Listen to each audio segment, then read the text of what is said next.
morning, everybody. Alright, we are getting everything ready. There it is.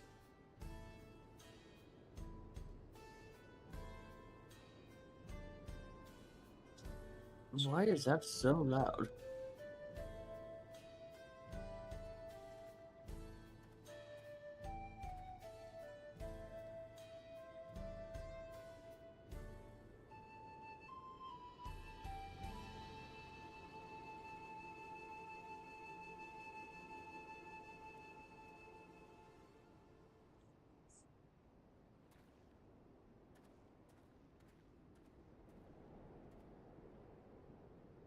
Should be good to go now, I think. Oh, I just on.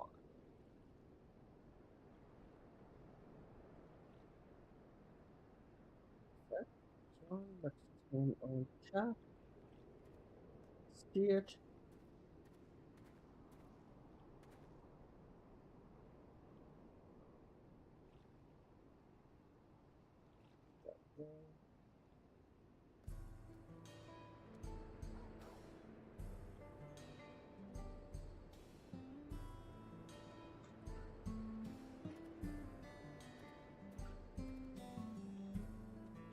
I can see that.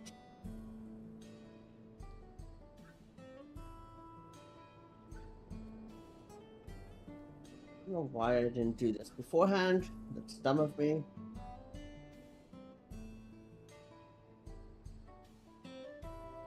Alright, and now the last thing I need to do is just minimize that so I can see everything.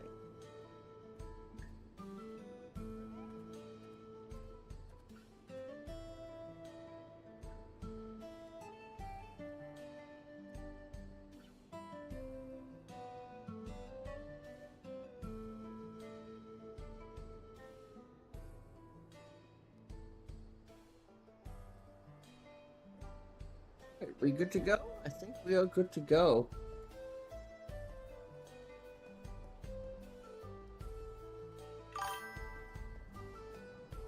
Bob, how's it going?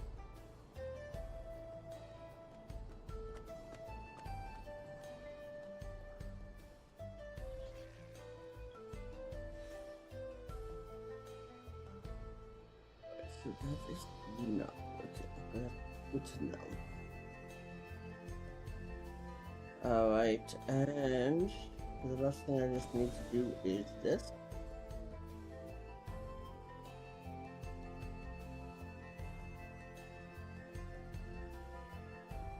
Alright.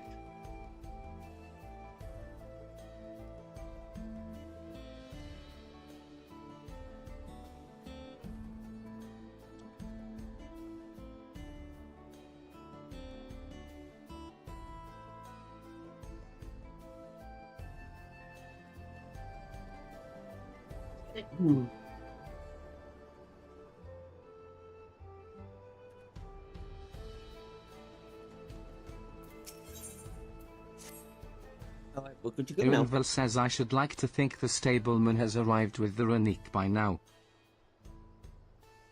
I'll go on ahead to check. If you still want to have a look around, then be my guest. Come and find us when you've had your fill.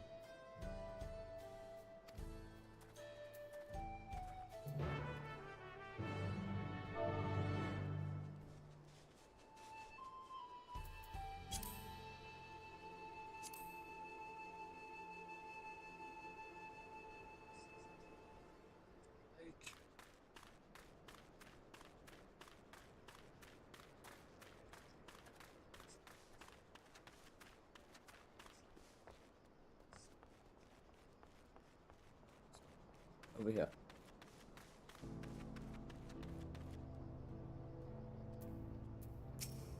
Stableman says the friend, I take it?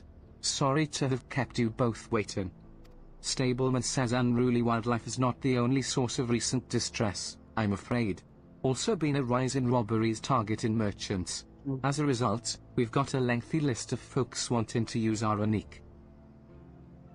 which is why I have to ask that you stop at FFXIV Springs.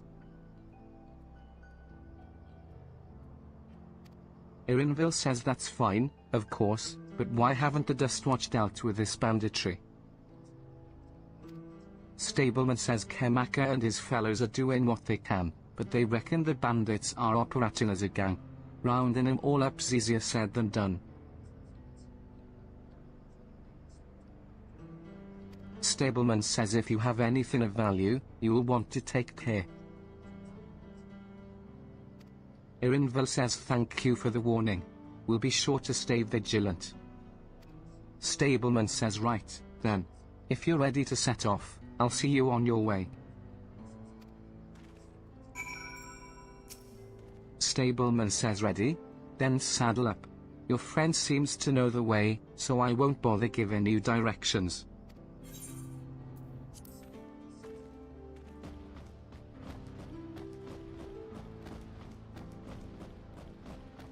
This is your first time, so let's take it slow. Take care not to let it toss you.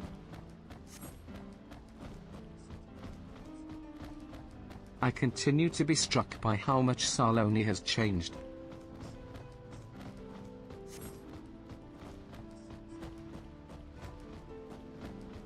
That town we just visited wasn't even here several years ago. With few reliable opportunities to replenish water supplies, travel is turned to Nopali tenders. Not just for the water in their stems, mind. Their fruits are also said to be both nutritious and delicious.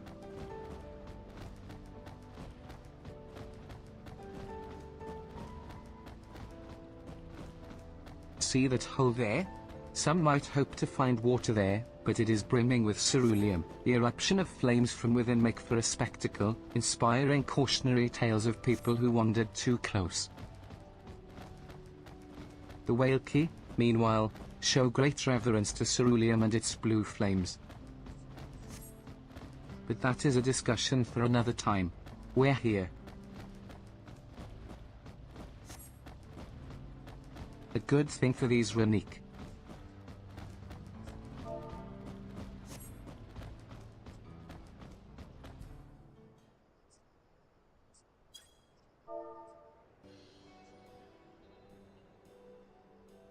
No sooner did we dismount than the next passengers are already on their way. They read.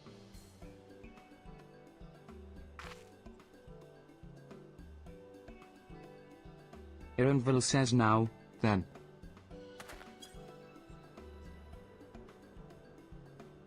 Irinville says this is FFXIV Springs, perhaps the busiest town here in Saloni.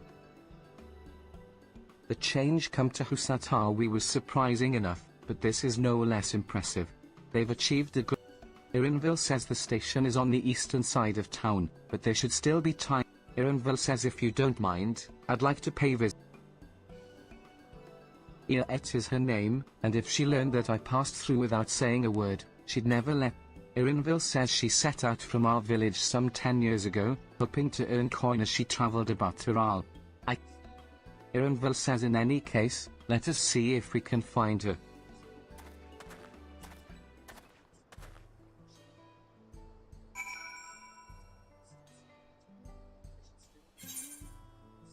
Alright, so where are we going? We are going this way, to this town.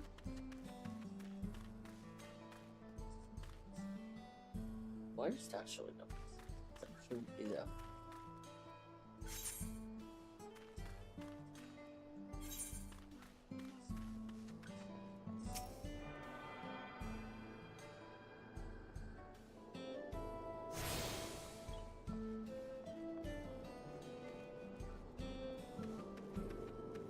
Excuse me, I've got the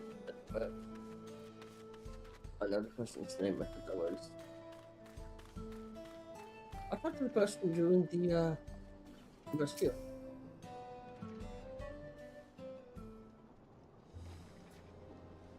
ER8 says yes, I'm Ya.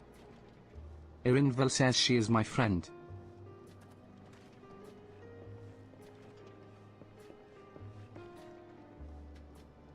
ER8 says could it be? Good. Elaine. Erinville says Erinville, yes. ER8 says a man grown. You were. Erinville says you know, it's only been. ER8 says really? Only 3? I suppose it all starts. Erinville says well, this is E8. ER8 says nice to meet you.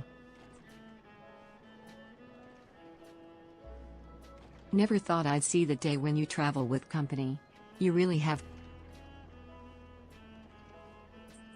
They talk really fast in this.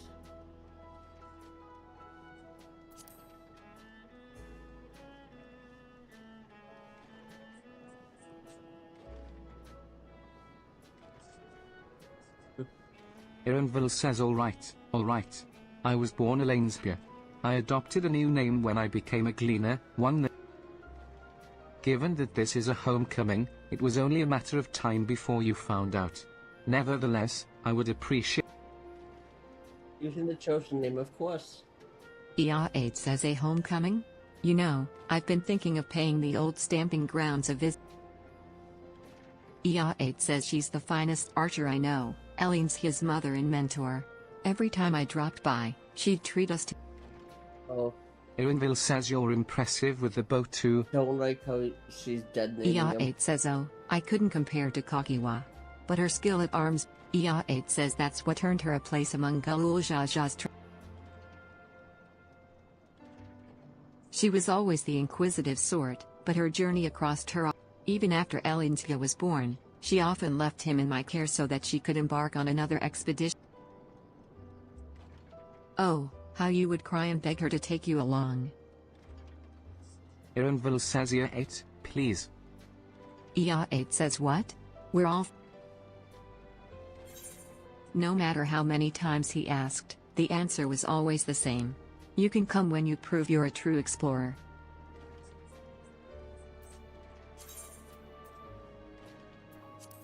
Yeah, for some reason that got adjusted.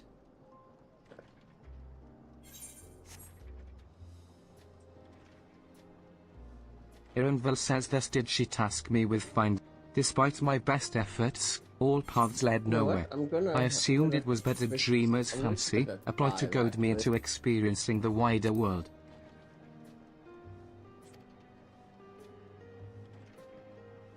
But it was real. And we found it. ER8 says you found it? That's better. Erinville says as part of the rite of succession. I assume. ER8 says that's amazing. Oh, she'll. Erinville says and eager to bombard me with questions.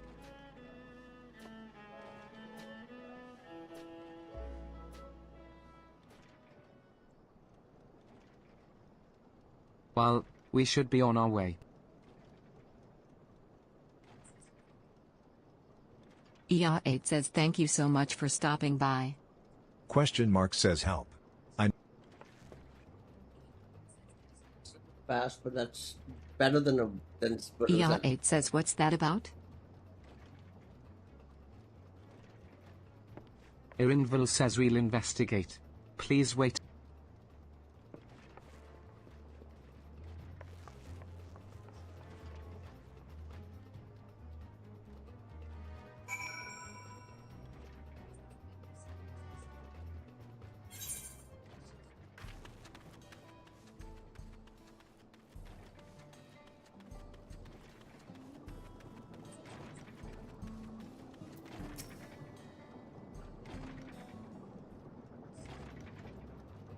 Erinville says no doubt these are the infamous local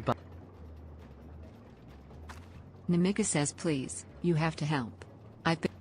Erinville says it's Namika, what Lamart's no. Namika says Erinville. Haven. Bandit says come any closer and we'll slit a throat from Erinville says if you so much as nick her skin, you won't live. Bandit says oh yeah? Bandit says hold on. Did he say this is Wuklamot's nursemaid? Maybe this ain't. Bandit says take the goods to the boss.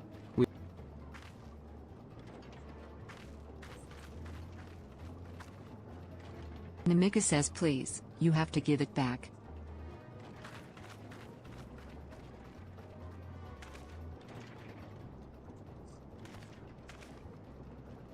Ironville says I'm going after Namika. This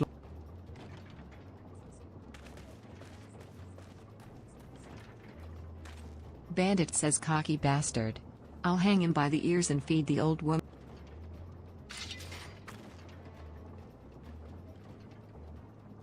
Bandit says we can deal with them later. First, we need to put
Enggak running the wrong way.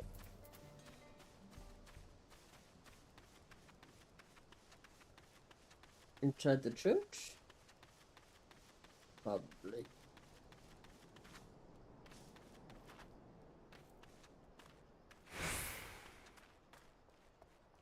Nope. Behind the church. Yep. Ironville says no need to worry. She's fine. Namika says thank you.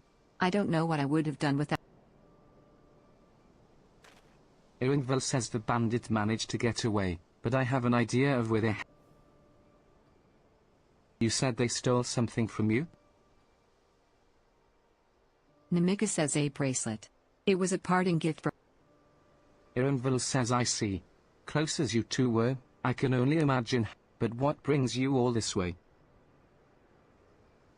Namika says with the right of succession ended, and Wuklamat crowned the next Dawn servant, she is ready to stand on her own.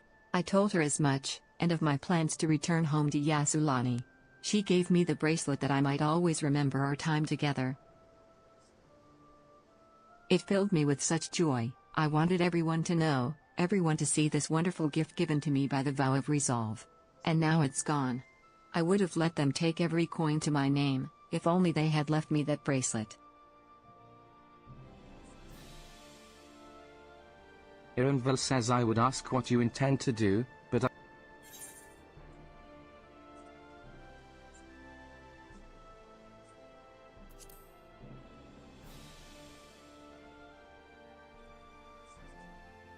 Namika says please, you mustn't put yourself in harm's way. Ironville says I can assure you, no harm will come to us. Haven will make I understand your methods can be brutal, but it would be wise to show some restraint, lest you find yourself on the wrong side of the law. Perhaps I should come as well, to be sure all proceeds as it should. Namika says I don't know what to say. I can see why Woklamat put so much faith in. Irinville says before anything else, let's see her back to Sheshenwetsi Springs. She'll be safer in town, and with your 8 there to keep an eye on her, we should have nothing to... Namika says thank you. Both of you.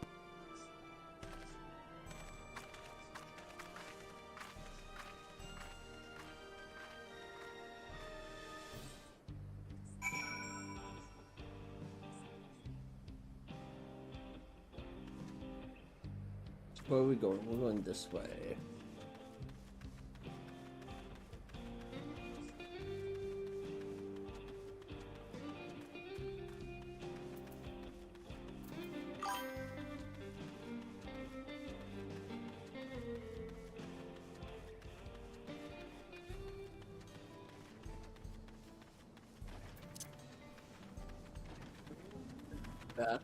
That's what that person was watching me cutscene looked like.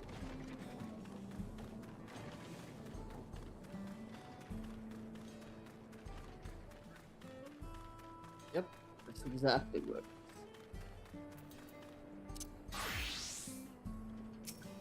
EA8. That bracelet meant everything to her, and those bastards wouldn't care even if they knew. Makes me sick.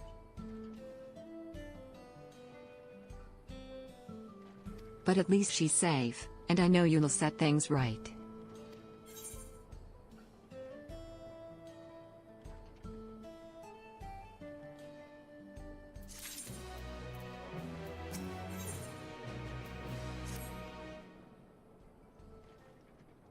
That's not great. Irinville says alright, let's go and recover that. While I have nothing but contempt for these bandits, as this involves a gift from Woklamat, we must be mindful how our actions might reflect upon. I doubt Namika would find joy in the return of said gift if lives were taken in the process. If it comes to violence, I ask that you stop short of killing them. The rest, we can leave to the dust. EA8 says well now, that makes me think you're strong. Real.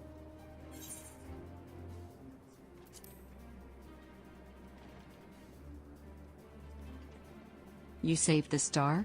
That's a bold claim to make, but if true, that certainly speaks to your strength. Irinville says if your curiosity has been sated, then please indulge mine. Is there anything you can tell us about? EA8 says let's see. Well, of late there's been talk about some unsavory types coming and going from Tonatenyawi to the southwest. Namika says is that the old mining town that was abandoned? EA8 says that's the one. Now that ceruleum extraction is big business, no one wants to waste their time picking at the dried up vein. Irinville says sounds like a perfect lay for bandits, not to mention that the one with the bracelet fled in that. EA8 says so you'll be investigating the place? I can let the Dust Watch know. Irinville says no, not yet. It would be. There's something I'd like to ascertain. If you've no objection. Right then, let's be off.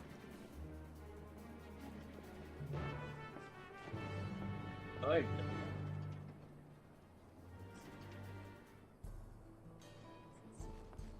Where we go? This way.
You know what?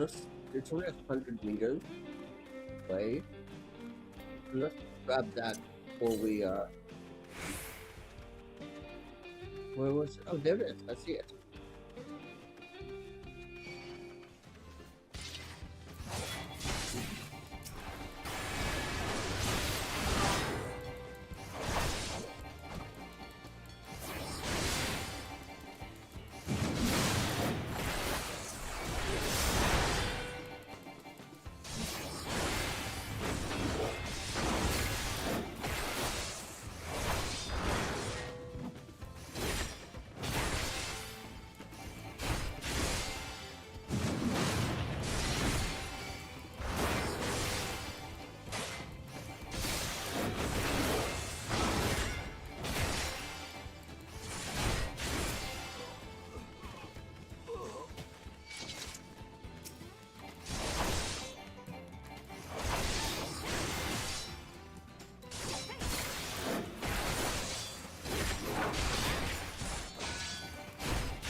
How do I get up there?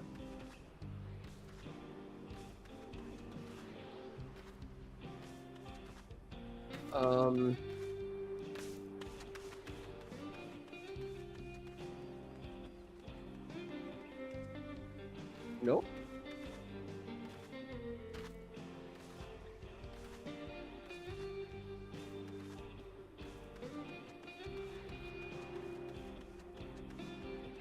Oh my god, dumb as hell. Dumb as hell.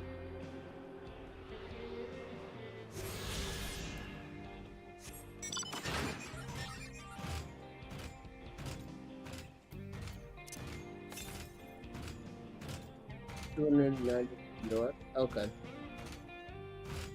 That after plus.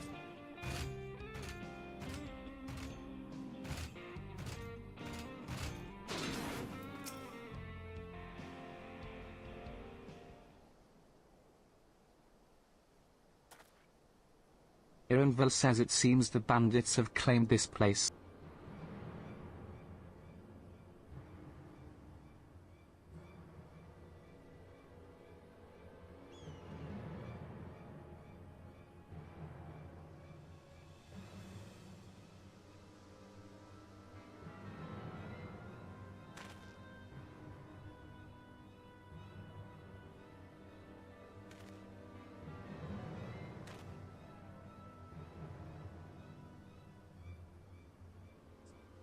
Ironville says they've made no attempt to conceal their presence. How can the Dustwatch not have noticed? A question for another time. First, we must find... I don't see the bandit who did it. Perhaps they're in one of the buildings. Ramshackle as they are, it should prove a simple thing to eavesdrop on anyone inside. If you would go and have a look about, I'll keep watch for trouble.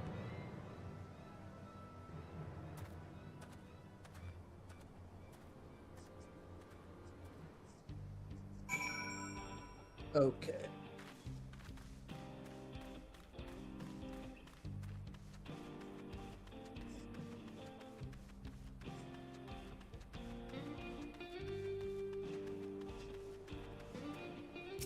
The bandits will not notice you here. You can safely eavesdrop on any inside.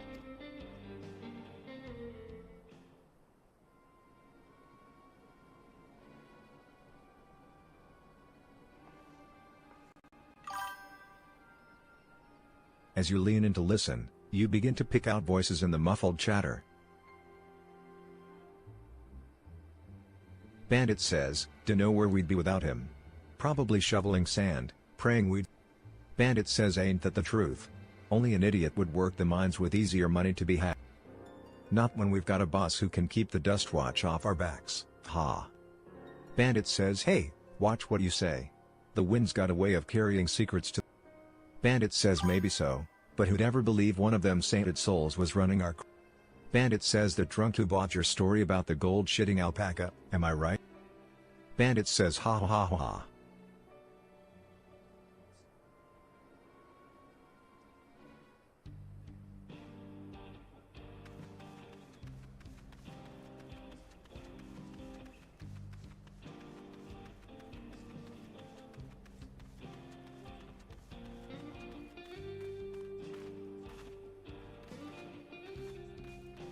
Why am I stuck?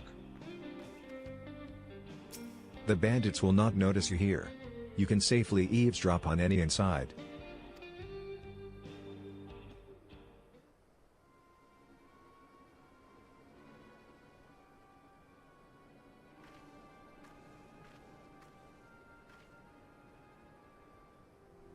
As you lean in to listen, a familiar voice rings out through the wall. Xak says let me out of here, you bastard. Bandit says shut your mouth, you sniveling little brat. Xak says make me. I'll get you all back for. The vulture most of all? You tell him he can eat shit. Bandit says hey. How about we give you the chance to tell him yourself? We'll see how tough you are.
Fire spot, thank you.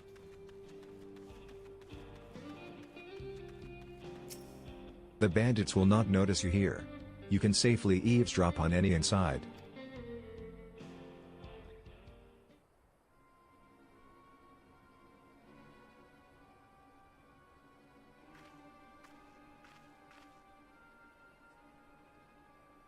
As you lean in to listen, you hear someone entering the room on the other side. Bandit says I've brought back a prize you're gonna love. Have a look at this bracelet, beautiful, ain't it? Bet it was made by a famous artisan. Ringleader says you idiot. How are we supposed to move something like this without attracting attention? Bandit says boss, please. Please.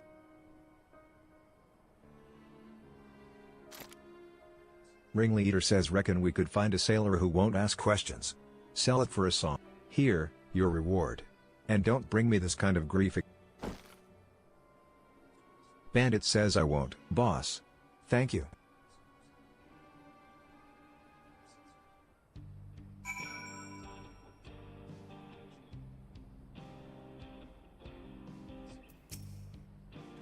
Ironville says finished. Are you? Let's retreat for now.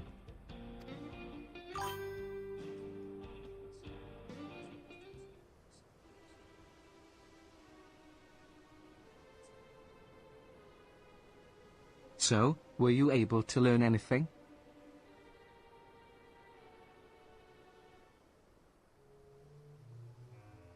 Their leader is a man of the Dust Watch.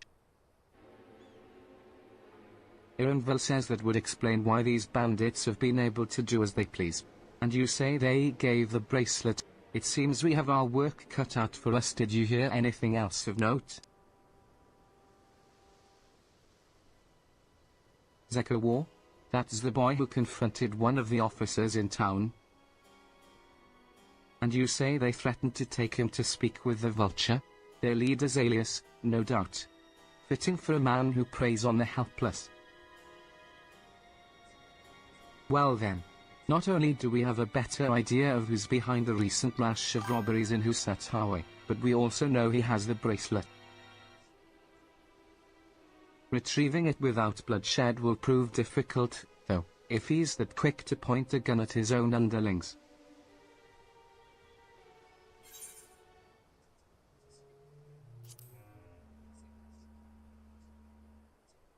You're right. If we confront him with his henchmen around, a violent outcome is all but guaranteed. I might have a plan. There's a small settlement to the southeast of here, Luwarton in your Orza. Meet me there and I'll explain.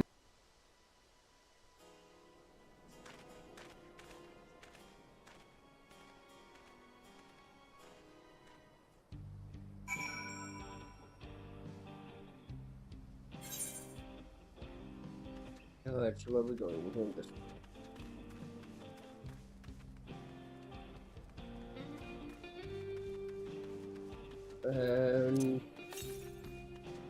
341 to the north. I'll come back. Yeah. There's 300 to the south. And I'm heading roughly that way.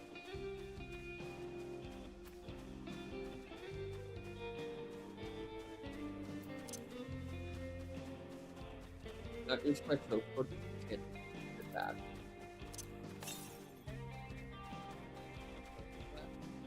Right?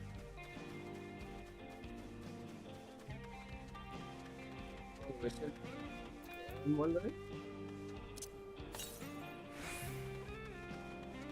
Yeah, that's right. But you can-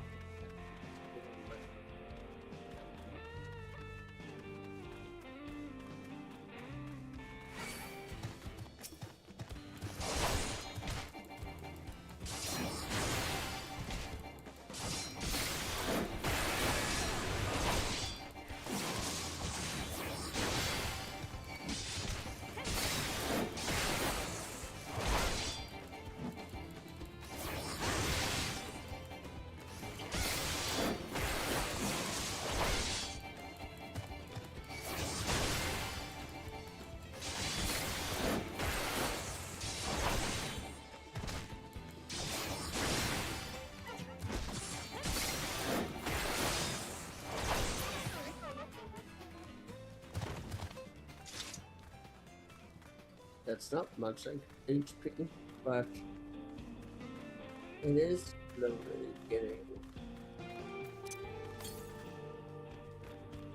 Yeah, so it is that tunnel.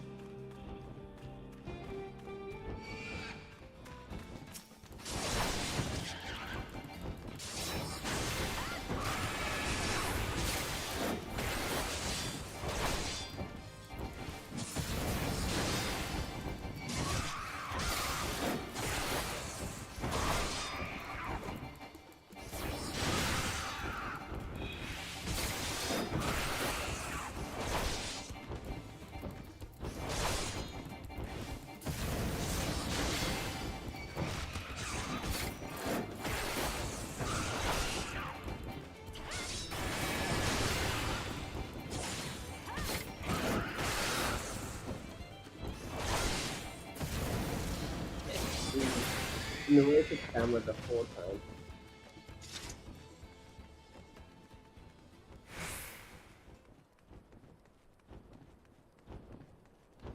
You know, I would laugh my ass off because I don't see the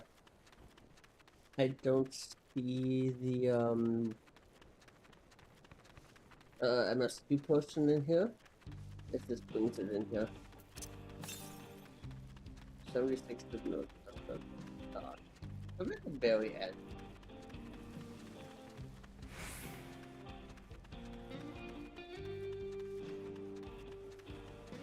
Oh, there's some more.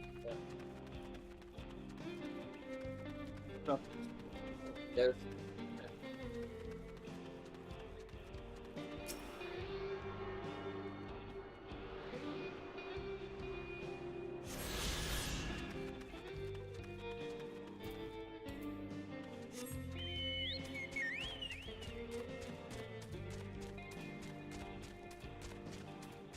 it's fun game. 500 the same one from north south. Probably the same one.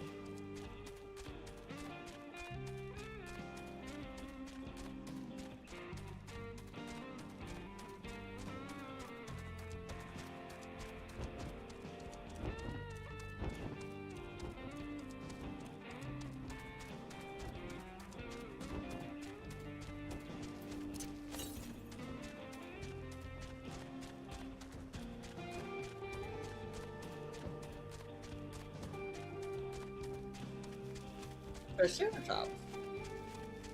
We had raptors in the destined part of the game. Now we have a Triceratops. Not so that second thought. Irinville says if we're to retrieve the bracelet without conflict, it won't be done barging in through the front door. We'll have to lure him out. To do that, we'll avail ourselves of Yesa, dragon-like creatures that live to the south of here. Not It's their breeding season, you see, and the males will flock to the scent of a female in heat. With a few ingredients, and a sample of their feces, I can create an attractant that resembles this scent when burned. We can then lure Yesa into the bandits' hideout, flushing out the vulture and his gang. Then, while they contend with our flying friends, we can sneak in and search for the bracelet.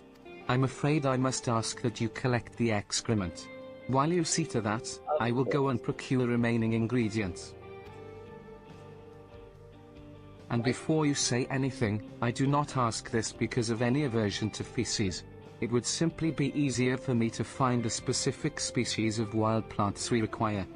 Here, take this pouch, see it filled, and I will handle the rest.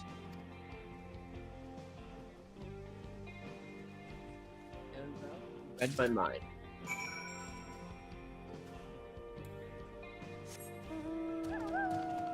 There's no villager, you know that.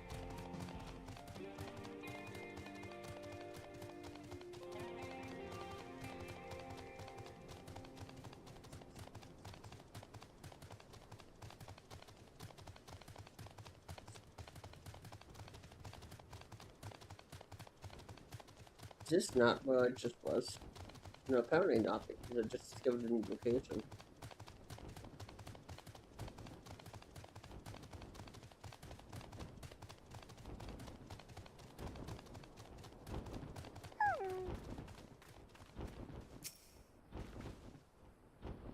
You survey the area, but see no sign of Yeheheke droppings.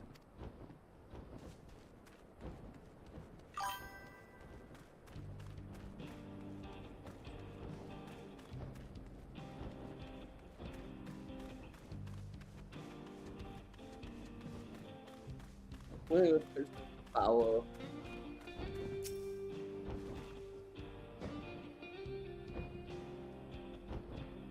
You find a pile of Yeheheke droppings, and gingerly scoop them into your pouch.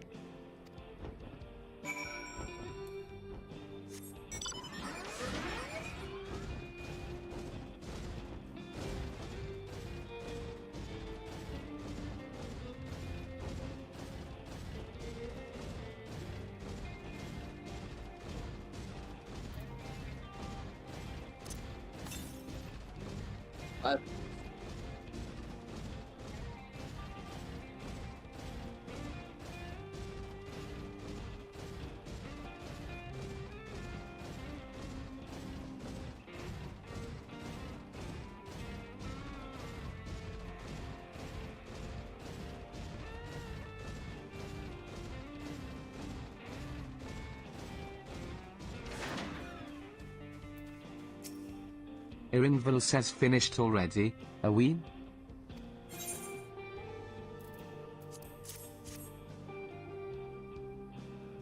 Irinville says excellent, this will do nicely. All that's left is to mix the feces with tumble claw fibers, dried nopally tender root, and a generous helping of animal fat. Come, let's get back to Tonitaniawi.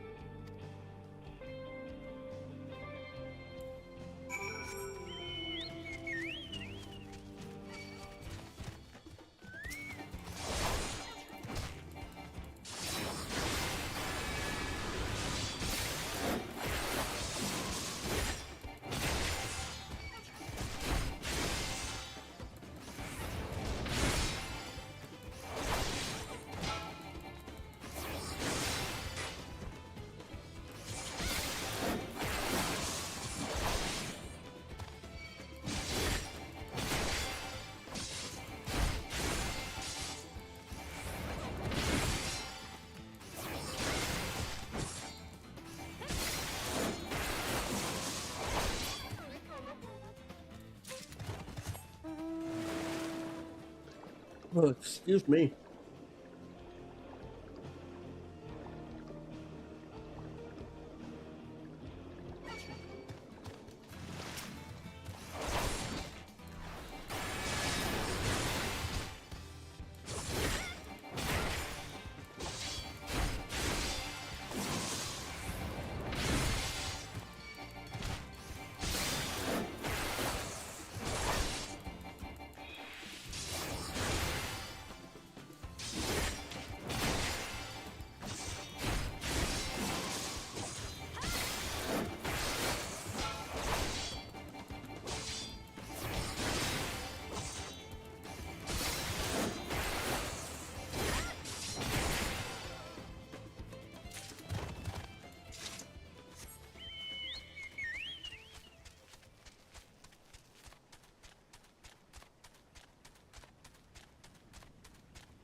Irinville says everything is ready. Time to set our plan into motion.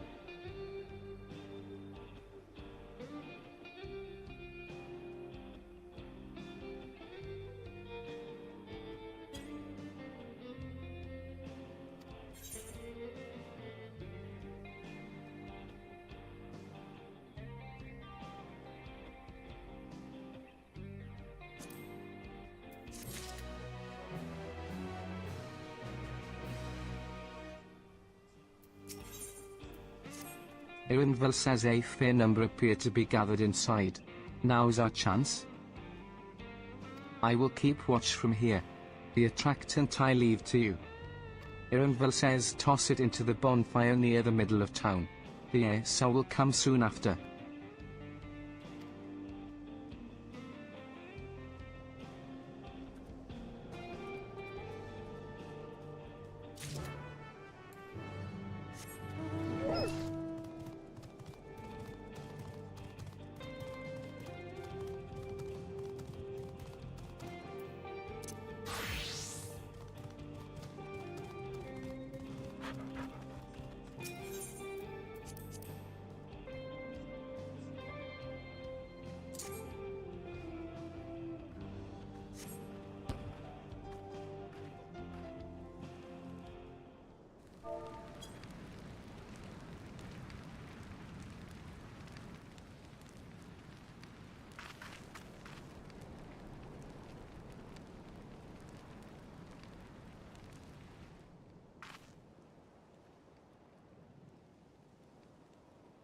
Daybreaker says, what is that smell?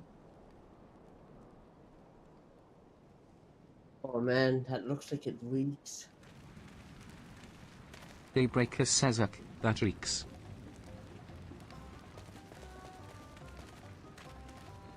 Daybreaker says, what did you put in the fire? Daybreaker says, wasn't me, I swear.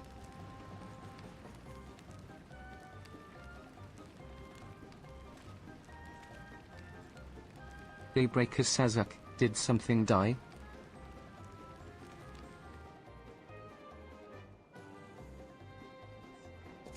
Wuhute says, someone want to explain that and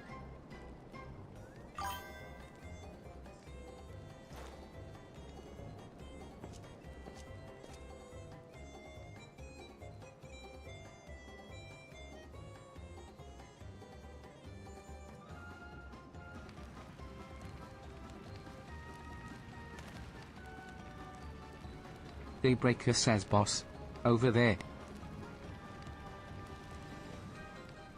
Wuhute says, huh? What in the world?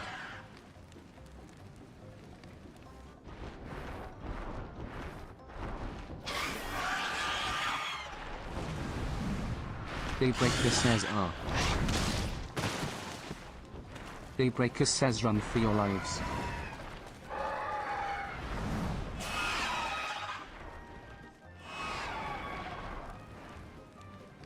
Wuhute says, so the smoke's what drew them here?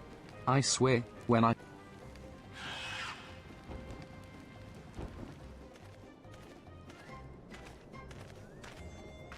Irinville says I'd say our friends have stirred up enough trouble. Time to retreat.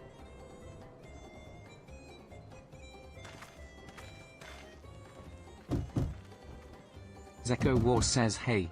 What's going on out there? I'm still in here in case you've forgotten. Irinville says sit tight. We'll be back for you. Zeko War says what? You gotta get me out of here now. I'm begging you. Please. Irinville says, shh, they'll hear you.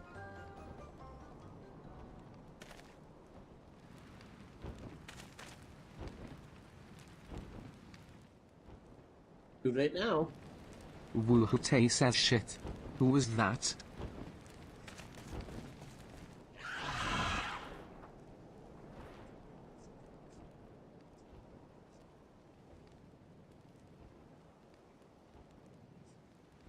Zeko War says hey. Are you going to help me? Guess so. Irinville says the bracelet must wait.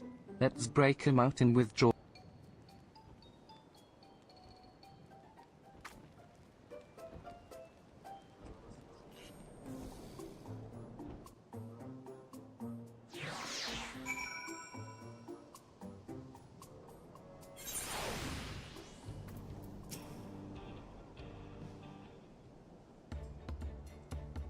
Irinville says all that effort, and naught to show for it. Zeko War says sorry about that. But damn, I didn't think anyone would have the balls to... Irinville says no need to apologize. We were planning to... Zeko War says really? And I don't even know who you are. You secret admirer. Itself. Hee, I'm just having fun with you. But I do appreciate. Irinville says this man they call the Vulture. I've seen. Was he not the officer you confronted in town? Zeko War says the one and the same. When he's not masquerading as a gang leader, he serves as deputy chief. Irinville says that would explain why the bandits are so confident they can have. Zeko War says you're trying to get back something the Vulture stole, right? Let me help. It's the least I can do after you I have an idea where he's hid his cash. Reckon he's headed there now, too. We can go together. I've got a score to settle with him myself. Irinville says I don't doubt that you do, but we need to know what it is first. Will you? Zeko War says right, so. Those bandits at Tonatenawi, they're called the Daybreakers, and it was me. But it wasn't a gang of cutthroats. Not back. We just wanted to protect people who couldn't protect themselves. Kids being harassed by bullies, workers being exploited by the mining concerns, folks who needed help to eat.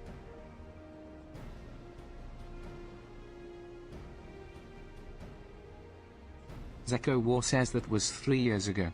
And whenever we found someone scheming in the shadows, we settled matters the best. Zeko War says with a duel.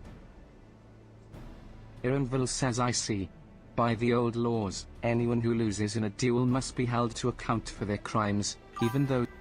Zeko War says and we made damn sure they did, every time. Before we knew it, our small band of friends commanded a...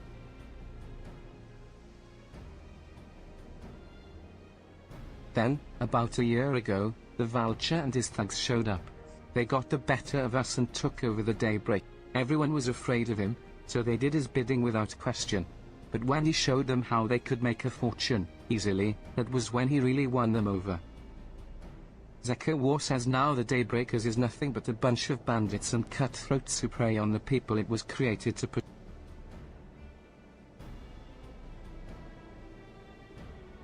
I talked it over with my friends, Quickana and Lewin, and we all agreed the only way to stop him was to challenge him to a duel. Zeko War says and he accepted.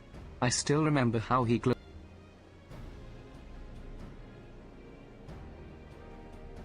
But when the day came, he showed up with a dustwatch and had my friends arrested on charges of robbery.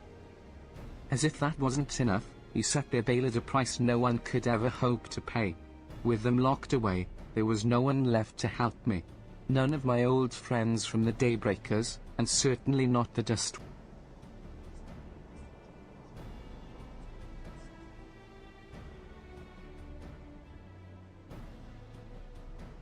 Ironville says and that is why you were ready to challenge him in the middle of town. Zeko War says I was, until that guy with this. No sooner had I stepped out of town than the Vulture's minions caught me by surprise.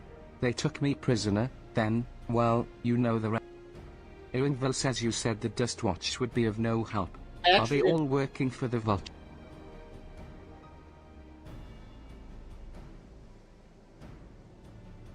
Zeko War says no, not all of them.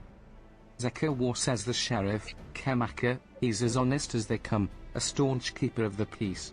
Problem is, he's a little too if it were my word against the deputy chiefs, who do you think he'd believe?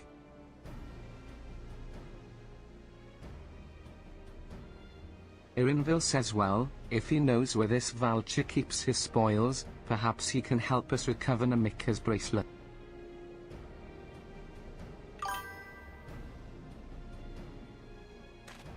Zeko War says for what it's worth, I have a plan. Ironville says a plan? Zeko War says all I ask is that you hear me out, but not here. I'll be waiting for you at...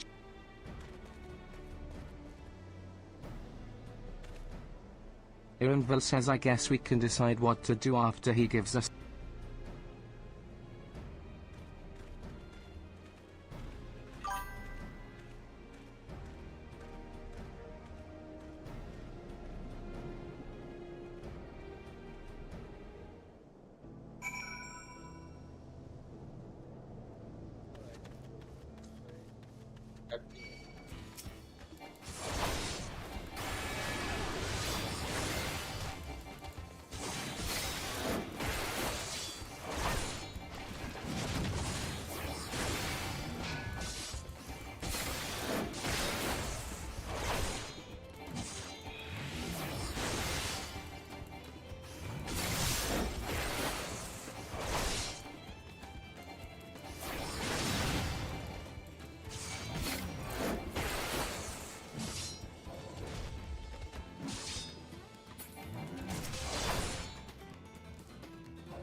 It's actually up there, right?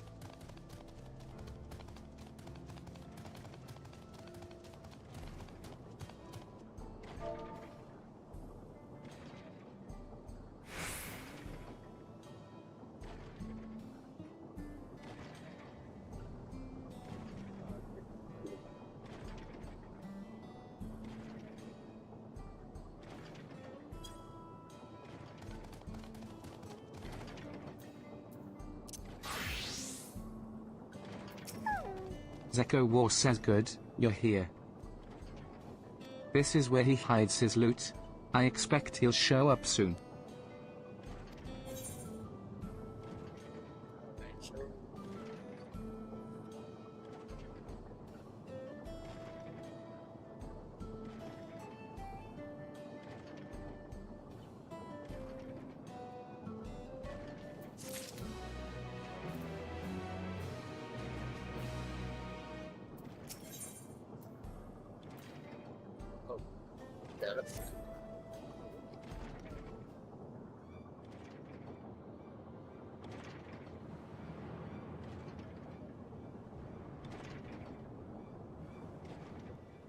Zeko War says well, look who it is. Ironville says storing stolen goods here seems risky, but I suppose it's an option for someone. Zeko War says yeah. He moves the spoils in cerulean barrels. When Zeko War says they're mixed in with regular shipments of fuel to Tuliolal, where this. You said he stole a bracelet of yours, right? If he knows you're on his tail, chances are he'll be eager to get what he can for it.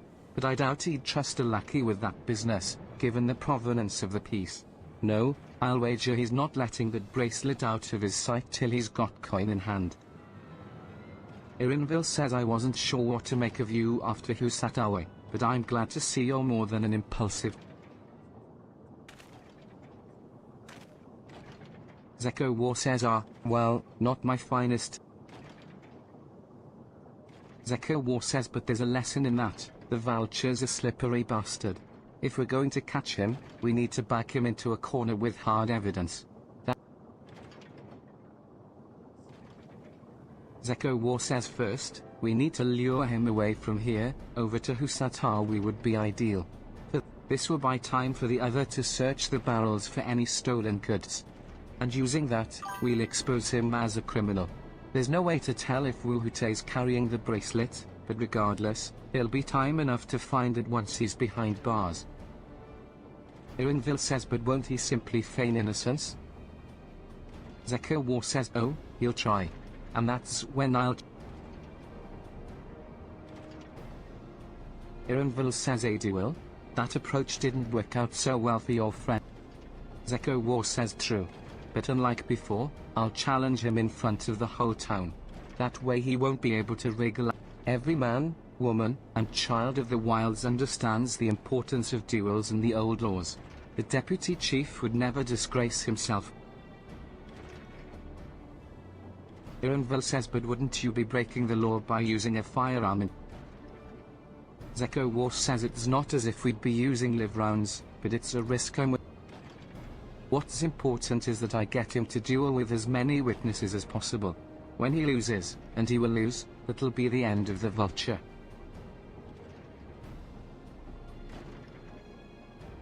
Ironville says the plan is not without flaws, but...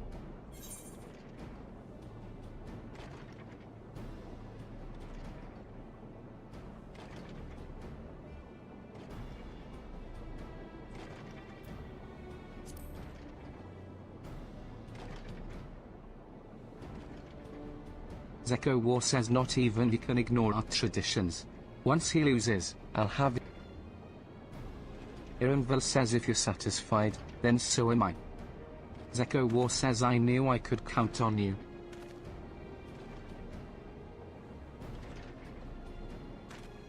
Ironville says I was seen in Tonitanawi, so it's probably best I stay. Zeko War says then you're with me. Tell the vulture I tried to rob you, but you managed to overpower me. Even if he suspects a trap, he won't be able to resist. Zeko War says you'll want to buy your friend as much time as possible, and make your way to Husatawe. Once you've got the vulture there, I'll take care. Zeko War says alright, then. Let's get...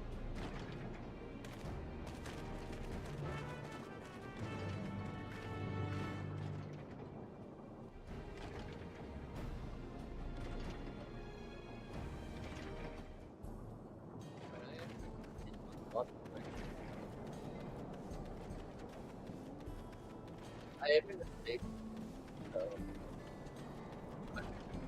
Right here.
Wuhute says the air so likely that Chetan is doing.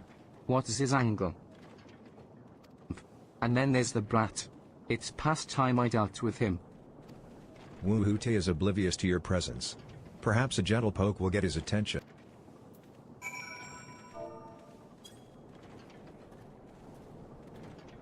Wuhute says what's this? Ah, an unfamiliar face in these parts. Ahem. Have you need of the dust watch, miss?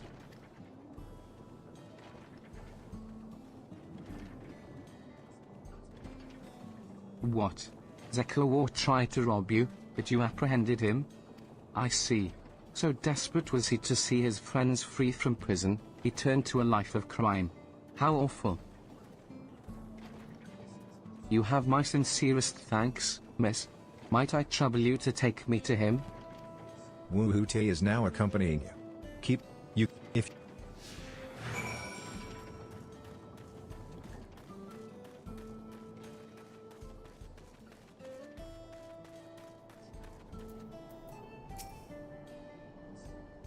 Wait.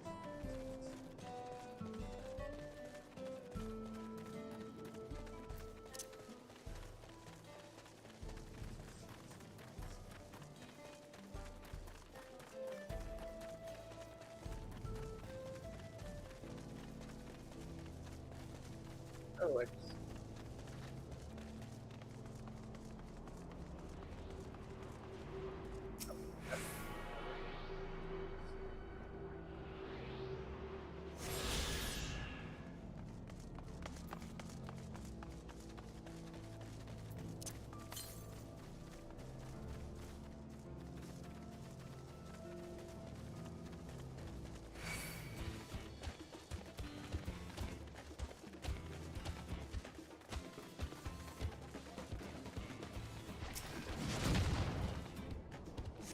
Is this the place?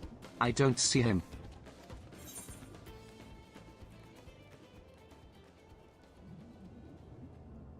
What shops do I want to do? It's,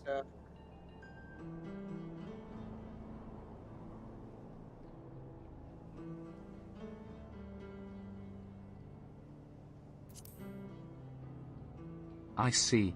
Very.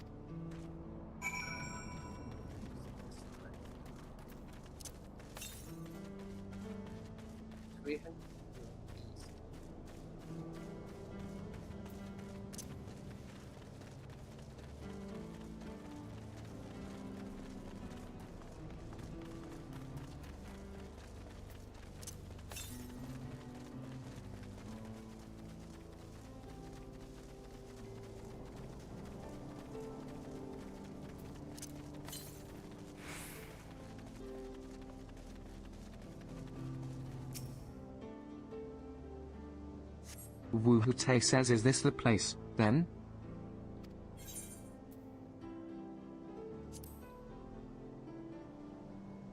Wuhute says this some sort of joke? Of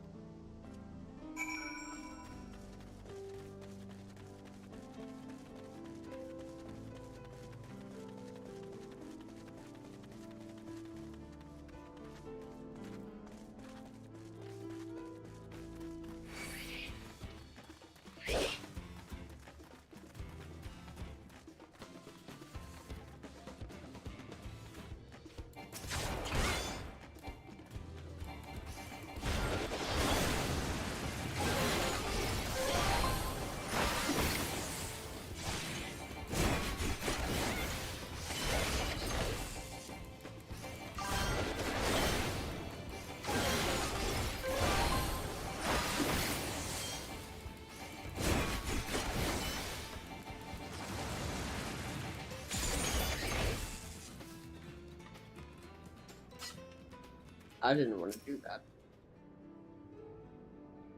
Change my new experience. Wuhute says this better be the place.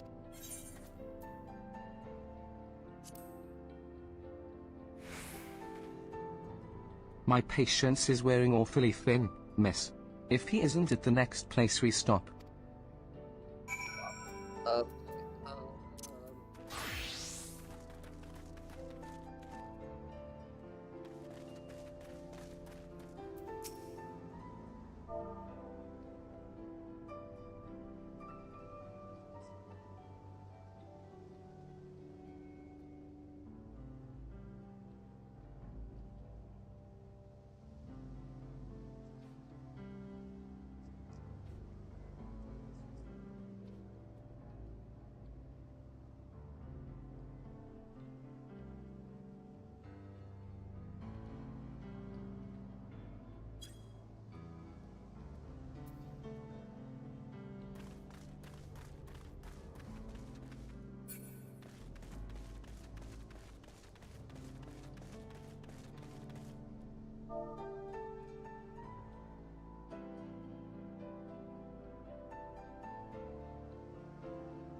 Wuhute says alright, where is he?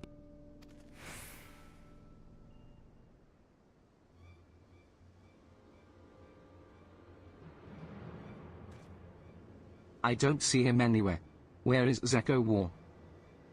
Tell me where he is, or I'll bury you in the same...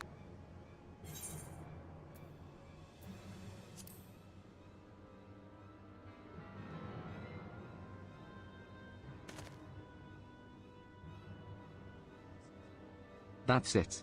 I've had it with these games, and I've had it with you. Zeko War says hey, Wuhute.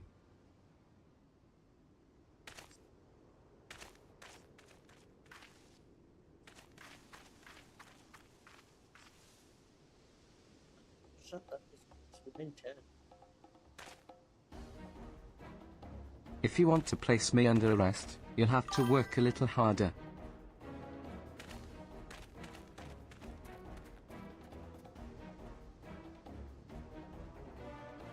Wuhute says you'll be begging for a cell by the time I'm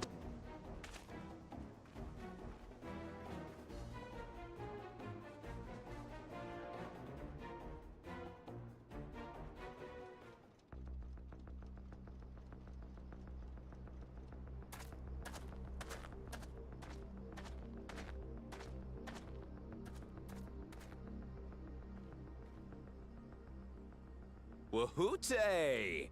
Finally caught up to me, I see.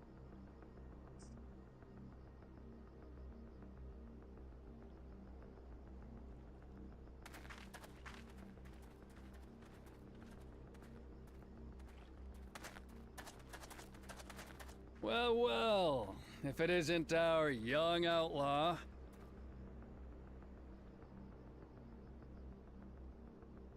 You've taken up stealing, I'm told.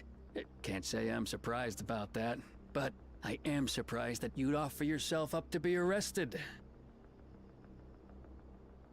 Sorry to disappoint, but you're the one who's going to answer for their crimes today.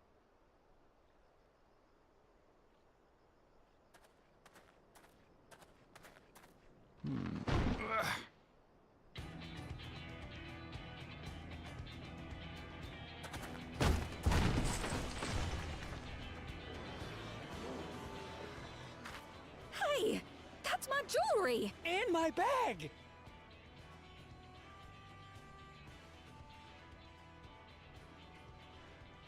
So you found the stolen goods.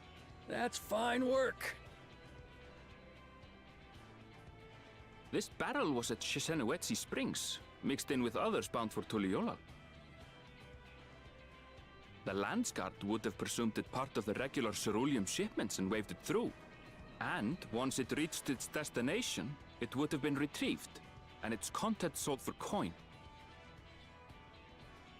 The audacity. Do we know who's behind this?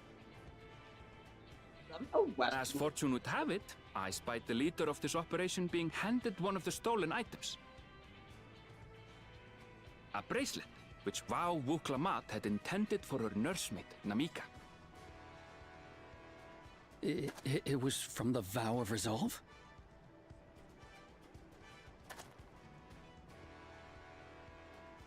Oh, you've seen it then? No, no, never. And if I knew who had it, I would have arrested the scoundrel. Yeah, okay.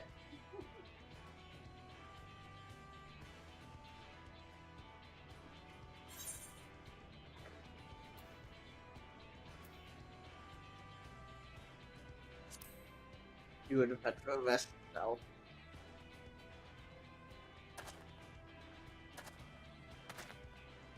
What's the meaning of this, Woohoote? It's a setup, sir. I have the bracelet, yes, but I only 'cause I found it. I swear. They're the real criminals. They concocted this scheme to frame me, so they could get me out of the picture.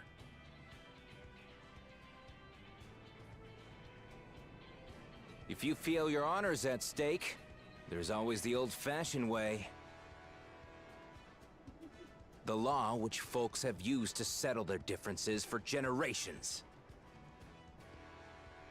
You don't mean...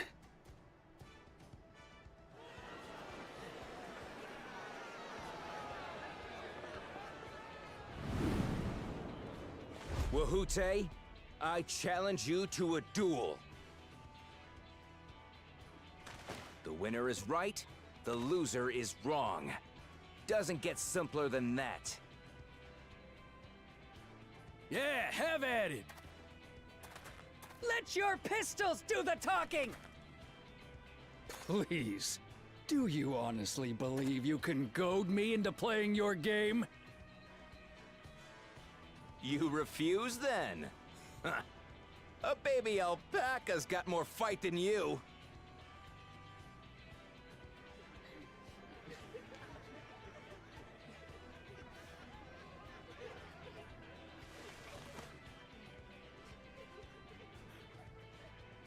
All right, boy.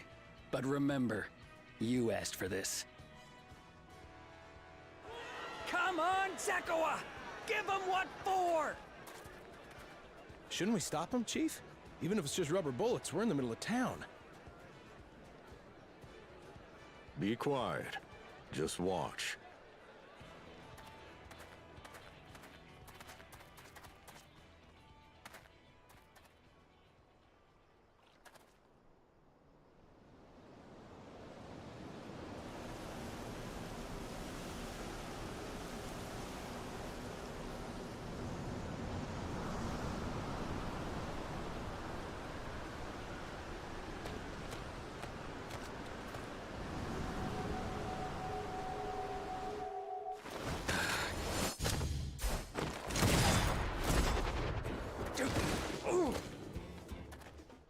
Oh, you little shit!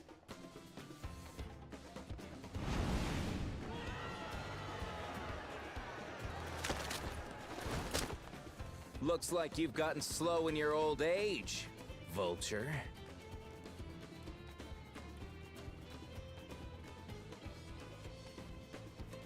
You and I are going to have a long talk.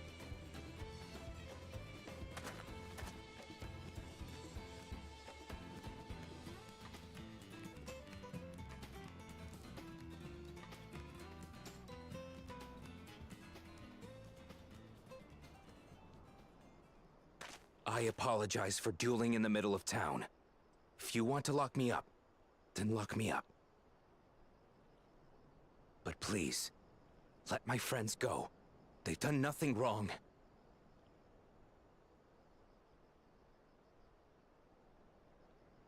You drew your gun within town limits. But Woohoote drew first. Far as I'm concerned, you acted in self-defense. You're free to go.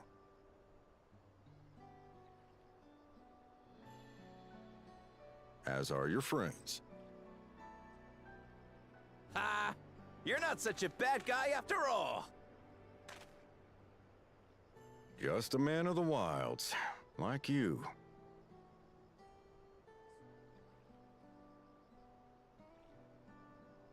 But to think that Wihute had taken control of the Daybreakers, it pains me that it happened right under my nose.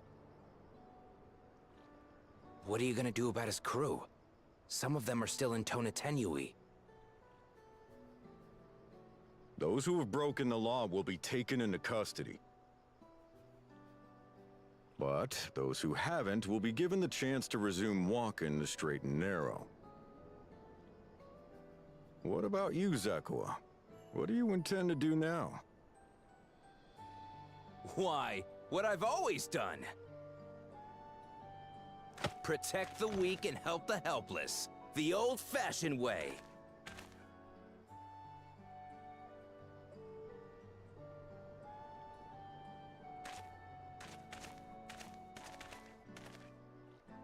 Here, this was Vawuk Lamot's gift for someone, wasn't it? Yes, a person very dear to her.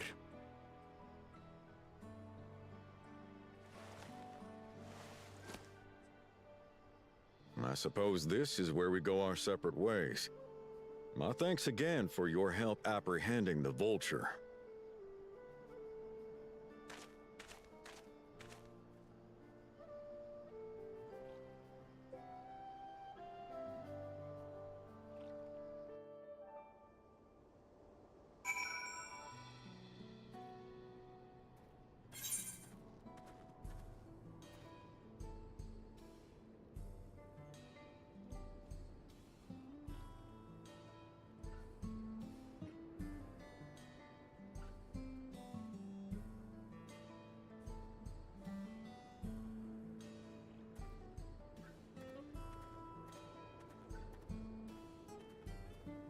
Alright, good. Alright, so now drinking. Ironville says that ended up being rather more complicated than expected, but all's well that ends well. Zeko War says phew. Finally, it's over. Zeko War says I couldn't have brought him to justice without your help. I don't know how I'll ever repay you.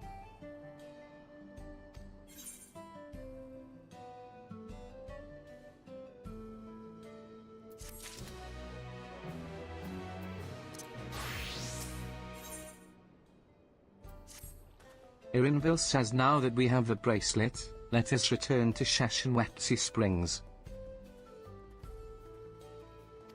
Zeko War says will you be staying there long? I'd like to give you a proper thanks after I find my friends. Irinville says we weren't planning on it, but there's no need to rush. We'll see you at the springs, then.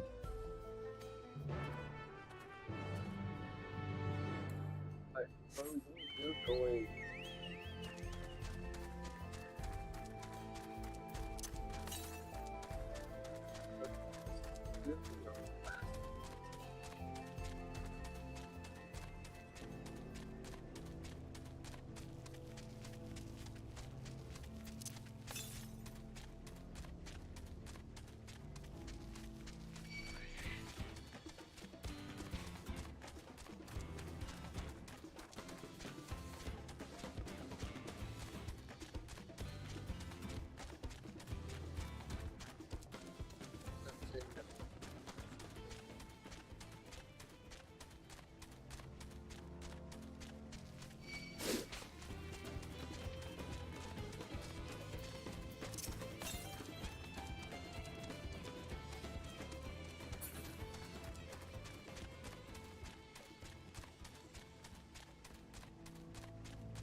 Just decision, you know.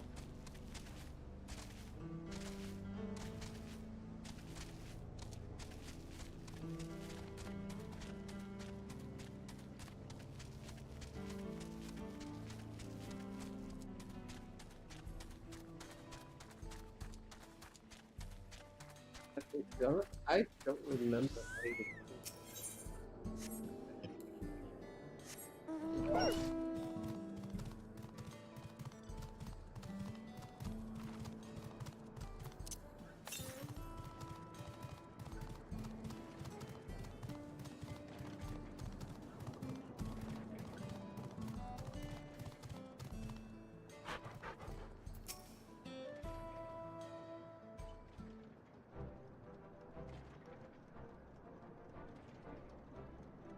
Namika says my bracelet. Thank you. This is more than just a gift.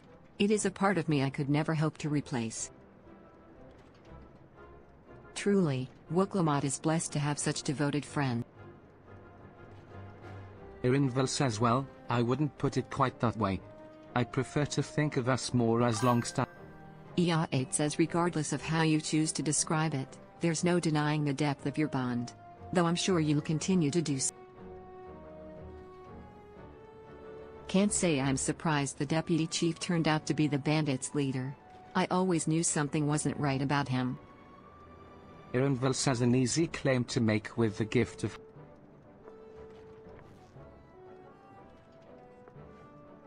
Zeko War says there you are. The real daybreak. I'd like you to meet my two best friends, Quick Hana.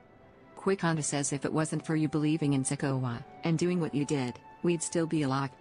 You have no idea how satisfying it was to see that bastard Wuhute put behind bars. Lewin says we never gave up hope that Zeko War would find a way to get us out. He always was the best of the Daybreakers. Glad he was able to convince you to go. Unfortunately, our group is smaller now, and lacking in strength besides. Some outlaws might see us as an... Zeko War says even so, if anyone should give the Dustwatch the slip, the day will train night and day, so no one will get the better of us ever again. Isn't that... Quick Hana says right. And you'll teach us how you draw your pistol so... Lewin says well, we won't need to duel if all go... Zeko War says but on the off chance it doesn't, we'd best make sure everyone can match all... We owe you a great debt, and one of these days, I'll be sure to repay it. On that you have my... Until we meet again.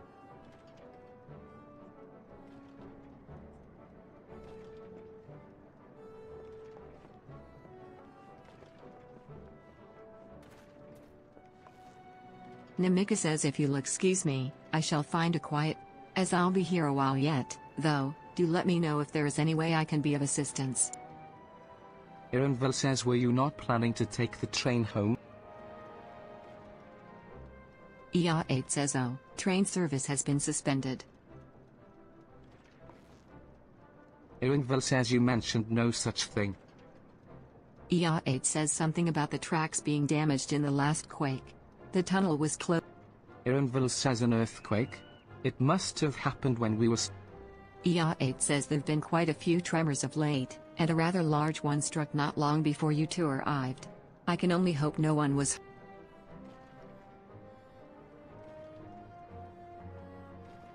At any rate, if you want to know when service will resume, you could speak with the station master yourself. Irinville says let's do that. The station is...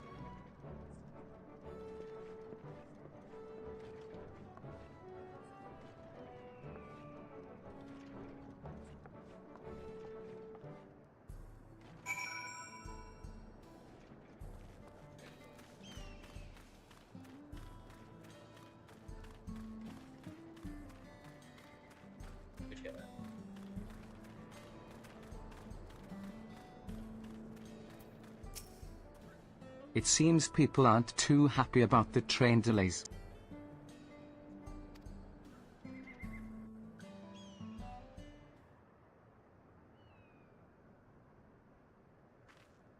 I'm so sorry, but we're not sure when the train will be running again.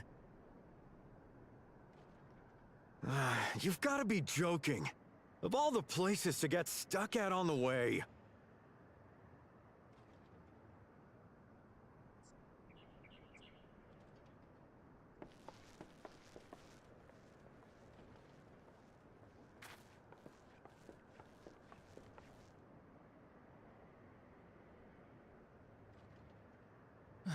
Please don't tell me you've come to complain too. We heard that the earthquake had caused disruptions, and wanted to ask when operations would resume. But I see that it will be a while yet. I'm afraid so. Too few hands for too much work. It's time-consuming enough to inspect the tracks after every quake, but this last one we got after the succession ceremony was massive. Made a mess of a whole bunch of railroad ties. The succession ceremony? We would have been in Tuliolal at the time. If it was as violent as you say, we should have felt it as well. I have to admit, it was a touch strange, having seen my fair share of tremors. If I had to describe it, it felt more like the rumbling from an explosion.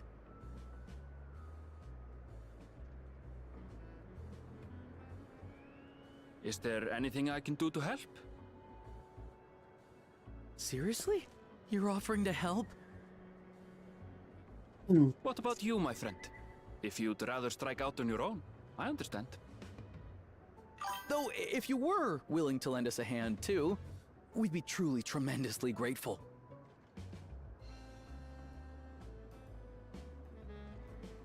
Thank you! Thank you so much! I'm Shenza, by the way. Pleasure to make your acquaintance.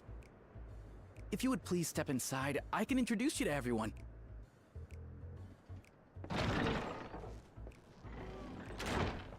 Sorry for dragging you into this.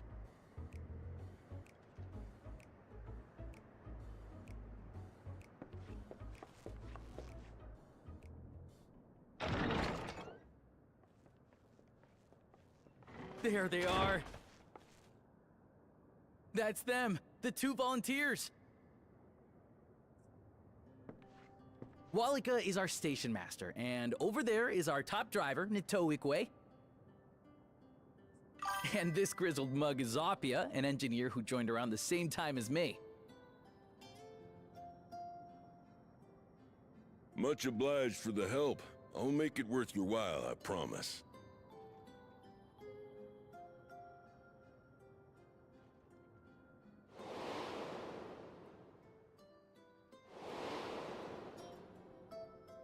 Something the matter?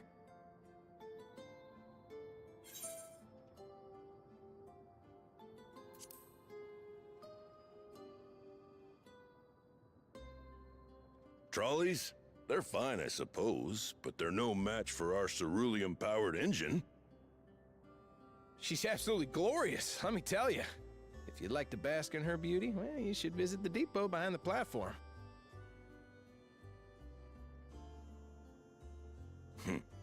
Right then. What I'd like you two to do is help us procure timber. We'll be using it to fashion new railroad ties, so it needs to be the strongest stuff we can get. In these parts, that means the trees in the Piata-Yonan Plain. It is Hetsaro territory, though, so we need to get their permission first. Come on, no time to waste.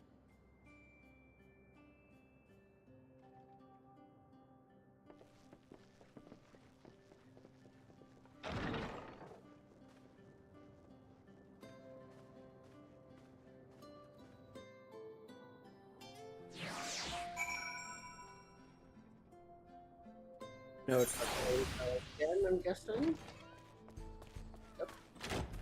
Do that with cooking. Ironville says though no small number live in Saloni, I must confess that I've never visited the home of the Hazaro. As they largely live in accordance with older traditions, I suspect they may have a dim view of the railroads.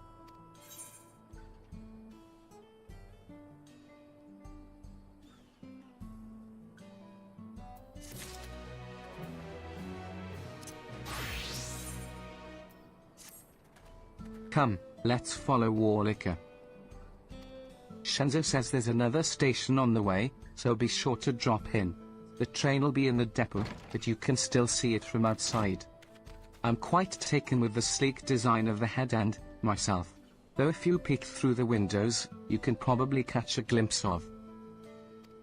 Zorpia says enough jabbering, Shenza. Thanks to these two, we finally have some real work to do, so let's get to it. Shenzi says we'll see you later. Ironville says I suppose there's no harm in stopping at the station. It's on a way, after all.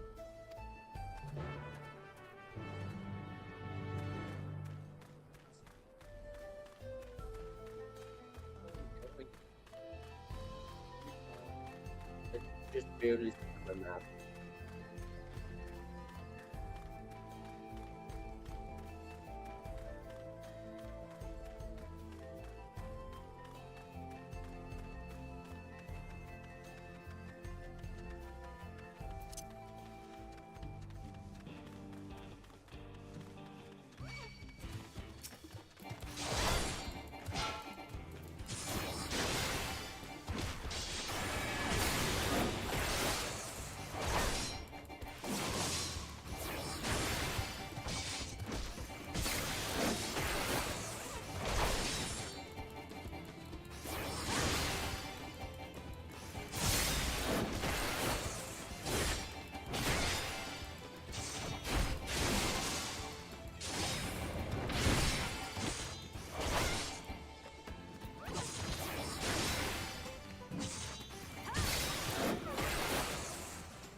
Jumps to the southeast, right?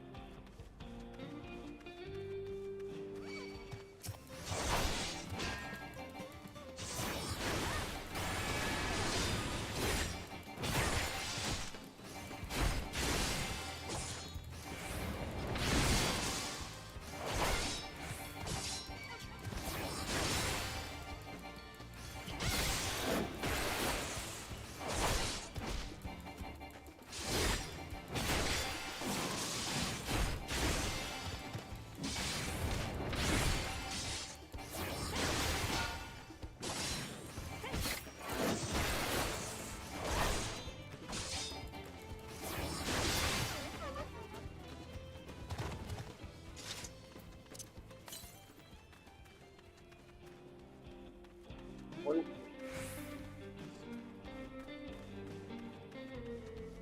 I just see it right now. Oh, it's up there. I hope.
Ironville says I must confess, the train is an impressive sight.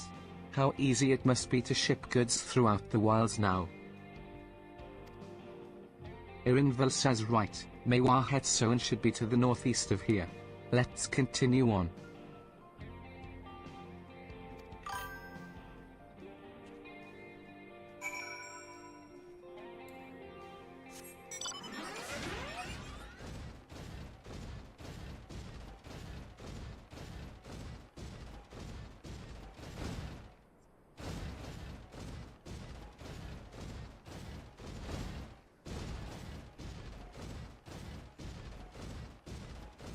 Is it? Oh, right there.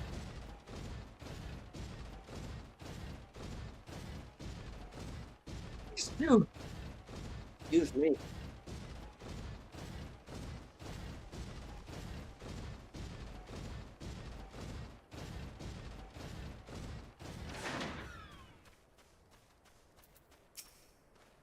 Warlicker says there you are. The village is just up ahead. Truth be told, I've never had direct dealings with the people of Mewar Hetsoan, but I do know that their traditions mean a great deal to them, as does the land.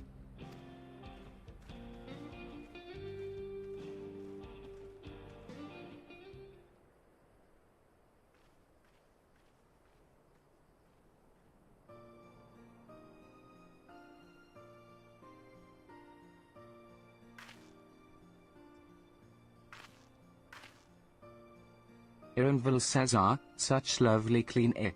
It feels like a treat after the overpowering cerulean of the waters nearby are just as pristine.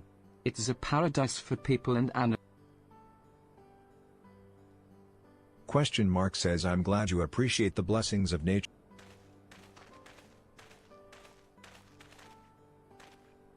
Huato says greetings, travelers, and I am Huato, chief of Mewar Hetsoan, and this is my Shepeto says a pleasure to meet you. Warlicker says I thank you for the warm welcome, and apologize for our I'm Warlicker, station master of Xak Tural. The recent earthquake has damaged our tracks, and we require timber to make repairs. This is Haven and Ironville, who have volunteered to assist us with the restoration effort.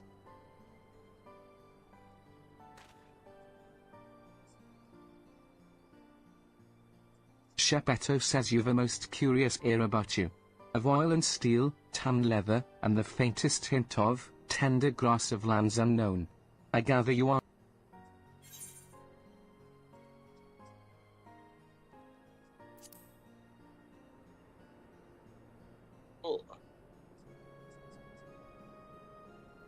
Shepeto says truly. I would love to know more of you in the land. Ironville says I am told your people hold your traditions in the highest. Yet I gather you are curious about those of others. Huato says but of course. Nature is boundless, as is our love for her lands and her children. The Hetso, in particular, have done much. Where to hunt, to gather, to lay our heads. The Hetso teach us all these things and more. It is for that reason, I believe, that we are attuned to the shifting winds. Ironville says I see. That word, Hetso, it means leader of souls in the Huato says it does. There are many creatures revered as Hetso among the Hazaro. Here, we look to. However, as you may have gleaned from our use of etherite, while we are committed to our traditions, this does not mean we reject all outside influences.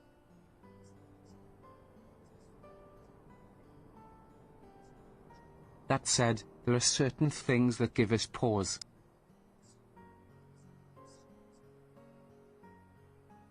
We will furnish you with the timber you require. But first, as neighbors in this land, we ask that you indulge us in a discussion. Warlicker says we'd be glad to, of course. Huato says wonderful. We do not often receive guests come such a long way, and my son is always so delighted to hear their tales.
Just swimming.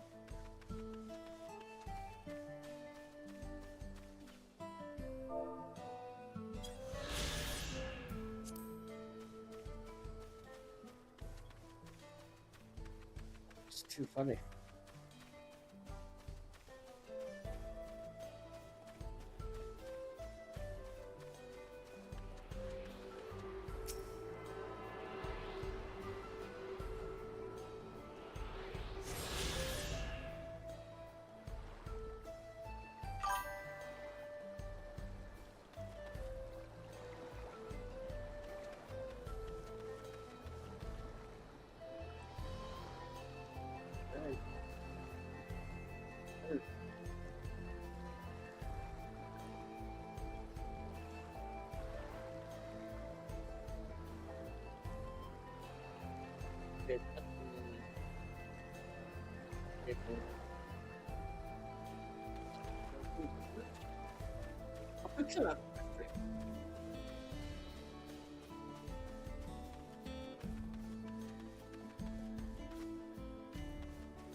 Huato says I will speak frankly. We fear the winds of change will soon bring. The Runique have made the potential for danger plain. As you may have heard, their temperament has become erratic of late. Yeah, that. Fix it up for my spread. Ironville says a stableman near Husatawi mentioned that. Do you know? Huato says we have our suspicions. Since others were drawn to this land by ceruleum, Sarloni hasn't.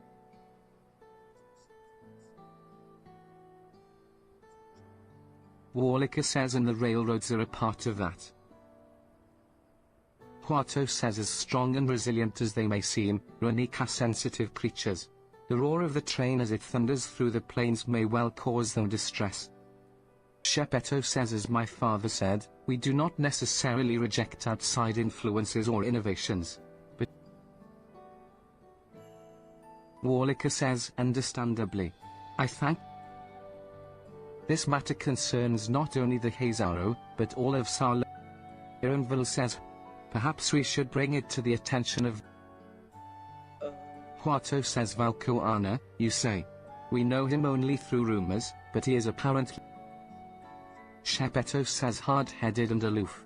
He values technological advancement and efficiency. Huato says mind your tongue, Shepetto.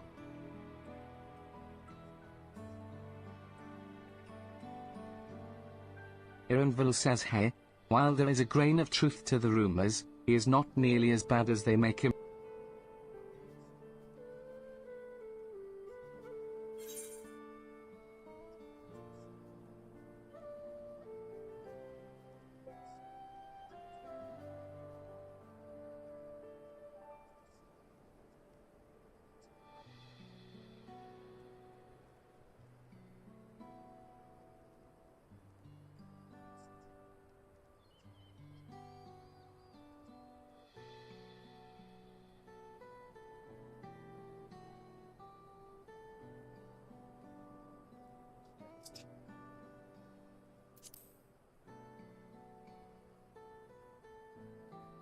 Huato says is that so? As we admittedly have never met him ourselves, perhaps we were too quick to. Ironville says Haven fought beside Valkoana in the right of succession. I take. Shepetto says you took part in the right of succession. Warlicker says you're that close to the Dawn servants. I was grateful for any help, but had no idea I had recruited. Huato says the succession of Dawn servants filled us with uncertainty for the future, but there is clearly much we do. On this particular occasion, the winds of change are not meant to be feared. No, we must open our hearts and minds that we might see Valkoana for who he truly is. Shepetto says do you think he might visit someday? Huato says just as his father offered us guidance, I'm hopeful that he. Thank you for hearing and allaying our concerns. I'm glad we could. Quato says as for your timber, we have freshly cut logs near the lake. Please? Warlicker says we're terribly grateful. I promise we'll keep the Runique foremost in our minds as we continue working on the railroad. And if needs be, we'll seek Valko Anna's. My thanks again for your time and the timber. We shall endeavor to return the favor. Shepetto says I hope to see you again soon.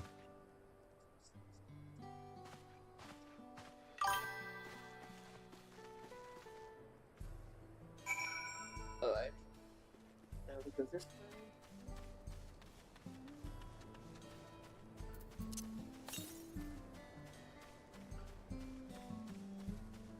Into the tree.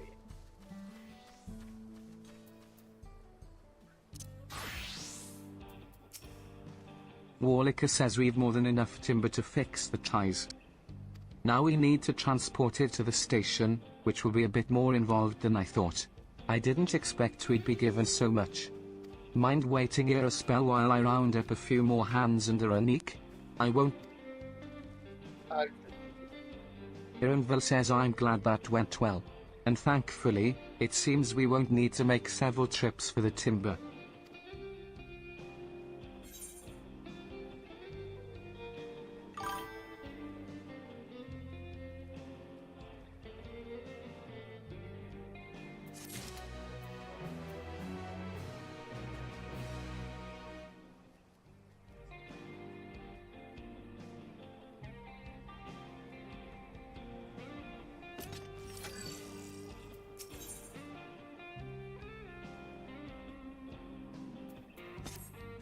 While we wait, we could get started moving the timber somewhere more accessible.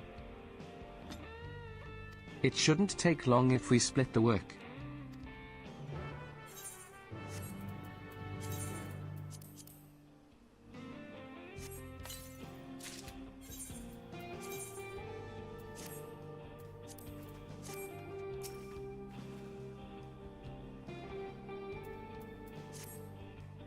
Deliver the crate of timber to the main road.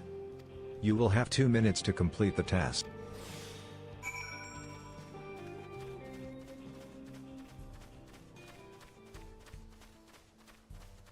Malbin says good luck.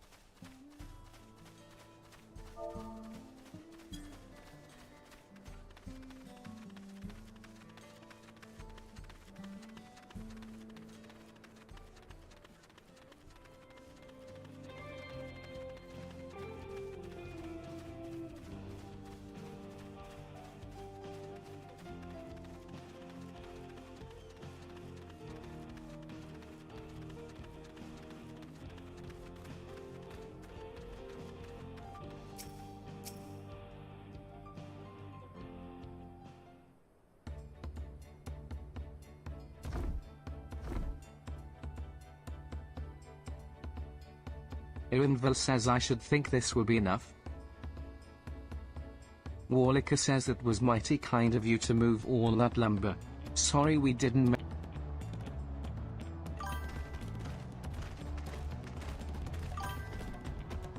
We'll see to the rest.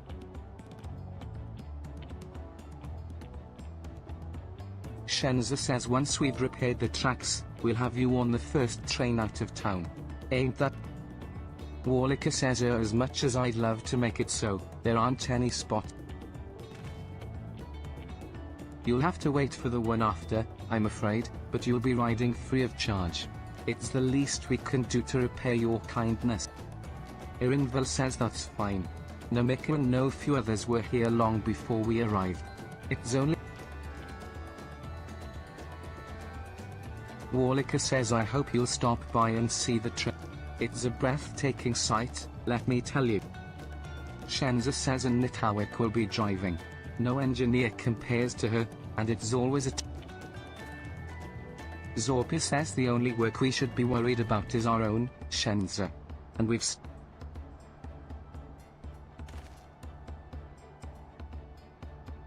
Ironville says I'll find somewhere quiet near the station to pass the time. If there's anything else in Sarloni you're keen to see, I'll leave.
Had your fill of the sights?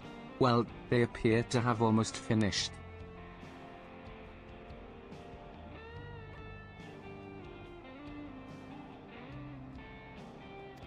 Upon proceeding, several cutscenes will play in sequence. It is recommended that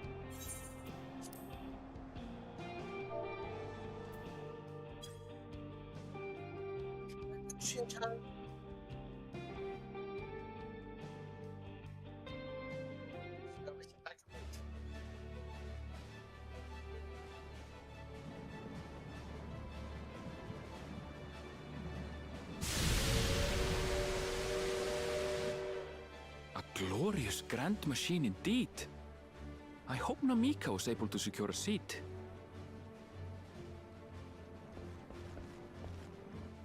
Here she comes!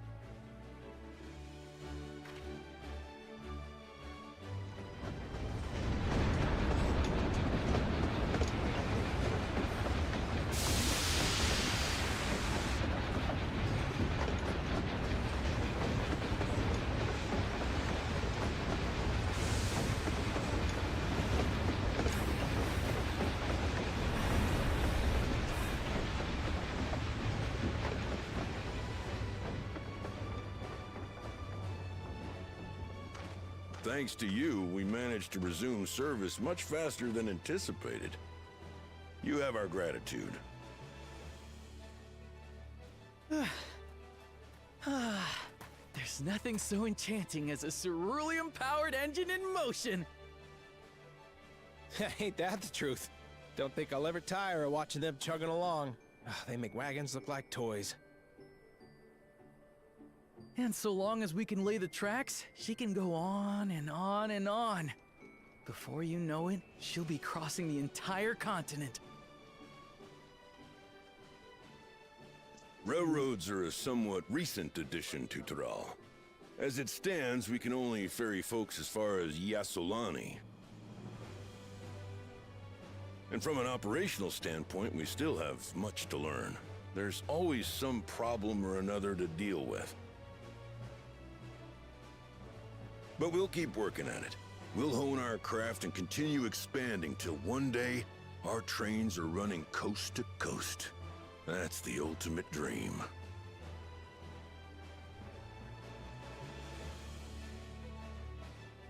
It's about 18 hours from Dawntrail to the thing.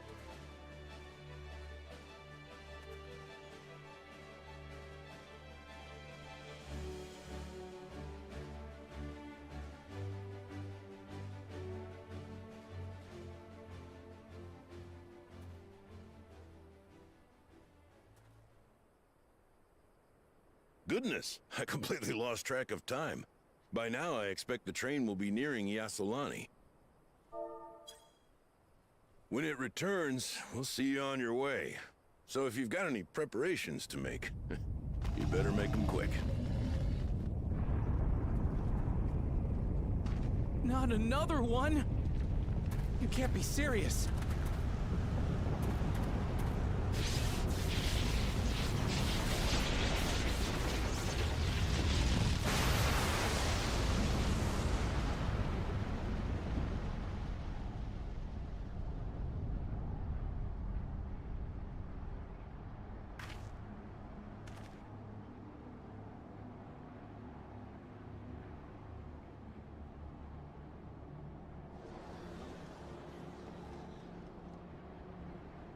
Gods have mercy.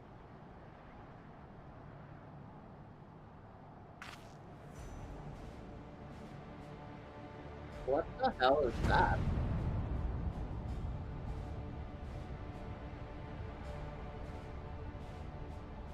What in the flying?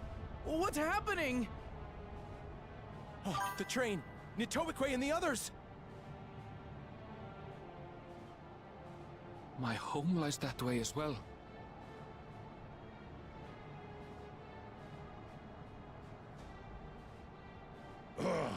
We're going to investigate.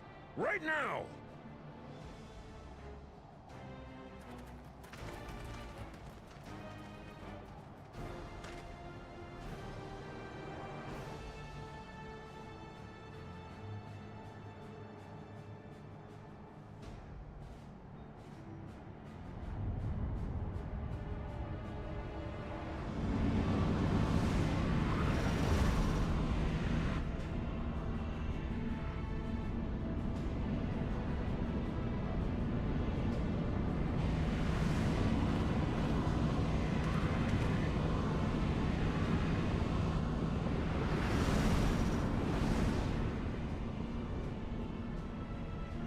What in the world?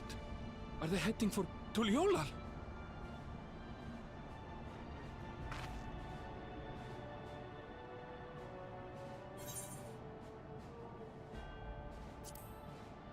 That's the way.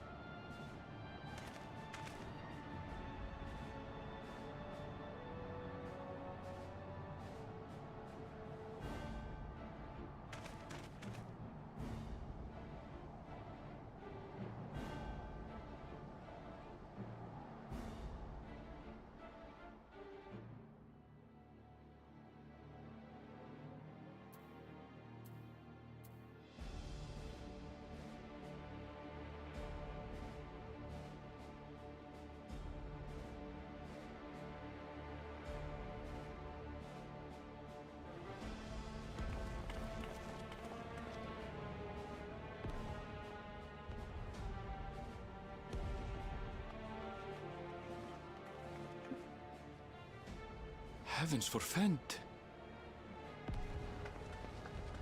You're here. Good, good. They came from the sky and attacked without any warning.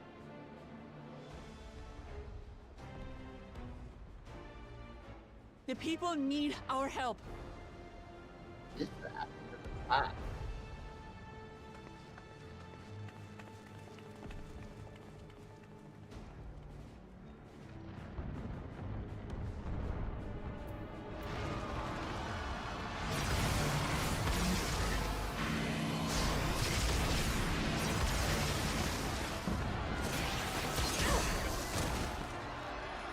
Can you stand? Try to remain calm, everyone. What the?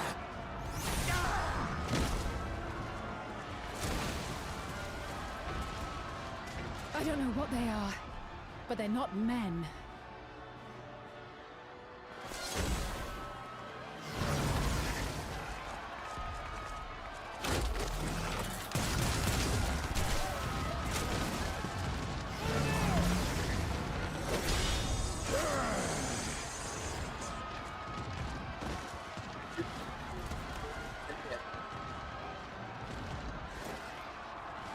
Someone help me, please!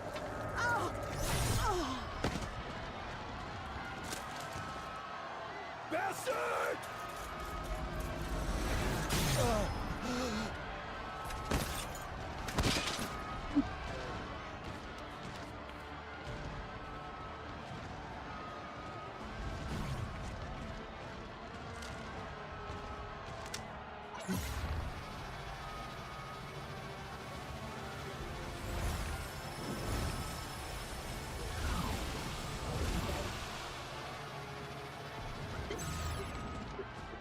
What did it just do?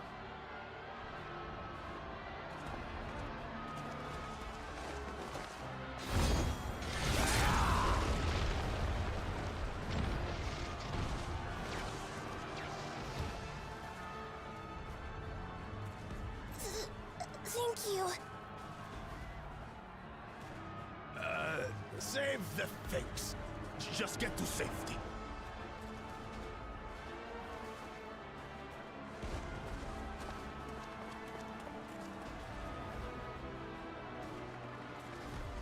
I'll hold the line here. Fall back to the palace. Quickly, before it's overrun. Thank you, Bakul Jaja.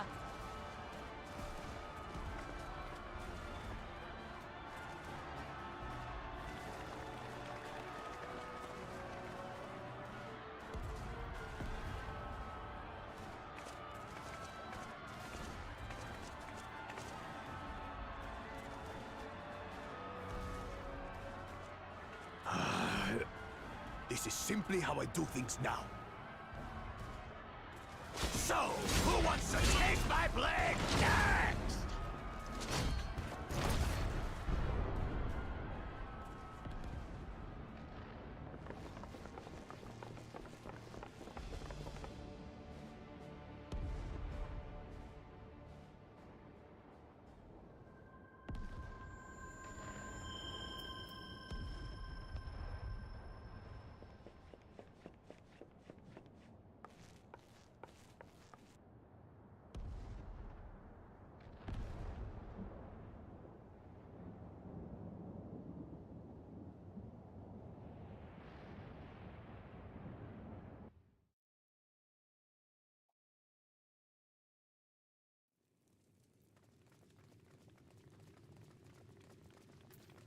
Didn't start this?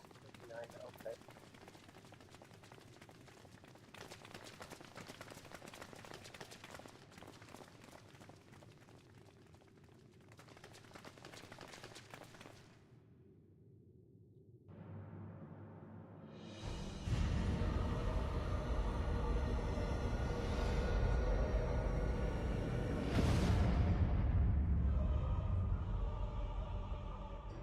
That you should still live. Zoralcha?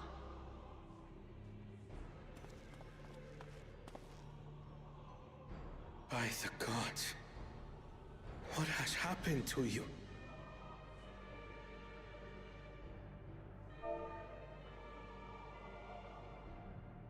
This is your butchery, isn't it?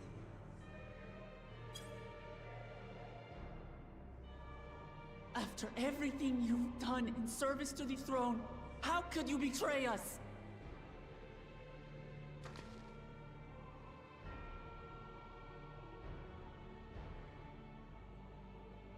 My demand is simple. The dissolution of Tuliolol and surrender of all its territories. Refuse, and I will kill every last one of you. Have you gone mad? No. My ambition remains unchanged. To teach the masses the folly of war, that they cry out for peace, and thus unite the world. What has changed you so much, and in so short a time? To harm the very people you swore to serve. This is an unforgivable deed committed by my son. My son!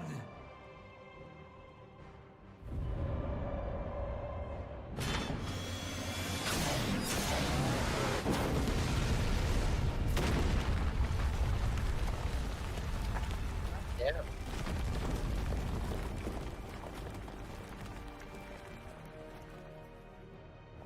You have heard my ultimatum.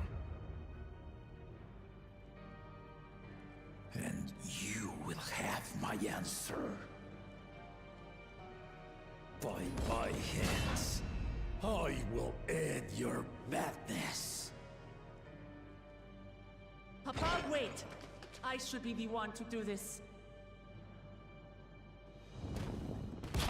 No! His sins are mine to bear.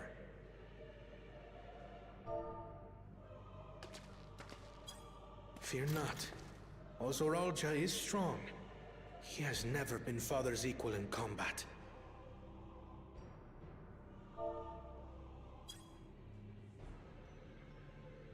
I believed you long dead. To have the chance to kill you myself is an unforeseen blessing.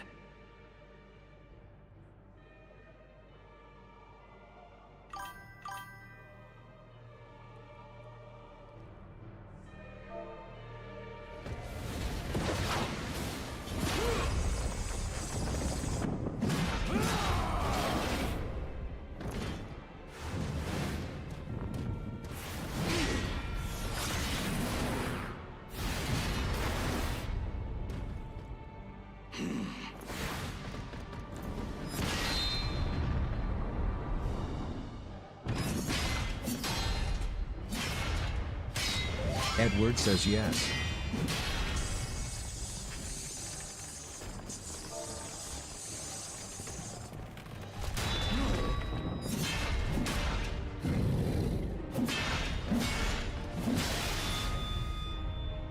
Farewell, Zoralja, my son.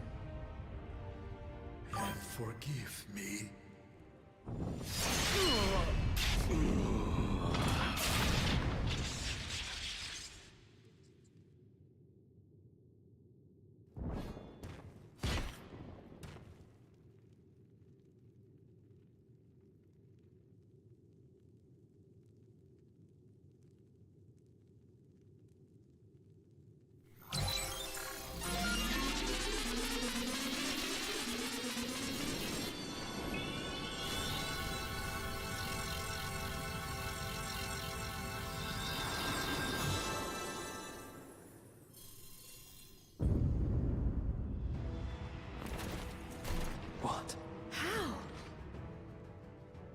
Despite his old age, the mighty Gulul Jaja remains a fearsome foe indeed.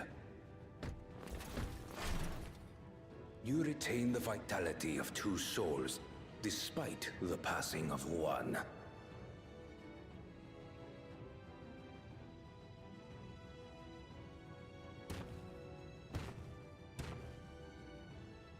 I shall even the odds.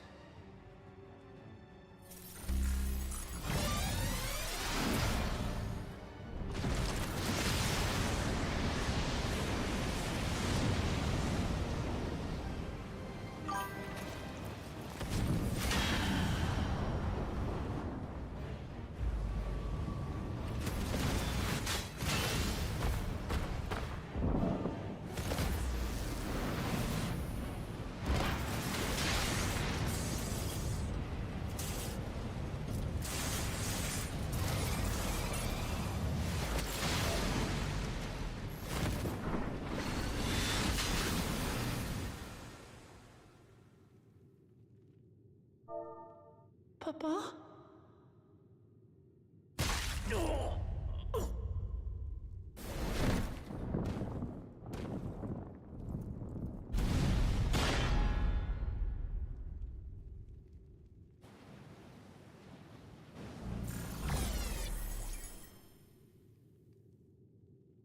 Even the blessed are mortal.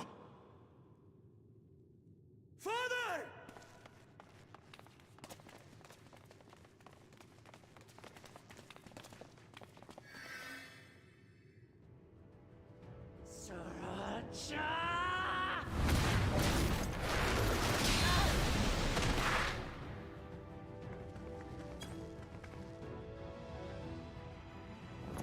You are no match for me. Murderer. On my honor, as vow of resolve, I'll make you pay!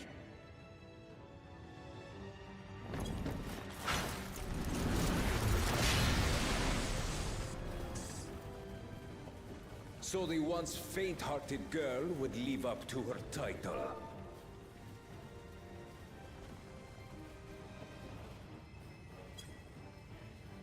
Very well. If only to demonstrate the disparity between us, I give you a chance to prove yourself. Rally the entirety of your strength. Lay siege to my kingdom. Strike me down, like I did father. Then, will you be his worthy successor?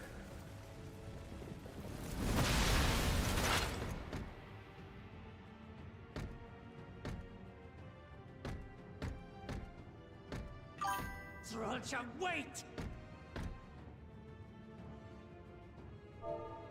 My warships will remain in your skies.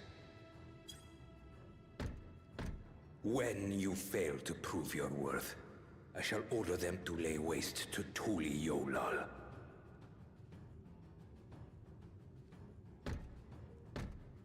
Choose your next steps wisely.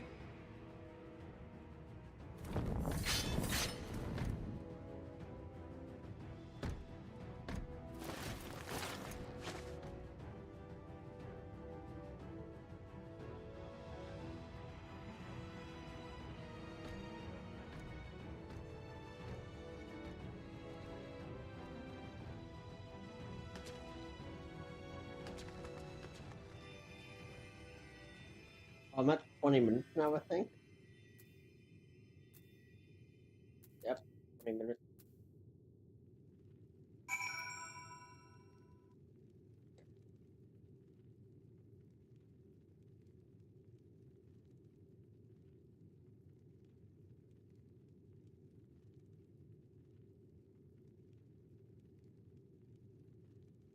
Right now, let's... Lamont says no. Papa can't die. He can't.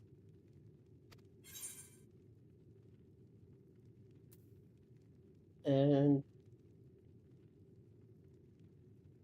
that is now finished.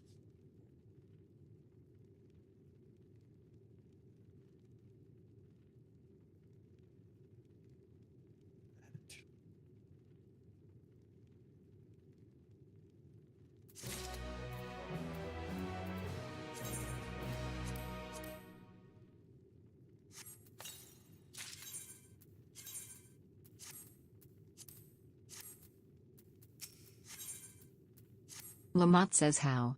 How could this happen?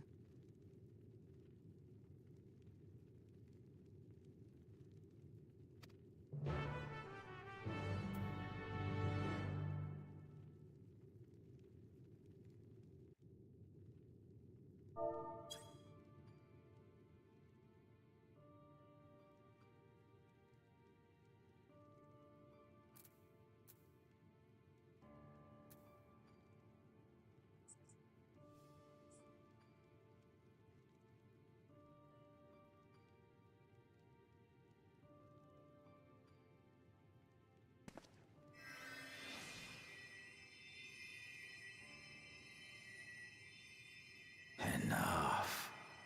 I am beyond saving. Father, please.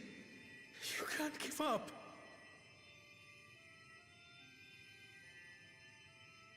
Are you there, oh friend?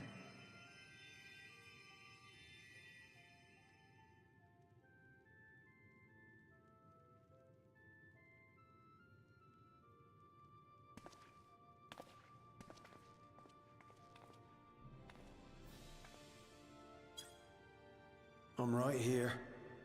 I'm right here. Look after my children. What? I'm an old fossil like you.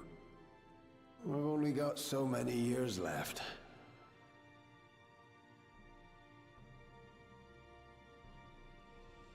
But if that's what you want, it would be an honor.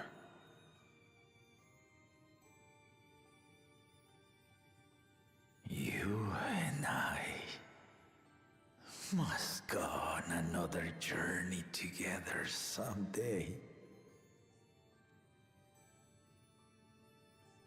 Aye, you can count on it.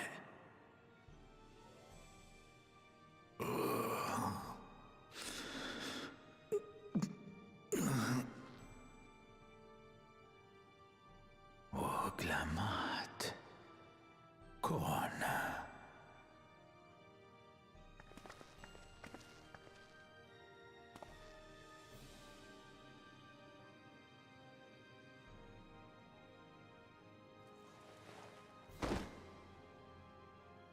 Yes, Papa. The graves of the Yokwi. You saw them, yes? I always found their teachings comforting.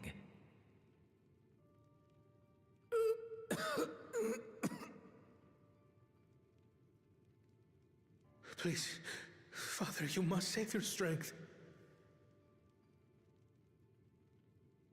Our flesh may wither and die, but so long as we are remembered, we are never truly gone.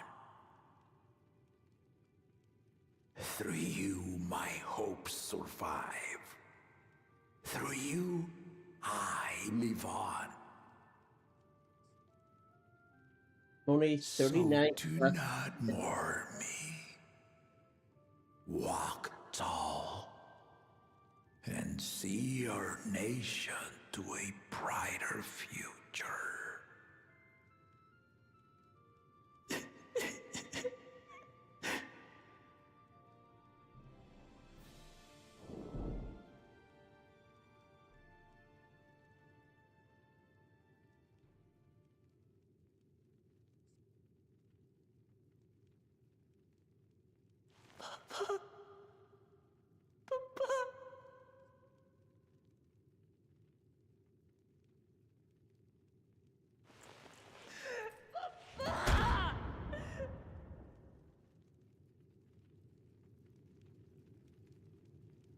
Damn.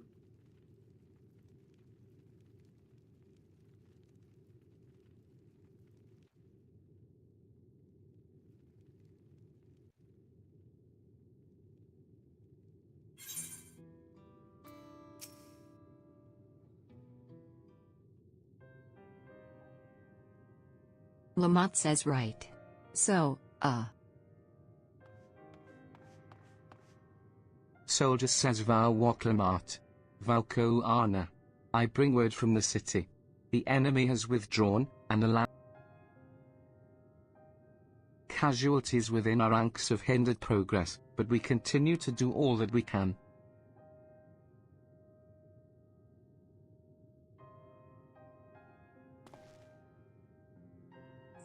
Ko-Arna says I thank you for the report.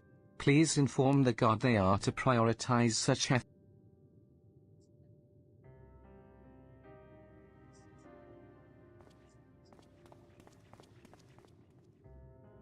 Lamont says the people. I need to help them.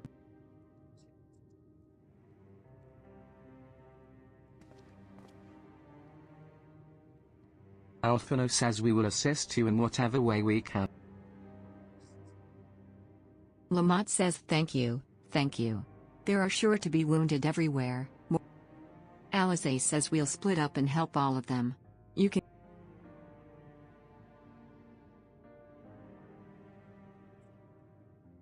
Lamont says Alphino and Alice, could you take Bayside Bevy? And Curlin Erinville,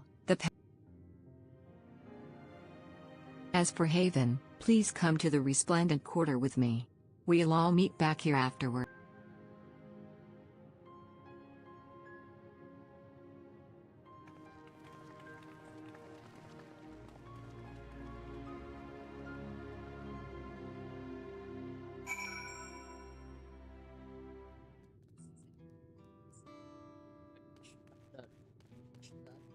The cutscene.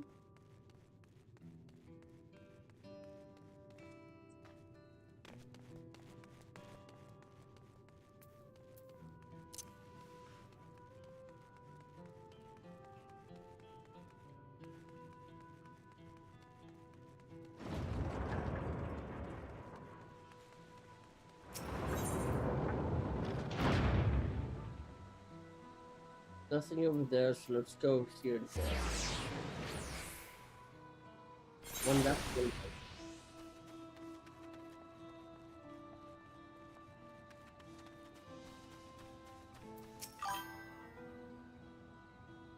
Citizen says thanks. I think I'm alright. Citizen says did you see them? Those soldiers? They looked like people, but they killed with no hesitation.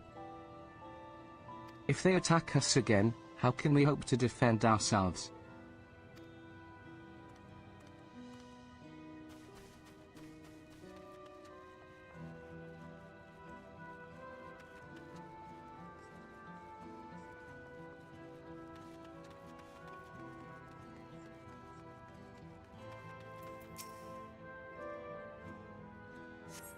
Soldier says my thanks.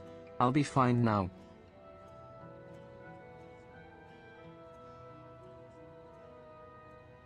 But we failed to protect the people.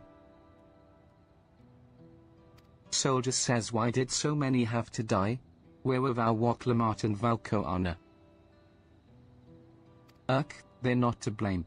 I understand, I do, but I need to clear my head.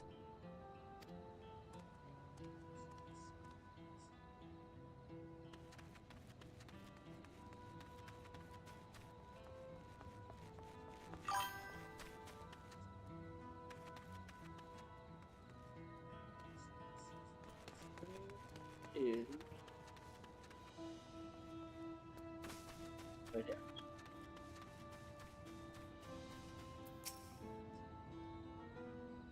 Citizen says thank you, miss. But my husband and son. They were. That one's done.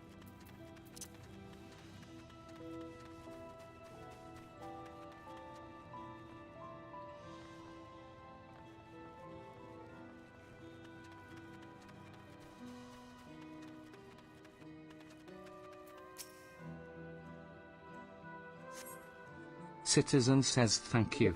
I thought I was done for. I heard something disturbing. The enemy leader, they say he looked like Zor al-Jah.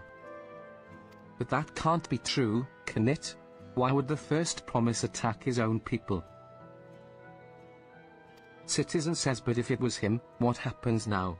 Is he going to come back? What do we do if he does?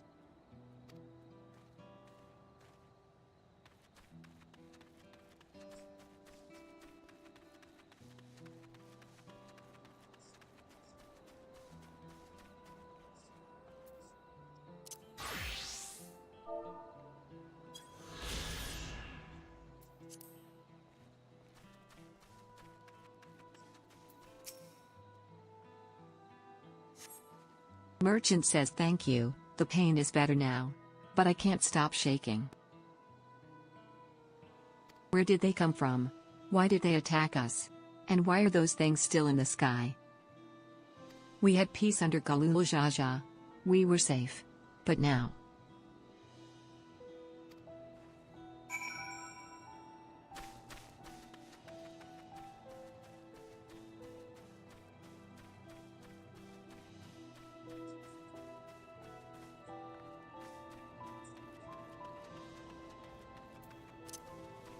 I'm glad I didn't jump down because I happened to be walking about like that.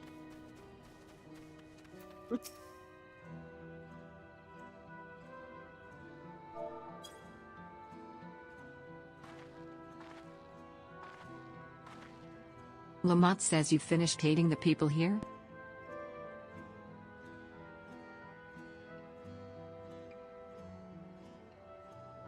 Thank you. There were children among the wounded. Children.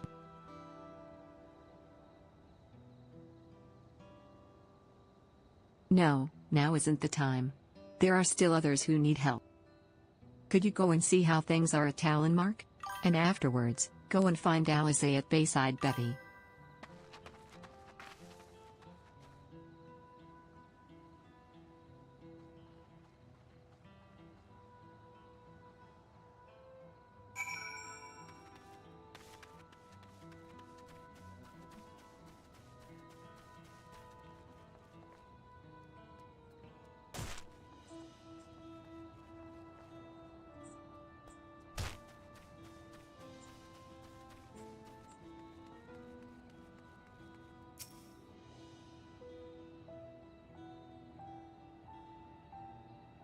There is no evidence of significant damage from the battle.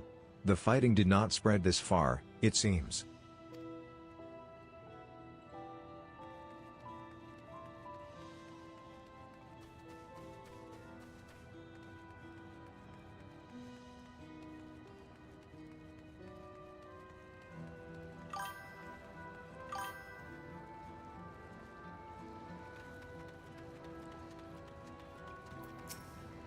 Kot says you have business with me, Outlander?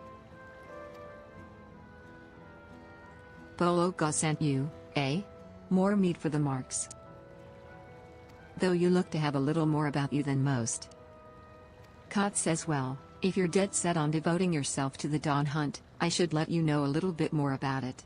Where to begin?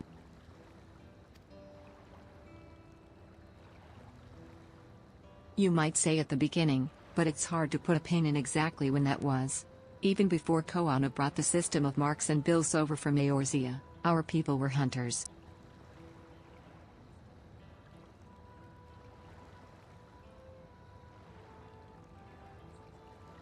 Not just for food, but for safety, hunting down those ill-made monstrosities whose very existence was inimical to our own.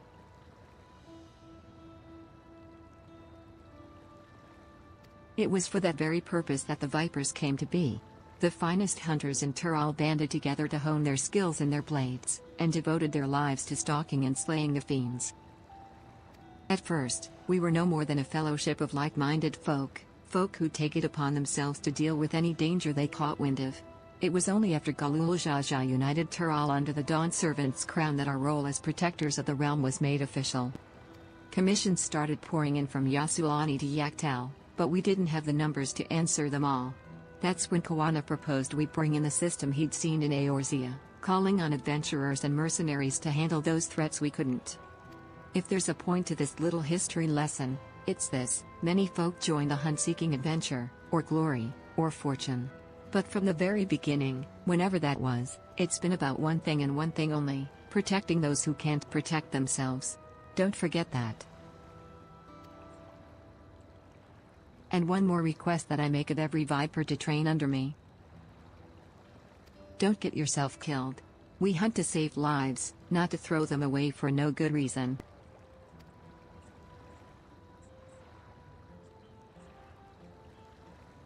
I reckon that's enough moralizing from me for one day.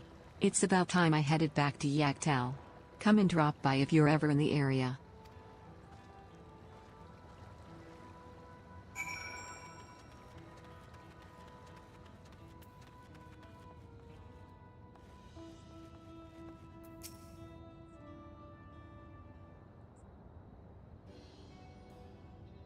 Majin says greetings. Allow me to thank you personally for lending your assistance in this matter. We've been quite desperate for someone suitable. Just says greetings, Lul Majin. At the risk of becoming a daily nuisance, I must ask, have there been any Majin says a nuisance? Why, perish the thought. You've come just in time, in fact, none other but the vaunted Haven. Just says finally, a fortunate turn. So long as our sacred treasures are in wicked hands, to say nothing of the danger they pose to other nations. If these thieves really do intend to stir up chaos across the seas, then you had better depart on the next ship. But before you do, it might be proper to introduce you to those who have come to Tural in search of aid. Lozenikwe comes from a village far to the north. A single warrior cannot hope to withstand the power of her tribe's relic, so she requires a stout protector, someone that can be leaned upon when times are darkest. The heirloom that Nyepi must recover afflicts terrible maladies upon its victims. He seeks someone who commands great healing magics to counteract this if the search for Shashepia's tribal treasure has been entrusted to a peerless hunter. She requires someone to act as a frontline fighter who can distract her target while her bow takes steadily aim. And lastly, there is Zhua, who knows little about her people's ancient artifact aside that it must not fall into the wrong hands. She seeks a mage of great power, but anything beyond that lies shrouded in mystery. Majin says, aren't you forgetting someone? Raoulja, your crisis is just as pressing, even if you won't say so. Raoulja hails from further south than even Mamuk, and has traveled many days and nights in search of someone who can strike down their prey from afar. It's the only way to escape the effect of his village treasure. Did I get that right? Just says indeed, indeed. I do get so forgetful in my old day. 5 tribes, 5 stolen treasures. All are waiting for the aid of a brave soul, hopefully that can...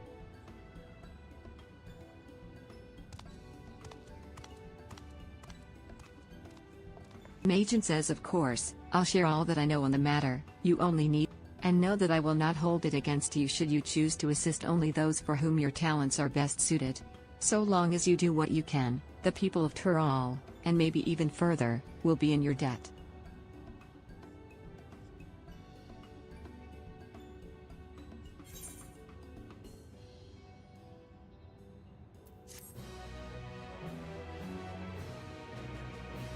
You have gained access to the role quests for Dawntrail. A separate quest line and story is now available for tank, melee DPS, physical range DPS, magical range DPS. Speak with the people of Tural gathered in Shpolyavtai and assist them with recovering their stolen treasures.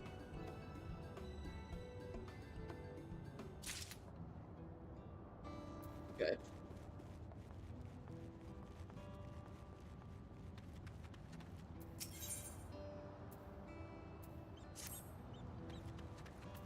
Afterwards.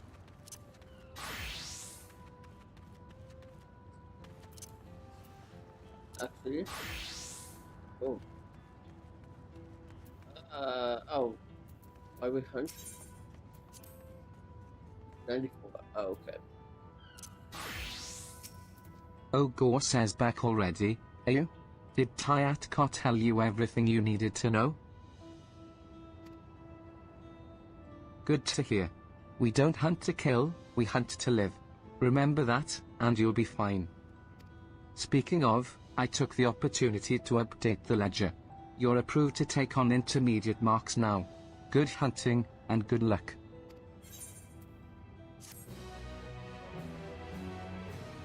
Intermediate on hunt. You are. Okay, so now let's go back to the paladin and assess this damage. Damn, damage is actually wow. The shop appears to have weathered the chaos, though its wares have been strewn across the floor.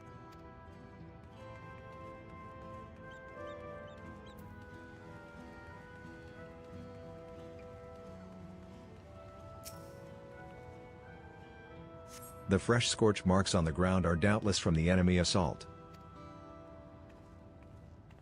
The last one is right here, I think, yeah.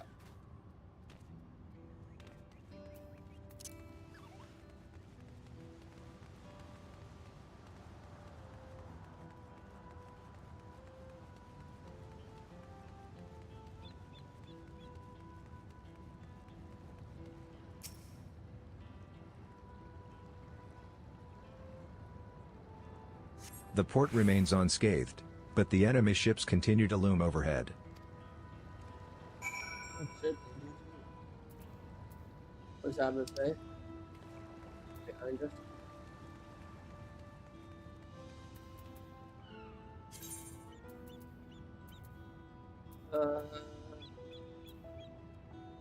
Where's my cheese?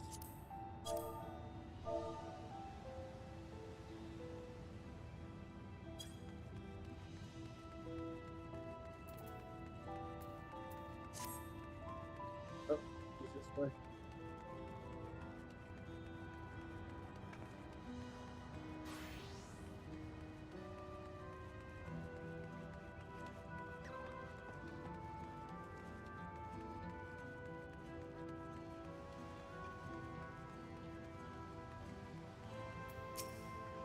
Alize says I've helped all those I could find, and seen them delivered into the Landsguard's care. As many casualties as there are, it would have been worse if the Landsguard hadn't fought as bravely as they did. And if Zoralja actually meant to harm the people. I mean, look around. The buildings are hardly damaged. I suspect his aim was more to incite fear. To show that he could strike whenever he pleases. But we can discuss that later. How is Lamachi? Even after what happened to her father, she's trying so hard to fulfill her duty to the people.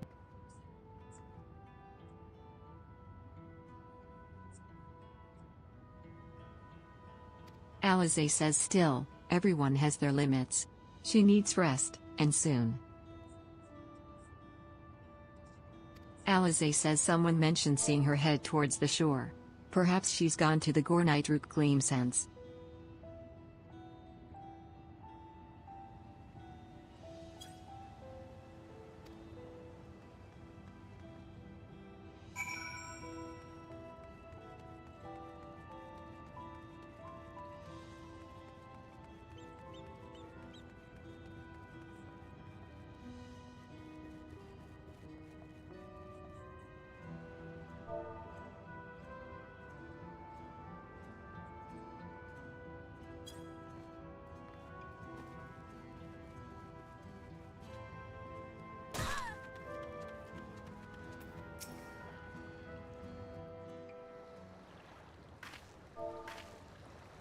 Steady now.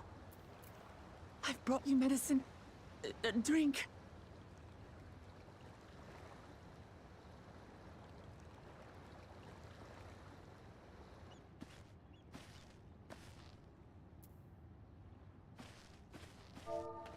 There you are, Lamachi. I was beginning to...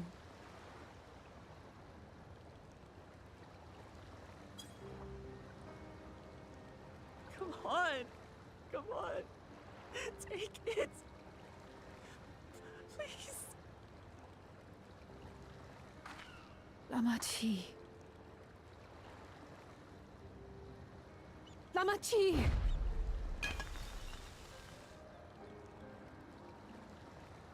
Damn. How could I?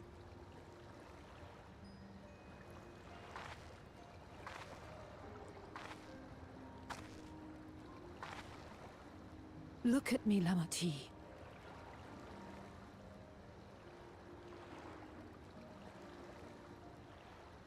You need rest. You and her both. I will tend to this soul.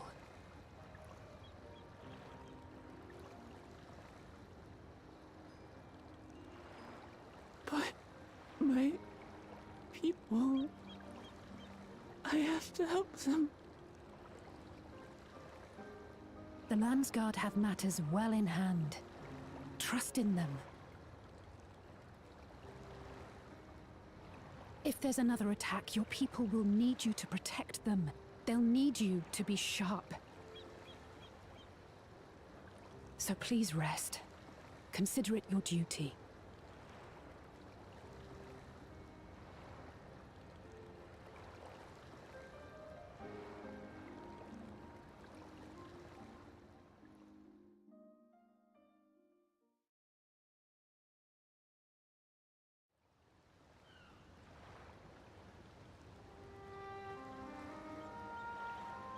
I stood before them all. Said that we'd build a nation where everyone knows happiness. So much for that promise. What good is a vow of resolve who cannot save her people?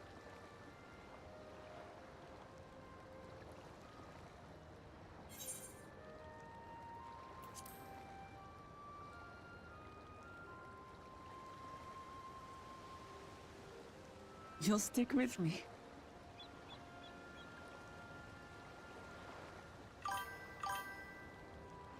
Thank you. My head's a little clearer now. I need to concentrate on what I can do, rather than what I can't.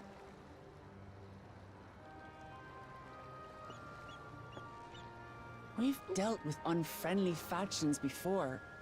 From Yokhui still longing for conquest, to adherents of blessed siblings, people who are unwilling to listen. Even so, I believed that by learning about one another and engaging in good faith, we could peacefully settle our differences. And we did. But my brother is different. There will be no reasoning with him. He killed our people, our father. He'll stop at nothing to achieve his goal. What's more, he has power. The power to destroy the peace we've worked so hard to preserve. If I'm to protect that peace, then I must fight. I must confront Zorolja and kill him.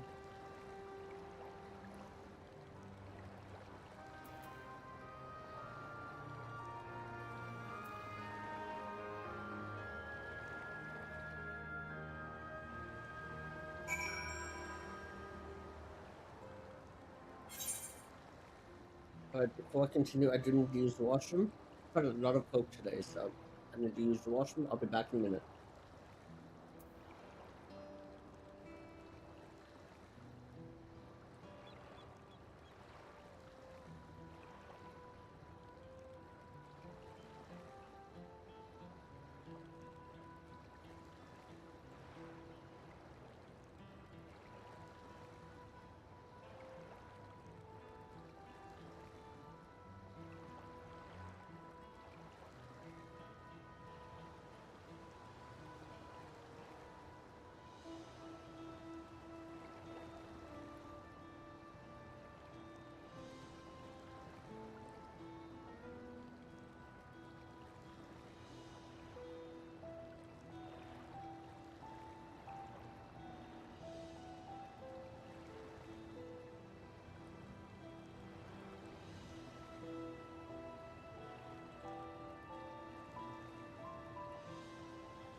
Alright, and we are back.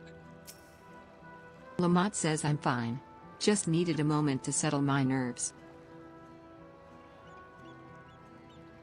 Thank you for being there for me, and for urging me on despite all my sulking. Sitting around complaining isn't very leader-like, is it? So much has happened so quickly. I struggle to make sense of it all. The strange soldiers, those floating ships, the new powers Zor-Al-Jah commands. Given everything he's done, and still intends to do, I know I can't afford to run headlong into battle. Not this I cannot let this terrible pain in my heart lead me astray. But I will make it my strength, the strength to do what I must.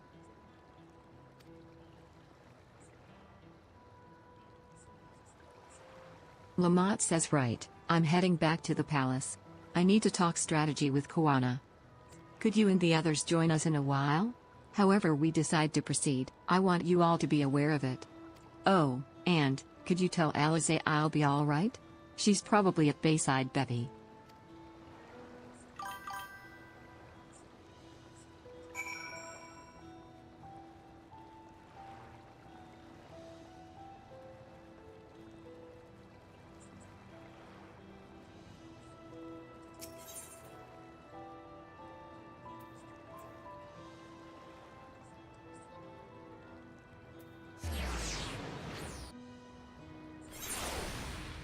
Probably closer.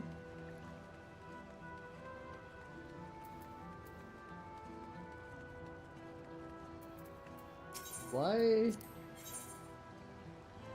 Okay.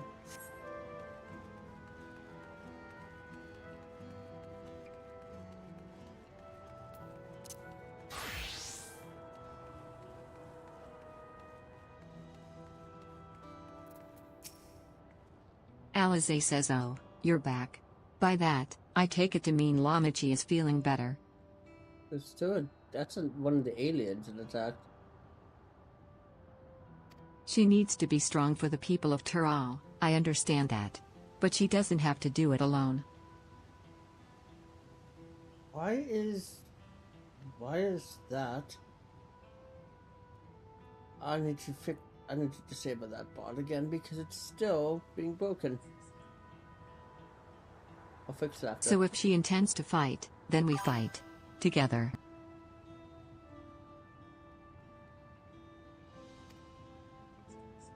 That said,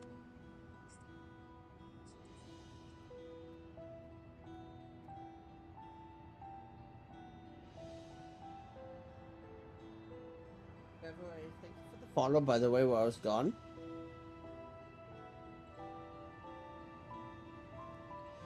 I totally missed that because my bot was being weird. I wish I knew exactly what we were up against.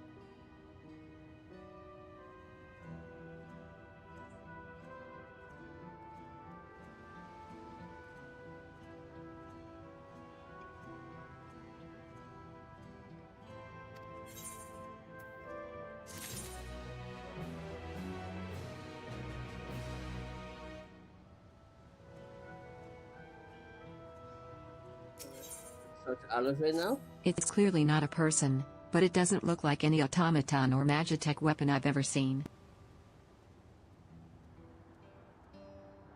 As far and wide as you've traveled, though, perhaps you've encountered something similar before. Alize says would you mind taking a closer look? It may yield some clues as to Zor-Al-Jah's new powers.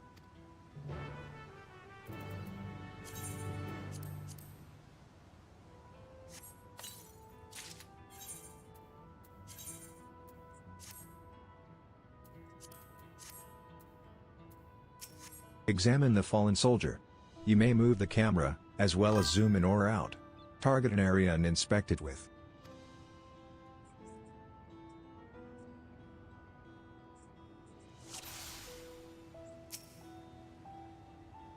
From a distance it appeared to be simple armor, but upon closer inspection its construction is quite intricate. Power Ranger outfit. The material from which it is made is unclear, and you see no signs of a power source.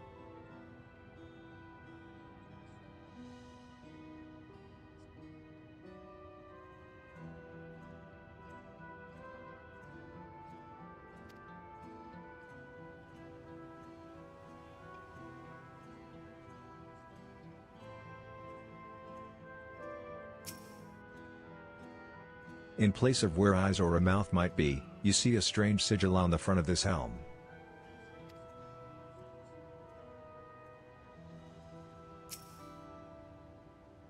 The general shape of this weapon resembles a gun, but its construction suggests it's far more advanced than anything you've seen before.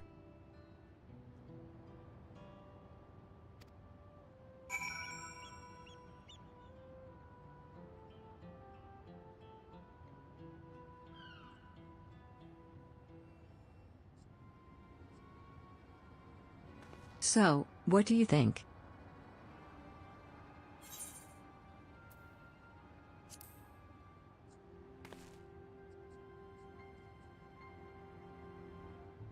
Indeed.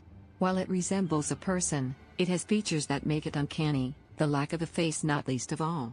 Did you see any sign of a power source? So it probably doesn't run on ceruleum or any other conventional fuels. I tried channeling ether into it earlier, but there was no response. That would seem to rule it out as an arcane entity. It's completely lifeless now, a far cry from the unstoppable enemy it was in battle. Even the material it's made of is a mystery. Rather than a metal, it's more akin to stone. Wait. Haven't we seen this somewhere recently? Yes, we did.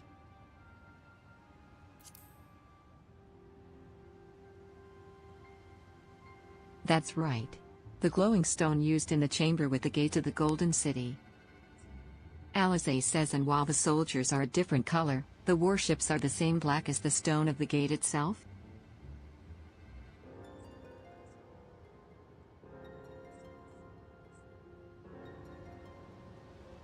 There has to be a connection. Let's share our observations with the others when we gather at Sun Perch.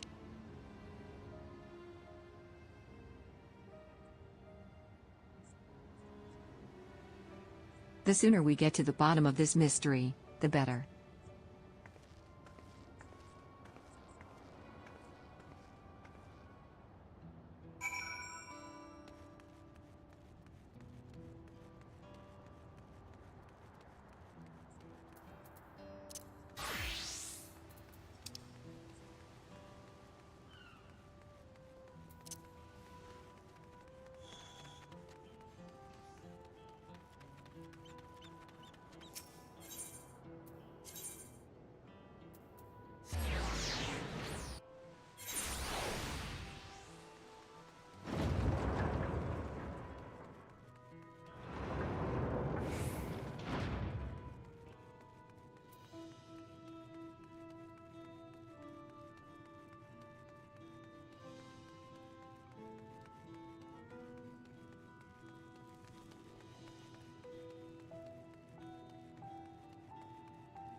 Looks like everyone is here already.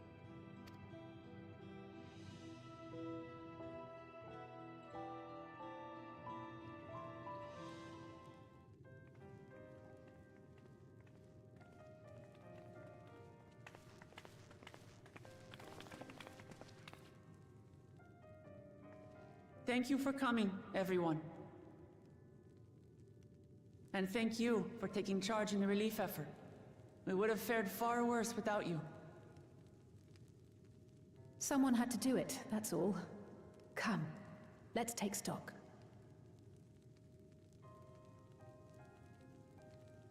In terms of casualties, at least 50 died in the attack. And many times that number are wounded. All available healers are seen to their care. Structural damage at least is limited, so essential business can be conducted without issue. That said, the people are understandably shaken. We must assuage their fears, and begin working to restore things to normal as quickly as possible. Now, the most confounding mystery remains our enemy. And their mechanical soldiers created with technology that surpasses anything I've ever seen. What is their nature? And how did Zoralja manage to bring them under his command? Such things remain unknown. They emerged from the dome encasing Yasolani. We're quite certain of that much. Speaking of the dome, we have some theories, I'm told.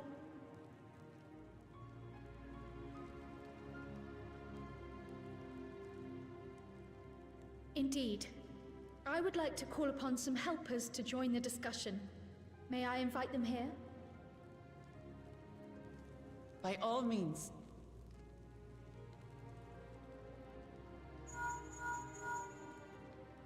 It's me. Permission has been granted. You can come in.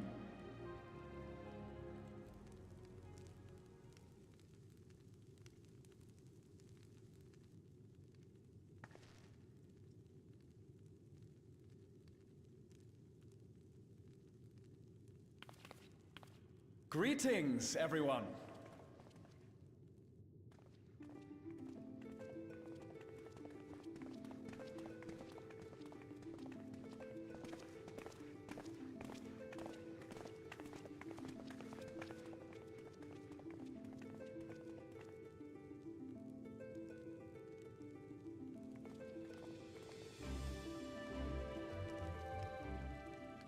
Raha! Y'shtola! After that long voyage, I had hoped that we might be afforded a moment's rest.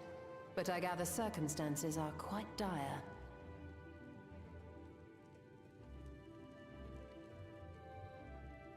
All is well in the Annex, never fear. I've already dealt with the most pressing matters, and others hold the fort in my absence.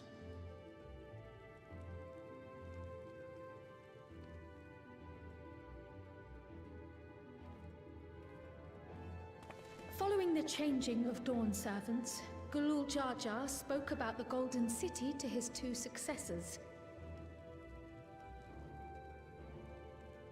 Thanks to Wuglamat, I was allowed to attend that meeting. What I heard led me to conclude that this was a matter for the students. Thus did I call upon our comrades who possess the requisite expertise. It was actually after that the dome manifested. But, based on what we know, I have reason to believe that it is connected to the Golden City. While we're eager to help, we have limited familiarity with the situation. Might we trouble you to explain from the beginning?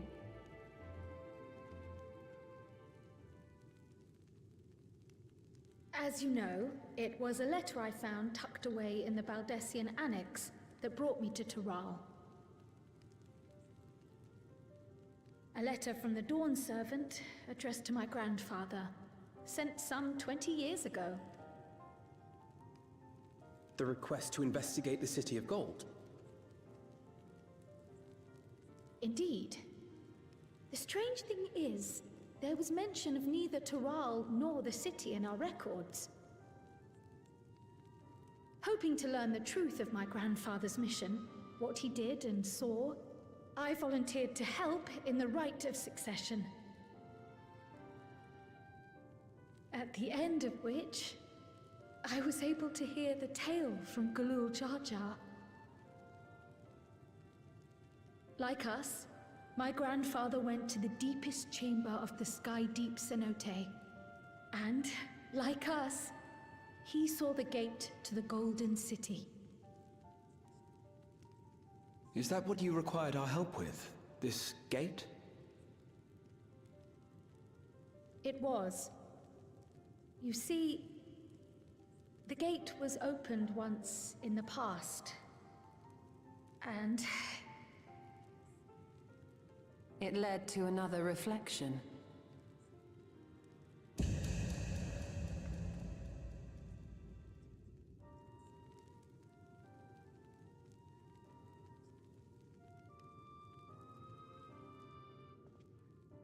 I can take the story from here. Considering my part in these affairs, I reckon maybe I'm best equipped to speak on the matter. I was there too, you see. In those ruins, together with Galuf and Gulul Jar Jar. And what I saw that day, I'll never forget.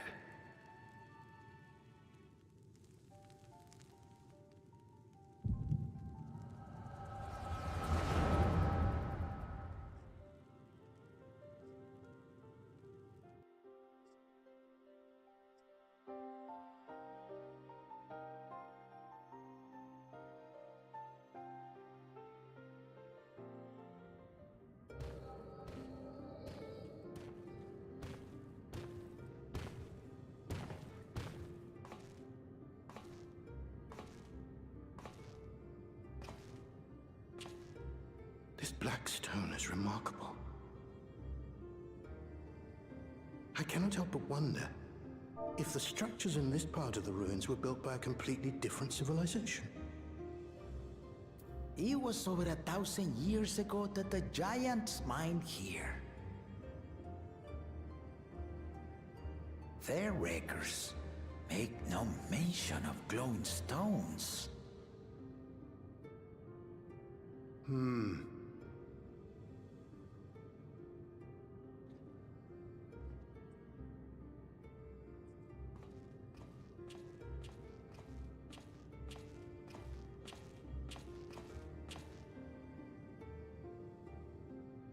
It harbors high concentrations of ether, and on the surface are what appear to be arcane patterns. They aren't Allegan, or Mahi, or Nemean. If anything, they put me in mind of the calculations of the South Sea Islanders, but even then...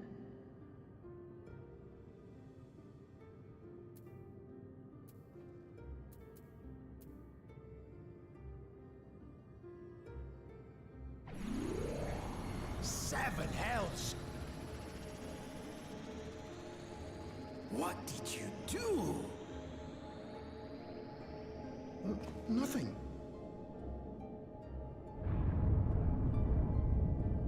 An earthquake?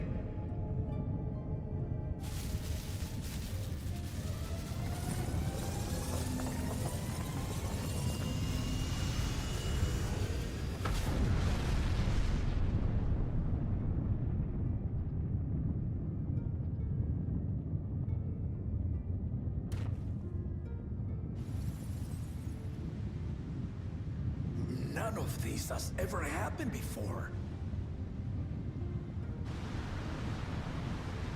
A void gate? Nay, this is different.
Baby?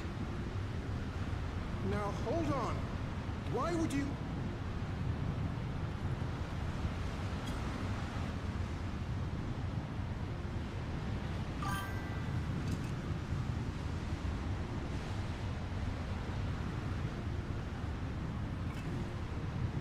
Now what's this?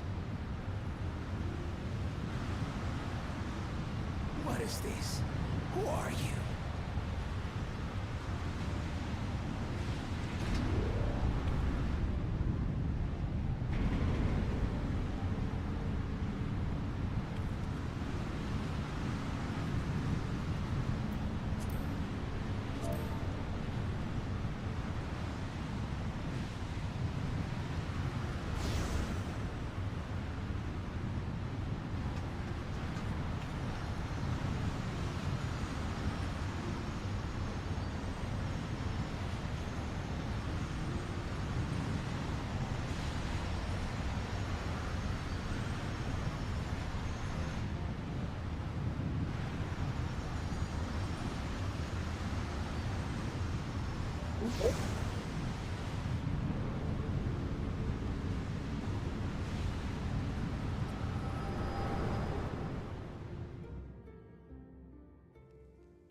Though it never opened again, Galuf continued to study the gate for years after that, hoping to learn something of value.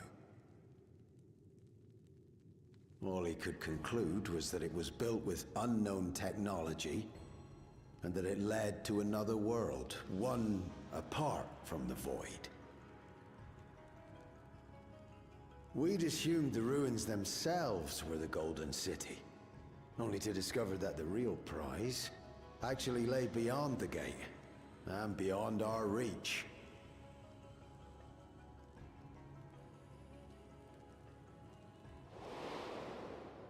Couldn't make head nor tail of the artifact either.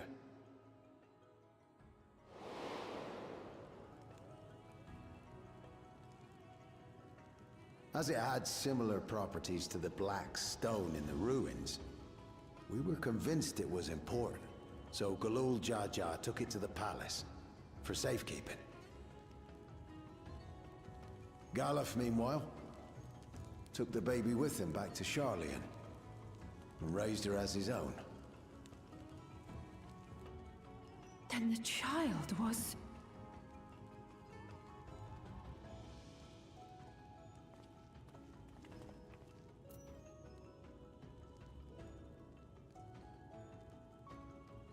The earring inside the letter to my grandfather.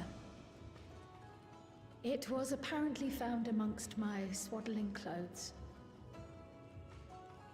If this is true, then it means that you hail from another reflection. So it would seem. I still struggle to take it all in myself. Looking back, Grandfather was always quick to seek distractions whenever I broached the subject. But never would I have guessed anything like this. But enough about me. We have more pressing matters. The forces that assailed Tuliolo. You suspect they are somehow connected to the Golden City? Thinking back on it, the soldiers look like they could have been made from the same black stone. And leading them was Zeralja. His involvement also lends weight to the theory.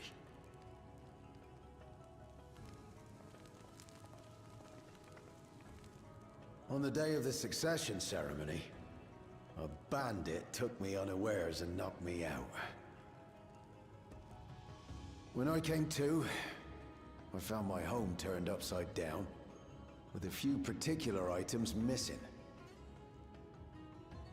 Namely the keystones I was entrusted with, for my role as Watcher of the Gate. The bandit?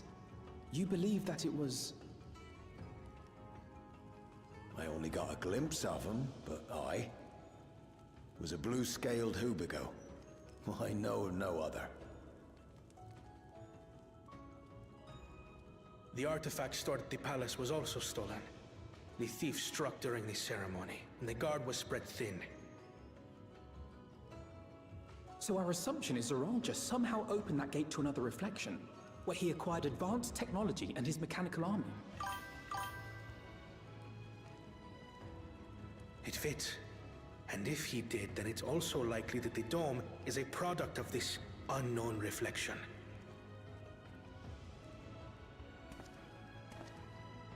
Hold on. We've been going on and on about the reflections, but what of my home? What's become of it?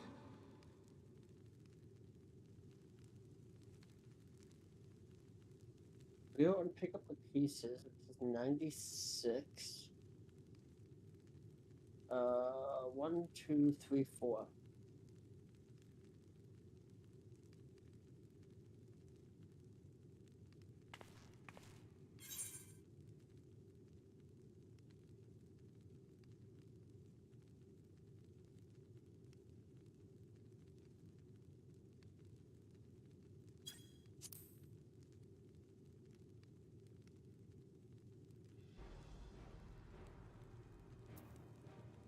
Indeed.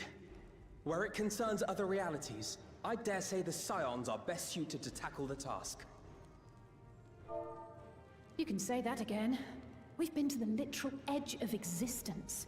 Some mysterious giant dome shouldn't scare us.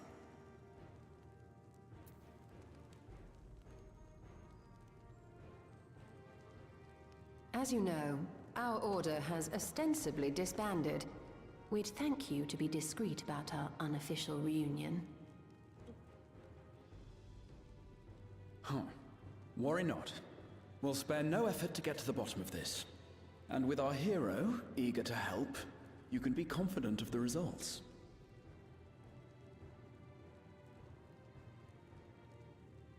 I'm coming with you. If that's where my brother is, then that's where I must go.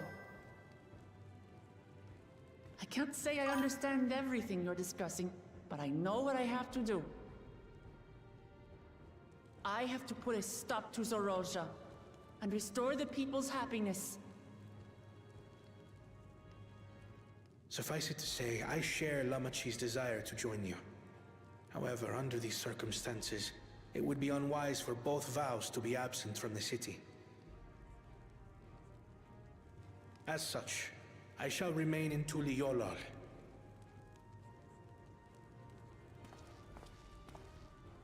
Come what may, I will protect our nation.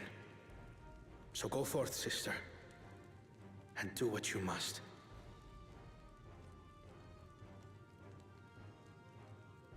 Thank you.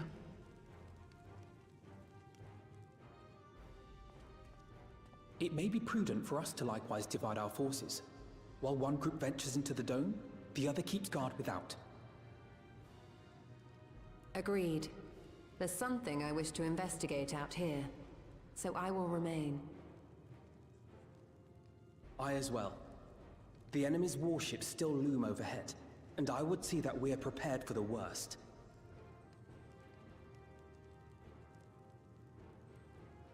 I wish to go to the dome. As a student, I have an obligation to investigate this potential threat to the world. But I'd be lying if I said I'm not deathly curious about my origins.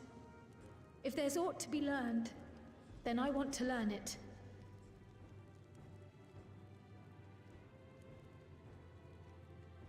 In that case, please let me come too. I have to see what's become of my home. I may not be a fighter, but I know those lands like the back of my hand. I can guide you. If you hadn't offered, I would have asked. We're counting on you. I'm not one for waiting around, so if it's all the same to you, I'll join the dome crew. You should accompany them, Graha. I expect your knowledge and experience will be useful. In the meantime, I intend to learn what I can about the gate, and will keep you apprised of my findings. Pray do the same. Assuming communication is possible from inside the dome, we'll maintain contact and share any developments. It seems our teams are assembled. A fine roster, I think. Looks good to me. We'll find a way to deal with the threat. For the sake of Tural. It's truly heartening to have you at our side for this.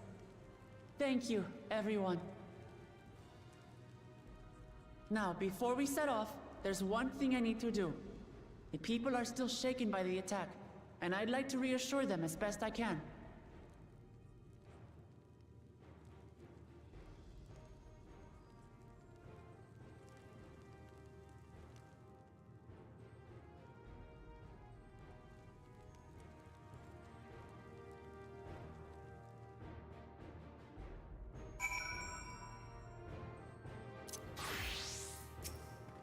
Lamont says I know what I have to do now.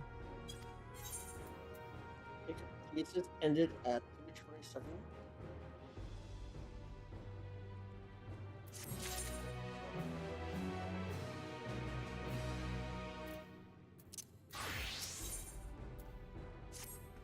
I know we're in a hurry to set off. But before we do, I need to address my people.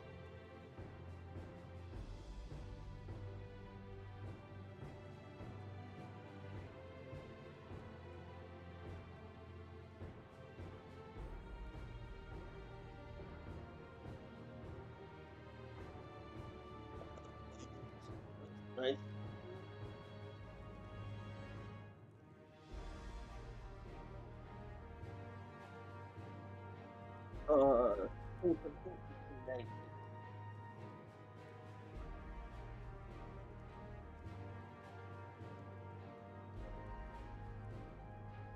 Lamont says the peace we swore to uphold has been shattered. They need to understand what's happened and how we intend to fix it. So I want to call an assembly at the Winged Walk and assure them that all will be well. But as shaken as they are, I don't know how many will come.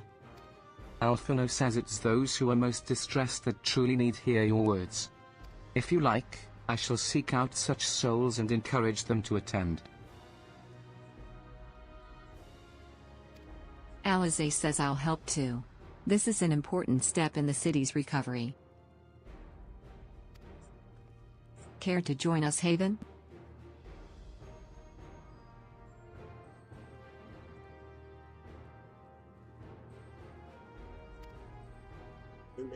Curl says while you handle that, Erinville and I will see to provisions for the expedition.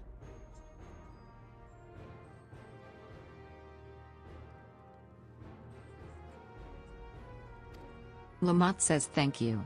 I'll go ahead and have a Lance Guard announce the address. People must first know there's going to be one before they can decide whether or not they want to hear it. Alphino says if you could see to the Resplendent Quarter and Bayside Bevy, Alize and I will split the rest of the city between us.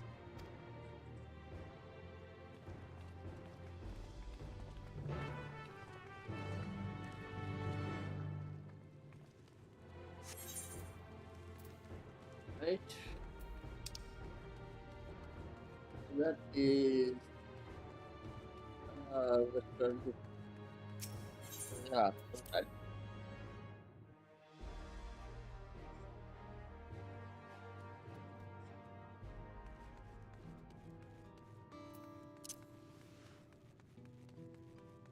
Can I jump this way? I can't. I don't know how to swing.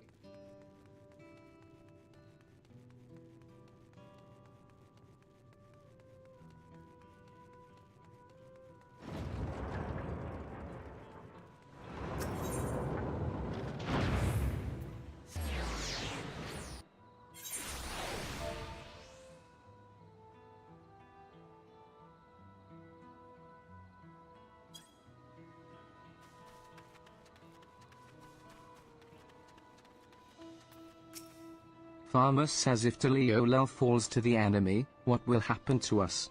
To our homes, our farms, everything we've worked so hard to build? Farmer says lives and communities and histories, all reduced to ash by these merciless villains. Farmer says I heard Varwalk Lamart is planning to address the people, but what's the point? What can she and her brother possibly have to say?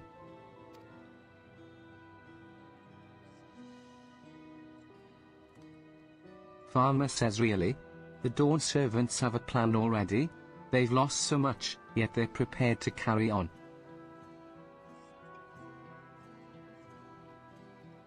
Wait.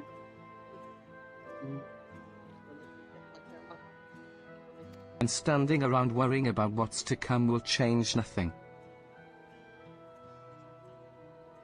It would be a lie to say I'm hopeful for the future, but I will go hear what they intend to do.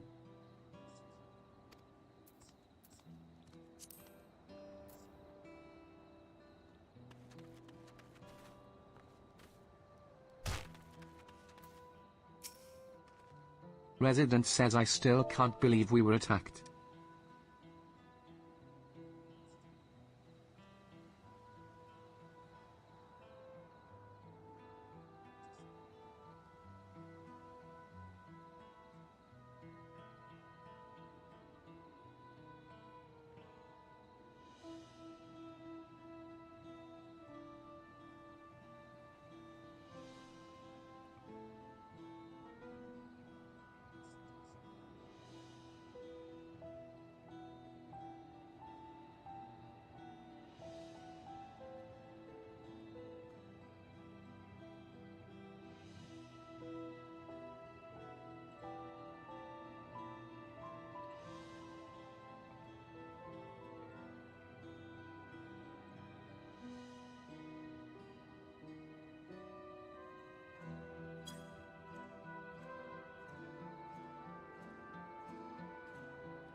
Resident says for a mercy, my family was spared. I don't know what I would have done had they come to harm. Resident says I understand Valwok Lamart is going to make an address soon. I'll be there, of course. This person does not need to be persuaded to attend Woklamad's.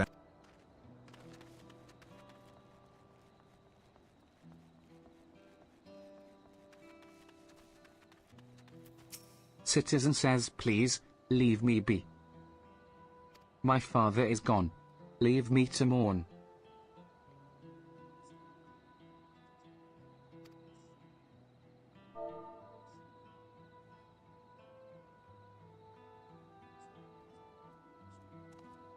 Citizen says Galul Jaja is slain, and yet Valwok Lamart and Valko Arna still fight for our nation. For us, very well. If they would speak, the least I can do is listen.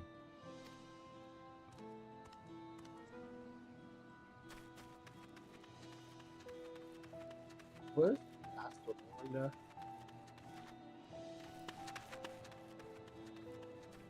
Anybody down here? Yep.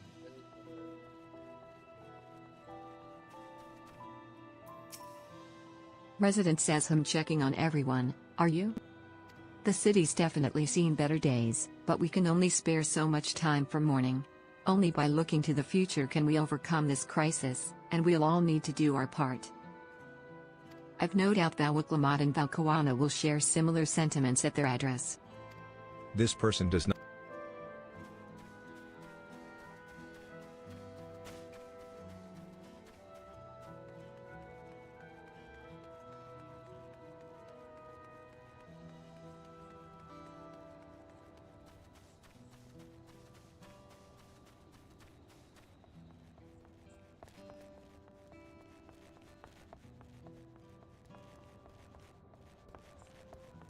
Nobody's here. I just it's under chat.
What's the third person, I wonder?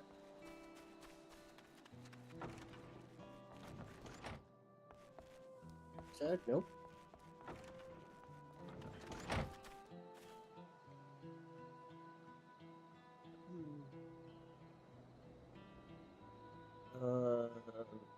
Unsure.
over here? No.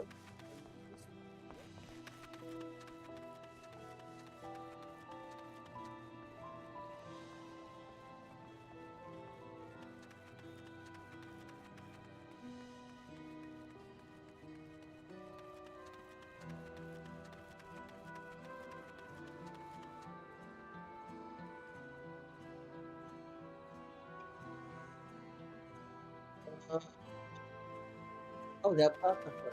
Okay.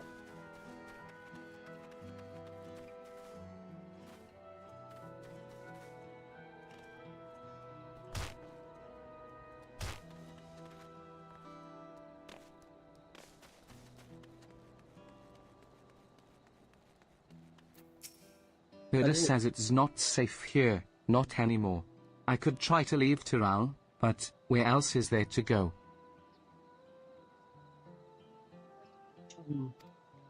Herder says you look like the well-traveled sort. Please, I can't stay here, but I fear nowhere in Tural is beyond the enemy's reach. What are the lands across the salt? I know. Even if I ran, I know I'd regret it in the end.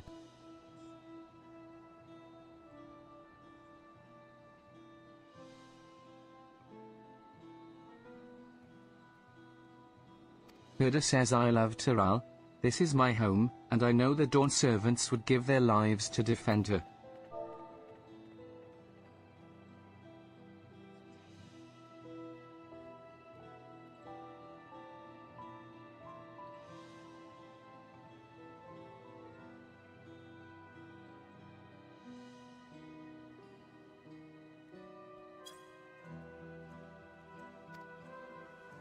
Herder says I will put my faith in them, and listen to what they have to say.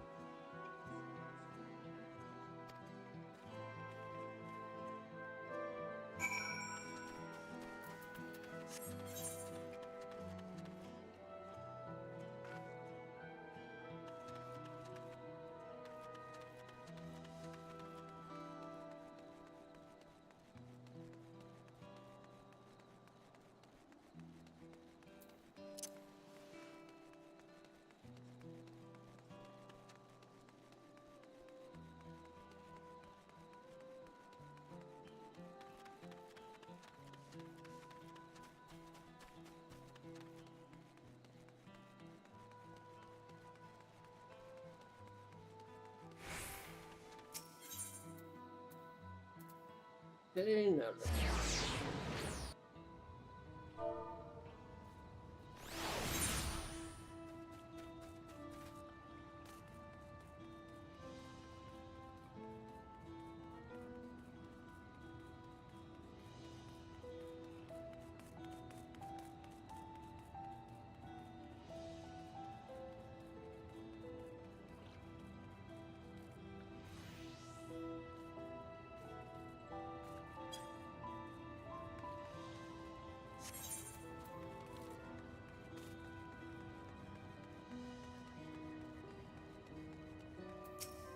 Merchant says phew, the wares are mostly intact.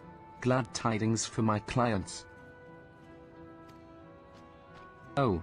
Sorry friend, but I've no time to spare. Vau Acclaimed and Valkoana will soon be giving a public address, and I have to finish taking inventory before then. Given the circumstances, it must be quite important. You will want to be there as well. This person does not. Okay, so that person doesn't trust us. Yes, I mean. So, where would I find the next person? I'm thinking Paranoid probably wants it. Resident says I can't leave now. What if those soldiers come back? And what are those strange machines looming overhead? Gods, I have so many questions.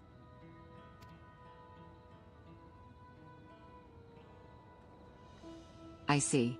It would put my mind at ease to learn something, anything, of the threat we face. Resident says alright, then. I'll go to the wing walk. Thank you. I feel better already, and likely better still once I hear what the Dawn servants have to say.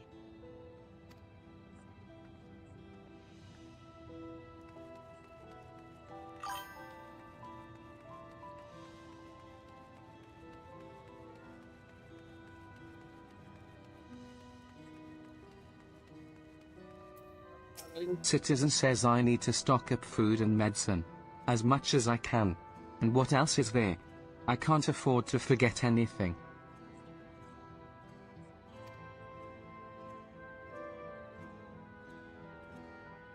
Citizen says sorry, miss, but I'm busy. Too much to do and too little time.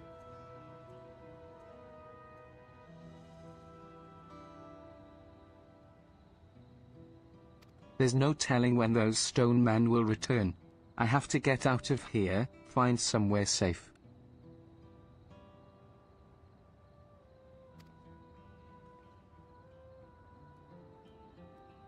Citizen says Valwok Lamart wants to speak to us. Citizen says perhaps she has a plan, then. I suppose there's no harm in hearing what she has to say.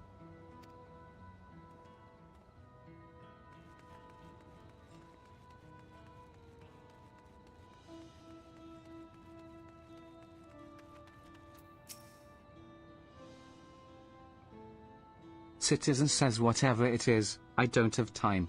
I have to finish repairing this cart. There's only so much I can carry on my back.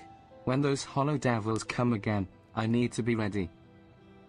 Valwok Lamart and Valko Arna mean well, but they're young and inexperienced. They can barely look after themselves. If we are to survive, I do not know if we can count on them.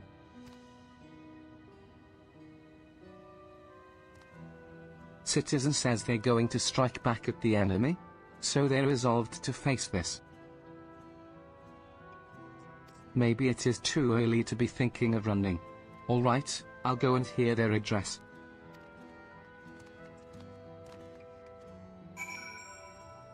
And now let's go talk to Walkamat.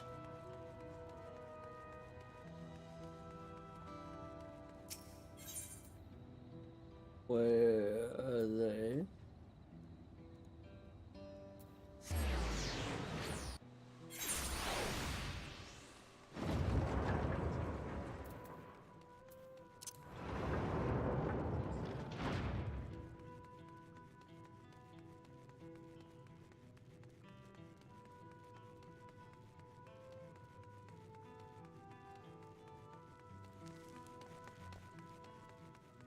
Walkamat?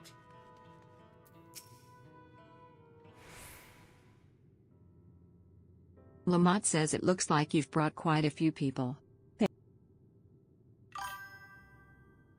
Alphino says Alize had actually returned ahead of you, but upon hearing that you were still out there, she decided she was unsatisfied with her own efforts and left. Ko-Ana says my apologies for involving you. Alphino says we are simply helping dear friends in need. Having traveled the lands of Tural, sharing in the rich cultures of your people, I can see. Alphino says what's more, Zor-Alja and his army pose a threat not only to Tural. We will stand with you, to protect what you hold dear. Ko-Ana says thank you.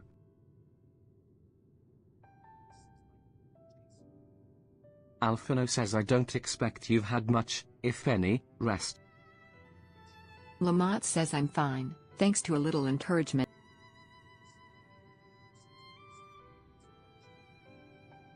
Ko-Ana says you needn't worry about me either. Whatever weariness I feel is no match for my desire to protect my people. Ko-Ana says we will restore peace to the nation and preserve our father.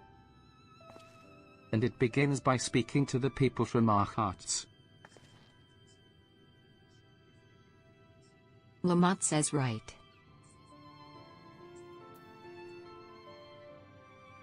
Lamont says we need to see to a few things first, but feel free to go ahead to the plaza.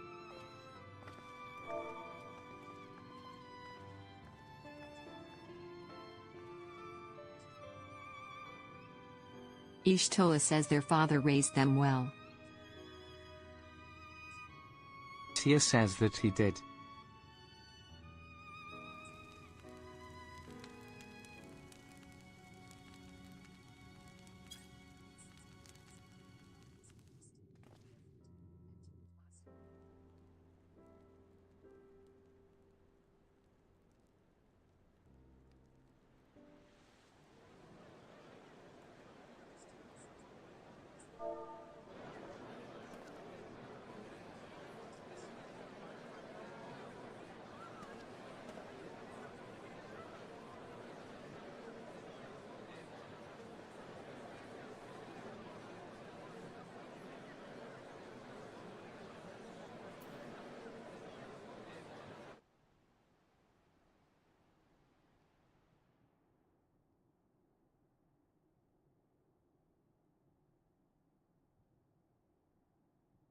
Lamachi, are you all right?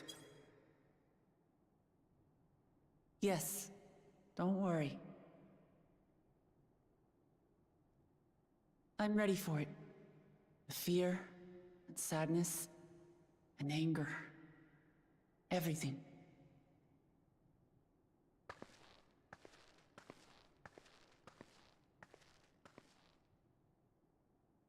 I am the reason to your resolve.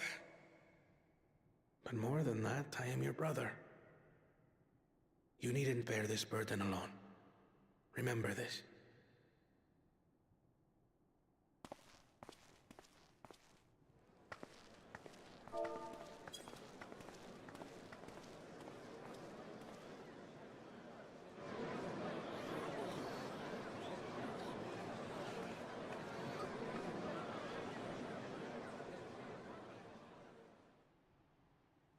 As you likely already know, my father, our former Dawn servant, lost his life in the recent attack. Welcome home. He challenged the enemy leader to a duel and fought with skill and valor. And for a moment, we believed he had won. But wielding an unknown power, How was the trip? Like, how was the drive? returned from death and struck him down. You sound so much better than you did over the last 2 watch weeks. as this happened. I could not tarnish my father's honor by I know. interfering. Is it the same headset? Same headset? Or... Many of you have suffered terribly. You've Or taken were you wounds. using your onboard mic? You've lost friends and family. Even As when you vow were of resolve, I failed in my duty to protect you. Oh. Words can't express the shame and regret I Plugged feel. in, not Wi-Fi?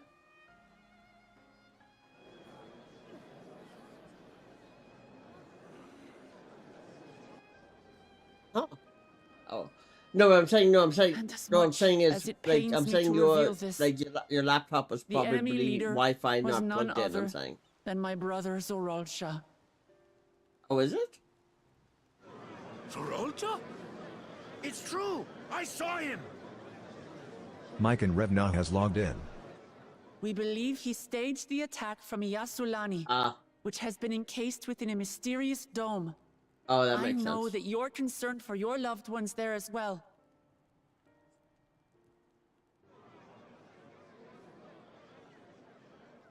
But mark my words, I won't let Zoralja torment us any further. Our father gave his life to protect our nation, and I'm prepared to do the same. If you want to see where I am in the story, I am streaming, by the way.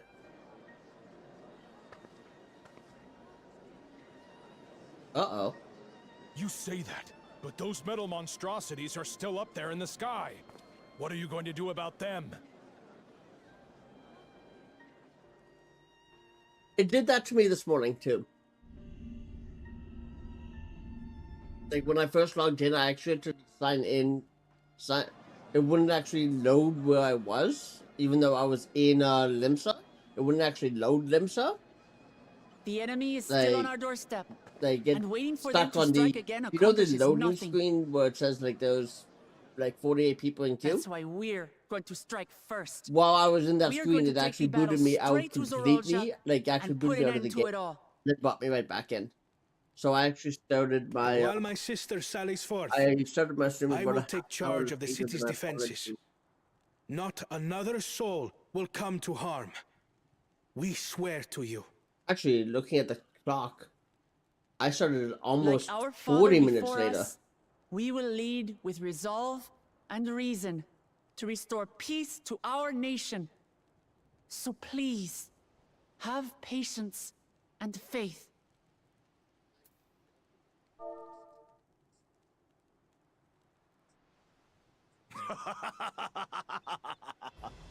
So the resolve goes on the attack, while reason shores up the defenses.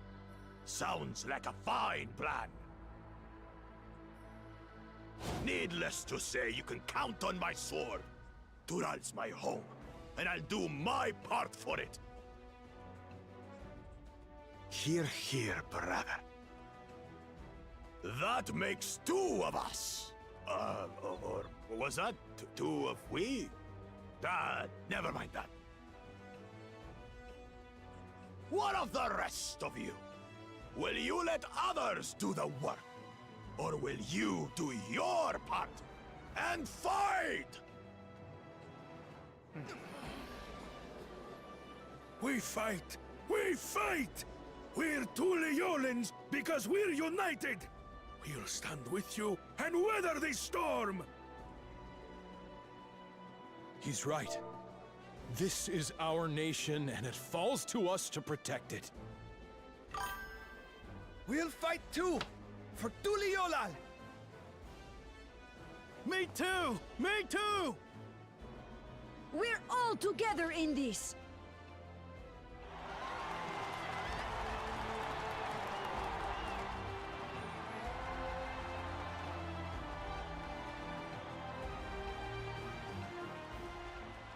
Thank you, everyone. Thank you. We've already learned much about our foe, and we will continue to learn more. In time, we will have the means to make their warships fall from the sky. When we join hands with our countrymen and our allies from afar, we're stronger than we dare to hope. Together, let us show the enemy the might of Tuliolal.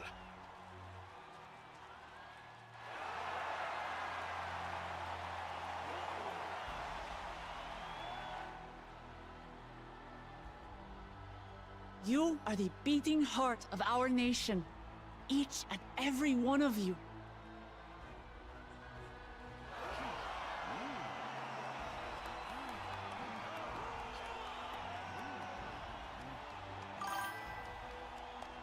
Uncertain days lie ahead, but for now, I ask you to persevere, to go about your lives as you always do.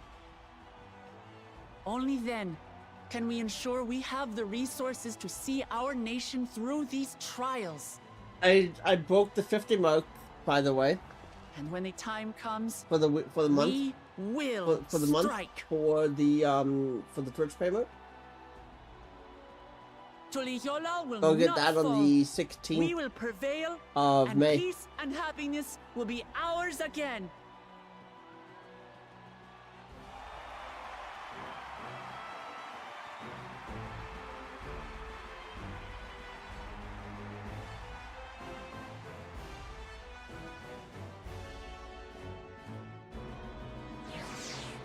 Yeah, I broke it with yesterday's stream.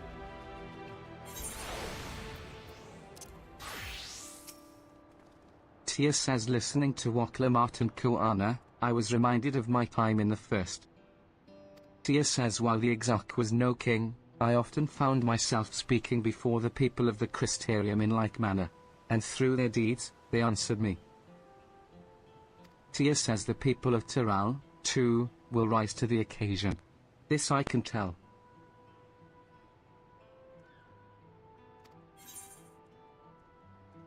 Alright, together as one is finished.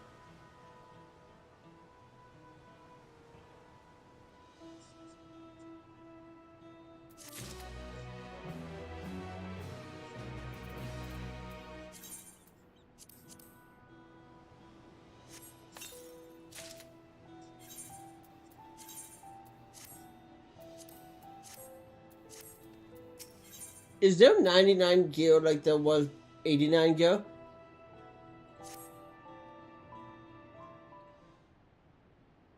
Because my Dragoon is Alphino 90. says, well, the hour of departure is at. Those of us remaining here shall accompany you part of the way. Or damn close to Ishtola it. says like I, 89%, for one, like would like to see 99% to 80 Alphino to says we set 97 forth if as it's soon not as already. everyone is ready. I will. Lamont says there you all are. Okay. Alize says Lamachi.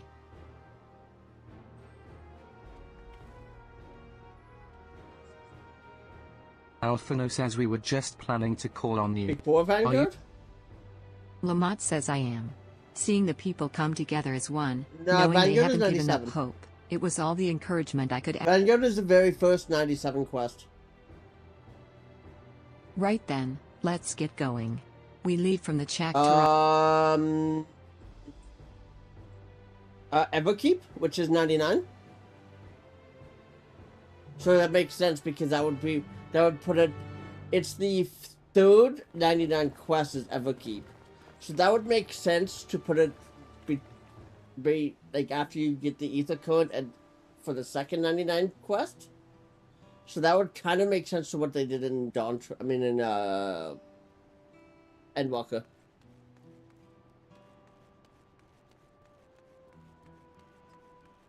Where are we going? We are going that way, so I'll just take the ether crystal. I mean, yes, Slani's shadow, or however you say it.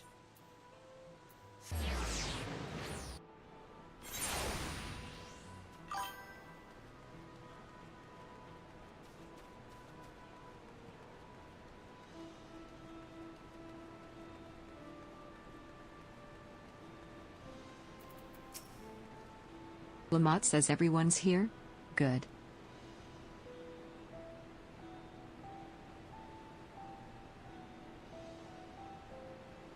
This is it, my friends. We go to strike down Zor al-Zhao and secure peace for Tuli-Yoal. We'll be passing through Saloni, where there have been reports of enemy movement, so stay sharp.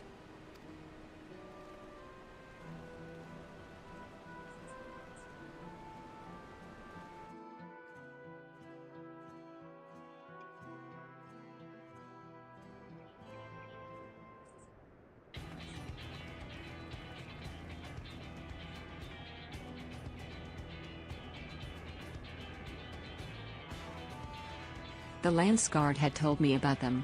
They emerged from the dome in quick succession and took to looming overhead. Alizé says a display of force, like the vessel. Lamont says indeed. And while they haven't taken any aggressive actions, I want to see how things are in the area before moving. We'll be passing a few settlements on the way to Saloni Station. It's the perfect opportunity to look around. Irinville says in that case, Haven and I know a few. Lamont says then let's divide into two groups. Irinville, Alizé, and Haven will come with me to inquire with the locals. Meanwhile, the rest of you can go and inspect the dome. Alphino says understood. Once everyone is finished, let us recon.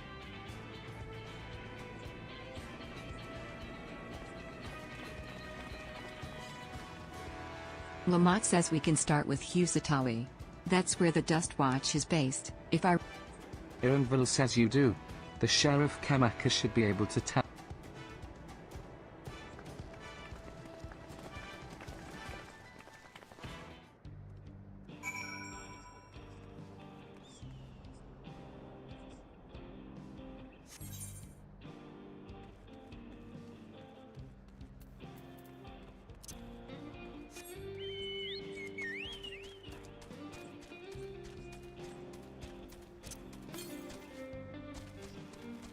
$100 yards for that. Oh man.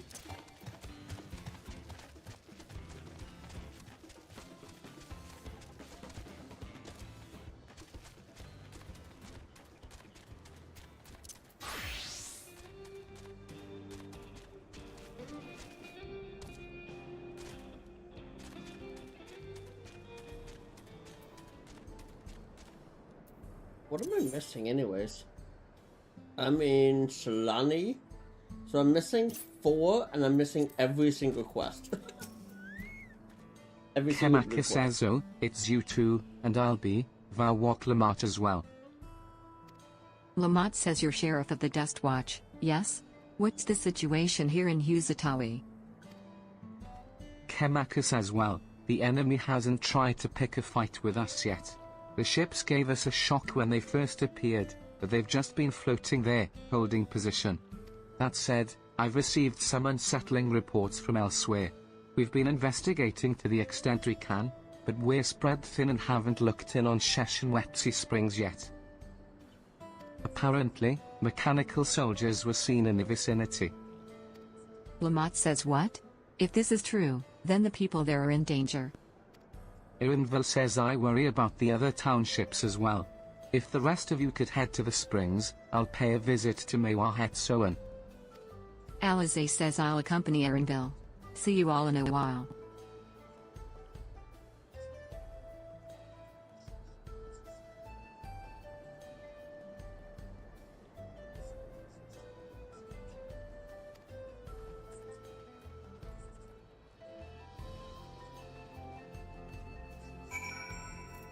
Where are we going? We are going all the way up there.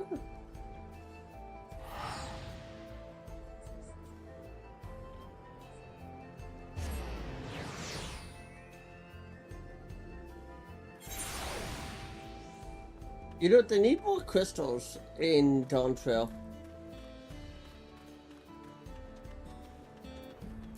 Lamont says and all clear this way. Because there's not enough ether crystals, especially in forget where what The mechanical map that was, soldiers or don't what seem to be zone. in the area. But the fact that there was only 2 in that huge map was insane. Still, we should talk to the locals. Let's each make rounds and see what we can learn.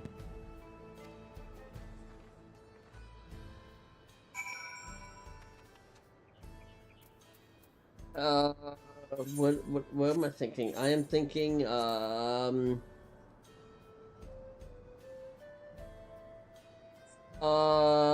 it Europatra, I think it was? Or was it Yaktel? I want to say it was Yaktel. The one that was, I could just look it up.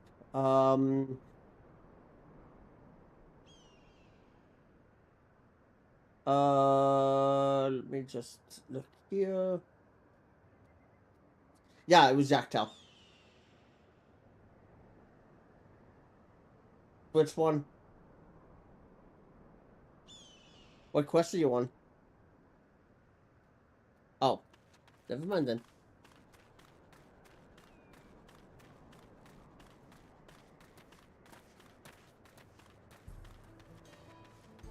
When do I unlock the normal rate? Is it 100?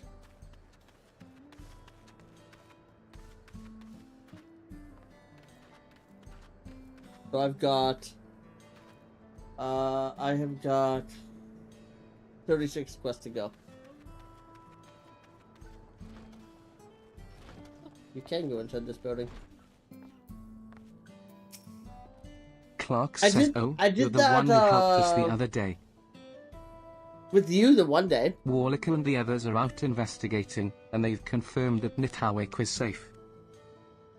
It was after the train had begun its journey back here that the dome appeared. So those who were riding the train then are fine, but we don't know what's become of those who disembarked in the Arsulani. What a mess. And just after we finished fixing the tracks.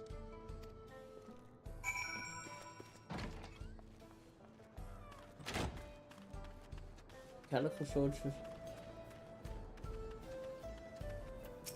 Are they? The mechanical soldier shows no signs of life. It appears to have been run through with a polearm.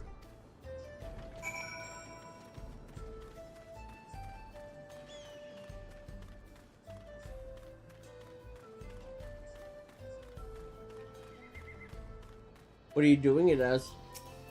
ER8 says Haven, you came. As you can see, we're doing alright. After those ships appeared in the sky, soldiers clad in white showed up and surrounded the town. But to our surprise and relief, a traveler came along and dealt with them all in a flash. I'll never forget the way he soared through the air, spear in hand. Shame I never had the chance to ask his name. We're all safe thanks to him, but I can't say the same for those in Yasulani. We haven't heard from anyone there.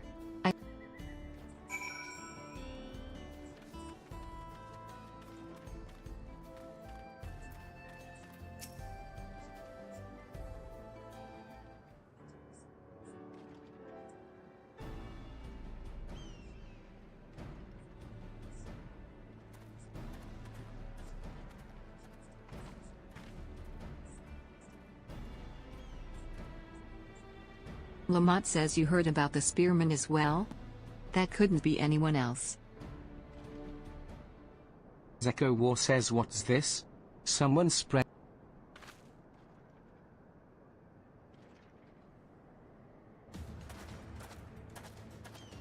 Talk of how I saved the town travels fast. That's not to discount the help of my friend here, of course.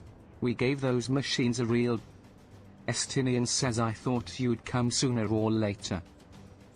Lamont says so you were indeed the one keeping the people safe. Estinian says think nothing of it. The automata aren't. But are the rumors true? Galil Jaja is slain. Lamont says I'm afraid so. Zoralja used some dirty trick to get the back. We'll make him pay for what he's done, mark my word. Estinian says you're going to help her, I assume. I see. With your contingent, you won't lack for strength. In which case, I will remain in Sarloni and keep an eye. Lamont says that helps us more than you know. I'll send word to my brother before we set off. If you find yourself in trouble, don't hesitate to contact. Zeko War says Koala. Brother? Wait a second. You're the vow of resolve? Lamont says I am. And you're Zekowa, right? I'll be counting on you to keep. Zeko War says absolutely. If more of those hollow men show up. I'm the fastest gun in Sarloni, after all. Haven cannot. Lamont says glad to hear it. We leave Sarloni in your... Zeko War says let's get patrolling right away.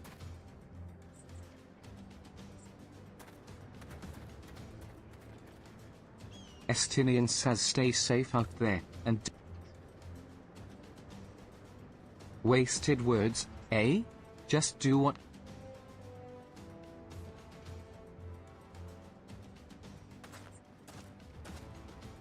Lamont says right then, it's time we headed to the station and joined the others.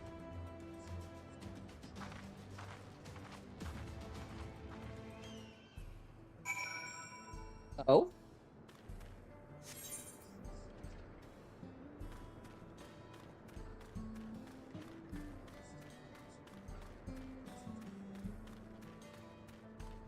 Okay.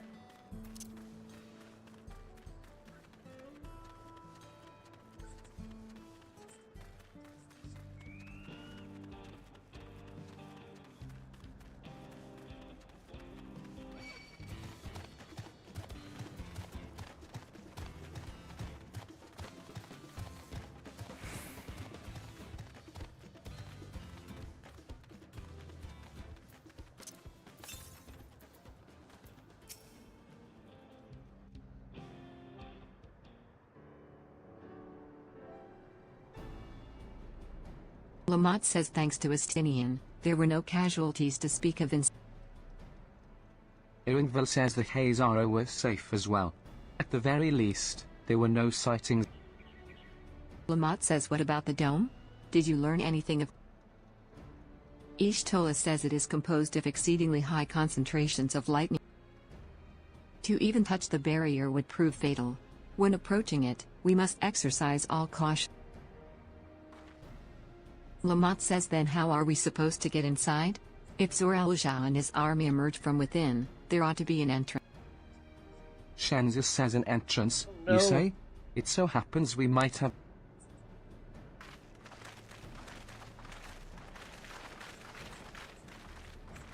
Irinville says these are the engineers of Xak Tural railing, which operates the train between Sarloni and...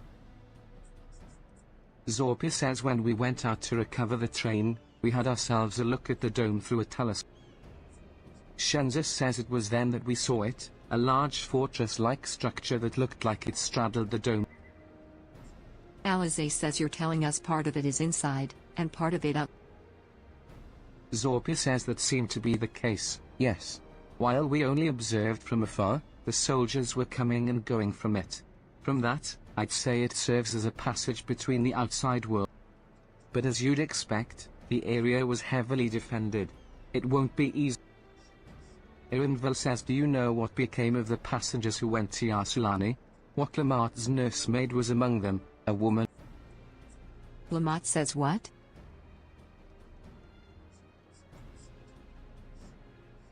Warlicker says I'm afraid not. Only those passengers who are headed back here are Nitawakwe says I can say for a fact that everything was fine when we arrived in Yut. But when that big tremor struck not long after we left the station, I hit the emergency brakes and looked back, and all I could see was the dome.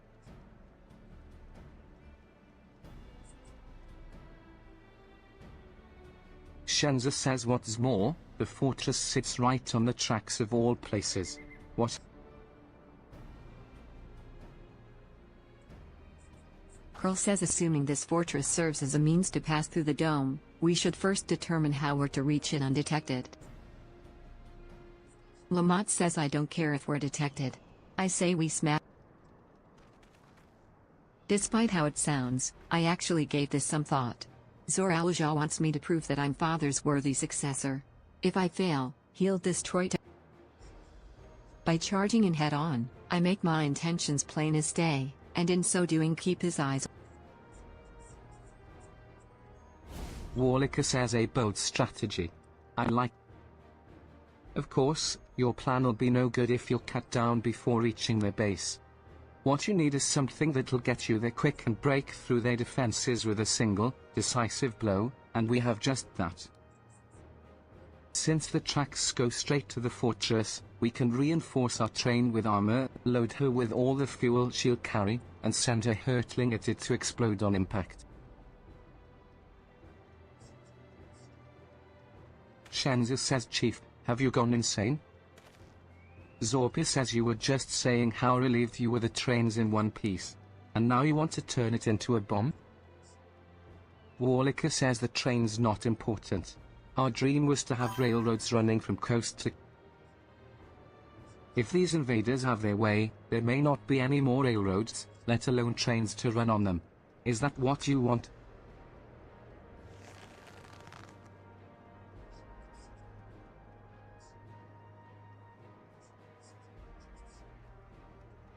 It is a sacrifice we have to make.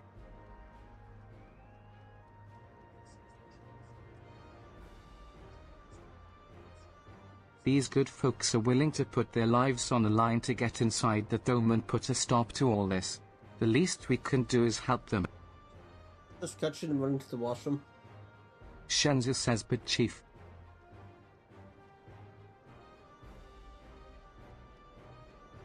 Nitawakwe says listen. No matter how hard things may get, no matter how many times we fall. As long as we're alive, we can always build another train. So have faith, and quit your complaint. Shenza says, but what if we fall really, really hard? There's no getting back up.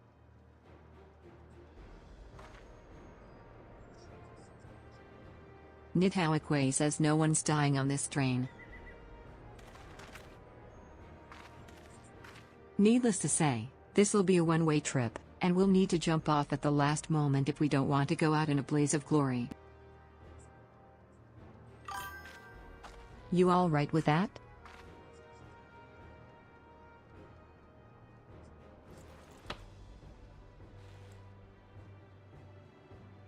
Warlicker says there's no changing her mind, is there? Just promise me you'll be careful out there, honey.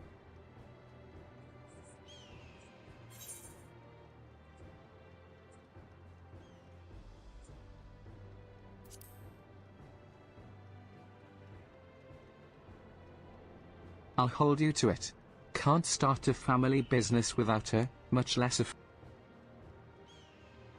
It'd be a lie to say the loss of the train doesn't concern me. But with good friends, and my loving wife beside me, that's all I really need in the end.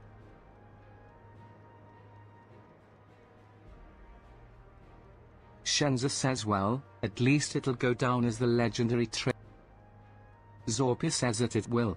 But first, we've got work to do, so...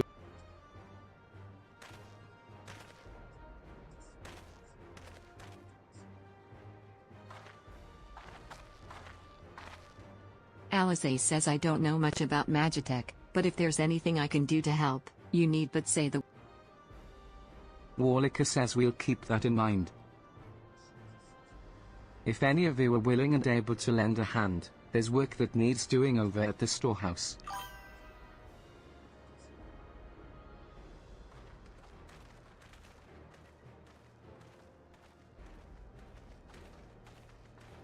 Alphino says it seems we have a path forward.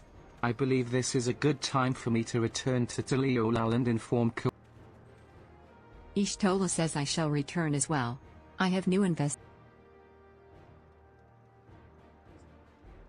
The dome's elemental aspect is similar to that of the gate in the Golden City. If we can identify a connection, we may learn something of use in our fight. Lamont says it's one mystery after the next, but at least we're not without clues. It may not be easy, but I know we can get through this.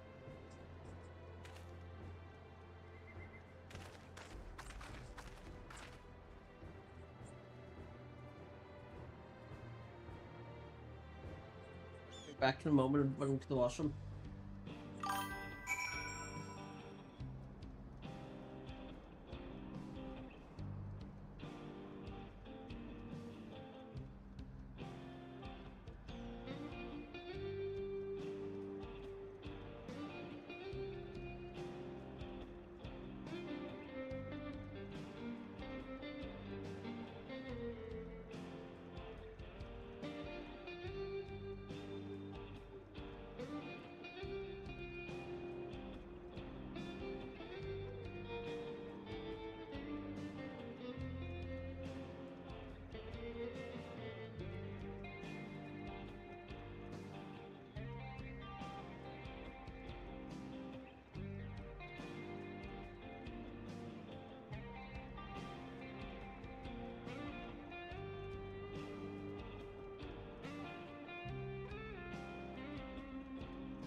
Alright, I am back.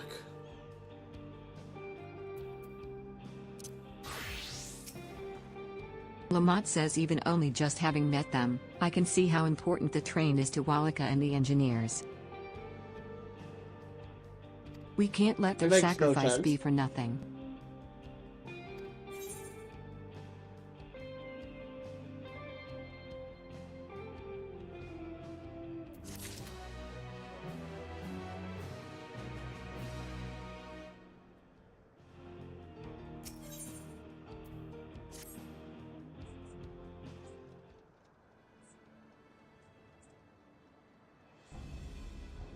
Tia says while I have no objections to the plan itself, I have one.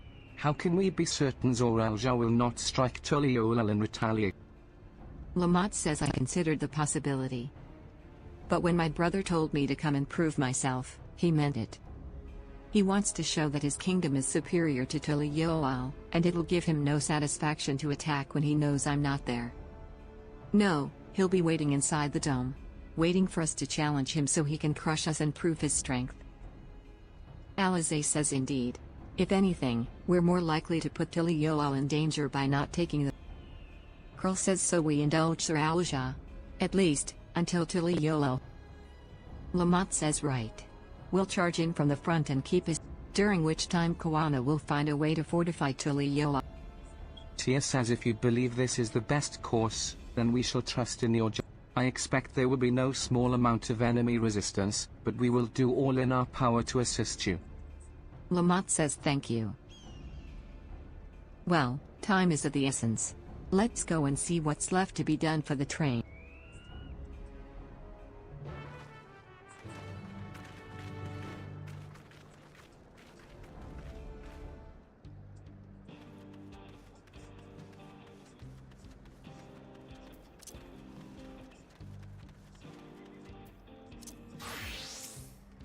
Warlicker says looks like work is getting underway.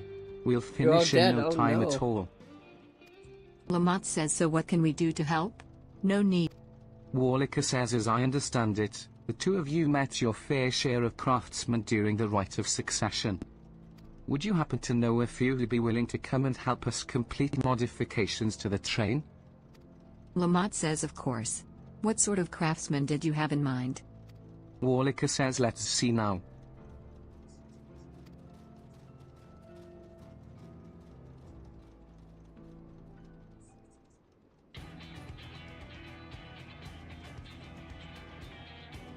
Perhaps my greatest concern is keeping the train safe from enemy attack.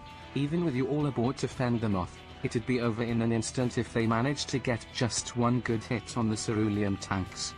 According to eyewitnesses, the soldiers use lightning-based weapons, so I've in mind to install grounding rods. Would you happen to know a carpenter who could handle that?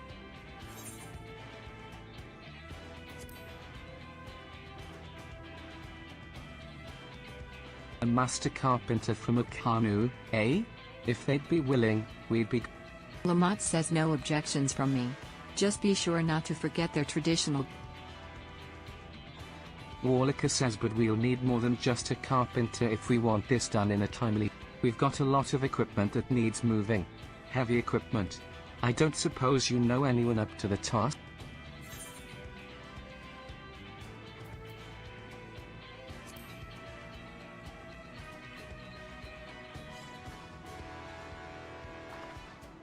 Lamont says Fontaine? That's certainly a choice. But I wouldn't exactly call him strong. For a task like this, I think we should ask someone like, say... Warlicker says you're friends with the Okui? I'll be damned. We'll not want for strength with... Warlicker says next, I'd like to outfit the train with some powerful... Warlicker says like as not, the soldiers will be riding their flying vessels. We'll need countermeasures.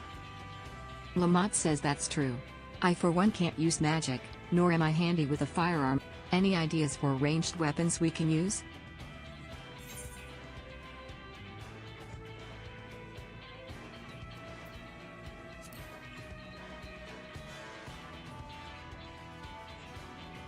Warlicker says ballistas, eh? While they'd be powerful, it seems to me it'd take two... If there was some sort of ballista that could reload quickly, then that might work. But weapons aren't exactly my field of expertise. Tia says perhaps I can be of assistance.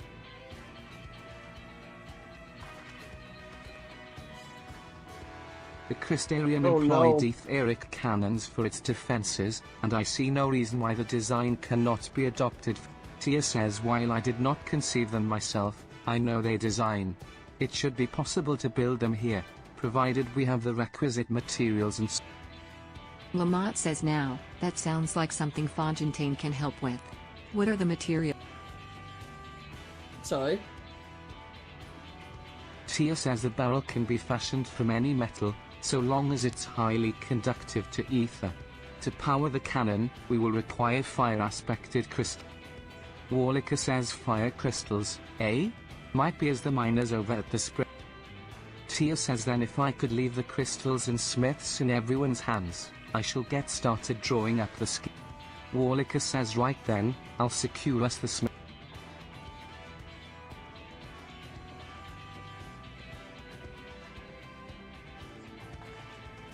In the meantime, could you deal with the materials? Shenzo is in charge of our supplies, so it might be good to talk to him about it first. Well, I think we're set for a plan. Thanks for the... Now let's get this train dressed up, and give her the proper farewell she deserves.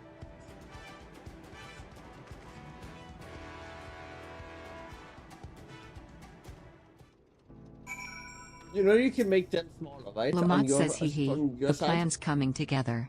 I forget how, but you can do it. Lamont says to make good speed, I'm going to try and enlist some more help from among our friends back in Xak Tural. I'll leave the materials in your care. I think I saw Shenza over to the southeast.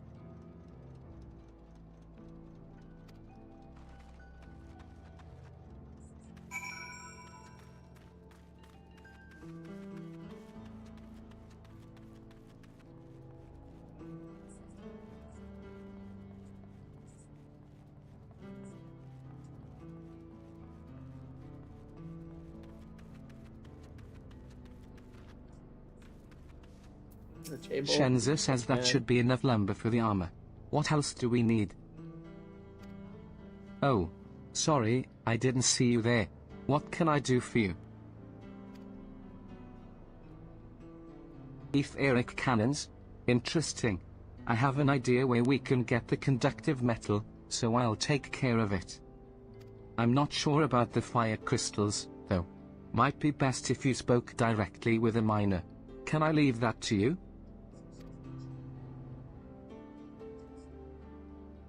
Great. You're friends with U8, aren't you? One of the best miners around. If anyone can get you the crystals you're after, it's her.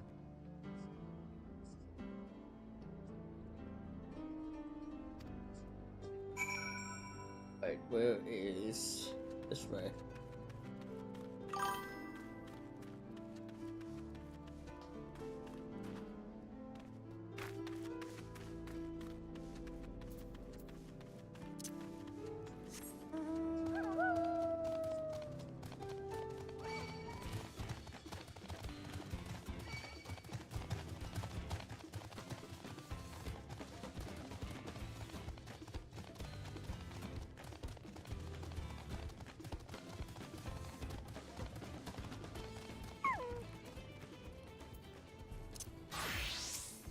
ER8 says, oh, Haven.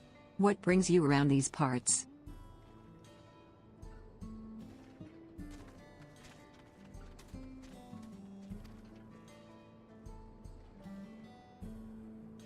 The purest fire crystals, you say? I think I heard tell about them before, but what was that about?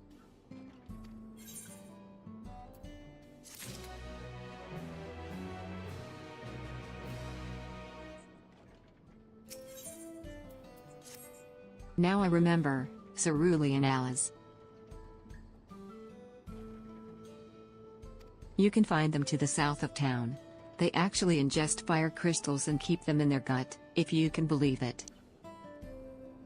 If you want the purest crystals, though, you'll have to go after the oldest, toughest in Alice. Nothing you can't handle, right? I'll show you where you can find some to hunt. Looking forward to seeing why Ernville thinks so highly of you.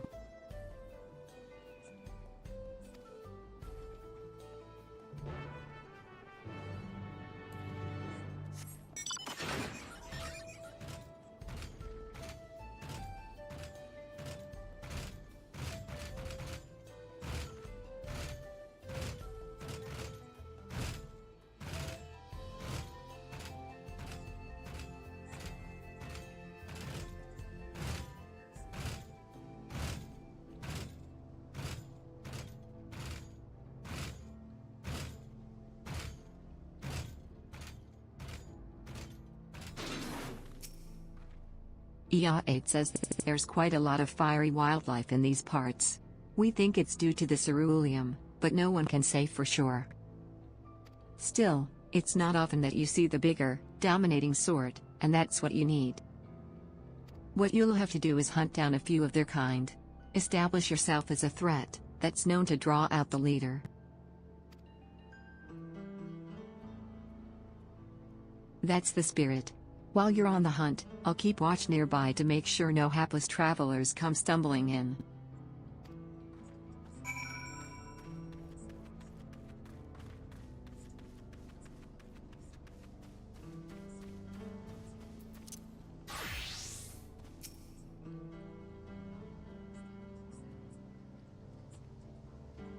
You see no signs of your prey. Perhaps you will have better luck to the south.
So you almost just stole something? Oh.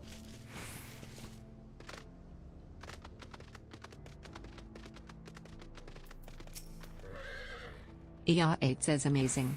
You dealt with the beasts in no time at all. You need the crystals delivered to Shensa? I'll see that he gets it.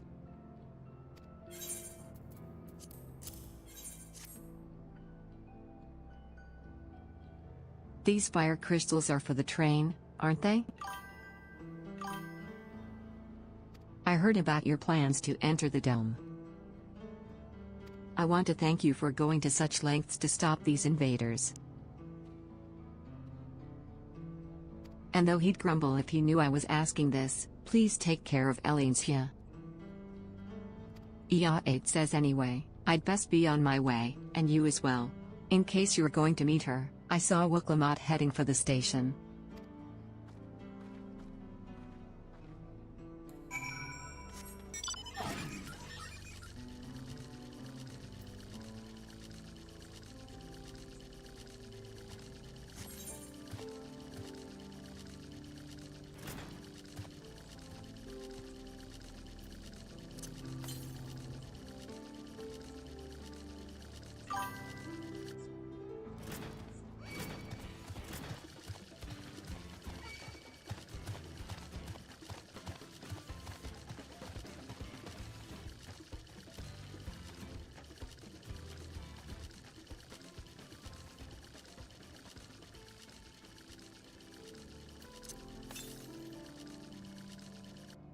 It's cold.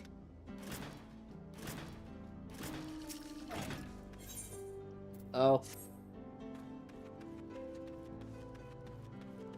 I wish.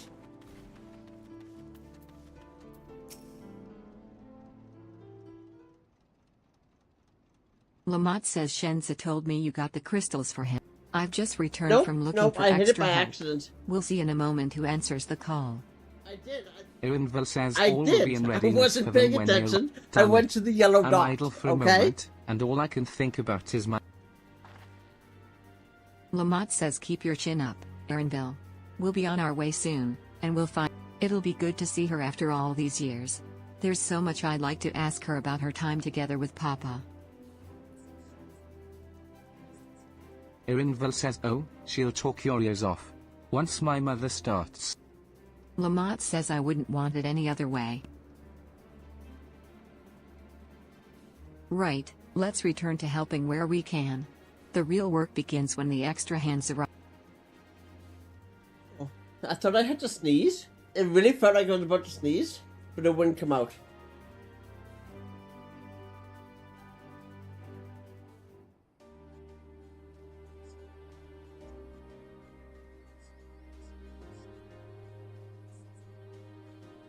Hey look, it's the train. For your favorite train station.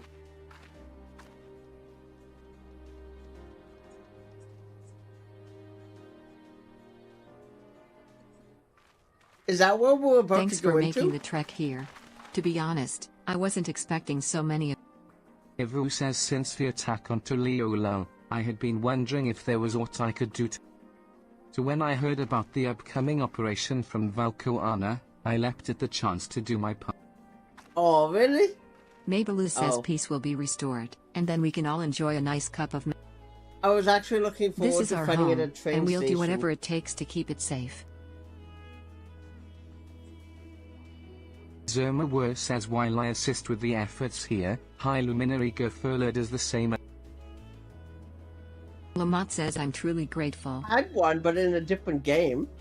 We had the train With station all of us working in, together, there's Rebirth. nothing we can't accomplish.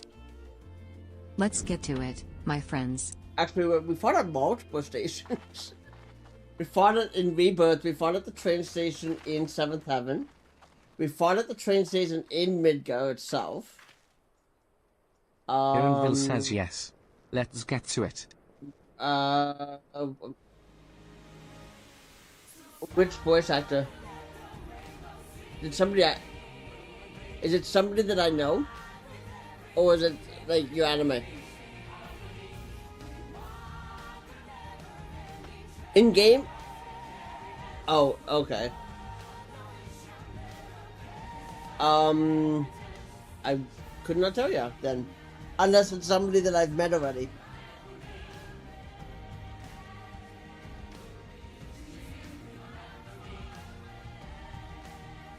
Look on the wiki, because it will tell you who the voice actor is.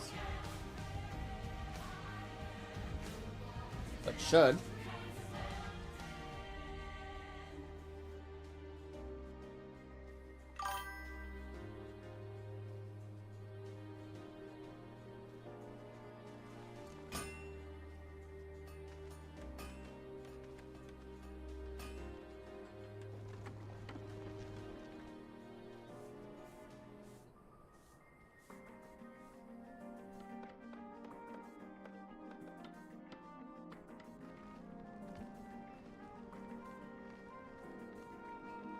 You know what you know what we discovered?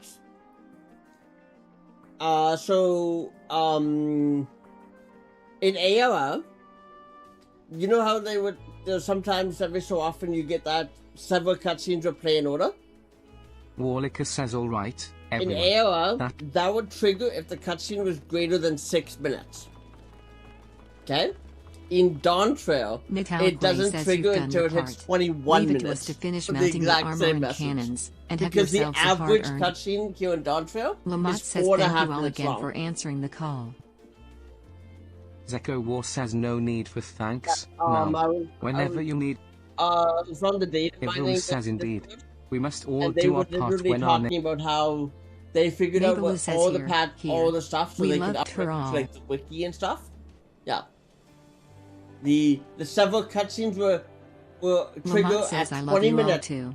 in Your kindness and Dawntrail, goodwill will not be in and thus vain. it also Good- had the solo fight in the middle. Then it would trigger at 15 minutes.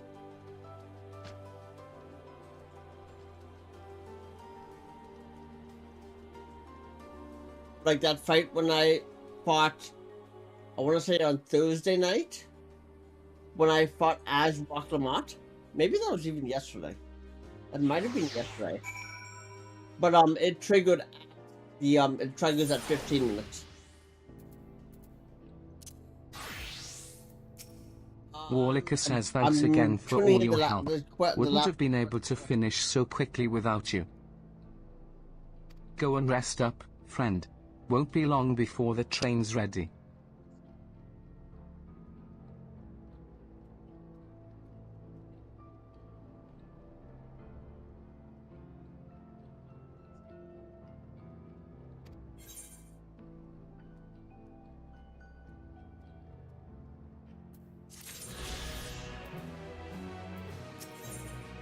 I'm not level 87. So I can't start the quest. I need to go fight Kill a Fate. Do you want to join me? The closest crystal is Sussy Springs.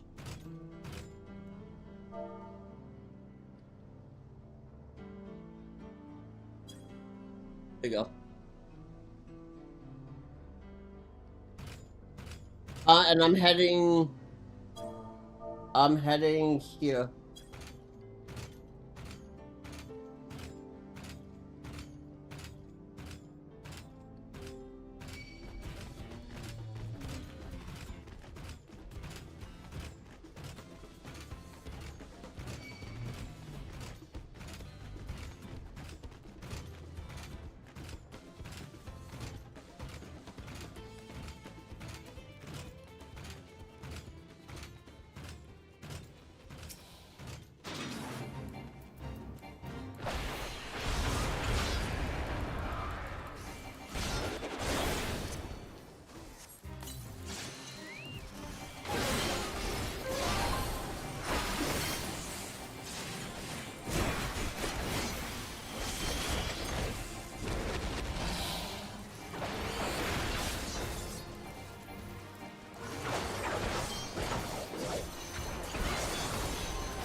Okay, there we go.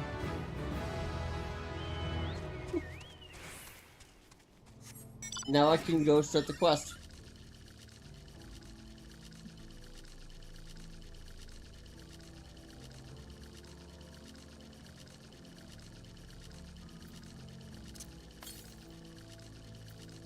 I am missing, for this area, I am missing, where are we? We are in Salome. I'm missing 4 Ethernet currents.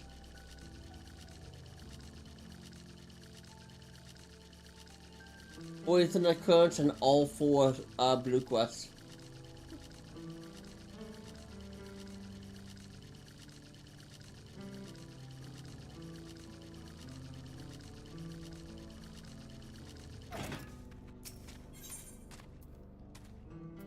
Oh, I have them all on my. I have them all on we my. won't start working till the train's ready. On my bow. I just have to do them, yeah. If you have any preparations, now would be a good time to see to them. The boarding call will come before you know it.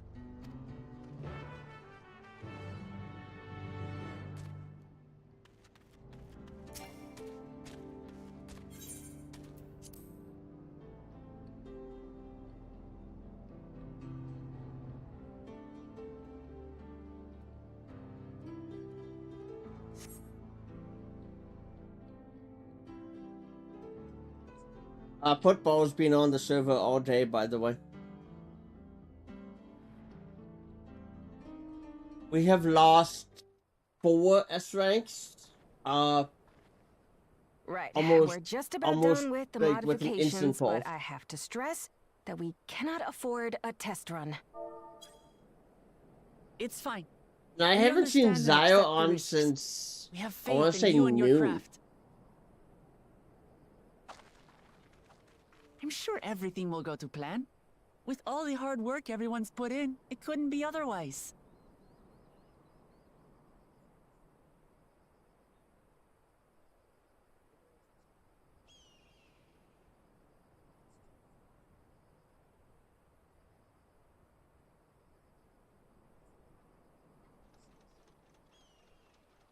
Finished at last!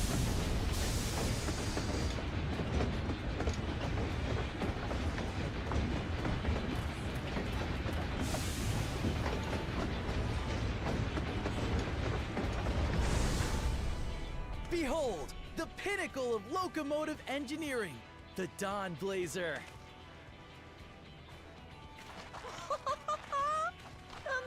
Amazing!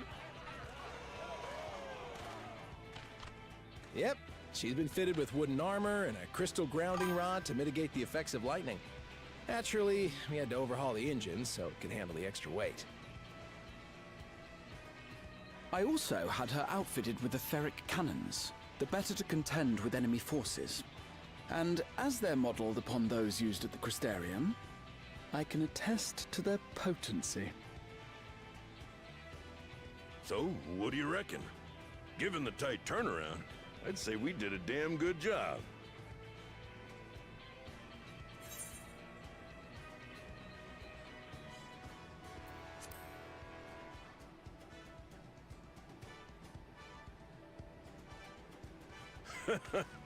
Glad she's to your liking.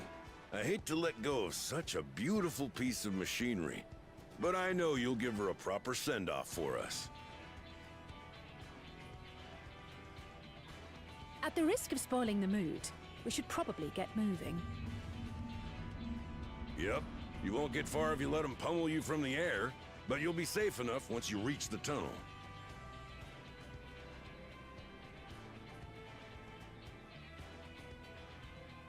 In that case, I will conceal the train with a spell once everyone is on board.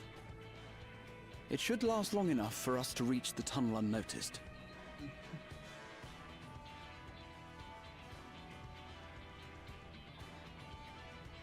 Right. So everyone, are we ready?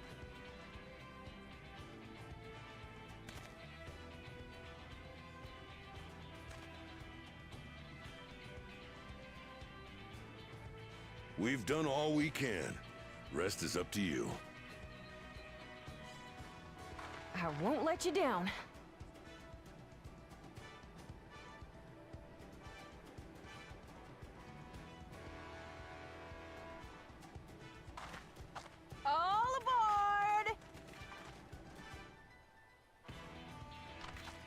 Yeah, I think the cutscene's almost over for us to queue.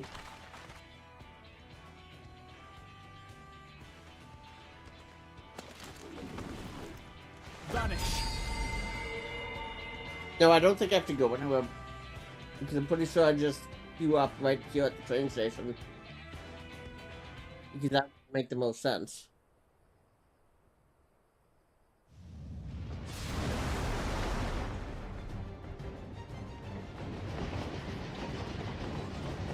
At this speed, we should arrive at the dome in no time at all. But not before we're spotted, I expect. Stay alert!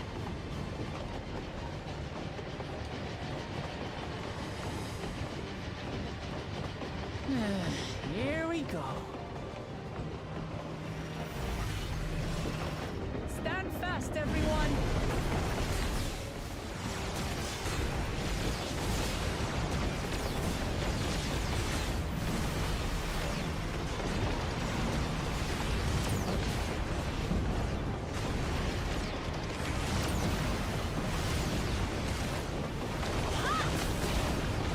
Fire is just so cute as a pictomancer.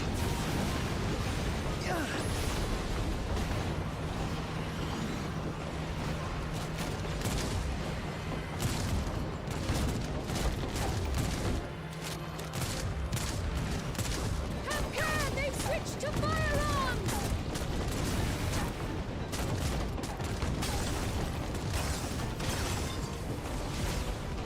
Uh-oh. No. Oh dear. Raha, jump!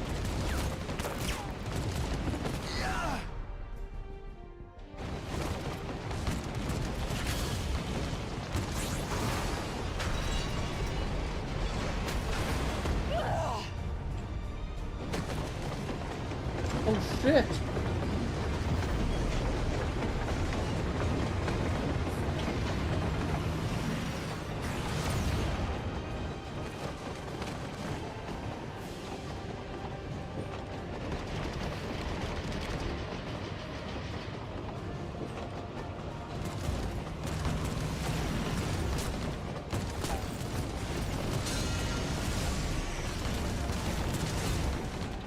Erenville, I need you to take over for me.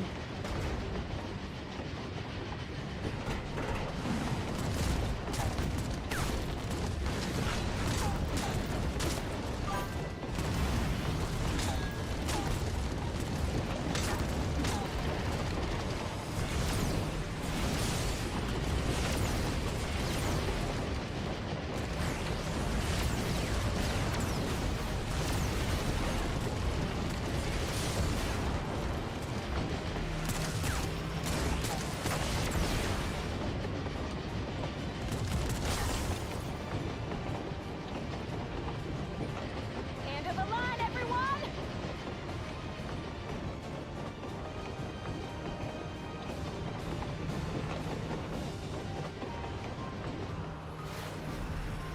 Oh, come on, you need to jump.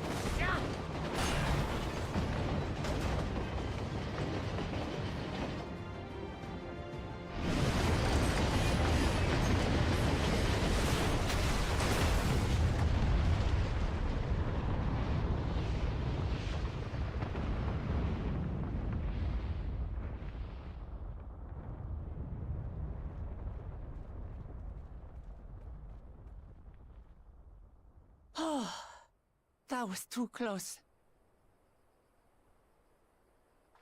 Still alive, Erenville? Mostly.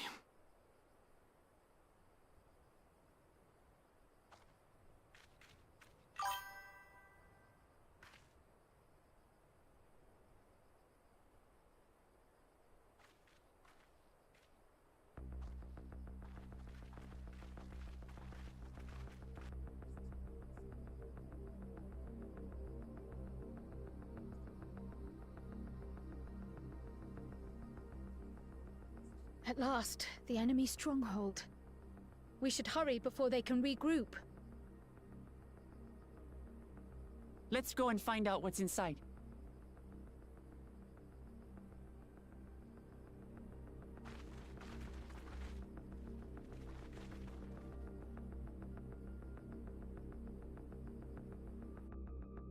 Okay, so the cutscene has faded now. Vanguard now accessible.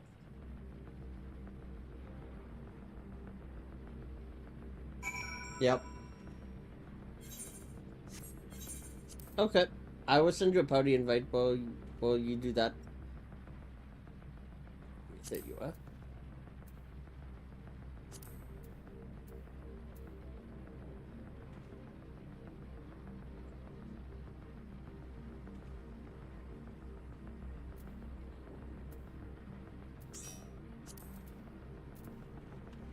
Let me know when you're ready. Yep.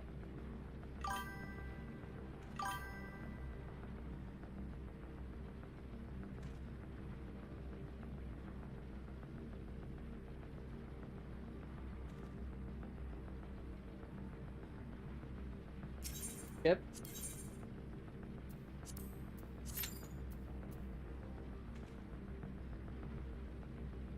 Oh my god. You're gonna go as healer?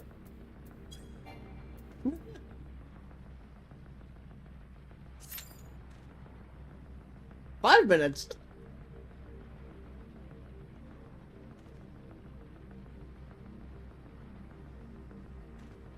That.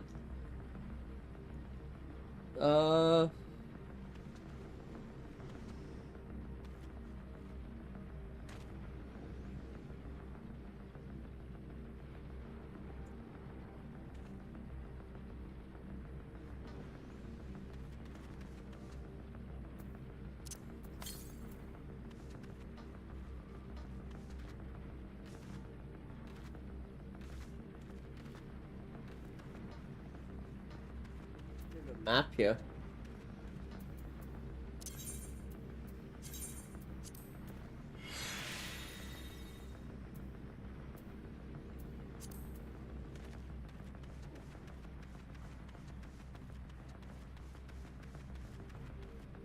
Now it looks like all we're waiting for is the tank.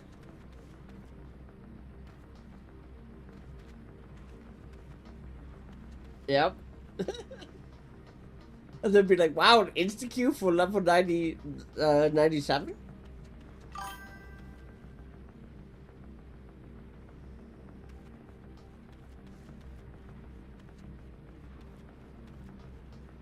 Imagine if it was an insta-queue on the DPS, though. That would have been too funny.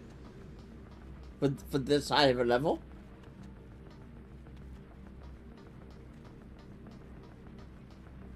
Who knows? There was two other players that up until about an hour ago that we were in sync. Like for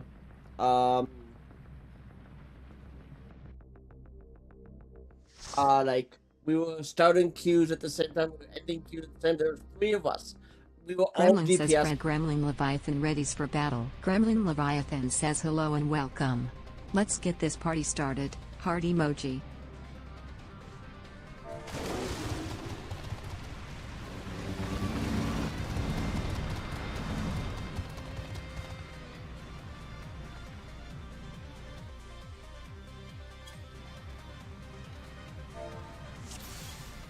Strife Ultros says hello.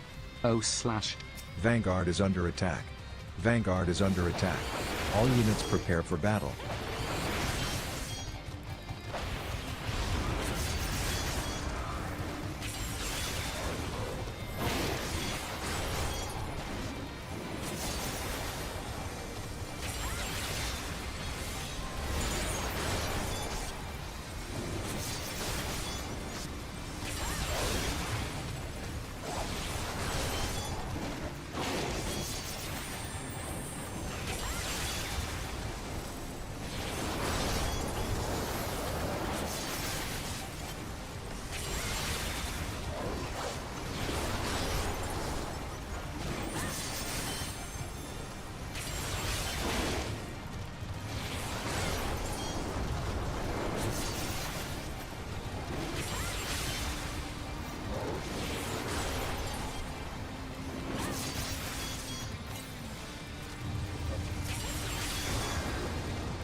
Enemy sighted.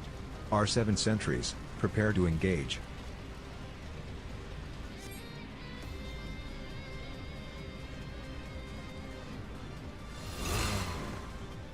That was a tight fit.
Warning, intruders detected.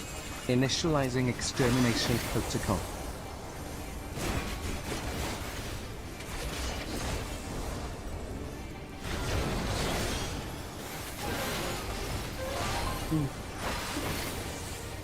Wingblade engaged. Preparing high-speed maneuvers.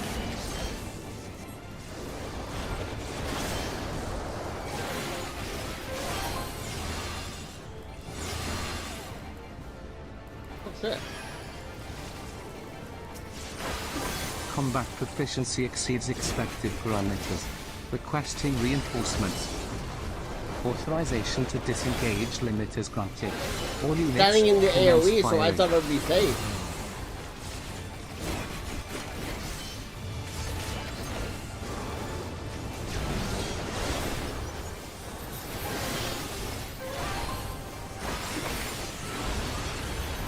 All units, prepare for aerial bombardment.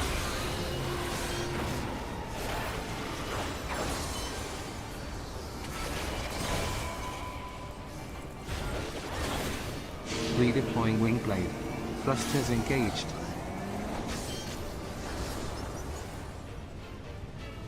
In? Oh. Wait. Right, I was right the first time.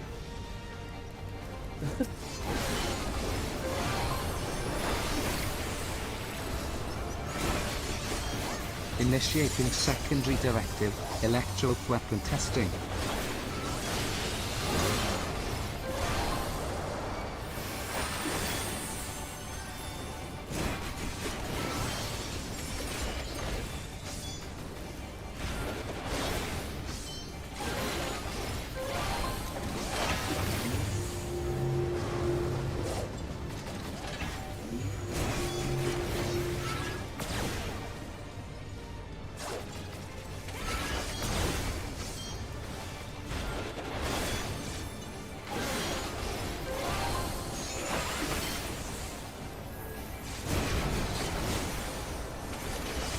Why am I so squishy?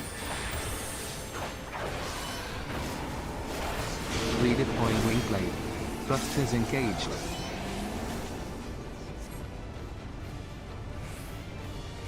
I think it's this way. Oh, nope. Damn.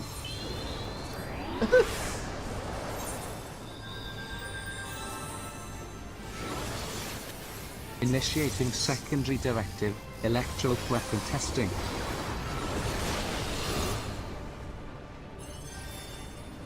You're still alive.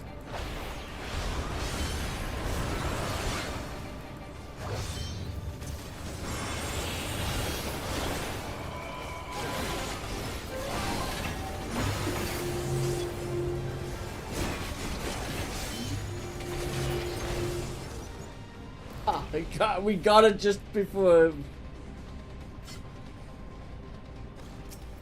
Alert. Alert. Intruders detected. Engaging defense turrets.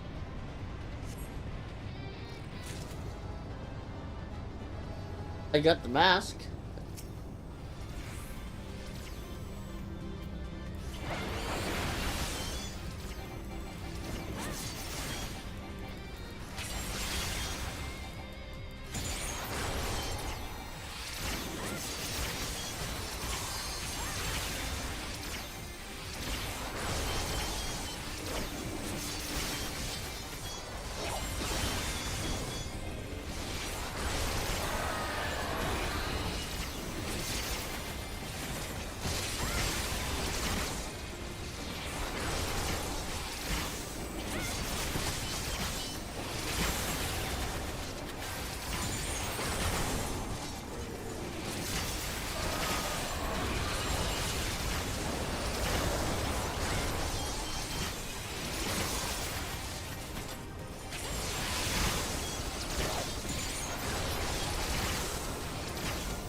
Intruders detected. Initiating purge protocol.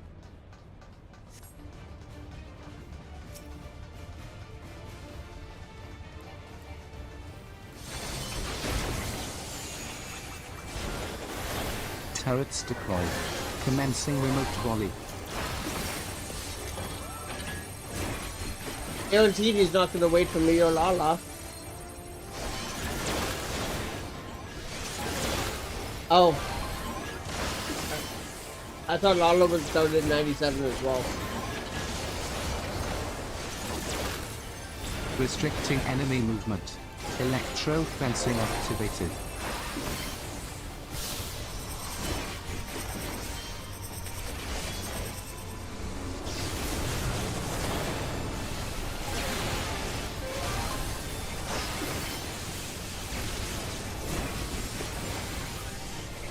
That hurt.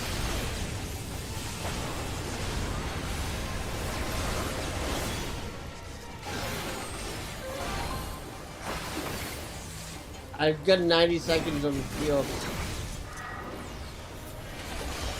Enemy vital signs detected.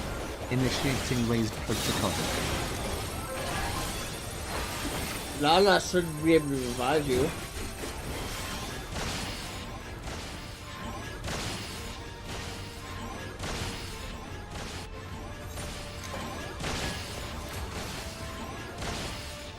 Enemy breach imminent. Relaying emergency signal.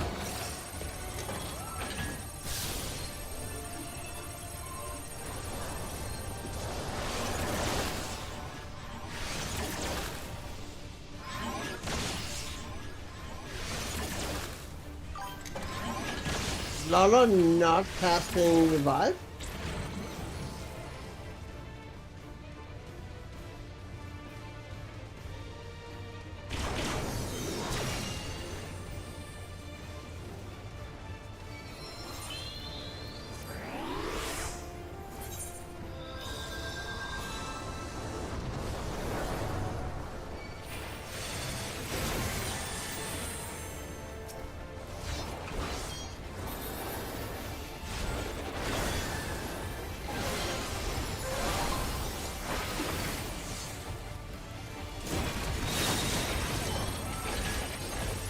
Should I be stopping? I'm guessing.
That was rough.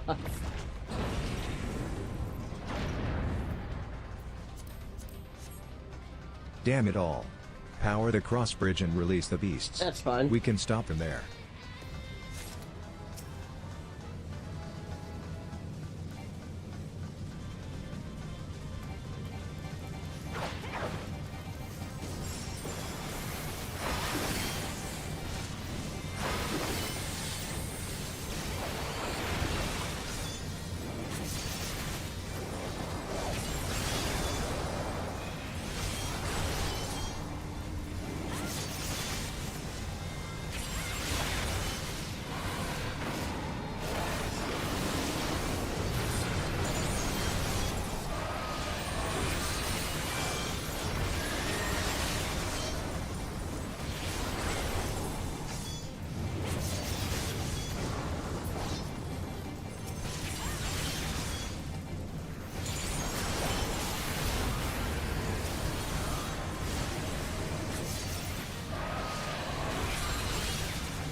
Send in reinforcements.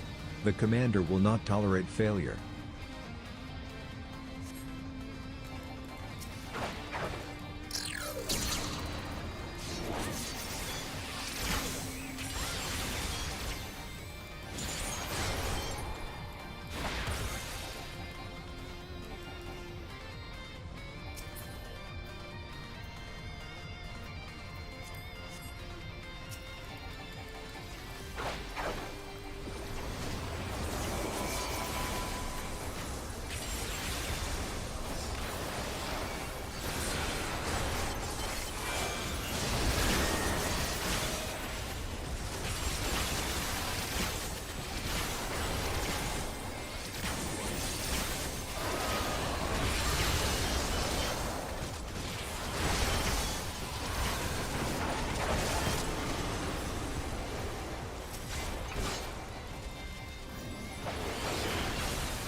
Oh, he waited for us?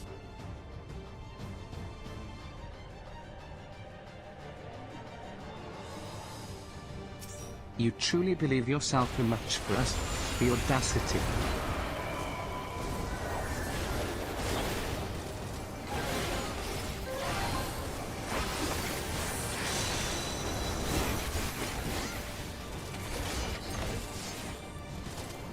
On your knees.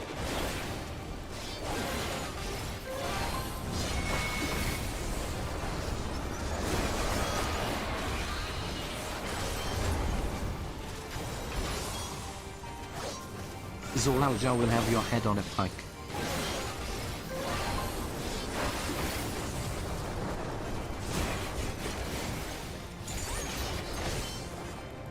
You still stand.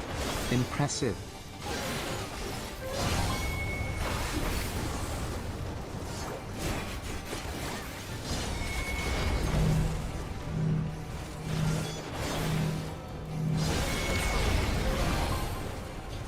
Ouch.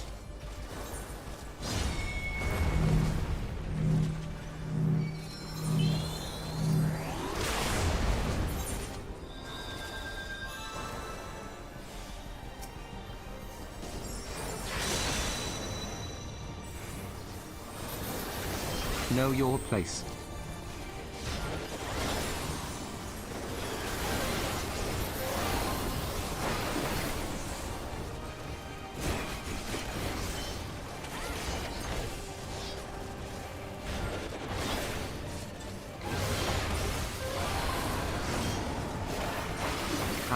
How could you? That was the final boss? What? Gremlin says Fred Gremlin Leviathan struts like a songbird. Alright. No more games. I call on the soul of the serpent, the great devourer. Give me the strength to destroy our enemies. You'll pay for the souls you've made me waste this day. I'll tear you limb from limb.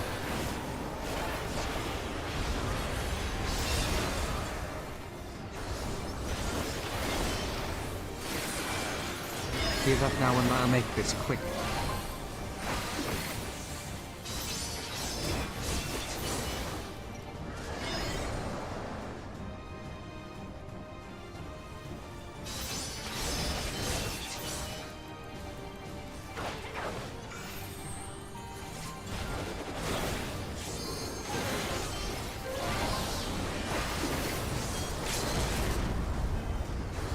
None can survive the serpent's arc.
GG. Revna says GG. Gremlin says Fred Gremlin Leviathan celebrates victory.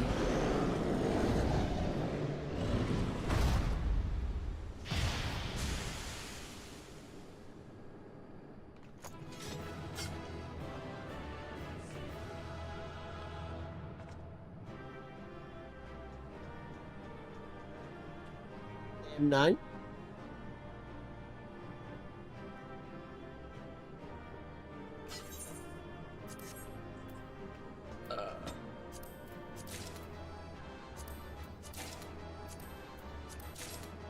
You got all 3 items.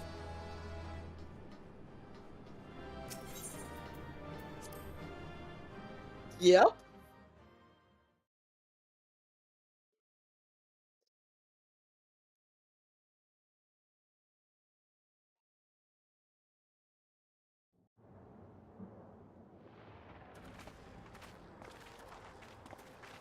What greeted us was not the home that I had left behind.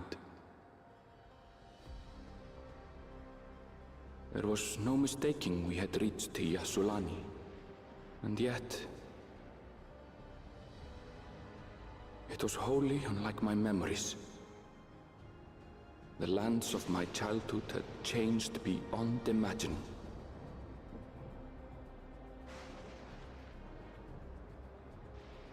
To where had I returned?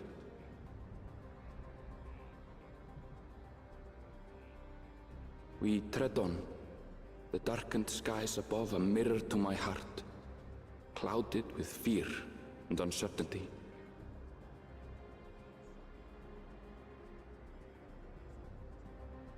How bizarre. This cannot be Yassulani, can it?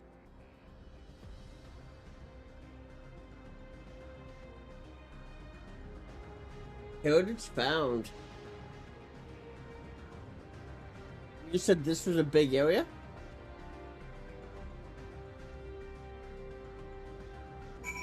That's annoying. Lamont says I was prepared for something strange, but this, it's like another world. Ironville says I don't understand.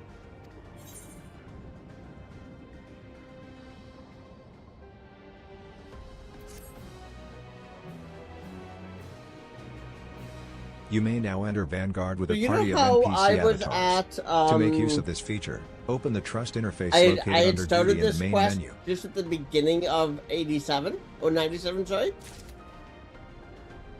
I'm 87% of the way through because when I got that quest, I got 50% just from that, 50% just from the final boss and then completing the dungeon. Not counting any of the other bosses. I'm almost a full level ahead now.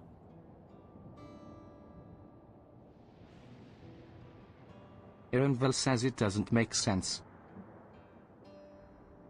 Alize says that tower, was it always there?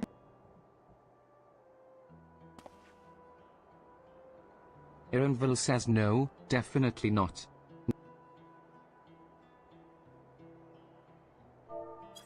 Lamont says the material's not something we use in Tural. It's closer to what we saw at the gate to the Golden City, or those mechanical. Curl says such a massive structure couldn't possibly have been built in so short a time. Tia says then I'm inclined to assume we've been transported to another location. Well, speculation will avail us naught. We need to learn more before we can draw conclusions. Alize says let's take a look around, then.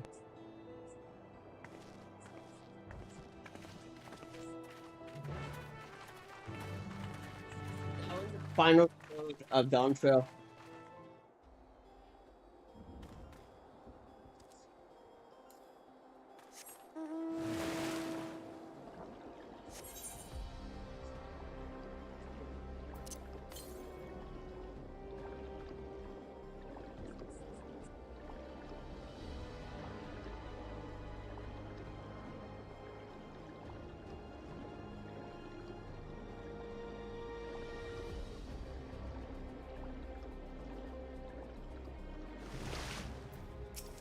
That looks like a train station, doesn't it? Ironville says that must be Yassulani Station, where the passengers disembarked. Alize says then perhaps we'll find someone to talk to there. Let's go and investigate.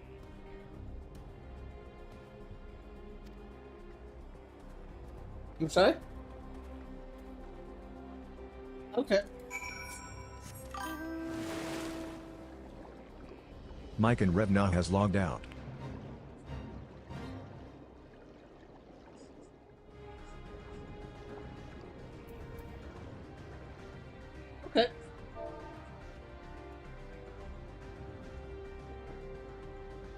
Bye.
Kender, where's my service?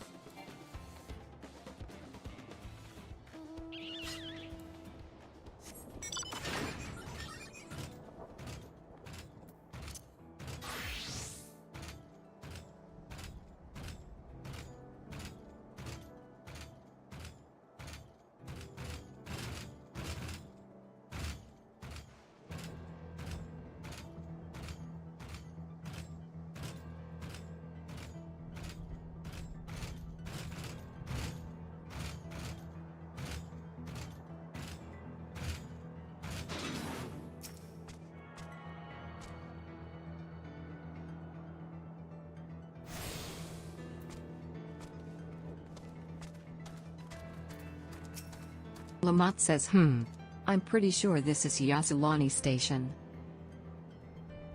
But from the state of it, I'd swear it was abandoned years ago. I'm not sure what to make of this. We should look around a bit more.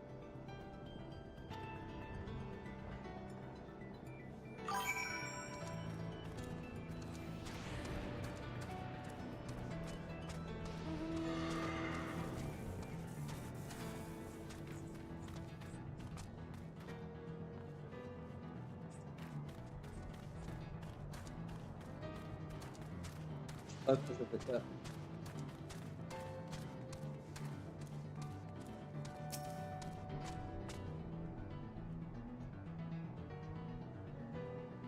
The building is a rotting husk. It has clearly been many years since anyone lived here.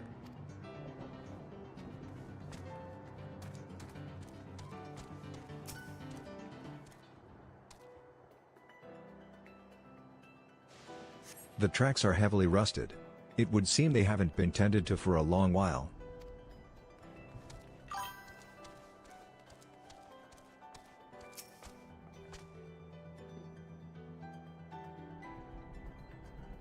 You find a train turntable. The thick layers of rust suggest it hasn't been used in years.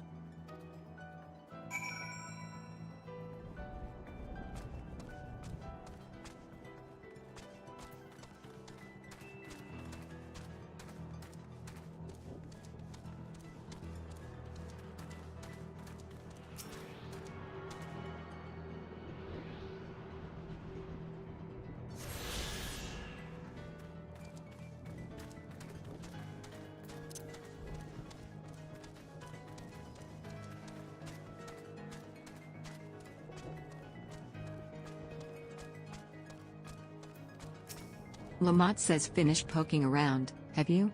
Let's gather everyone, then. I want you all to take a look at this.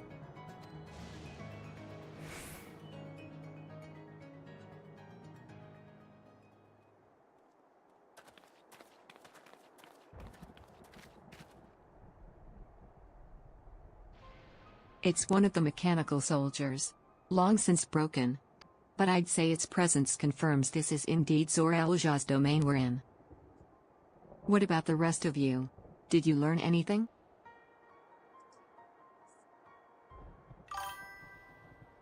Pearl says so. All evidence suggests this is Yasuo'lani. Irinville says and I've no doubt we're in Yasuo'lani. But I don't understand why these buildings. They were completed barely a year ago. Alize says for new structures to deteriorate and enormous ones to appear in a flash. If I didn't know better, I'd say time flows differently. Lamont says is such a thing even possible? Tia says we have encountered this phenomenon before, as it's so, though it may be difficult to believe, our world is but one of several. In some respects they are similar to one another, but in others wholly different. We call them reflections. Simply put, the rift between dimensions causes time to flow at a different pace in each world. While hours pass in one, years may have come and gone. Krill says but if this is Yasuo'lani, then we should still be in the source. The flow of time should be synchronized. Lamont says I'm not sure I follow all this talk of reflections and dimension. But if Irinville says this is Yasuo'lani, then it must. Your village is a little further along, right?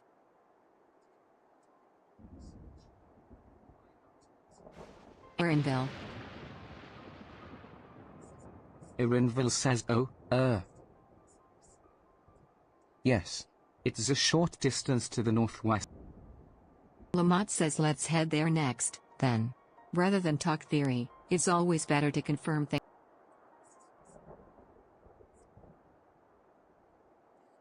Question mark says may I be of assistance?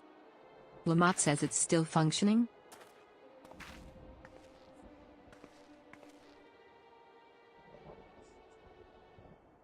Alize says it doesn't seem to be hostile, at least. Perhaps we can ask, can you tell us where we are?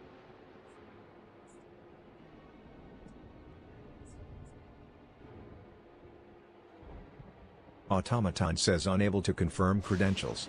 Please present citizen ID. Unable to confirm credentials. Confirm. Confirm. Alize says seems it's broken after all. Lamont says too strange by half. Let's leave it be.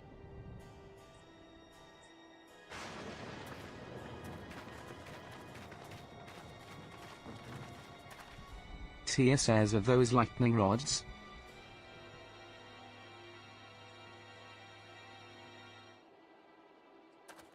Would you accompany me for a moment?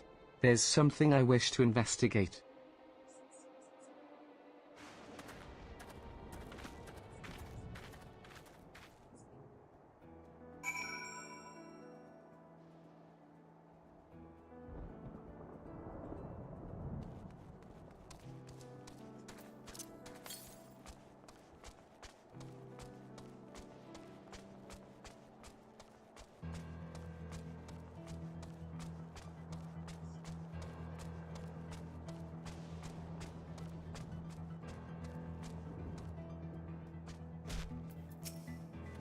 Look there.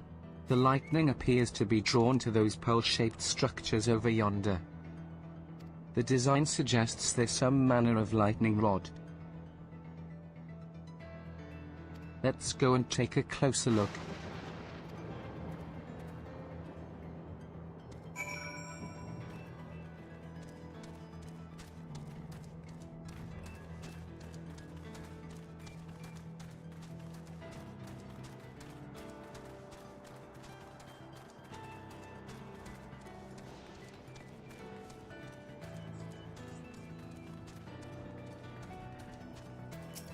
This material appears to be the same as that used in the mechanical soldiers and warships.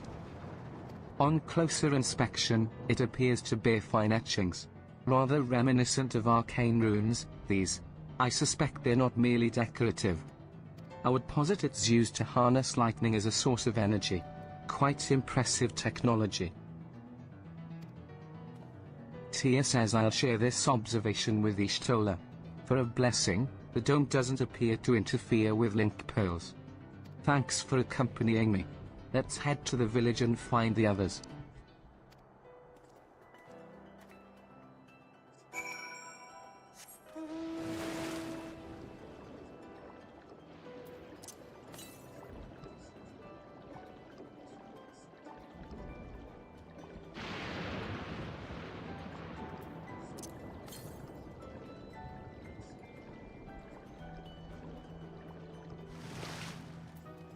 Erinville says what in the world?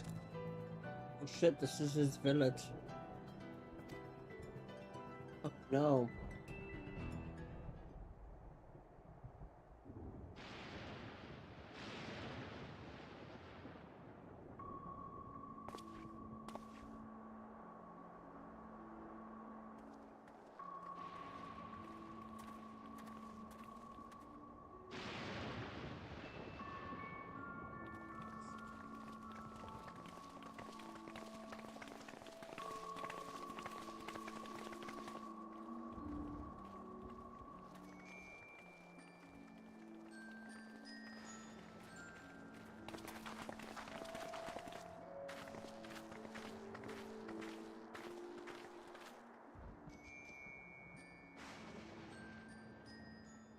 My home. It's in ruins. But why? What happened here?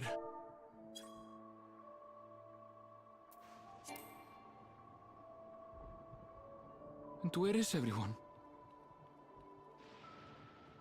I had a look in a few of the other houses, but they had clearly been abandoned.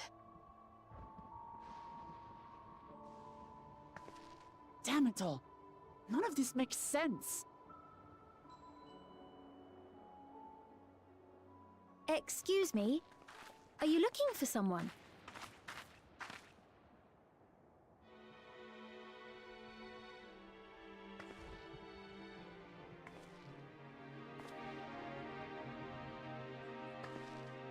Music is from Final Fantasy IX.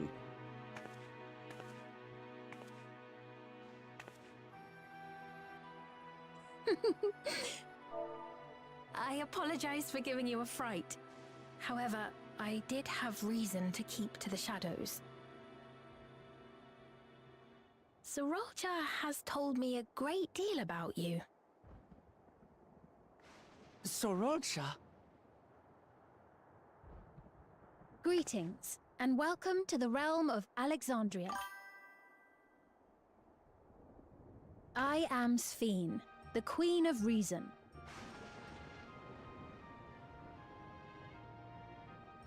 Queen of Reason? If you are the Queen of Reason, is there perhaps a...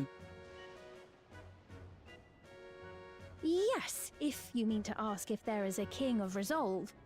Zorulja holds that title, and together do we reign.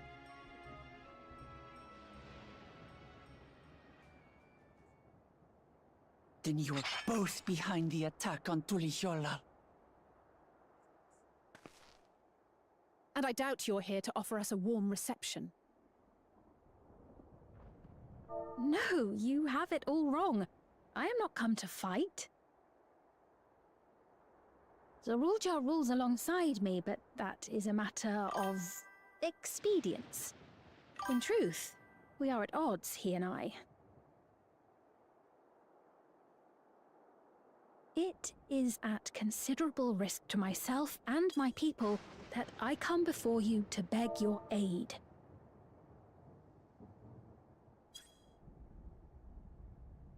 Our aid? I'll admit I cannot imagine King Zorulja is keen to share and share alike. But if what you say is true, you're still the queen.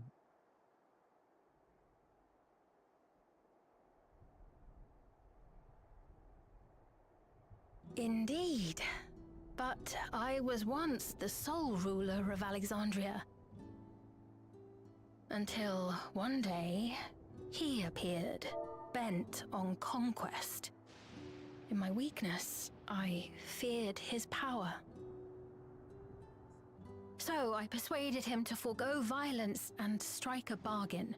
I would remain queen, and he would receive technology that would empower him to achieve even loftier ambitions, along with the knowledge to use it. A gamble, to be sure, but if it might spare my people...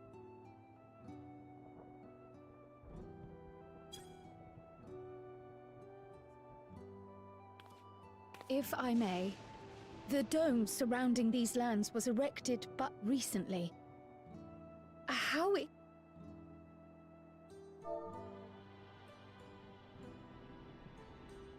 I've never heard of your realm. And this place is, or at least was, Yasolani. The house I grew up in is still here. But 3 years ago, that tower and these strange contrivances weren't. Nor was our village in ruins. Where did you come from? And what happened to the people who lived here? You must know!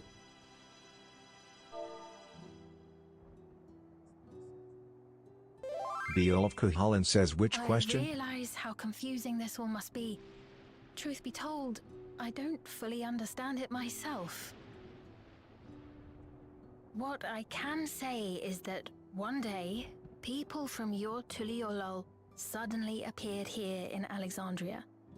Or perhaps it was we who found ourselves in Tuliyollal. Until but recently, we were completely unaware of events taking place beyond the barriers surrounding our realm. Does this not remind you of the Crystal Tower? How after the 8th Umbral Calamity, we devised a means to transport the Spire across time and space from the source unto the First. Granted, this is on a much larger scale, if that is indeed what has happened. Not only the people and structures, but also the surrounding environment. Regardless, the people of Lakeland perceived the arrival of the Crystal Tower much as the Queen describes her own experience. Sudden and inexplicable. Well then, you appear to have a better grasp of our circumstances than we do. Indeed, more than I dared hope. In which case, a closer examination of the effects of this phenomenon may afford us more insights. Allow me to take you to the outskirts. A number of the Shatona live there as well. Perhaps your acquaintances are... Well, in FF9 her name is Garnet, so no but. Hold on. If we accept, there's no guarantee we're not walking into a trap. But if we're to defeat Zorulja, We need to understand how he grew so strong. Besides... Beal of Cuchulainn says in FF9 it's Garnet, Steiner and Beatrix.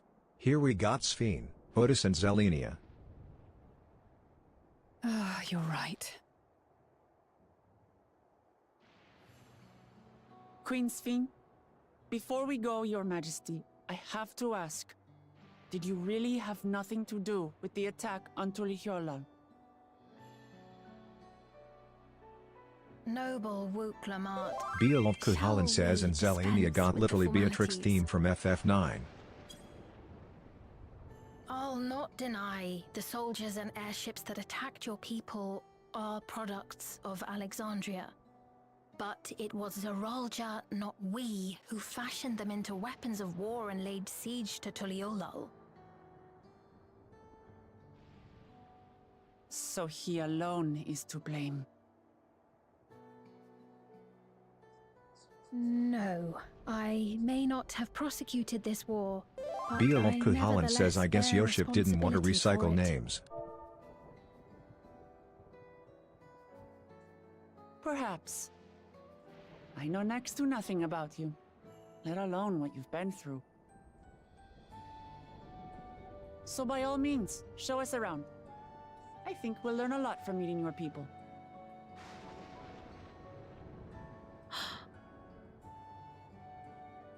Wonderful. If you would follow me.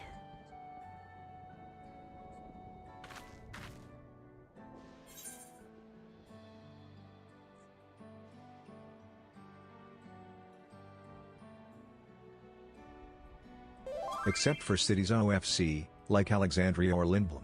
And Alexander became a raid. In FF9 it was literally the castle.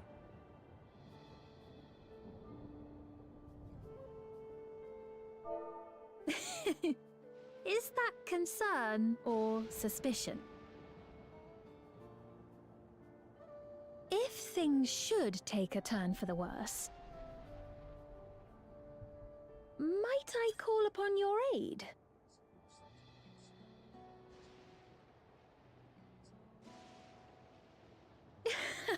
I jest, of course, but you do strike me as the most capable here.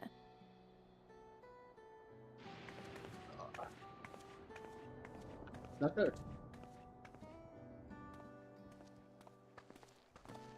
Well, they had the same issue for Preesh, but she looks like the FF11 character.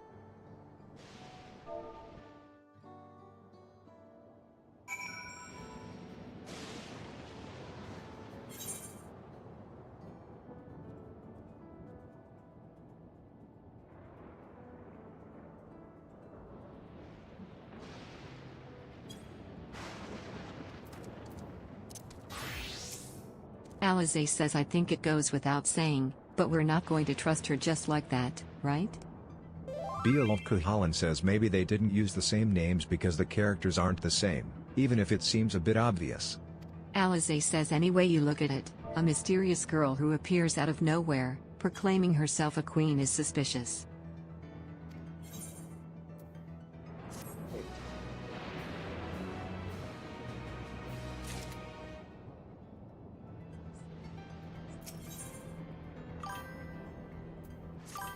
Alize says well, having established that we should be wary, we could use more information.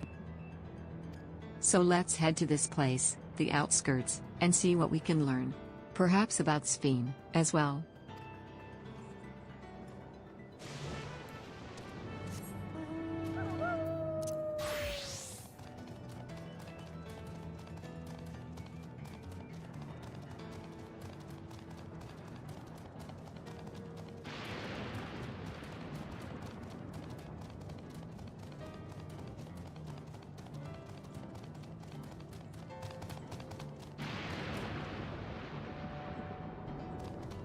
Christoph.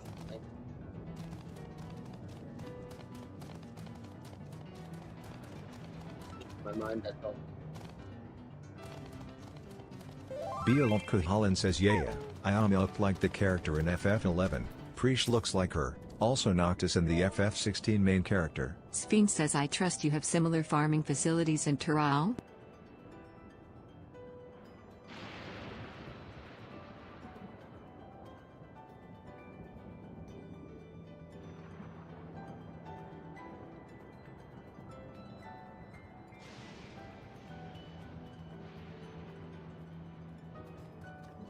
Beowulf Cuchulainn says but Sphene is different from Garnet.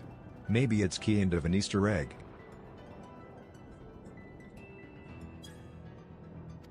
Lamont says they're completely different from ours.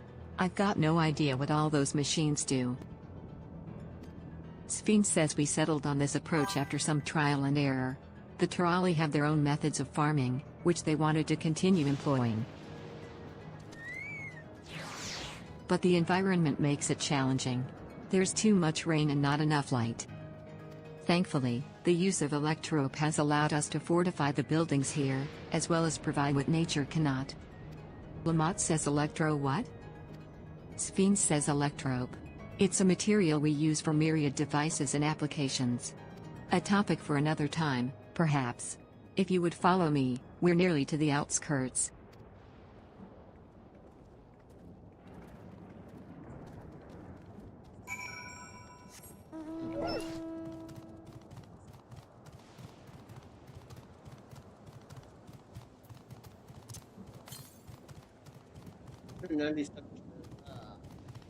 I'll go back.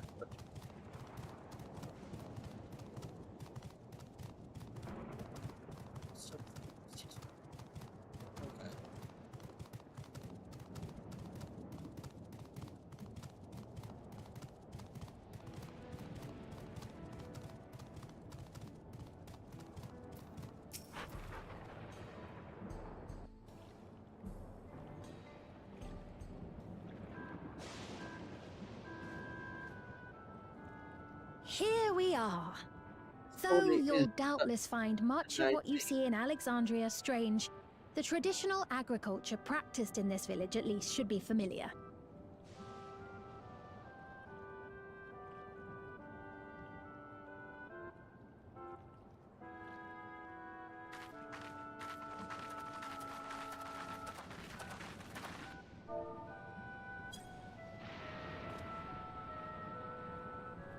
Queen Sphene? What business brings her here, I wonder?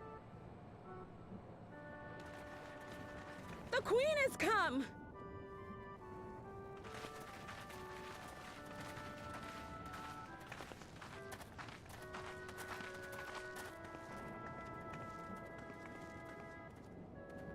You look well, Paquine.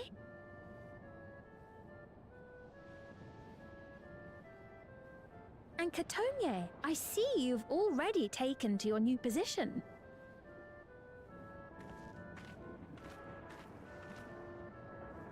When she introduced herself as queen, I was expecting someone colder. Honestly, she reminds me of you, Namachi. Me? It's only natural for a ruler to love her people.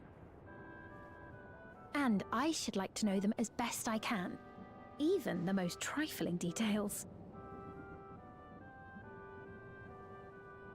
The more you come to know them, the more you grow to love them. Who they are and what they've built. That's it. Beautifully put.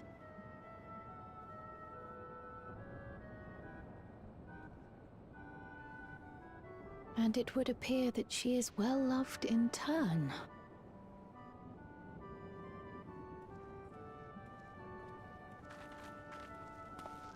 Your Majesty, you honor us with your presence. And who are these fine people? Tuliolol's vow of resolve Wuk-Lamart and her companions. They come from beyond the barrier, but you needn't worry. They are good people and are to be treated as my honored guests. The rumors of a link to the outside are true, then. Wuk-Lamart is still so young. Where are my manners? I am Papone, a leader of sorts of the people living out here. Papone? That is a Tonawautanri to it. Right you are.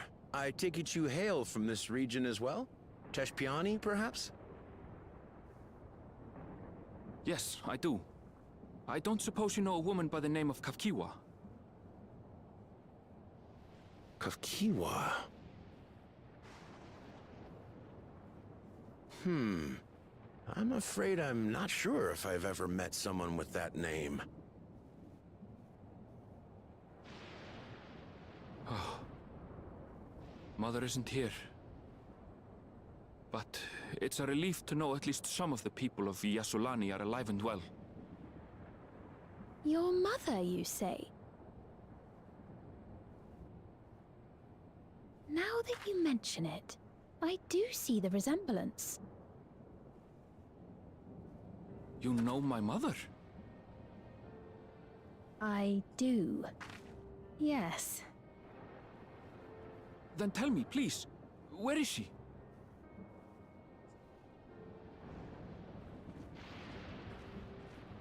I cannot say. Not here, but I promise I will in due time.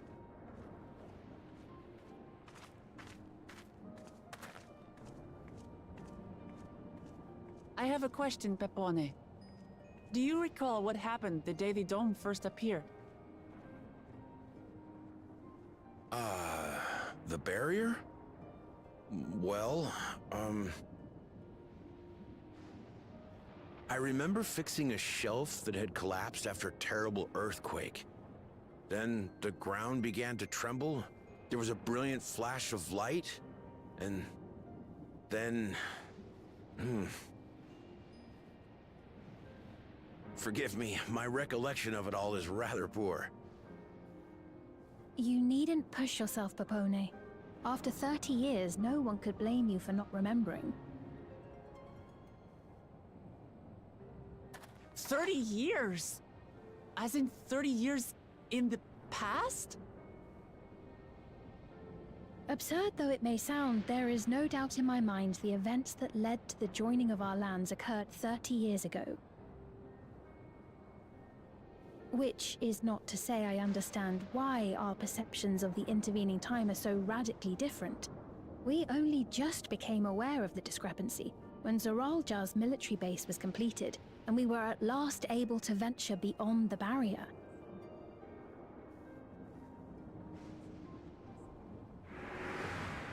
Wow. I believed you long dead. To have the chance to kill you myself is an unforeseen blessing.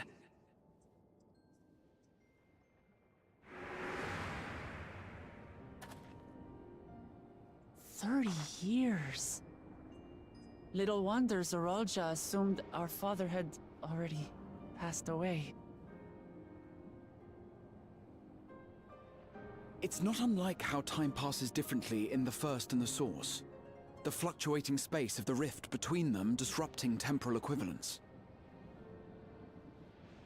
Perhaps the same holds true here, and time flowed faster within the dome.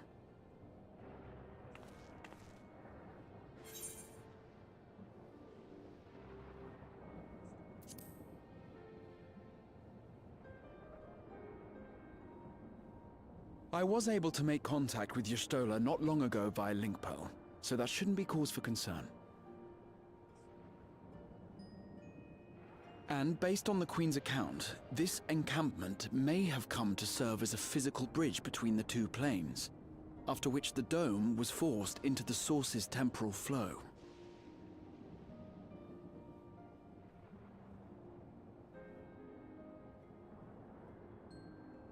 If we're to be certain of anything, we need more information.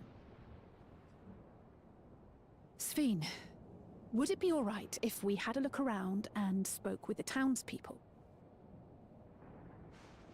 By all means. Time to see what we can see of Alexandria, then.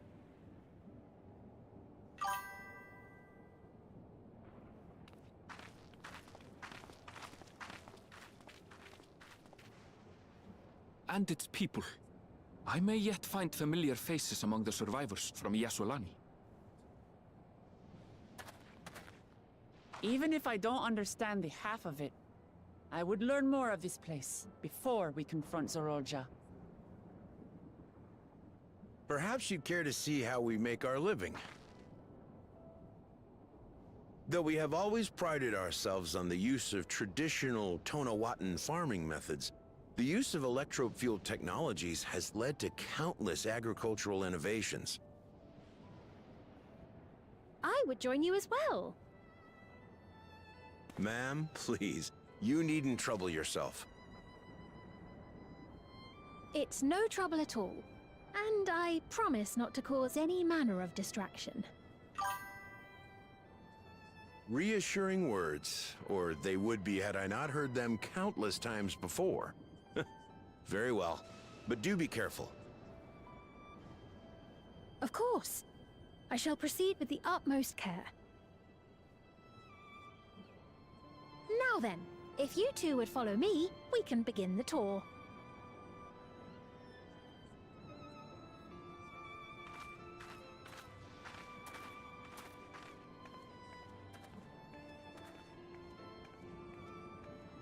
I can't say that I trust her yet, but I trust that her affection for these people is genuine. And that's enough for me. I need to use the wash mode for this cutscene. I had way too much water today.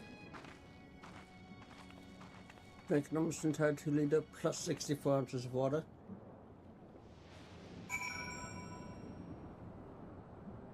Alright, we will be right back.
Happy 420, Novad.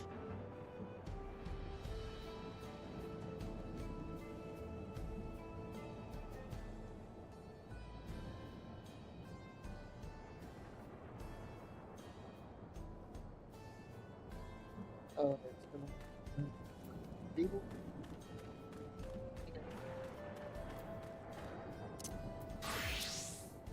Sphinx says Electrope has done much to improve the efficiency of their farming, but hasn't replaced everything.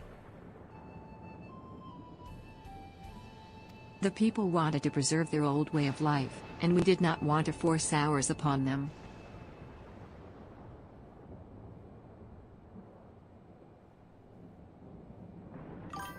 Lamont says he went to such lengths so that our cultures could coexist, even going so far as to learn our tongue.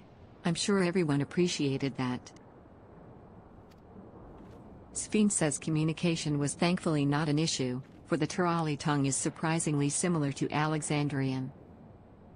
Of course, there are words and phrases for which there is no equivalent, but those can be taught with minimal effort. Through mutual respect, understanding, and patience, we Alexandrians and Turali have learned a great deal from one another. And I am sure there is much you wish to learn as well. So please, if you have questions, do not hesitate to ask.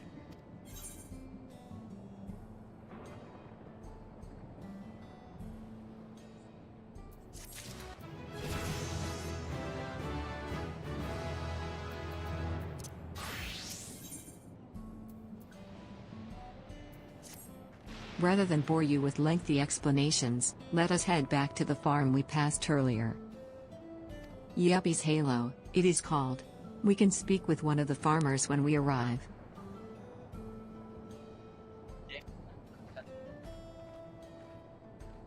Lamont says, I guess we're off to Yuppie's Halo.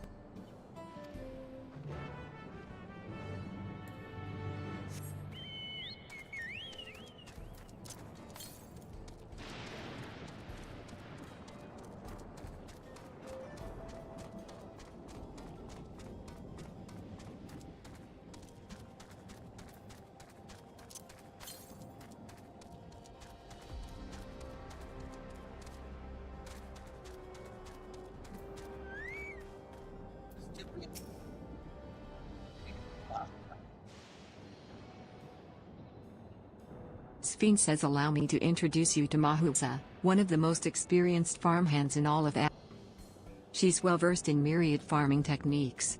Indeed, the wealth of knowledge she has shared with the other farmers is what has allowed this place to flourish. Mahusa says Queen Sphene. To what do I owe this sudden Sphene says my apologies for the interruption. I am come with guests from beyond the... They wish to learn more of Alexandria, and so I invited them to see how our crops are grown. I do hope that's all right. Mahusa says so the rumors of visitors from the outside. What manner of hosts would we be to deny them a look around, and I gather your majesty also intended to check on things here. Sphene says you know me too well, Mahusa. I thought to seize this opportunity to see how the farmers fare, and perhaps pepper them with a few questions. Though I do so enjoy observing and taking part in the work. It would appear we have her permission. So please, walk the grounds to your heart's content. Lamont says you go on ahead. I'll keep Sphene company. Don't misunderstand, I'm not the suspicious type. But given our positions, it would make sense for us to go around together, wouldn't you say? Sphene says a fair point. But be sure not to let me. I shall remain under Wooklamot's watchful eye. Pray, come find us after you've seen your fill and spoken with the other farmhands.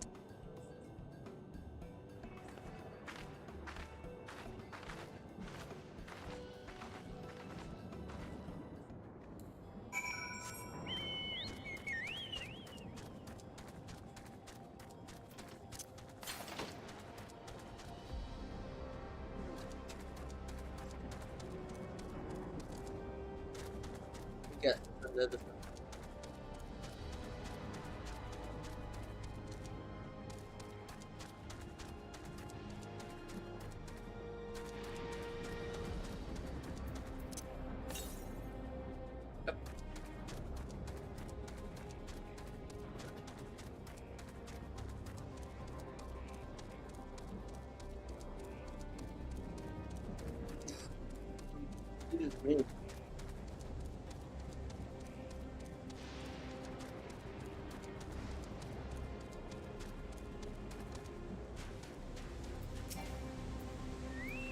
Elias says light levels appear to be fine.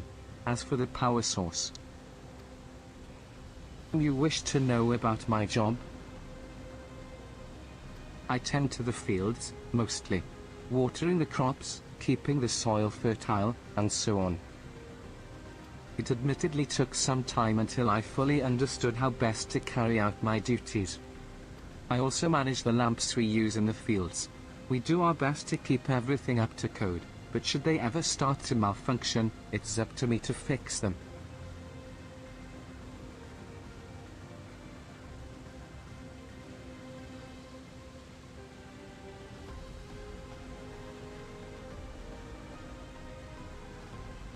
Elias says the land and sky being what they are, ensuring a rich harvest makes for constant work.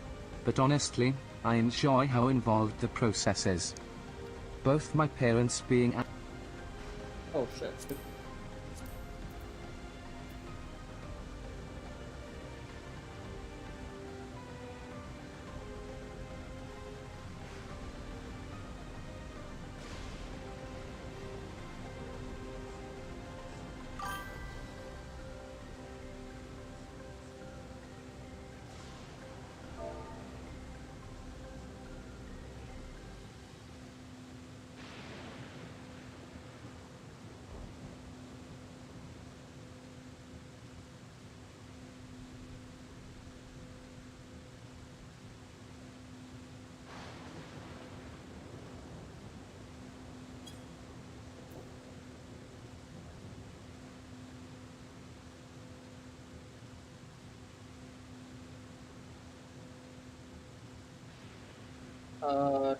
Sato. And Sato.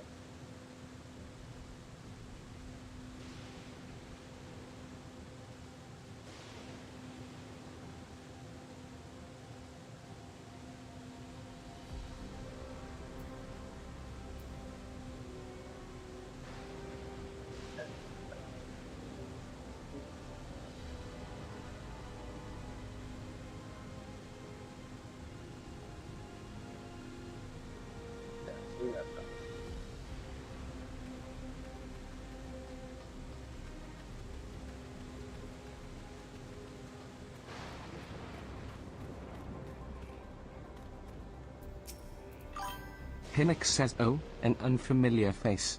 I gather this is your first time on site, then? Well, this here's the storehouse. Or rather, the entrance.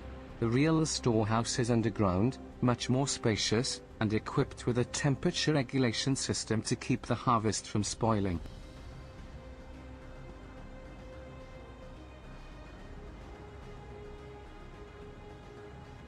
Interesting. Hinnock says since the entrance is so small, it's much easier to prevent wild beasts from wandering inside, which also makes it a viable facility for breeding and raising livestock. We've even got a few beds down there for emergencies. My parents often complain about how Alexandrian technology and electrope complicate our lives, but it's just a matter of learning how things work. Hinnock says, take my job, for instance. I'm presently overseeing the storage of harvested crops. They'll be taken up to the tower for processing, and from there find their way to every dining table in Alexandria. The work is hard, I'll not deny, but I take great satisfaction in what we do.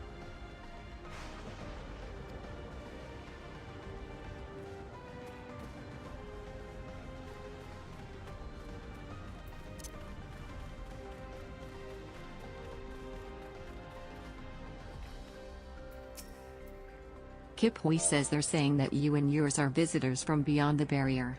That true?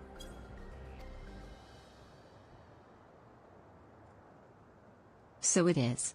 Which means we're connected to the outside world again. Kip Hui says not that I have a desire to leave, mind you. I'm quite content with life here in Alexandria. Kip Hui says but setting that aside, you're here to observe our work, right? As you can see, I'm in charge of livestock. Here at Yuppie's Halo, we produce not only fruits and vegetables, but also meat, poultry, and eggs. Tending the animals is an absolute joy, but I have to be careful not to grow attached. It's always a little sad when they're shipped off, but a job is a job. Well, I need to get back to it, but it was nice talking to you. Please give my regards to the Queen.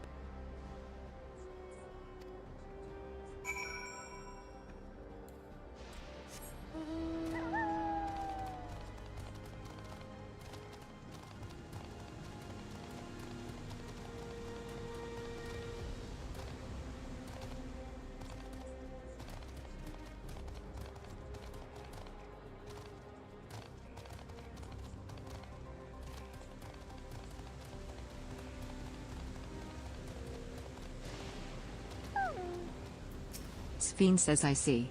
Don't be too hard on yourself. Anyone would have been hard-pressed to deal with such a thing. Oh, welcome back. My apologies for failing to notice your return. I gather you've had your fill of speaking with the farmers? Then let us return to Mahuza.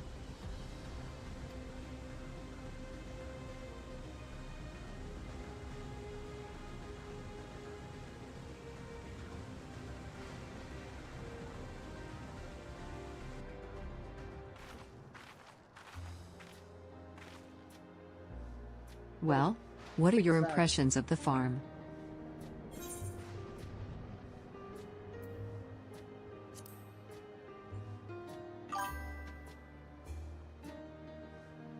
Sphene says, a curious observation. Do you... Oh, but I jest.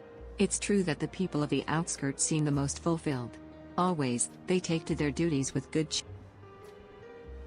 And what did you think of our little tour, Lamachi? Lamont says, what did you call me? Sphene says, was that inappropriate? My apologies. I heard the others call you by that. Lamont says, no. No, it's fine. As you said before.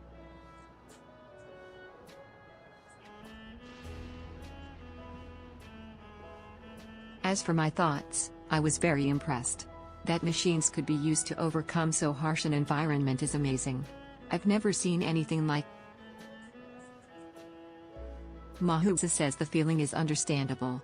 Indeed, many still find the machinery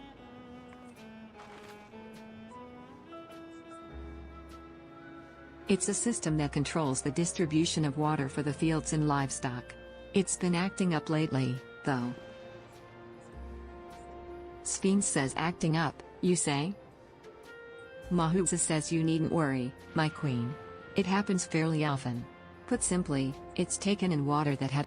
We think some creatures have become charged up with the energy, and they're releasing it into the river we use as a source. The system would return to normal if the creatures were dealt with. But I'm reluctant to beg aid of the army.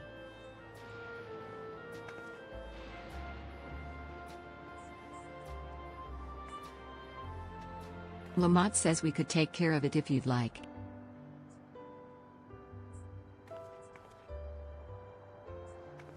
Sphene says that is most gracious of you to offer, but it is much too. Lamont says, oh, it's no trouble for the vow of resolve of to. Regardless of how the relationship between our nations may develop, if there are people in need, I want to help. Simple as that. And Haven is even stronger than I am. It shouldn't take us long at all. Sphene says, then very well, I gratefully accept. But Lamont says this ought to go even faster if you and I search for lightning-charged fiends on our own. Good hunting. Oh.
One down.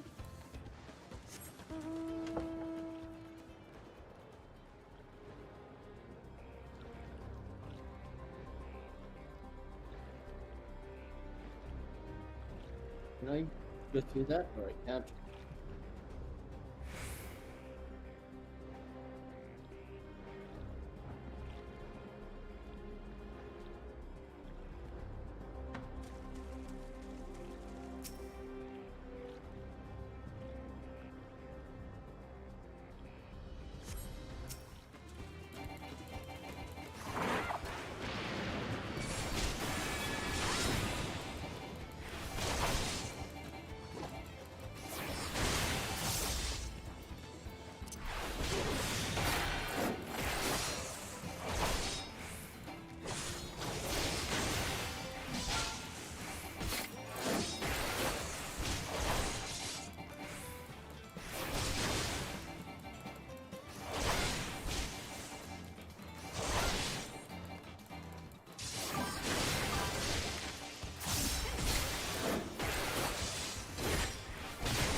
Okay.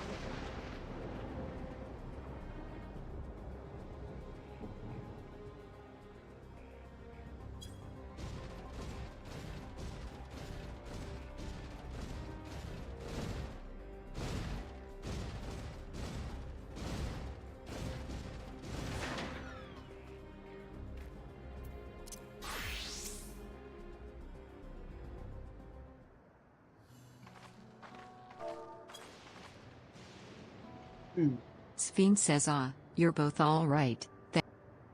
Lamont says you really needn't have worried so much. We barely broke a sweat dealing with the fiends. They're all gone now. Sphinx says of course I was worried. You're my dear, but thank you. We truly appreciate this. Mahusa says indeed. With this, we won't have to ask Zor-El. He's been making a concerted effort to bolster his forces, sparing but a fraction for the people's protection. He thinks nothing of our safety. Unlike Queen Sphinx. Sphinx says that's enough, Mahusa. If you have grievances, I will hear them later. But Lamont says no, she's right. He's never been one. Anyway, thanks for letting us tour the farm. The folk here are delightful, and it was a pleasure to meet them. Sphinx says you couldn't have favored us with more uplifting words. My people are my pride and joy. Mahusa says and you never failed to let us know, nor Sphinx says of course. You're my precious family. Lamont says you seem a good sort, Sphinx. But you'll forgive me if I'm not ready to lower my guard for the enemy queen just yet. Mahusa says ha ha ha. For you to be called that, I dread to imagine what villainy you're Sphinx says come now, this is no laughing matter. A ruler is responsible for the welfare of countless lives, and one wrong decision can lead to untold suffering. Failure is unconscionable.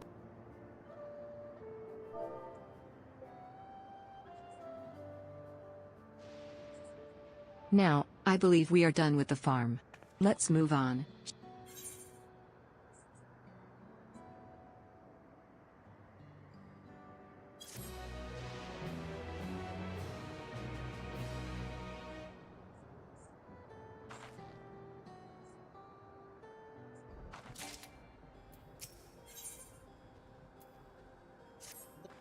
Perhaps we should head back to the outskirts? I dare say your friends will also have returned by now. Mahuza says my thanks again for dealing with the fiends.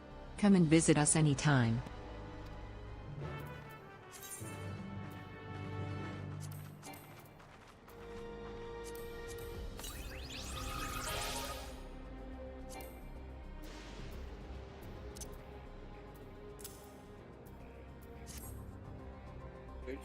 What is that?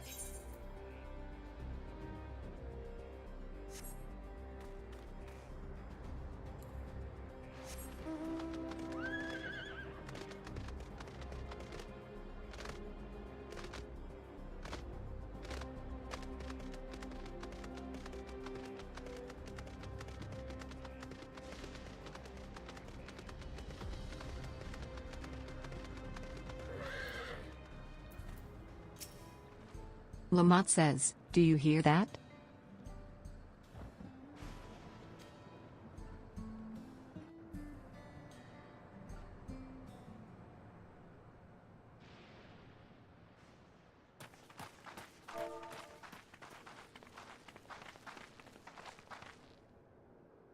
What's happening over there? It's nearly time.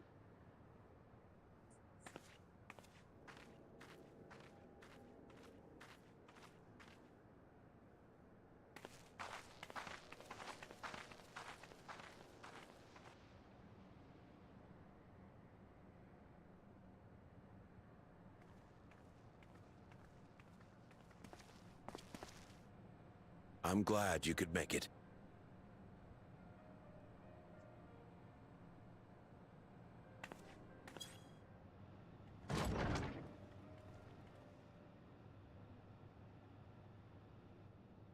Are you with us? Queen Sphene has come to see you.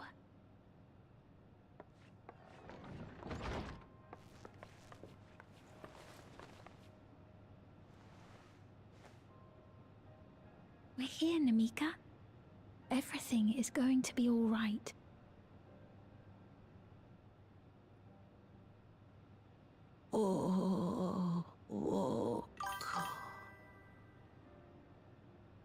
What's the matter, dear?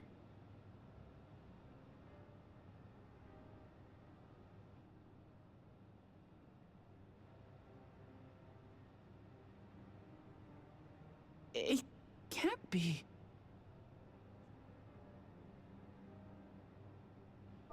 That's the bangle I gave to Namika. You know her? Of course I know her. She was like a mother to me. I see. She was always willing to lend a kindly ear to others, but rarely did she ever speak of herself.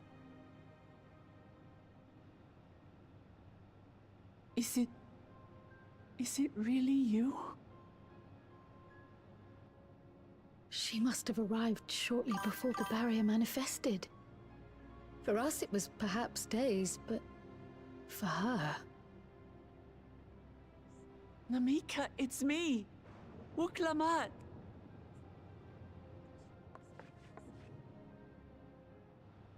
I'm afraid her time with us is nearly at an end.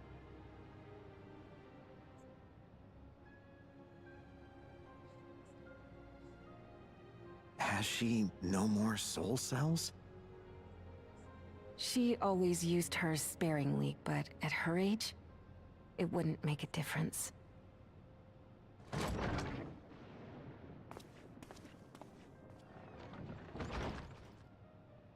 Ma'am, the ushers have arrived.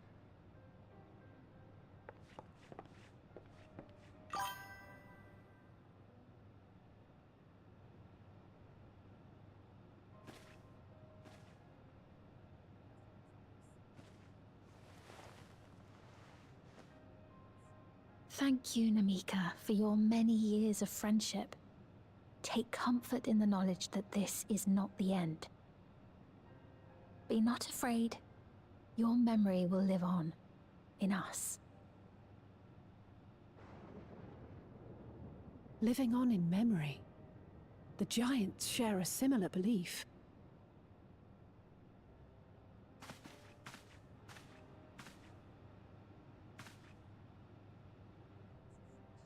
Wait, where are you taking her? Worry not.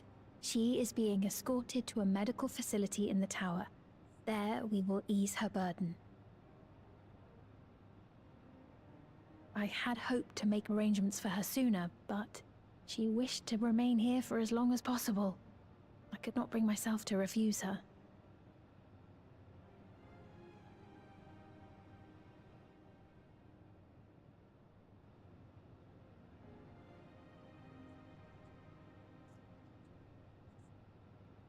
Is there any way I might stay with her for a little while longer? We may not share the same blood, but she was my mother. Please.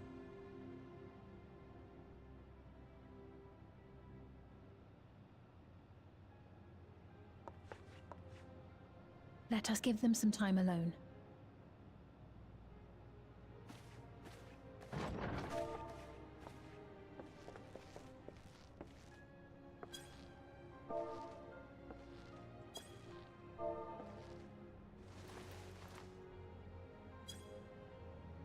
Oh.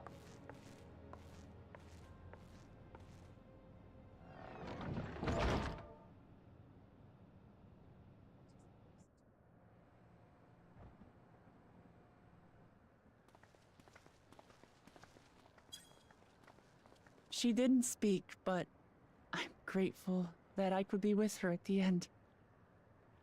Thank you.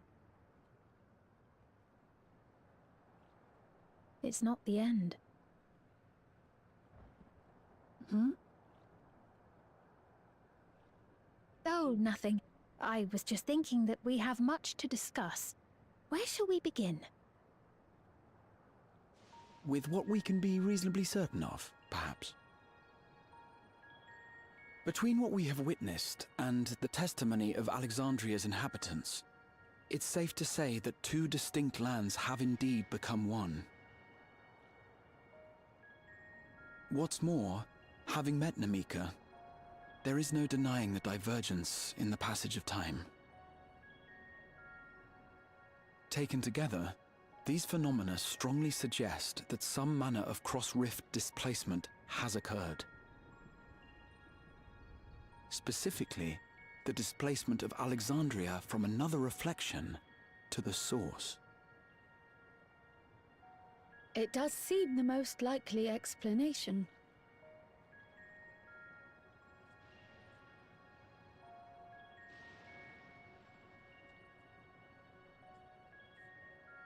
What perplexes me, however, is the scale of said displacement.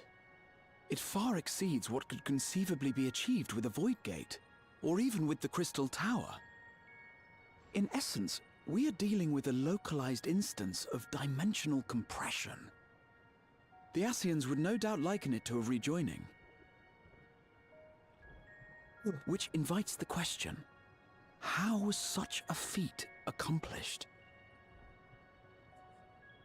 I wish that I had an answer for you, but this talk of reflections and dimensions is well beyond my understanding. I can only tell you that we lived peacefully under the barrier's protection for many, many years, until the day that peace was suddenly broken. If I may clarify, the barrier predates Alexandria's displacement. By several hundred years, yes. to when the continent we call home was ravaged by a devastating cataclysm.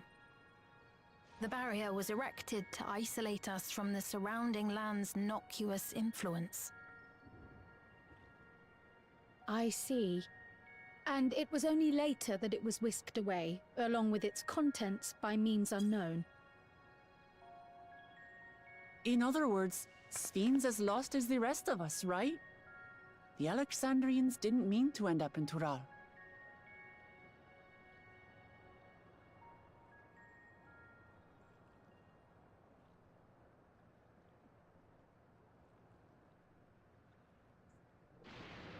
But of course, our next stop ought to be Everkeep.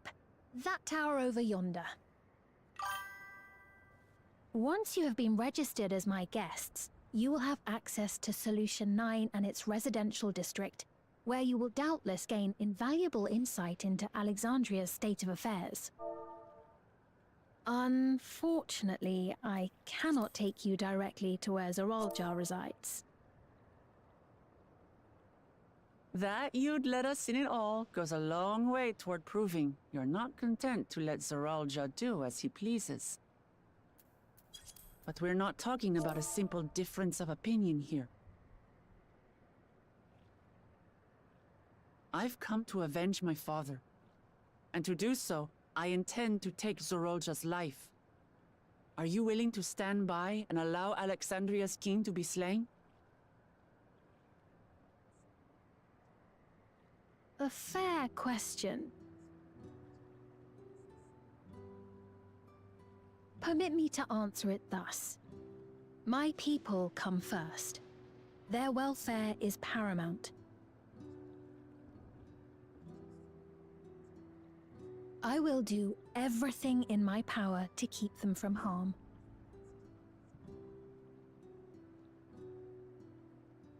It is a ruler's duty.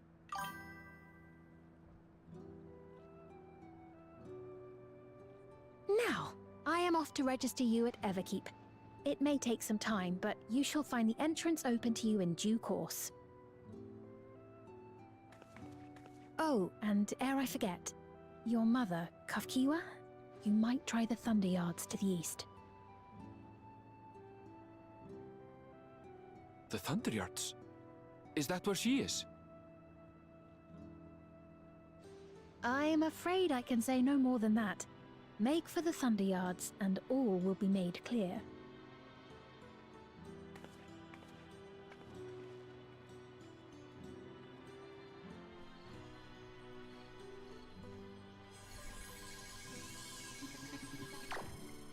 What is with what's on their head? It's not as if we have other pressing business. Not until we can get into this Everkeep, anyway. Thank you for earlier. And for being a friend to Namika these past 30 years. It means a lot to me.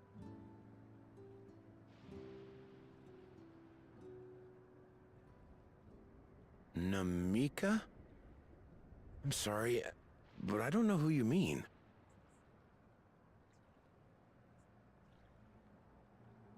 What?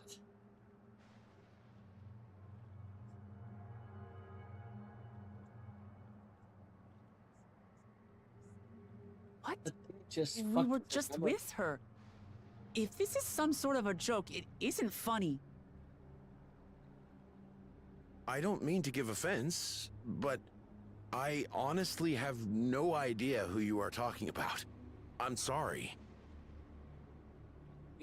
How can you not know who she is? You're in charge here. She was under your care. Then in all likelihood, my memories of her have been stored in the cloud.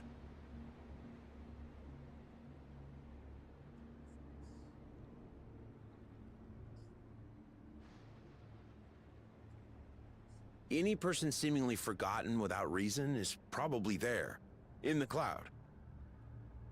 Oh, I really must be getting back to work. If you'll excuse me.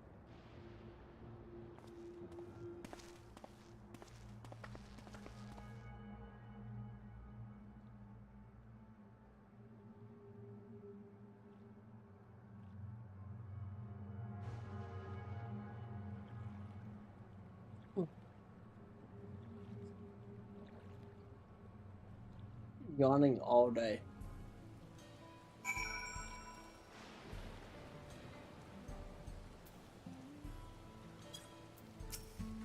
Lamont says, what's going on? How could Pepone suddenly forget about Namika?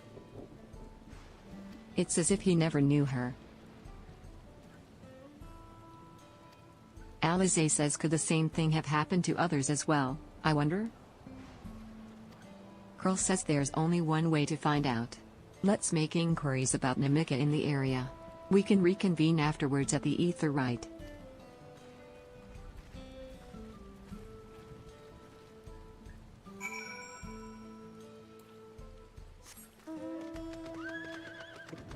I actually don't remember if I did before.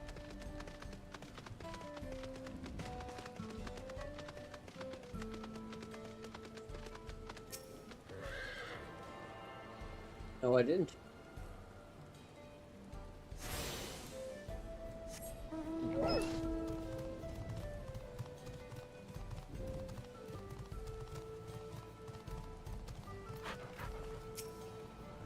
Resident says, an old woman named Namika? I'm afraid I don't know that person. I'm sorry I couldn't be of help.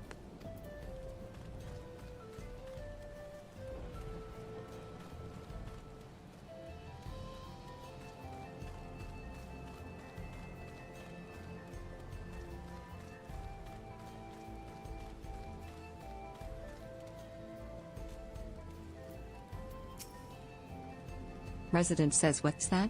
Do I know a Namika? Never met anyone by that name, and I've worked at the outskirts for a good while now. If she'd spent time here, I would remember.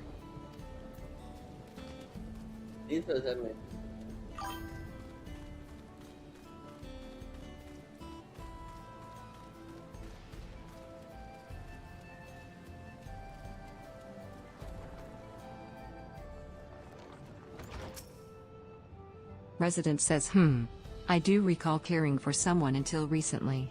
And you say that it was a woman named Namika? While I can't say for certain if it was her, I wouldn't worry. I'm sure she's just been taken up to the cloud. What do you mean by that? That's like black.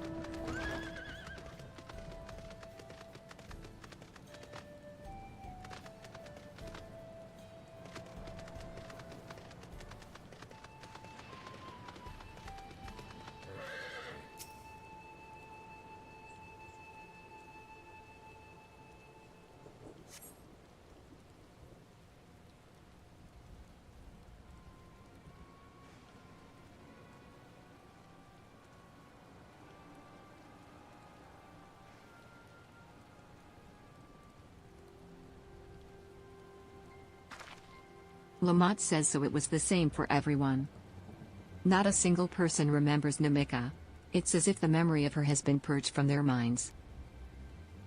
Curl says while such a thing might be done with magic, to alter the memories of so many at once would be a tremendous undertaking. We would have felt a surge of ether corresponding to the act, too, and I sensed none in that moment. Alize says neither did I, but I did notice something else. Right before Pepone seemingly forgot, a light in the device on his head began to blink. Tia says, could there be a connection? Someone also said something about soul. But who might we ask about this? If we continued making such inquiries, I expect we would only cause... Alize says indeed. If we can't readily solve the mystery about Namika, perhaps we could search for Kaki. Ironville says Sphene said to try the Thunder Yards. It should be in this direction.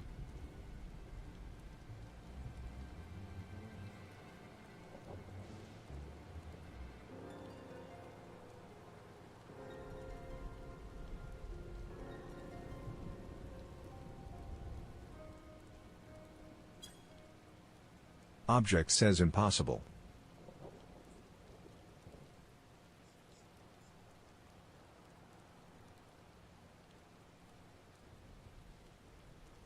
Ironville says...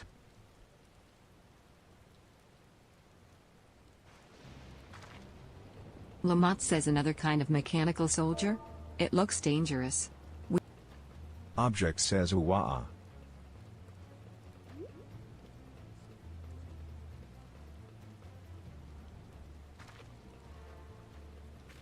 Curl says, should we give chase?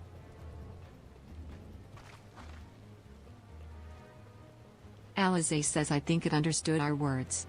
It might be worth asking at some point. Erinville? Are you alright? You look like you've seen a ghost.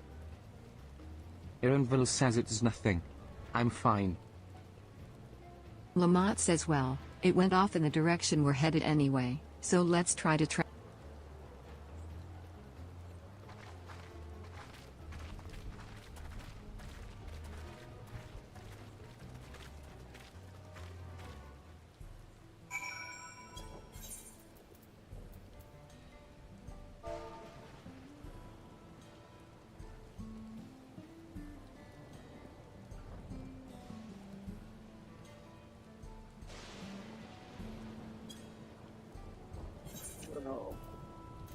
On the cloud.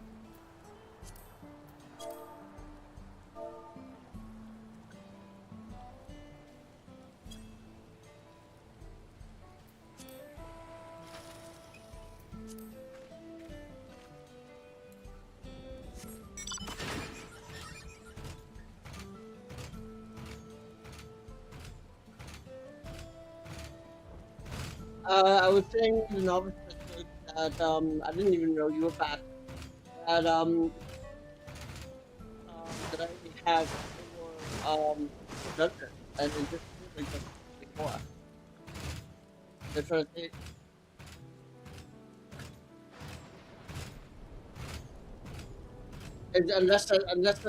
Unless counting blue plus all that I have to unlock.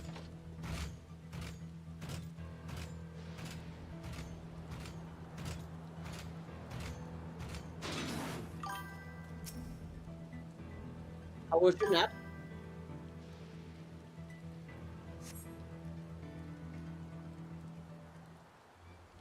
Because I was asking the question.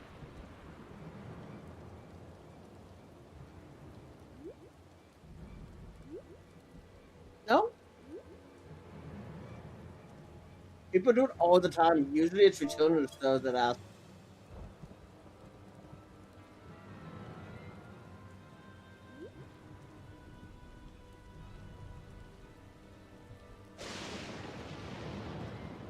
Lamont says you found it?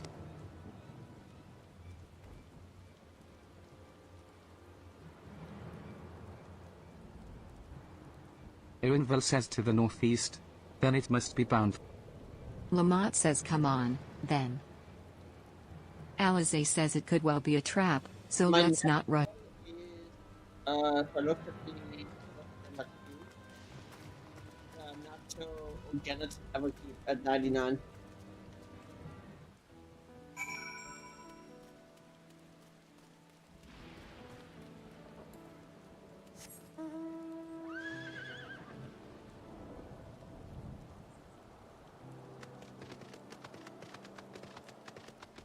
Yeah. Mike and Revna has logged in.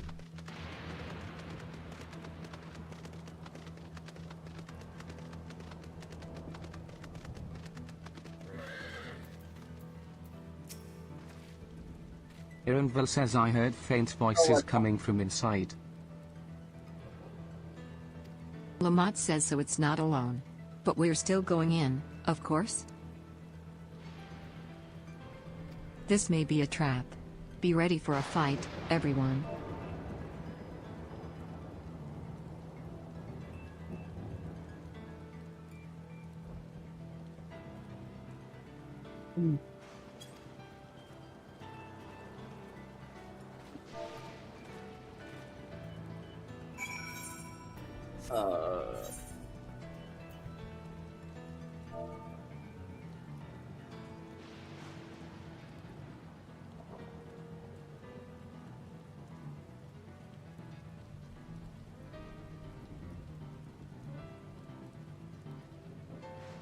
This guy is...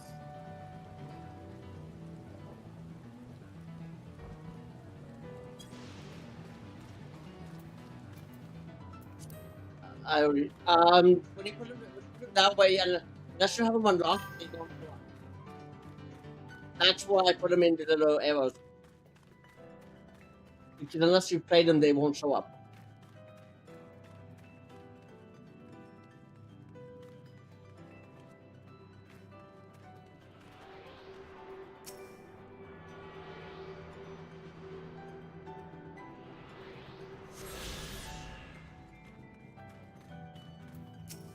That's literally what you use to... Irimville says I can hear them.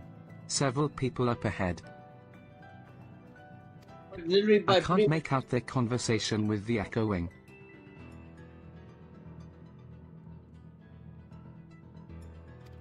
Lamont says let's keep going. Stay on your guard. Yeah.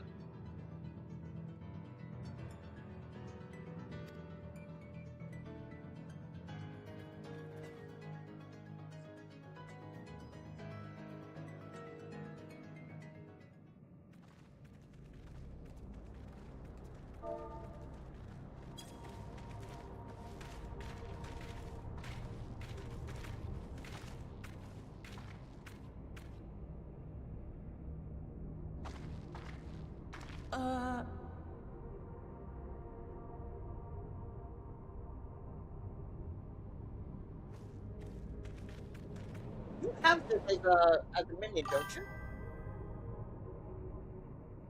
What is this? It's sort of balloon thingy. Ironville!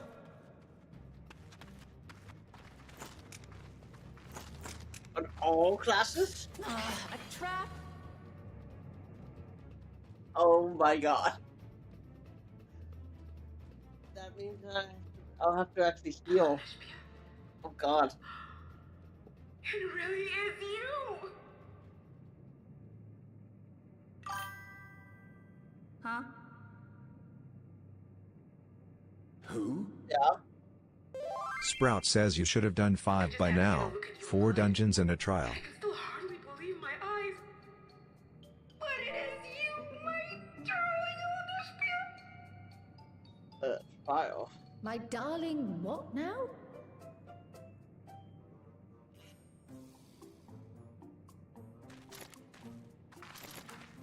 Yeah.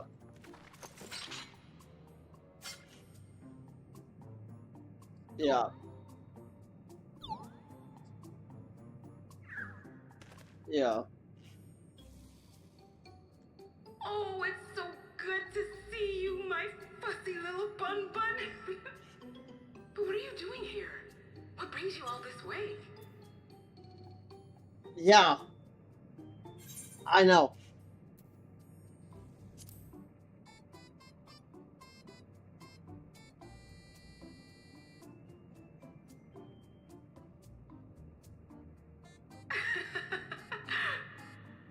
Why the long face? Aren't you happy to see me after all this time? I know that laugh anywhere. Mother? Wait, what? Wait. Since when was your mother a weird floating thing? And what have we here? Say, aren't you Galoo Jaja's kitten? I knew I recognized that adorable fuzzy face. Elderspiel was always so excited whenever you invited him over to play. You remember me, I hope? I can't say that I do, but you knew my father?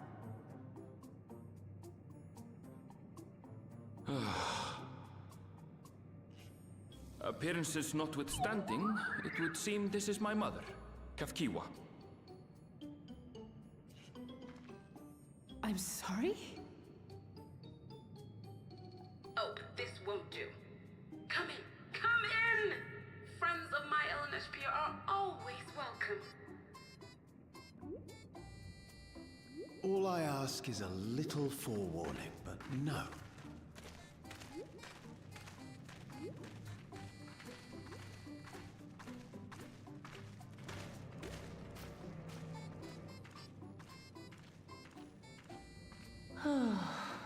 Yes, it is. Just when I thought I was starting to get a handle on this place. How are things still getting stranger? You know what? Tomorrow's a holiday, right?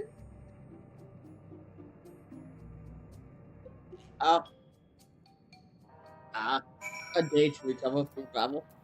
Makes sense. Ironville says, as far as I can tell, this is indeed my mother. I can think of few people in the world quite so spirited.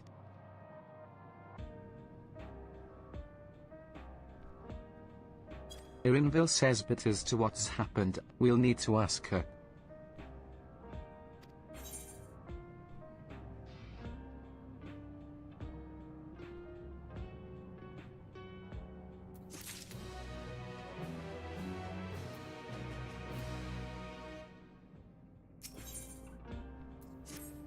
Let's hear what she has to say.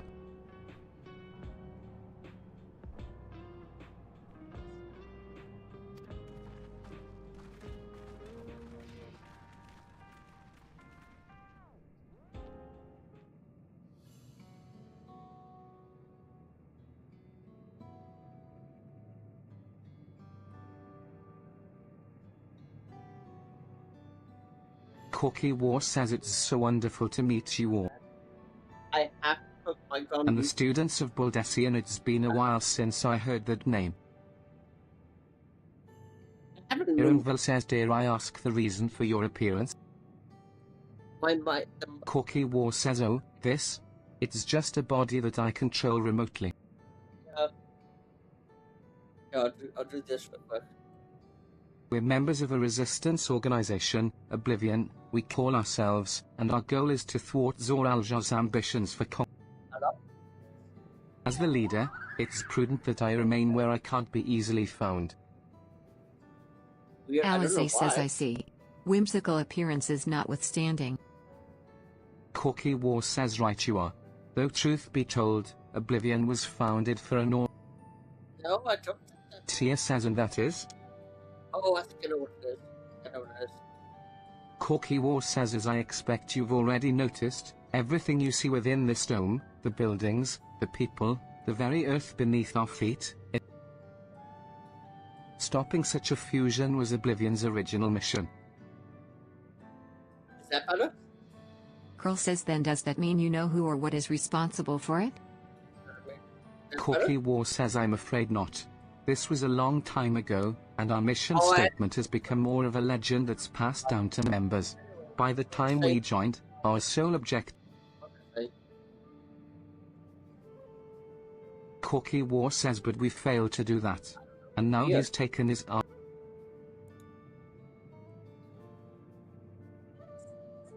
That's weird. Like, I don't know why. My volume is turned really low. Lamont says none of you wear those strange devices on your heads. Does that have something to do with your work? Is that better?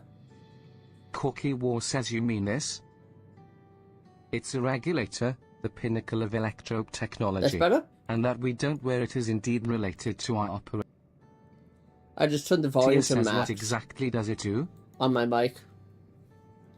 I was thinking maybe the noise cancellation in Discord was affecting it. Regulators of two primary functions.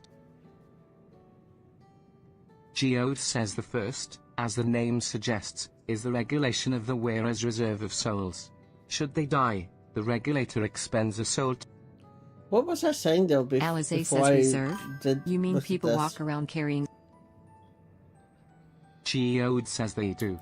Souls are packaged in cells, and they can be used to replenish the life force that is lost due to sudden death, such as in accidents. They do nothing for those who die. Distribution of soul cells is based on one's work evaluation. To encourage exemplary performance. Oh yeah, I remember what I was saying. Before you go to bed, remind me I have to cook my ground beef because otherwise it'll go bad souls tonight. As a common resource and payment for service.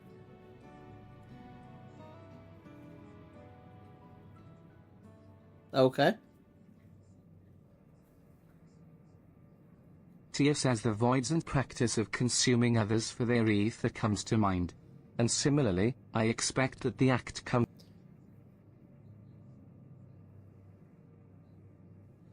You think there might be an S rank?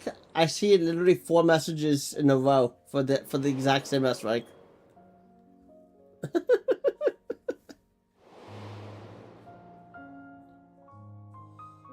No, but there's... Are you fighting it, or...? Oh. No, but I just think it's funny, I just think it's funny, like, it was shared 4 times in, like, 10 seconds. Geode says that is prevented through memory management, a process in which regulators or... Pearl says memory management? Then the reason everyone has forgotten Namika's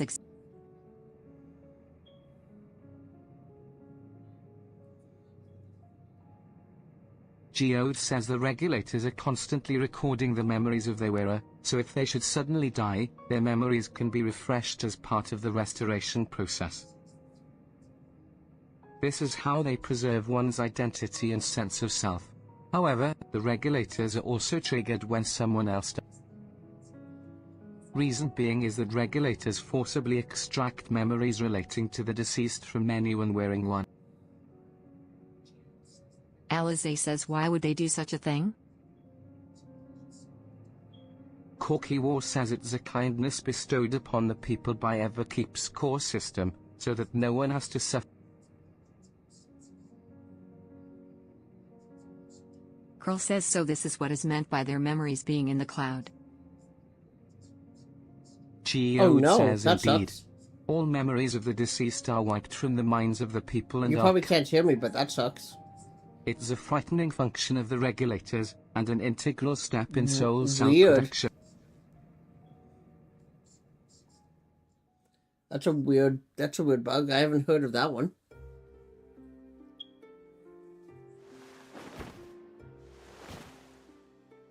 Oh. You see, when a person dies of natural causes, their soul is temporarily housed within the regular.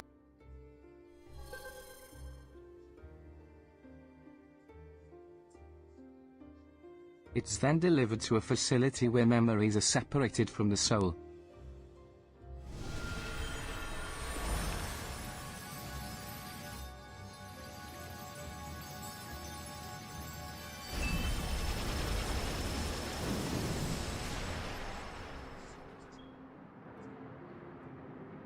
The result is a fresh soul cell, free of impurities, ready for distribution and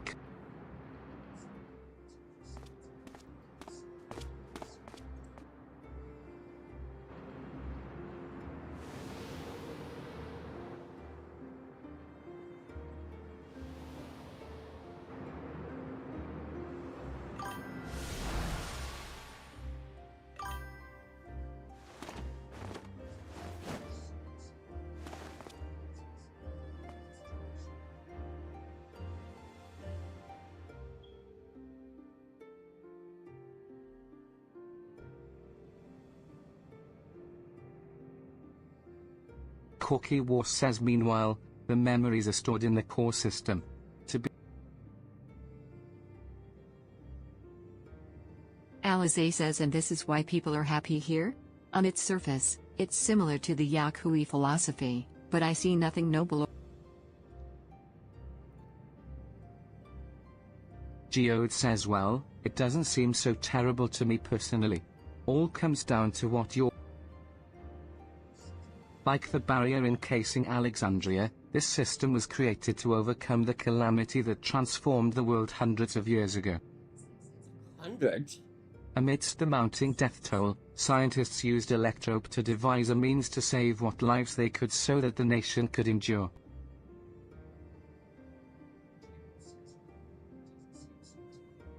Lamont says I understand the people of Alexandria did what they believed was best to save their people. I just find it hard to believe the Turali would also accept this way of living. Corky War says it came as a shock to us as well. In fact, You're dead, oh no. Which is why the use of regulators was never compulsory. The people have always been free to go without them if they so wish. Lamont says Sphene didn't strike me as the sort of ruler to impose her will on others. Corky War says so you've already met? I've had weird bites where Irville like, I've lost sound for like we come to 2 the study seconds, but yards that in was the it. first place. She also said she wants to help us stop. Corky War says awfully kind of her to point you in my direction. And to speak whatever her motives, she has given the people a choice, live with the risk of true death, or the security of the regulators. Iringville says everything that lives must someday die. That is the not.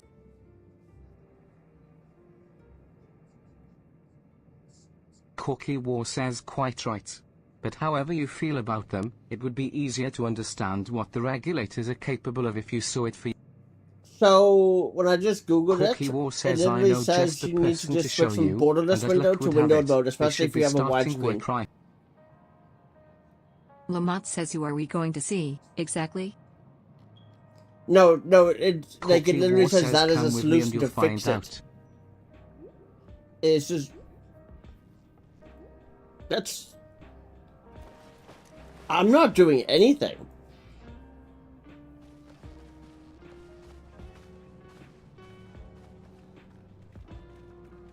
Yeah, I'm not doing anything.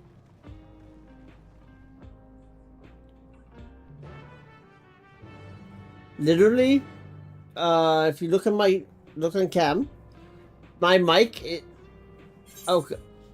So my microphone is literally 2 feet from my face. It's less than an arm's length from my face.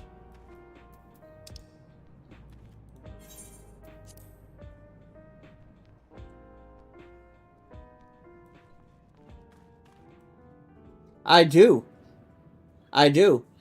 The mic on my headset is not here. Like, and my HyperX is literally is right in front of, directly in front of my. In fact, it's actually positioned so when I look at my TV, I'm staring at my mic basically because it's right below my TV.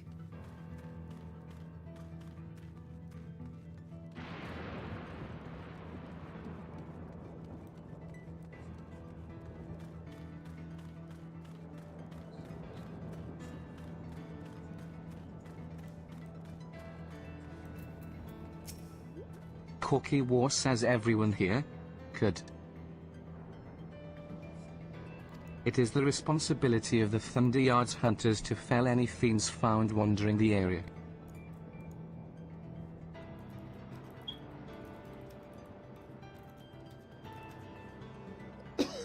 We're to meet an acquaintance of mine, Striker, one of these hunters.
Striker says Kakiwa?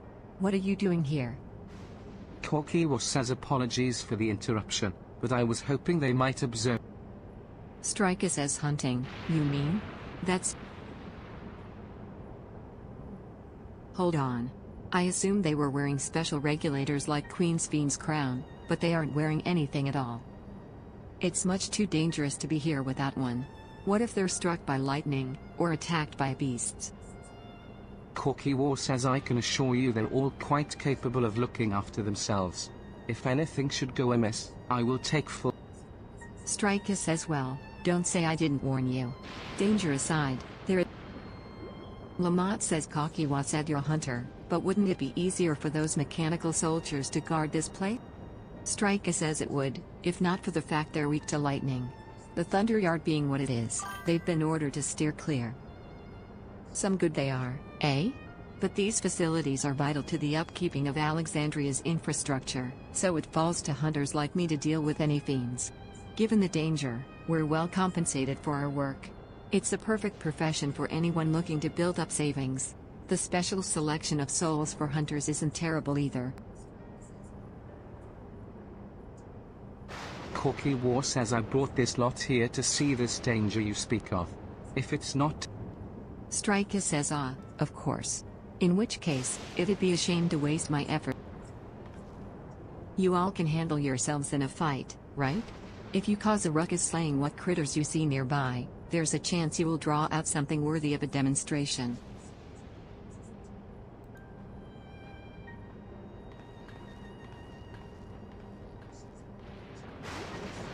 Alize says I'm not sure I understand, but I suppose we should each slay.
Striker says this one'll do nicely.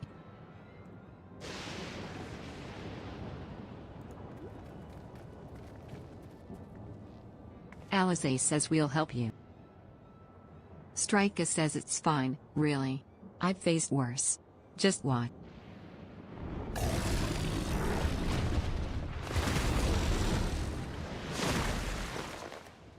Lamont says I don't like the looks of this. Strika says. Alize says. Strika says. Wow, that piece is tough.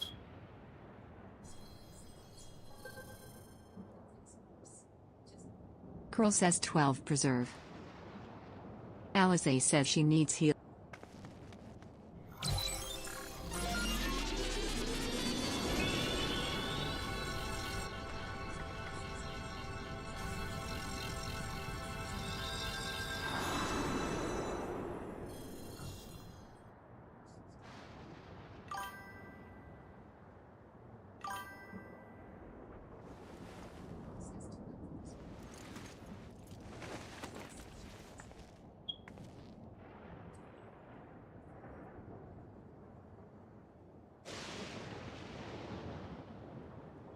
Strika says that was embarrassing. The bastard. Lamont says, are you mad? Seriously? Strika says, I told you not to worry. This will only take a moment.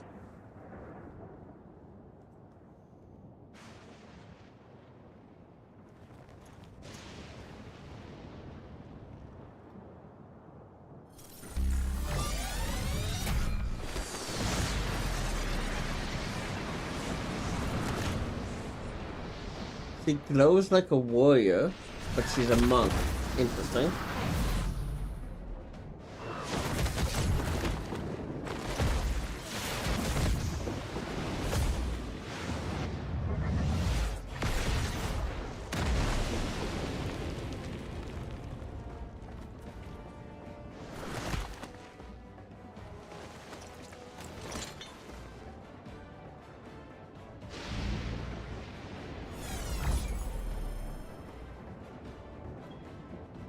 Lamont says just like Zor-Elja. Strika says come on, let's get out of here.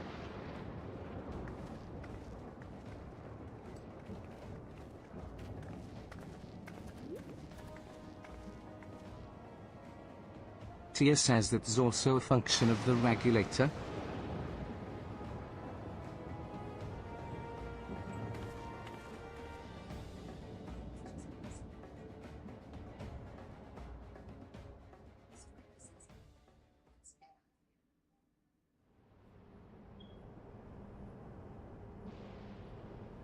Lamont says I think I understand now how Zor-Elja was able to return from the dead and defeat Papa, but I'm not sure what we saw at the end.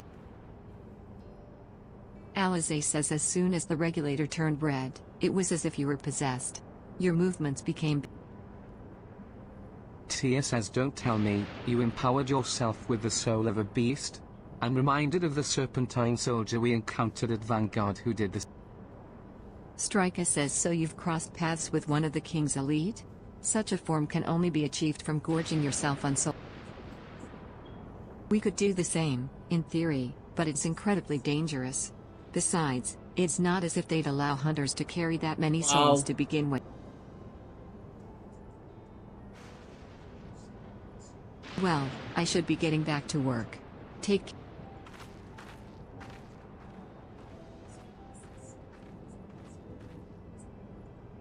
Corky War says and there you have it. Regulators can be loaded with two kinds of souls, those of people. The souls of people can be used to grant the user pre-turn natural strength. Mike and Revna has logged out. Naturally, You're they done? can also be used to ensure no one suffers an untimely... Oh, right. Lamont oh, right. says and what I about forgot. the souls of I beasts? thought you fixed it for some reason. Corky War says they work much in the same fashion, imbuing you with the strength of the chosen. If, for example, you used the soul of a wolf, you would grow more agile and feral, as you saw. Using several of the same type at once, however, would result in physical changes. Your teeth might become fangs, your nails claws, too many, and you'll become... Tia says changing one's form through the souls of other beings. It becomes more and more reminiscent of, yet unlike the void, where the cycle of death and rebirth is simply broken, souls here are forcibly taken before they might reach the ethereal sea. Different means to achieve similar. Irinville says a cycle to which all within the dome are.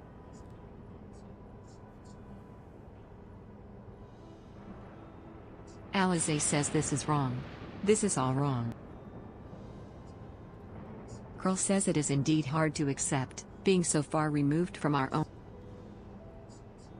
Perhaps more shocking is that the technology to achieve all this was developed hundreds of years ago. I did not hear you require. What did you say?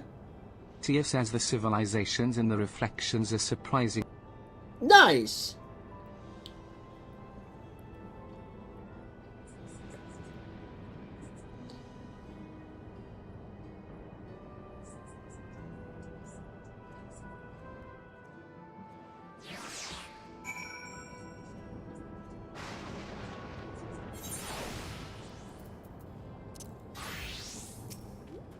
Lamont says while we all have our thoughts on souls, for now the important thing is we know what power Zor Al-Jah has at his disposal. Mike and Revna has logged in. You have sound again? Tia says it is one thing to separate corporeal ether from incorporeal ether, but to strip memories from the soul entirely is unprecedented technology. Curl says this is no longer only Taliolel's concern. With his newfound power, Zor Al-Jah has become a real threat to the entire world. Lamont says indeed. What happened? He has to be stopped, no matter the cost.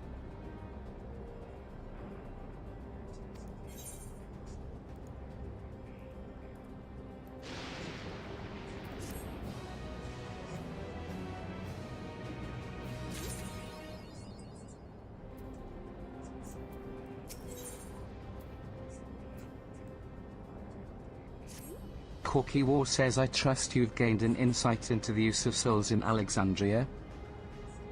Oh, that's annoying. It is shocking, I know.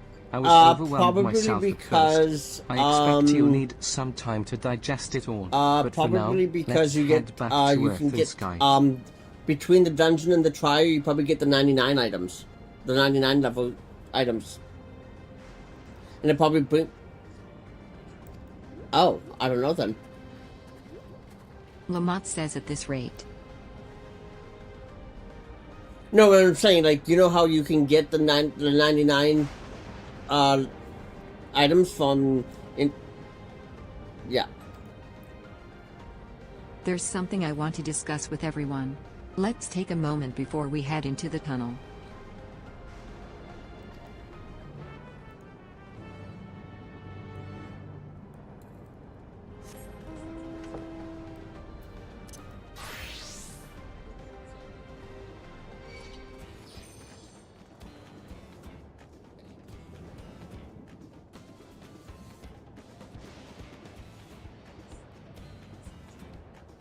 I'm exactly 30 quests left that has been released.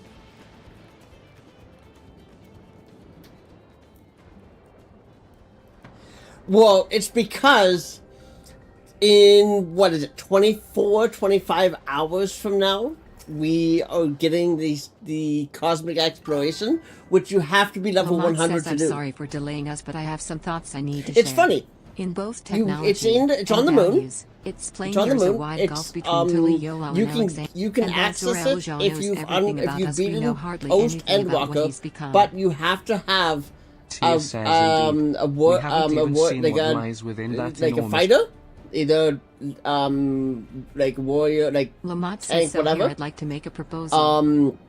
At level 100. That is, but we you work have with to have a Pakiwan and her post. people. You have to have beaten We need to learn as much the as we Endwalker can about the MS2. enemy. The quickest way would be to join hands with Oblivion. We've only just met them, I know. So that's and we part of shouldn't be why. too So quick I'm to blaming trust. Yossi. But the fact remains that they share our desire to stop Zor Al-Jah. Tia says Sphene, too, claims to be at odds with the King of Resolve. May I ask why you would cooperate with... Lamont says it's simple, really. Their leader is a... Meanwhile, whatever Sphene may feel, she's a ruler of this nation. There's a greater risk in working with her, and less reason to take her at her word. TS says a fair point. And knowing Zor Al-Jah, we must assume that his arrangement with Sphene was not made without some... Curl says all I know is that it would be heartening to have allies in this strange realm. I think everyone would agree that any help we can get would be welcome. Ironville says hold on. There's no guarantee that it's actually my mother. Without seeing her in the flesh, we can't rule out the possibility of a ploy. If it turns out to be a trap, we endanger not only ourselves, but everyone in turn. Lamont says as you say, we have no proof that it really is, but I make my proposal in full awareness of this. Whether we're going to war or striving for peace, we need to learn as much as we can. Otherwise we can't hope to do anything meaningful. As it stands, we know too little about this realm. We need to remedy that. Oh no, don't die. We need to study the enemy, and when the time comes, strike down Zor Al-Jah. What's more, I trust you, Ironville. You've always had great instincts, honed from your time training under your mother. Ironville says what if I'm wrong? What if sentiment is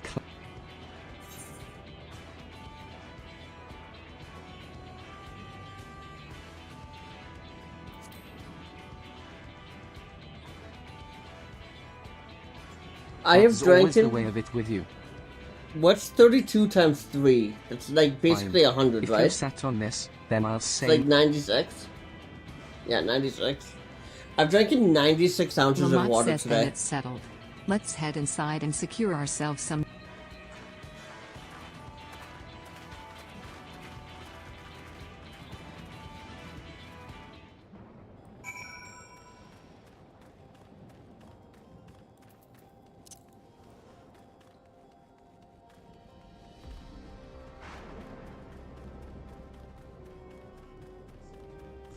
You had a what? Oh.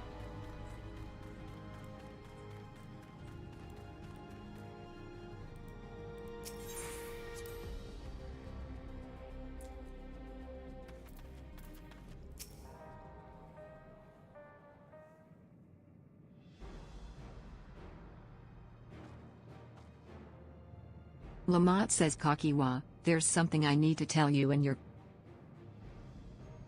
We came here for no other reason than to strike down Zor Al-Jah. Geode says but, I thought he was your brother. Do you really mean to kill your own kin? Lamont says my kin invaded our nation and murdered our people. As vow of resolve, it falls to me to bring him. I am prepared to do what I must, and I won't hesitate when the time comes. Like us, you and yours oppose Zor Al-Jah. In light of this, I propose that we work together to stop him once and for all. I think my next quest is Solution 9. I realize that this is sudden. That it's a gamble to trust someone you've only just met. But I would trust in the conviction of anyone who shares my goal. So fight with me, I beg you.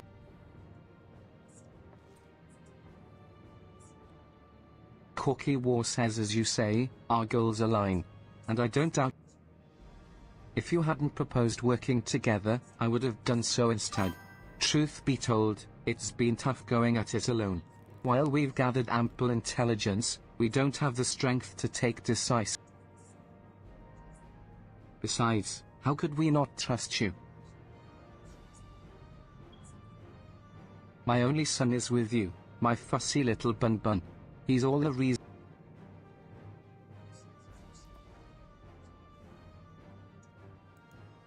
Then it's decided. Here's to a fruitful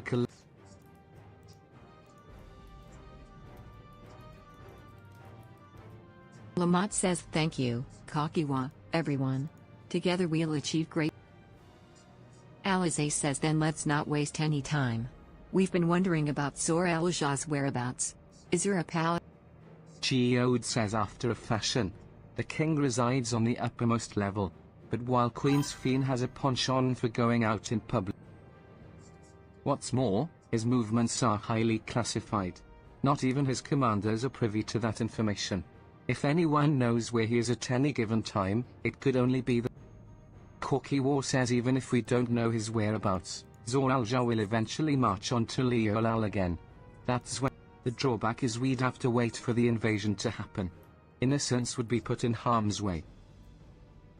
There's also the possibility that he'll leave everything to his minions and not command the army in person.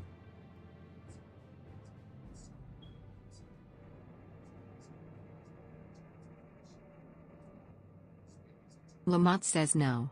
He'll take the field. Corky War says what makes you so certain? Lamont says my brother has always yearned to surpass our father. That's why he attacked. After waiting for 30 years, the first thing he wanted to do was demonstrate his newfound strength. But killing Papa didn't satisfy him. So now he's bent on proving himself stronger than me and Koana, who bested him in the right of succession. He challenged me to strike him down. He wants a duel to show everyone that he's superior to the Dawn Servant, and he won't let his minions deprive him of the pleasure. Alizé says then why hasn't he appeared and given you your chance? Surely, he's aware of our Lamont says at that, I can only guess. Perhaps he wants to dazzle us with his wondrous realm. But if he won't deign to appear, then we'll Even as we gather intelligence, we make no move to attack him. Show absolutely no interest in a Knowing him, he'll tire of waiting and turn his attention to Koana instead. He'll attack Leolal again, like he said he Corky War says I see. If you believe this the best approach. Any campaign against Leolal requires that Zor Al-Jah lead his forces through Vanguard. We'll have lookouts keep an eye on it day and night. Curl says such a strategy is certainly viable. If we're proceeding with it, though, we should warn those. Alizé says indeed. They'll need time to prepare. Tia says I should be glad to coordinate our efforts. I'm already in regular contact with Ishtola, and will make sure to keep our comrades apprised of Geode says you can leave Vanguard to us, we'll send word at the first sign. Corky War says it seems we have a plan. While we wait for Zor Al-Jah to move, you do well to prepare for battle, and it begins with familiarizing yourselves with the technology that empowers him. To that end, I'll show you to Oblivion's main headquarters. Lamont says oh? I thought this place was it.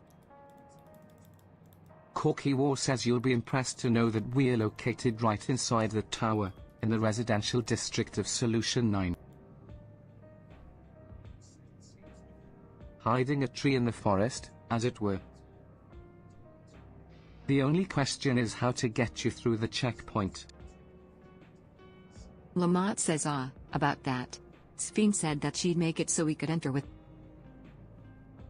Corky War says she did. Curious. She's not supposed to have.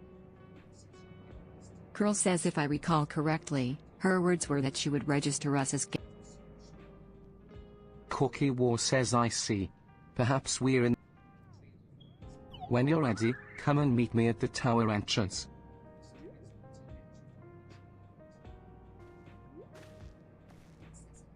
Geode says before you head out, give us a moment to introduce ourselves. After all, names are good to know when working together.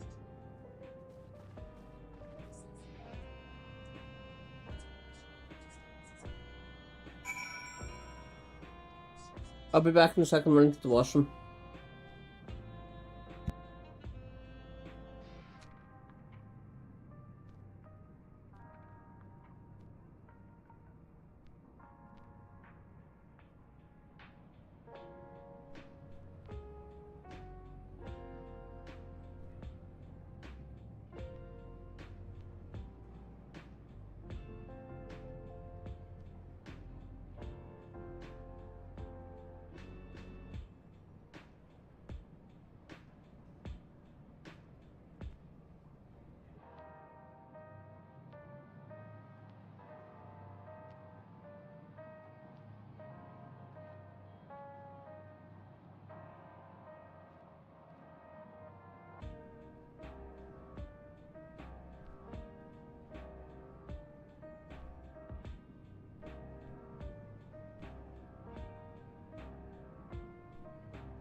Alright, I'm back.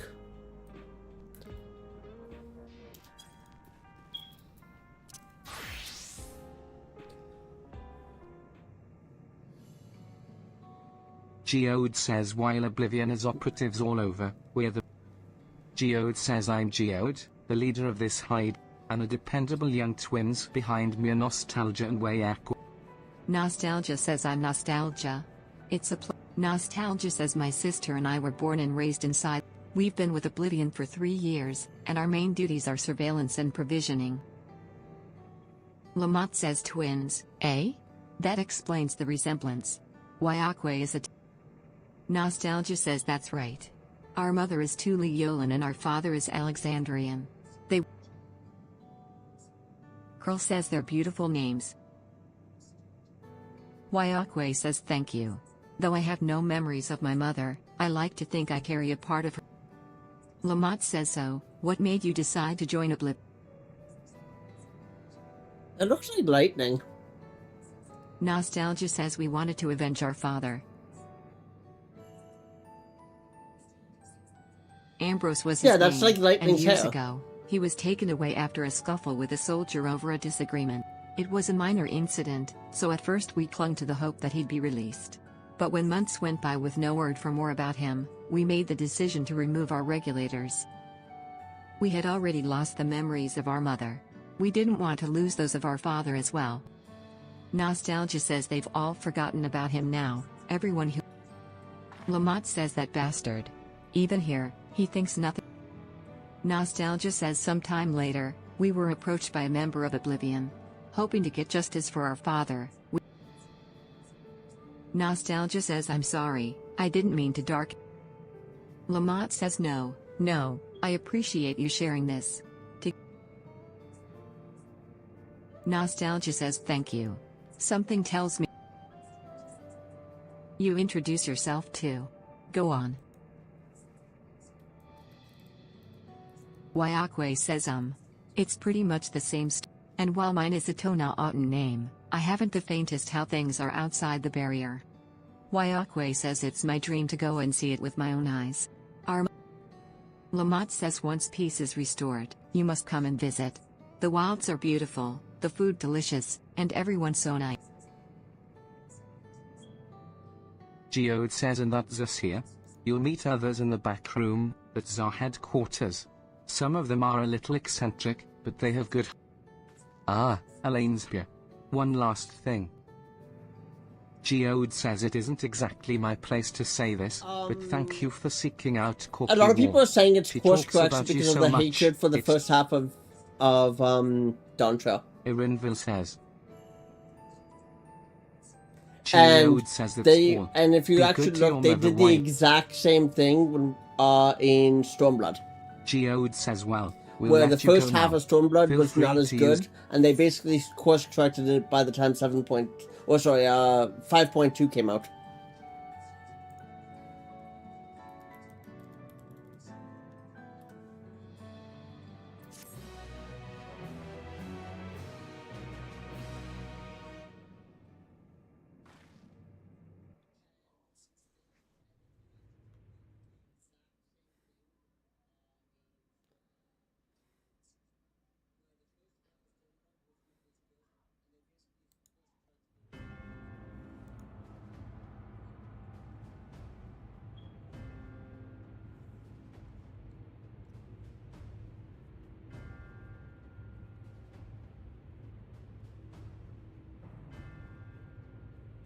You've been consulting with Wook Lamont.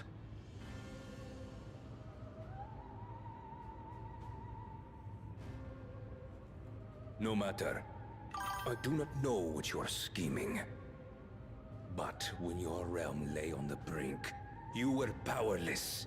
You had no choice but to turn to me. Whatever sentiment you may feel for her, it is my power you require. Is it not? Perhaps. And yet, knowing the love that Wook Lamont bears for her people, how she regards them all as kin, I cannot help but wish to spare her the same pain I have suffered. What's more, her friends possess new knowledge. Were we to work together, we might find another path.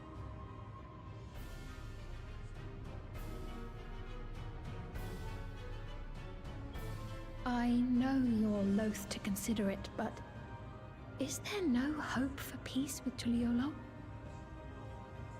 What we've already done may be unforgivable, but it needn't continue. You needn't kill your brother and sister. I slew my only flesh and blood. Yet you attempt to sway me with an appeal to family. The memory of my father's final moments still fills me with disappointment. Age came for him before I did. For long years, I sought to prove the miracle. And weak as he was, defeating him achieved nothing. I'm actually quite enjoying it. To kill them is my only recourse. Uklamat and Kona, who bested him as he was in his prime. They are still your siblings, even if not by blood.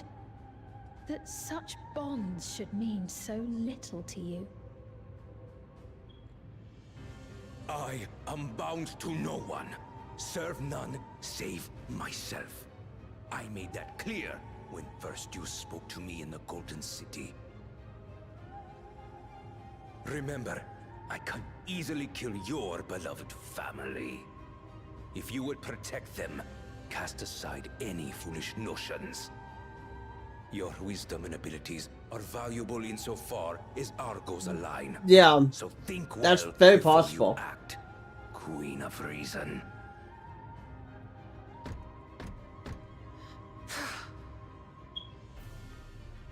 Uklamat, if you are father's worthy successor, then you will find your way to me.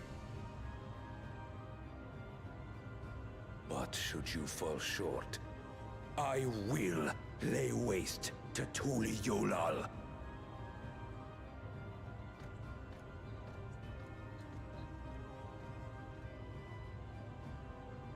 What now?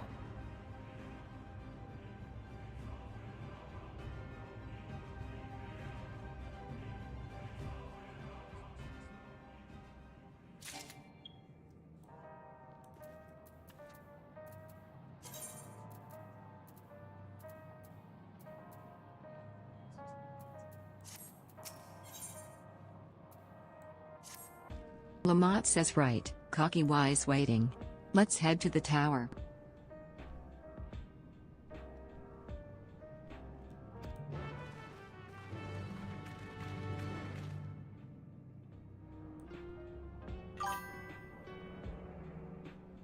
Where we go? We are exiting.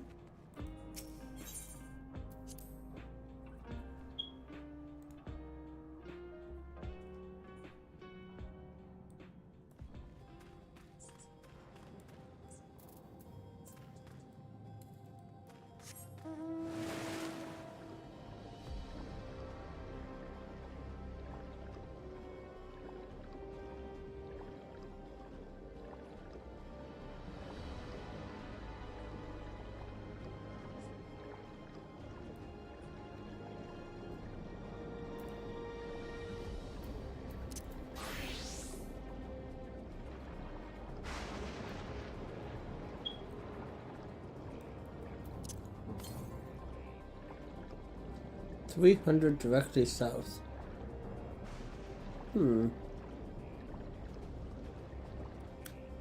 Actually, 365 directly south.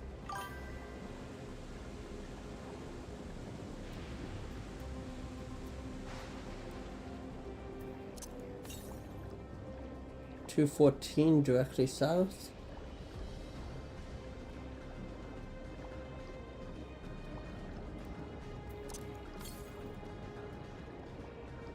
$128, so I'm basically on top of it now.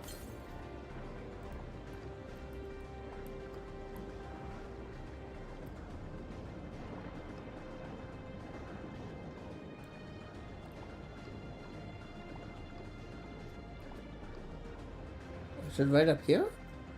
Oh, it totally is.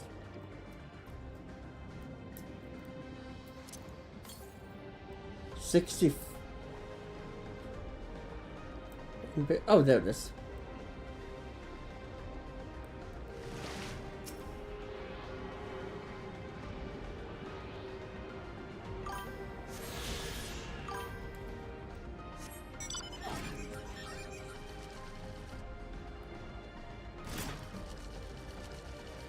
If I get hit, I'm dead because of the fall damage.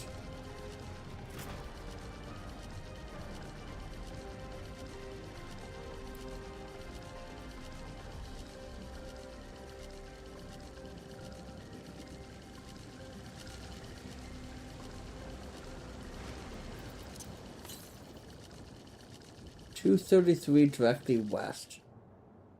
Oh, that's the one that's on the other side of the wall that I couldn't get. Hopefully there's a hopefully there's like a tower or something.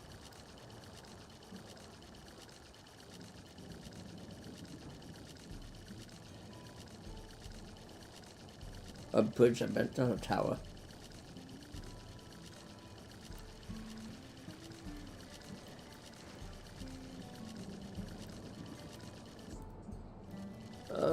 Oh, except... Dorian says, pardon me, adventurer, but might I trouble you to lend me your aid? I've found myself in a rather troublesome predicament. Earlier today, we were sent a soldier and asked to test out its improved combat functionality. I asked a hunter to take it out on patrol, but not long afterwards, I lost contact with them completely. I know the signal is weak out there, but I can't help but worry something might have gone terribly wrong. From the look of you, you can handle your fair share of danger, yes? Could you go out to the Thunder Yards and see if you can find them for me?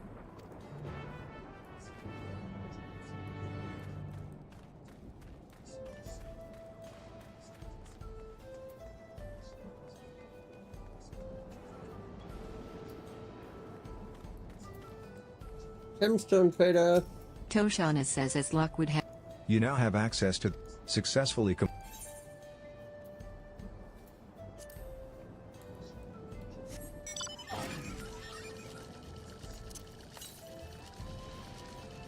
That's the same one.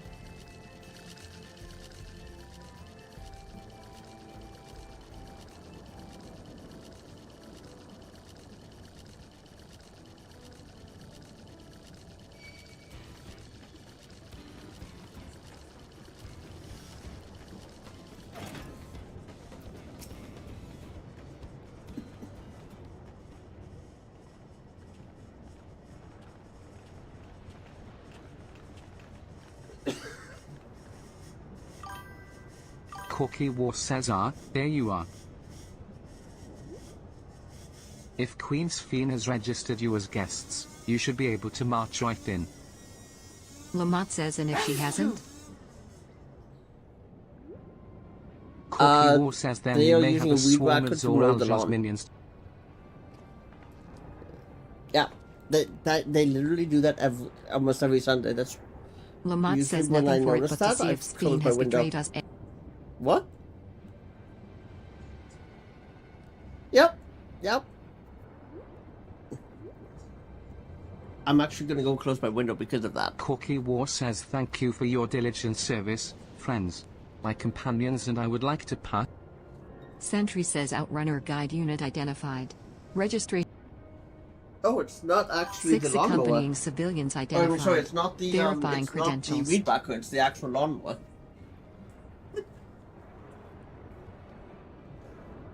Yeah.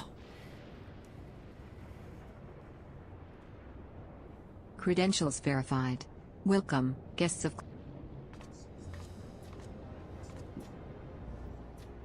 Girl says what a relief.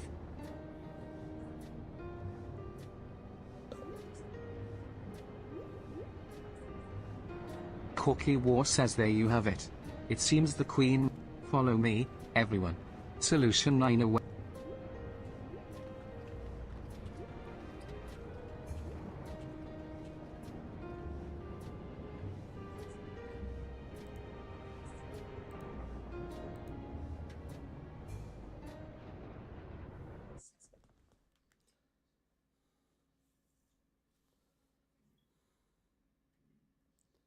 I'm now in Solution 9.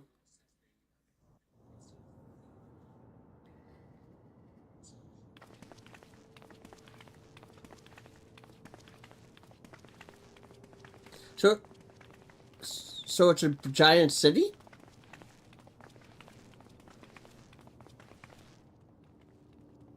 That's cool. Everkeep. A tower of electrope piercing a perpetual shroud of storm clouds. Occupying the 9th level of this 12-tiered structure is a residential district called Solution 9. In so naming their home, what hopes did its founders harbor for? It's a resident. So do you think this is what they're going to put the next housing district in?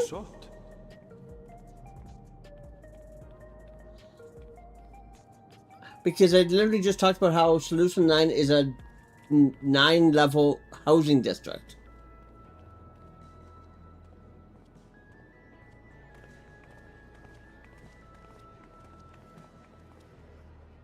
Well, you know, on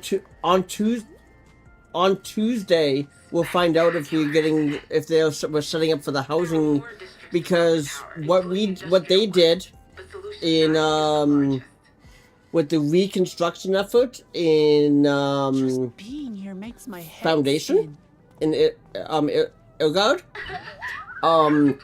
literally became the housing for the housing district where our FC house is.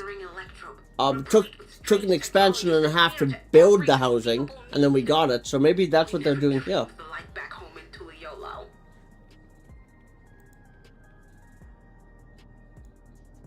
So maybe we're getting housing in either 8.0 or 9.0. On the moon. And Yoshi literally said that they have mapped out during the last talk that they had, which was, I believe, for 7.2. He said in his interview that they have roughly mapped out the next 7 to 10 years worth of content. Like, they haven't got it all worked out in greater detail, but they have the storyboard basically built. I had a feeling for the next 7 to 10 years worth of content. Just to confirm, while we have been allowed inside, are we also permitted to roam? Absolutely. As Bean's registered guest, you'll find you're exempt from the sentry scrutiny. The elevator to the uppermost level. I wouldn't go near that. But other areas should be fine, provided you act like you belong. All right then, we'll show ourselves around. Yes. Familiarizing ourselves with the technology here will help us prepare for the battles to come. Try not to enjoy yourselves too much, or you're liable to attract attention. Once you've explored to your satisfaction, come to the entrance to True View in the eastern sector. The way from there is a little complicated, so I'll send someone to guide you. Understood. We'll see you later.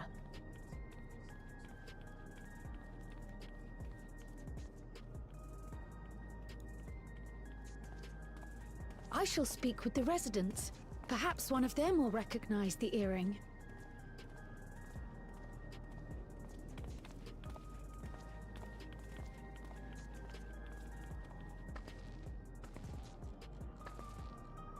What's with this place? How can this all be the inside of a tower? So, what aren't you telling me? Where are you? That, I can't reveal yet. Precautions, you understand. Just know that I'm safe.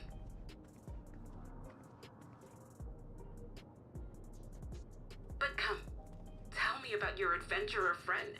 You seem to have a great deal of faith in her. You must have been through a lot together.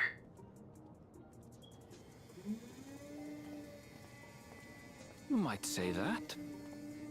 For instance, we found the entrance to the Golden City.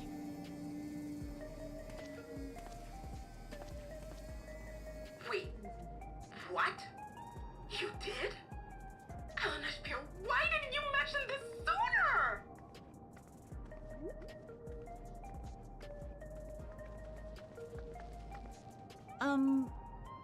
You want to explore together?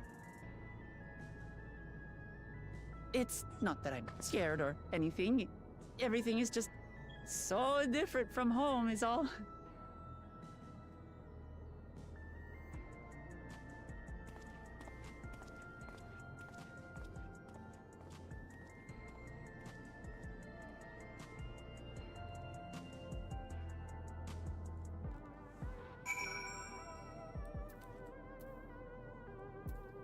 Is there ether currents here? There's no currents in Solution 9. Lamont says towers inside a tower. I see it, but I still can't believe it. For now, I say we proceed straight ahead. If we feel like we're getting lost, we can always turn around and go back the way we came. What instance are you in?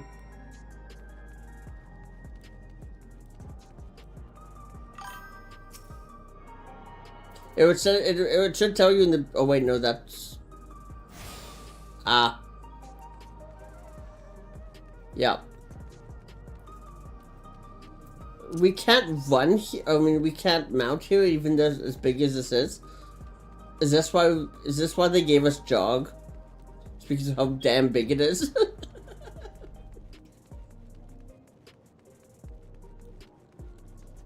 Oh, like.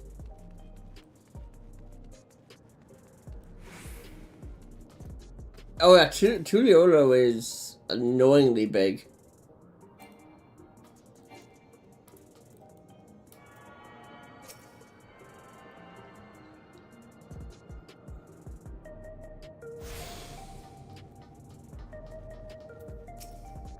Lamont says a crossroads already? This place is too much. I've no idea where I should go. Right, I've made up my mind. Let's head to that I totally building thought there. that Solution 9 there was like the fighting and stuff here. Just because I remember seeing like S rank posted.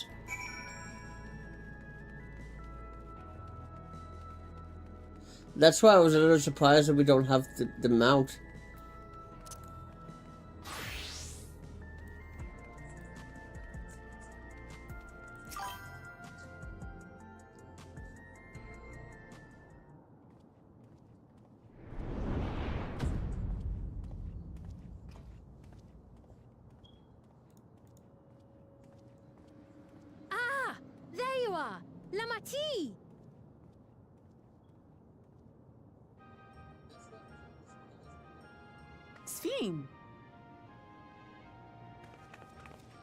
I was worried you Did might you have ever had play trouble Final at the Fantasy checkpoint. 9? But I see everything went according to plan. You did? Well, that's thanks to you. So, do you remember Princess Garnet? Like the main main girl in 9? Now, I know you've scarcely arrived. Safine's but audio I is have a literally request to make of you. the princess's theme played in reverse. A request, you say? Yes, an important one.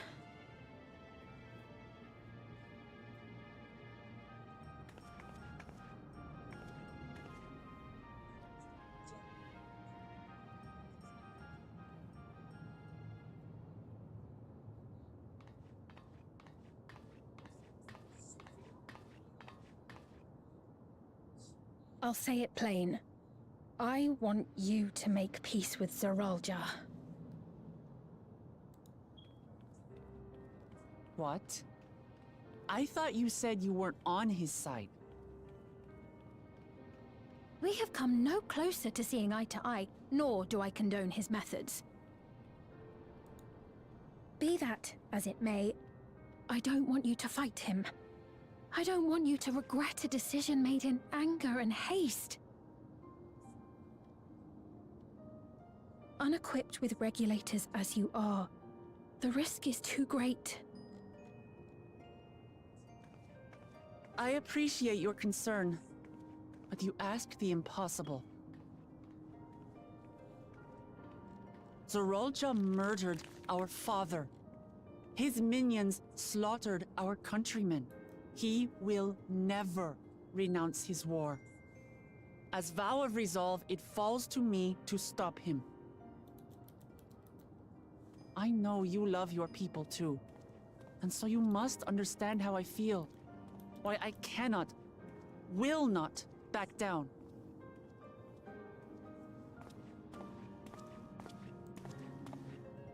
I do understand. All too well. Let me say only this then. Zoralja will use any means to win. If you would protect your people, return to them at once and prepare. 8, 9, Prepare 10. as best I'm you 11 quests from the last dungeon. Like from It may Ori ring hollow Guinness. coming from the queen of an enemy nation. But unlike me, you still have the power to determine your own fate.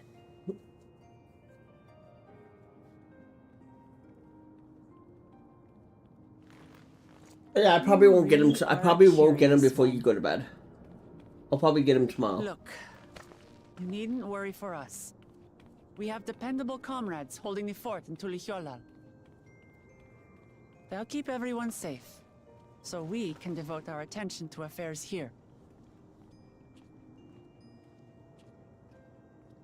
Please.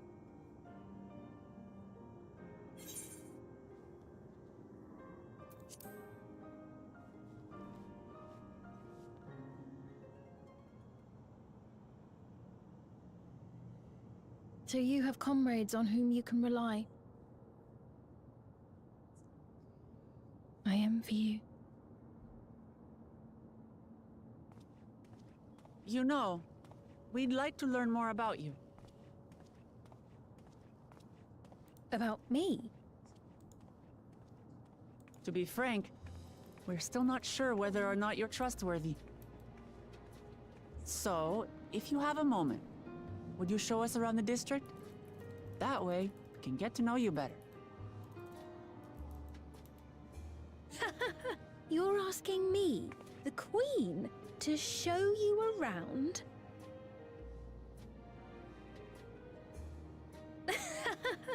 Oh, but I jest. I'm flattered that you've taken an interest in me. Very well. I shall be your guide. You're my guests, after all, and teaching you about my realm would be a pleasure in and of itself. If you like, I can introduce you to my citizens, too. I consider them family, as you do yours. By all means, we're in your capable hands. That you are. This will be an enjoyable and enlightening tour. I promise.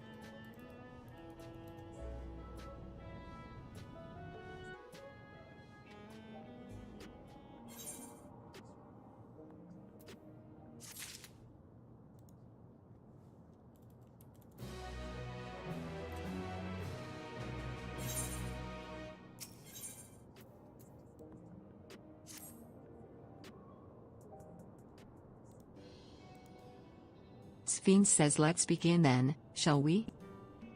Lamont says I must say I'm really grateful. This place is so vast and confusing, I didn't even know where.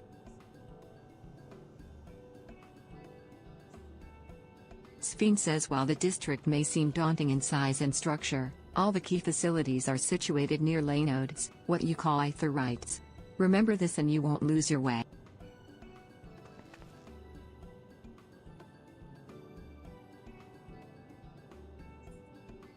Now then, seeing as it is right here, I will show you the Nexus arcade first. Please follow me.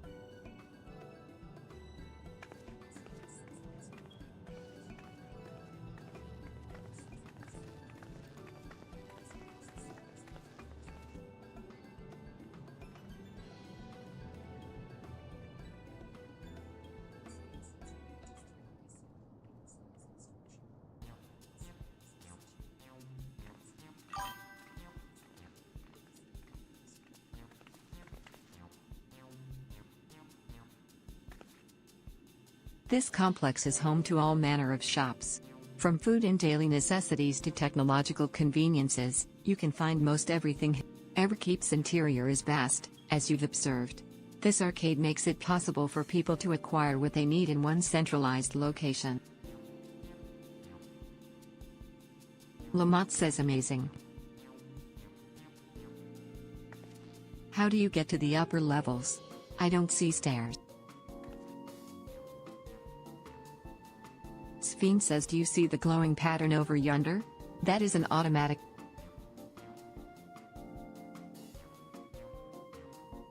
Such contraptions are found throughout Everkeep, allowing us to swiftly move between faraway places. Lamont says that will spare us some walking. Are they also made from that strange metal? Sphene says yes, the conveyors are powered by As a matter of fact, the ore is integrated into just about everything in Everkeep. Even the floors and walls. By etching arcane circuits upon it, electrope can be used to convert lightning energy to those of other elements. In so doing, we can achieve various effects.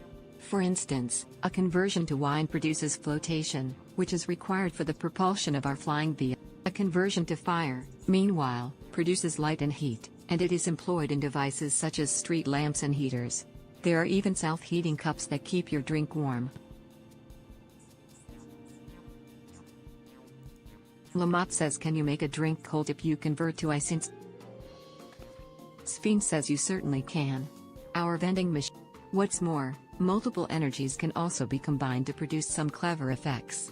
For instance, by manipulating the air with wind while projecting light with lightning, it is possible to alter one's appearance.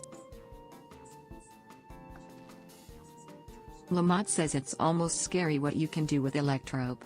If such a wondrous material existed in our world, I imagine everyone would be fighting over it.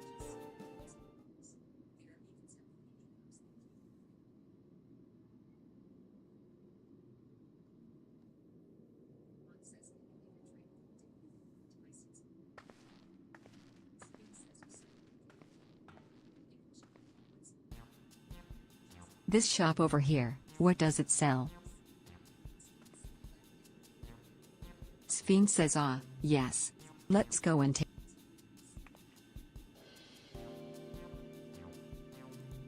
I dare say you will find it interesting.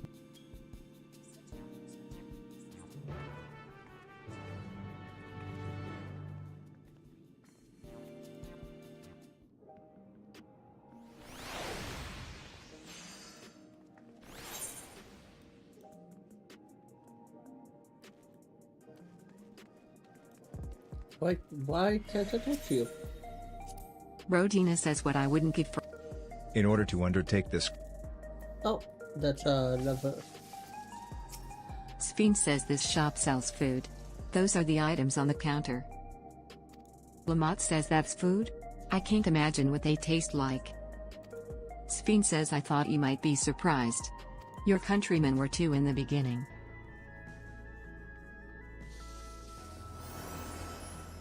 Come, you must sample something.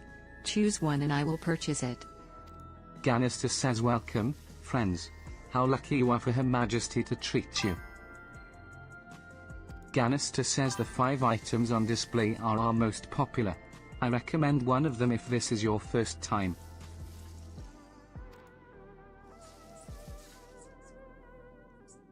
Does it matter what food I have to pick? Select an item that interests you.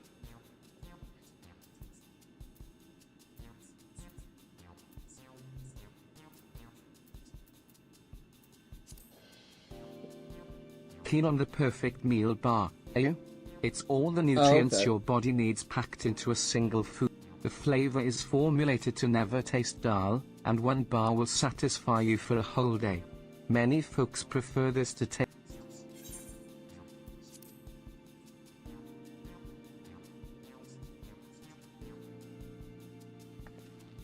Lamont says while they're all very tempting.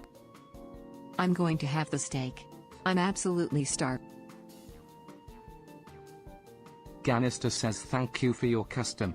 This being Her Majesty's treat, it's bound. Say, would you mind sampling your selections here and now? It's been a long time since we had newcomers, and I'd love to see you.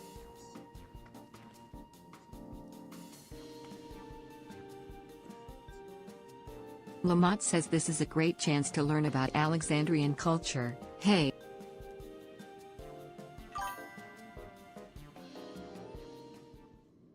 Lamont says all right, here I go.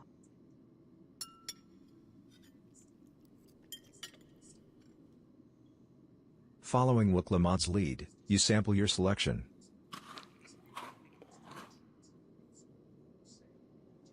Amazing. I've never had any meat like this before. It's tender like chicken but flavorsome like Renique, and the spices give it just the right amount of kick. I could eat this every day.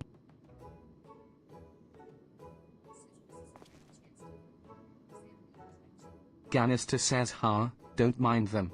They're just happy to see. And how about you?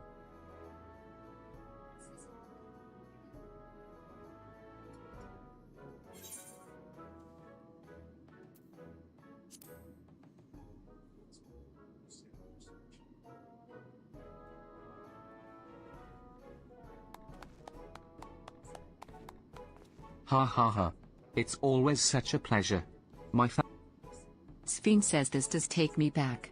Though it was chaotic when the people of Tiliolal first arrived, we endeavored to learn about one another and embraced our differences.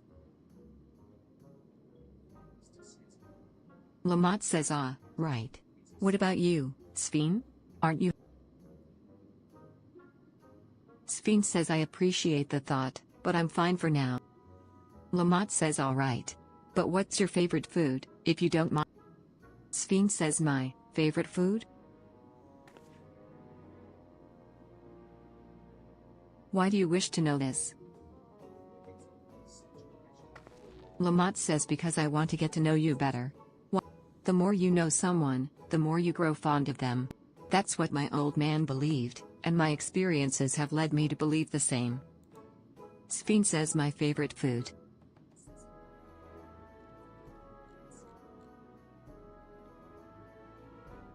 Thumb. Lamont says, is it such a difficult question? Sphene says I'm sorry. It's just, when I think of those who labored to bring us the food, I find I can't settle. Lamont says ha ha ha. I thought I was indecisive, but... Sphene says indecisive? Perhaps I am, but you didn't need...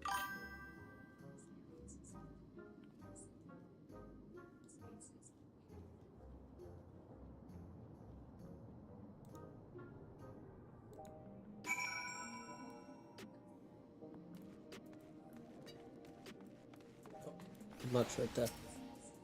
Lamont says I don't know about you, but I'm satisfied. Let's keep moving.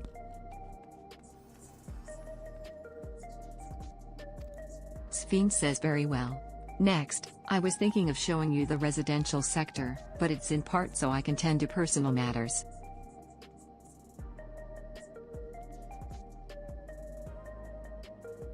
It's a visitation, to be precise, and I believe it will be educational for you as well. Would the two of you mind accompanying me? The voice actress who does Walk Lamont is says in not the at new all. Genshin animated show. Was announced today. Sphene says wonderful. Let me know when you have seen enough here, and we'll make our way.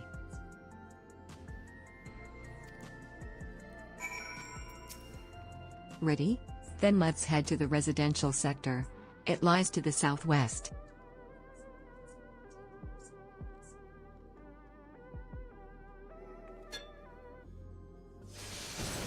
As we walk, I would be glad to tell you about any places of interest that we come upon.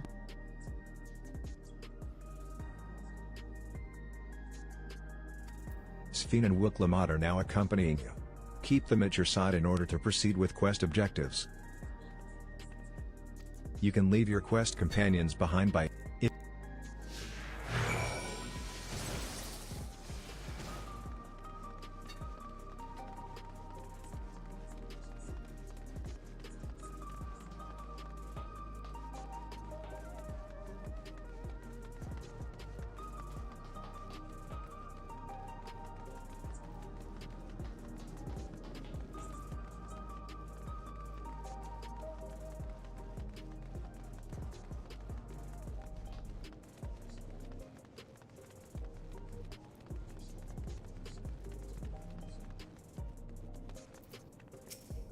Sphinx says this is Mosaic, a cafe.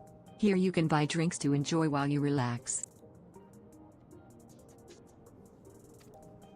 Lamont says I see. In Turli there's a similar establishment called Jbal Yaptai, that's seashell in the local tongue. Is there a story behind the name Mosaic? Sphinx says there is. In our continent, the races are named for stones. There's the hewn, who resemble some Tona Ata, the tall and graceful Eldite, and the diminutive and affable Malala. When they all gather here, they appear as a mosaic of colors. Thus did the founder choose to name the cafe. Lamont says hey, that's nice. If they serve tacos here, it'd be perfect. Sphinx says tacos?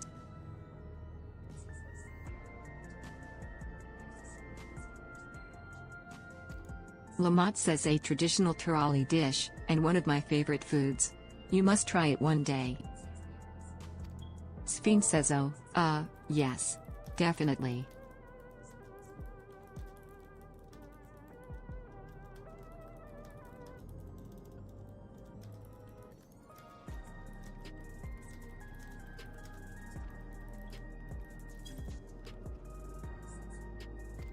Lamont says we'll make it happen once we've restored peace to Turli. Right, let's continue on.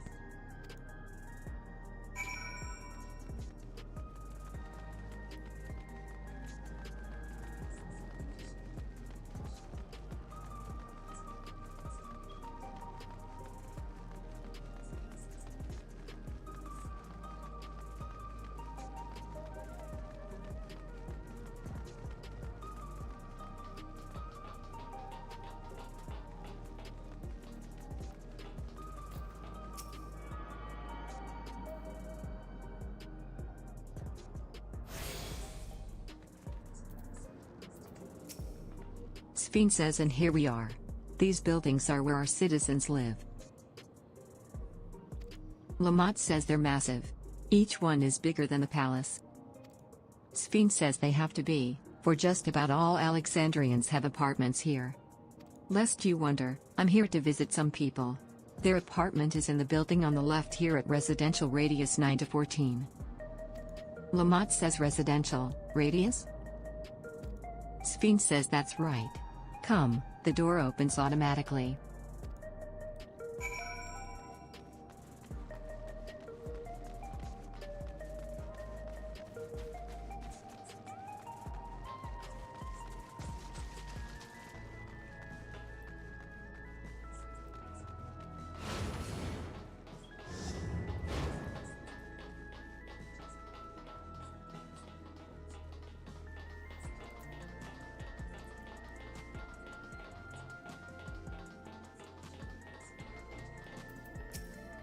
Sphinx says this is the place. A mother and son live here.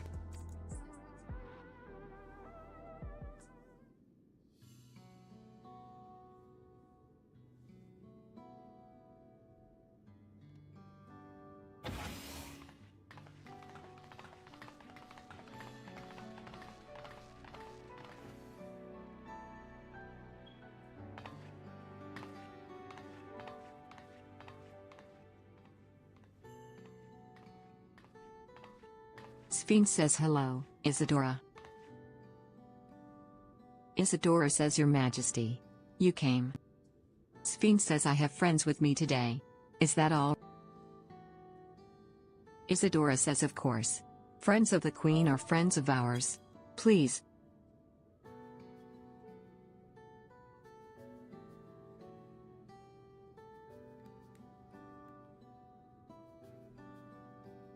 Sphinx says how has Milos been?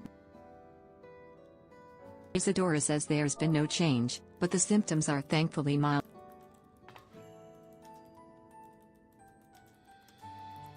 Sphinx says hello, Milos. Have you missed?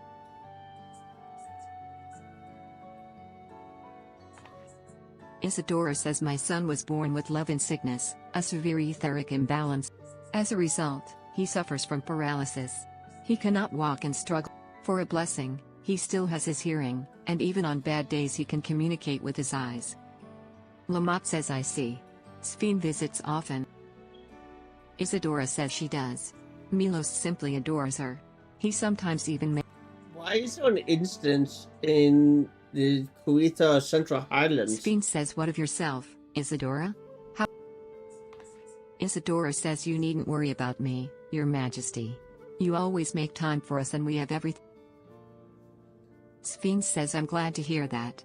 But you mustn't strain yourself. Lamont says there is nothing you can do for him? Perhaps a treatment with souls or... Sphinx says, that unfortunately, is no. that's in While souls can revive Heaven's those who Ward have area, met I with think. an accident, I think they that's the cannot giant reverse the effects of old age and illness. Sphinx says, Dazu, I truth think it's be called. told, many children are born like Milos. The illness has existed for generations, but we've been... Yeah, the giant yeti The or cause whatever. is quite clear, though, the excess lightning in the environment. It's no coincidence The one number that of cases if you has risen don't dramatically pull it these out past like 30 years. by the 20 mark, you're not gonna get it unless you have like 80 people in the zone. It's all my fault. The one that I believe you and I Matt have says, what was tried that? multiple times and have only got it once. Sphinx says, I'm sorry, Isadora, but I must be going. I promise to make it a proper visit next time. Isadora says there's no need to apologize, Your Majesty. If it weren't for you, Milos and I...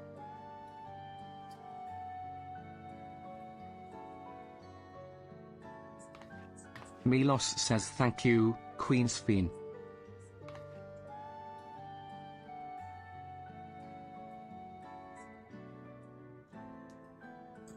Sphinx says, it's my pleasure, Milos. I'll be back soon, so be a good boy.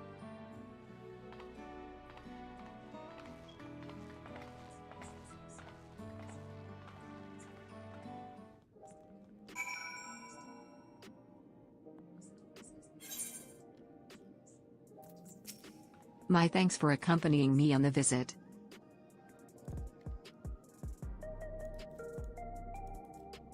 The illness is a part of life in Alexandria, and I thought that you should know about it.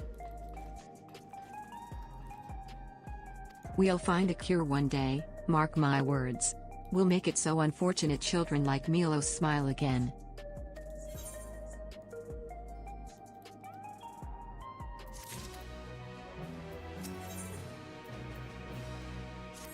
Well, let's continue the tour, shall we? Lamont says, look, you obviously have duties to attend to, citizens to look after. We can stop here if you like.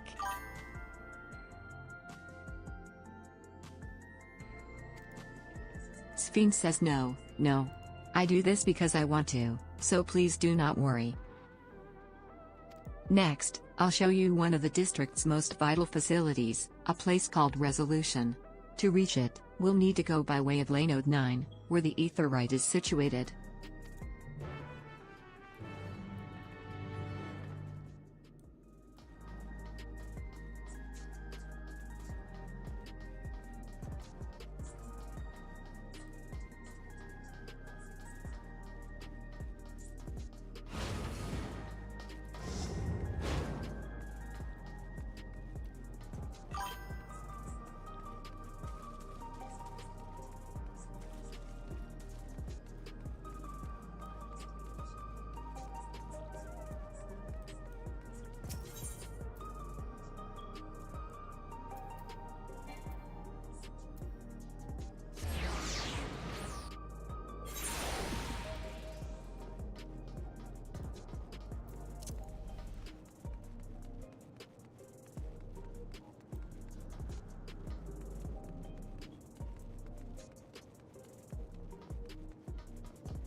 You what?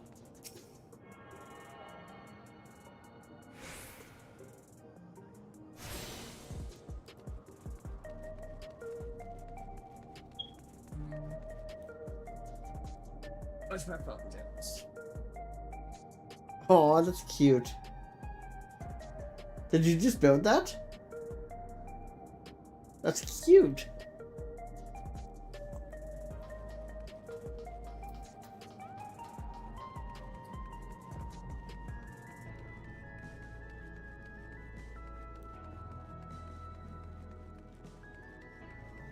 I would go with the flying machine, but that's just me.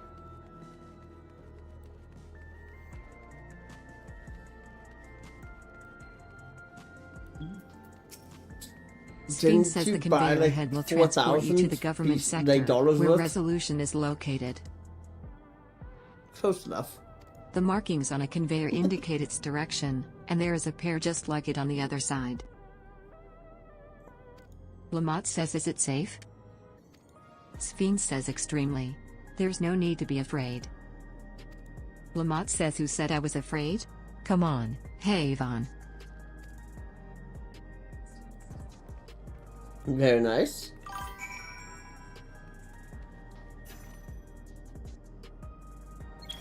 Yay!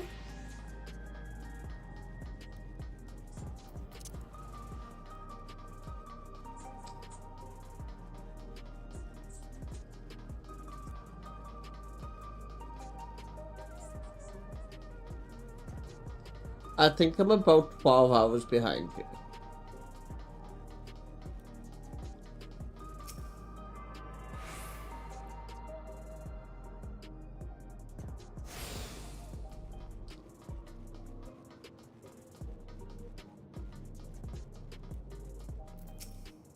Sphene says, and here we are, Resolution, the operational heart of Solution 9.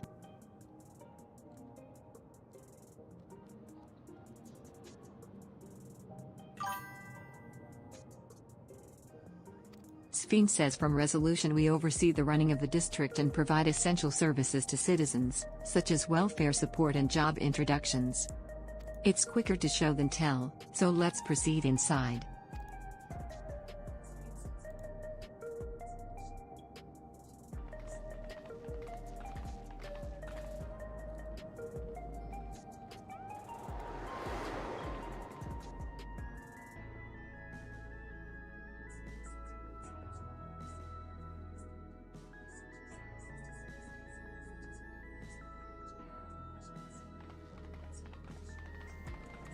Strange contraptions everywhere you look.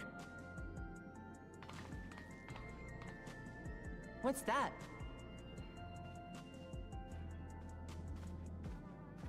An infusion station. It dispenses souls in exchange for credits.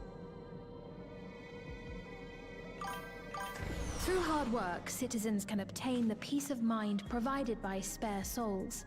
It's the way of life for Alexandrians, and has been for quite some time.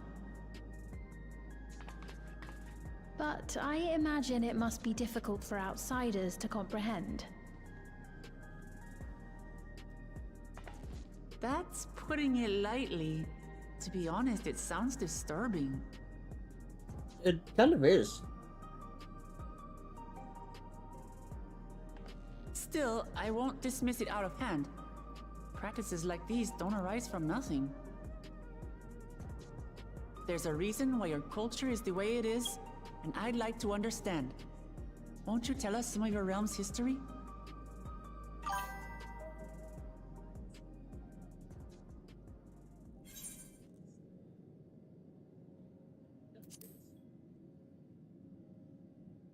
Oh, wow.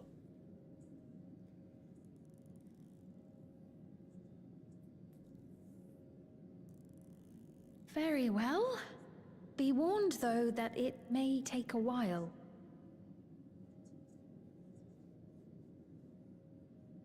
In the distant past, over 1,000 years ago it's said, lightning energy began to swell in our world. According to ancient records that date back around 8 centuries, the rainy season spanned a quarter of the year, during which time severe thunderstorms ravaged the land.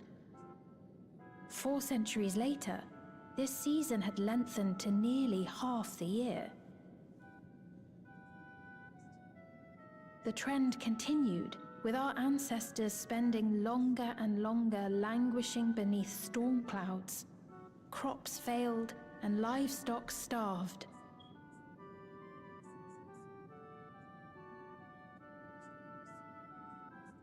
But amidst this growing desperation, a miraculous material was discovered that promised salvation: electrope.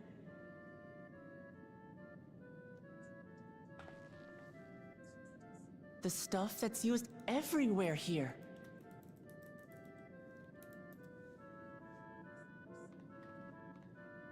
Indeed. One day, when out inspecting a forest after lightning had caused a fire, a villager came upon a curious black ore none had seen before. Testing revealed that the ore possessed a singular property. It could store lightning and convert it to other energies. In that instant, the scourge of endless storms became a blessing. Dubbed electrope, the ore found use in myriad inventions and dramatically improved people's lives. So much so, in fact, that all nations soon became dependent upon it, despite the difficulty of obtaining it in quantity. Supply was chronically scarce, and when nations couldn't meet their needs with their own deposits, some resorted to taking electrope from others. Fighting was isolated and sporadic until electrope came to be used in warfare, first in the weaponry of invaders, then in the countermeasures of defenders, and then in every aspect of combat where an advantage might be had. This served only to exacerbate the ore shortage, leading to further escalation. Before long, the entire world was engulfed in a terrible war known as the Storm Surge.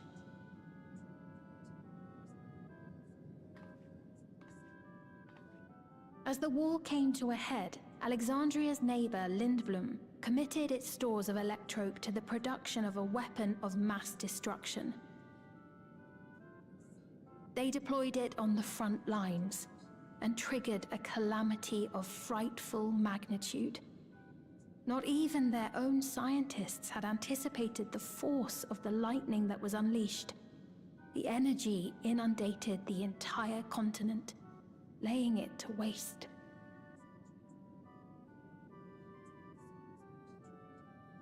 So that's how your world came to be this way.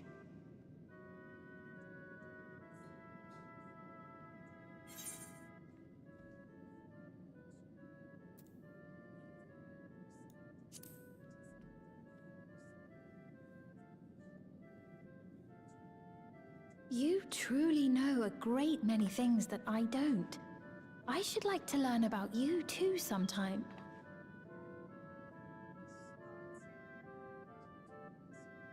But to continue the tale, the people of Alexandria had already lost much to the war. They lost almost everything else to the Levin. Those who survived bore deep scars, tormented by the memory of loved ones taken too soon. Though they yet lived, the cruel specter of death was with them always. Seeking a solution, our scientists turned once more to electrope, and after extensive research, they developed the means to preserve memory and soul. Physical death isn't the end. So long as our memories endure, we may live on. This belief sustained us then, and it sustains us now, granting us comfort. That's quite a tale.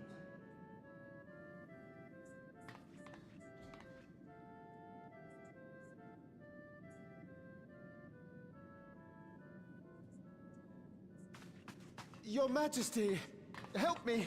I beg you, help me! What's the matter? I've got no souls left.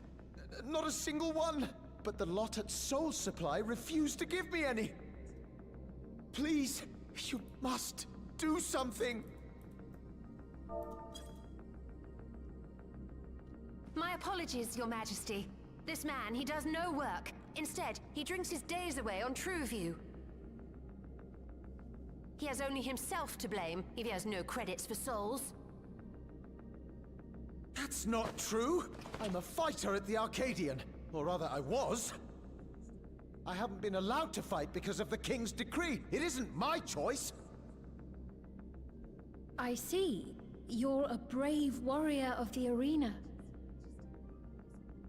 I want to help you, I sincerely do. But I cannot give you preferential treatment. Then open up the Arcadian again, so I can fight! I'm sorry, but that's not my decision to make. The king requires feral souls for war. He doesn't wish for them to be expended on amusements.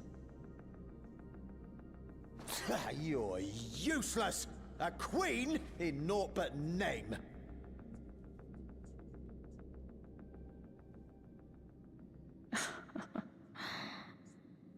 Insolent wretch!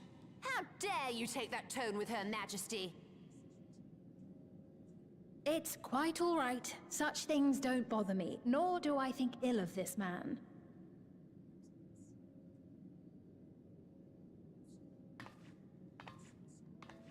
Hear me. Though I cannot grant you a soul, I mean it when I say I want you to live. I love all of you equally, dearly. You are as family to me, and it pains me to see you deny yourself hope. I want you to find a happiness all your own, even if you must grow it from the smallest seed of joy. Out there, somewhere, is a reason for you to smile again. We all need to vent our frustrations from time to time. I will always be willing to lend an ear. Yes, Mum. Of course. Even without a spare soul, I suppose I'm fine as long as I stay in Solution 9.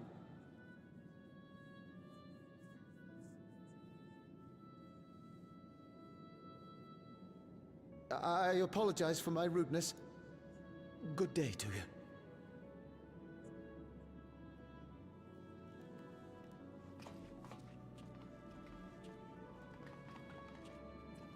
Keep your chin up, my friend. And when you feel better, I'm sure you'll find another way to apply your talents.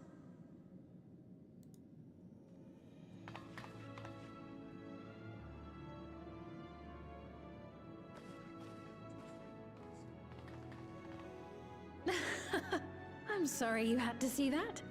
Let's keep moving, shall we?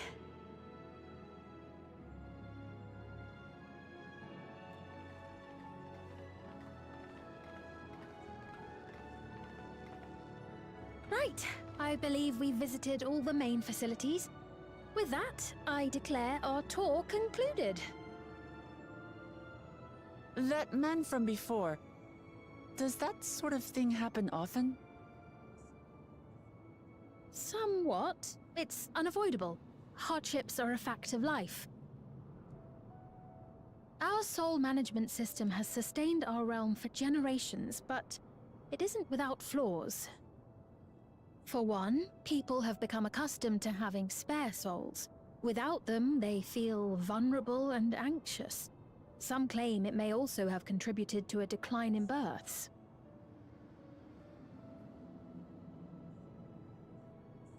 Just thinking out loud, but would it be possible to do away with the system?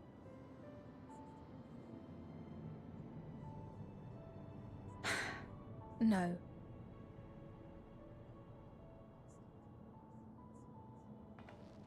I know it isn't easy to change one's beliefs and way of life. The Mamolja had their reasons for their reliance on blessed siblings, much as you have yours for souls. But if we defeated Zorolja, you'd be able to make all the decisions, right? Then we could work together to fix things, restore your realm to where it belongs, and see where we can go from there.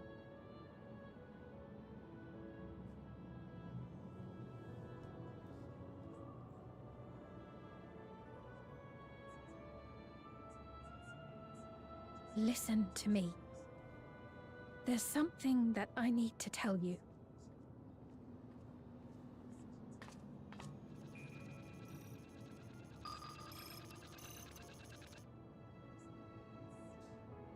What is it?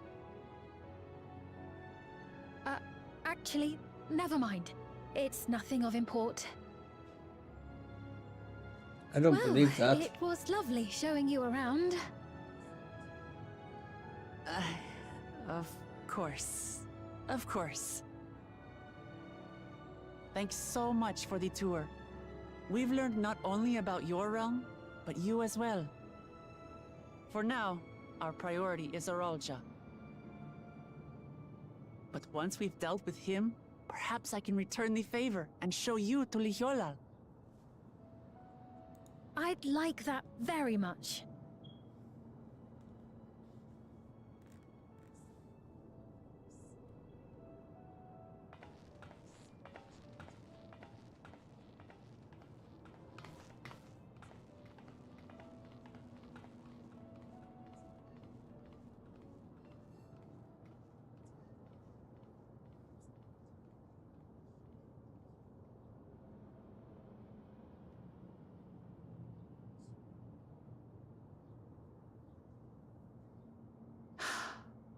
It seems I've no choice but to continue down this path.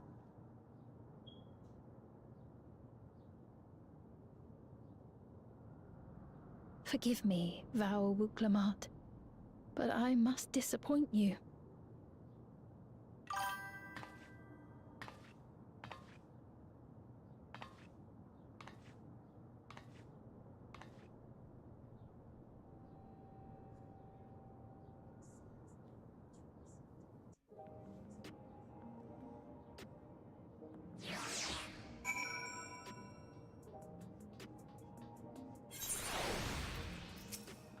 Lamont says, what was Sphene wanting to tell us, I wonder?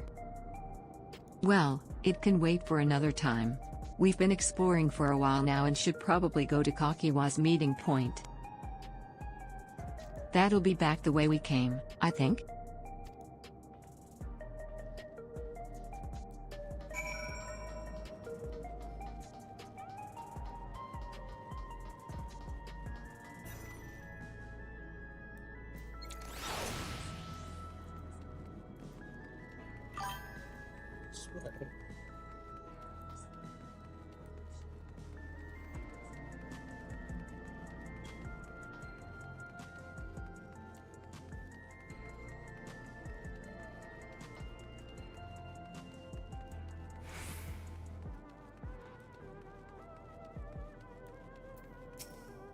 Sphene genuinely cares for her people. I can respect her for that.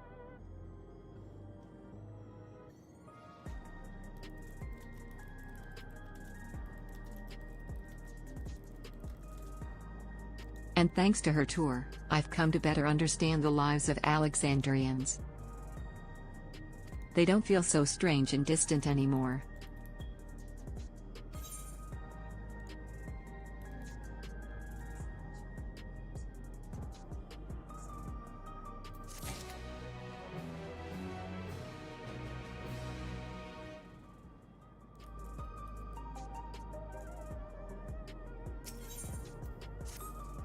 So, we're supposed to go to a place called True View, in the eastern sector.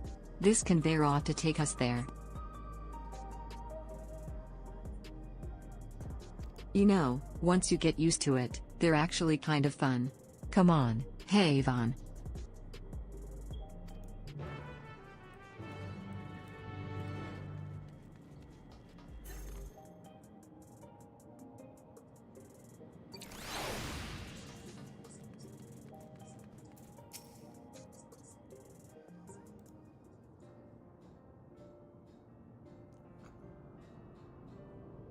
This is the right place, you think? I don't see the others, though. Well, rather than sitting and waiting, we might as well explore a bit more. Huh? Haven, look over there. Lamont says a Mamualja child. What are they?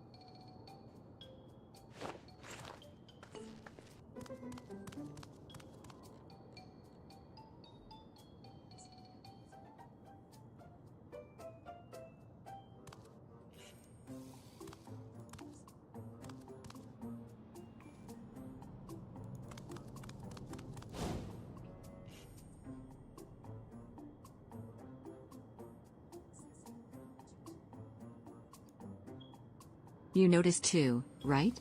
The resemblance to the blue scales of a Boonwa with the features of a Hubigo. This can't be a coincidence. At any rate, it wouldn't do to leave such a small child on their own. Oh no. Come on, let's go after them.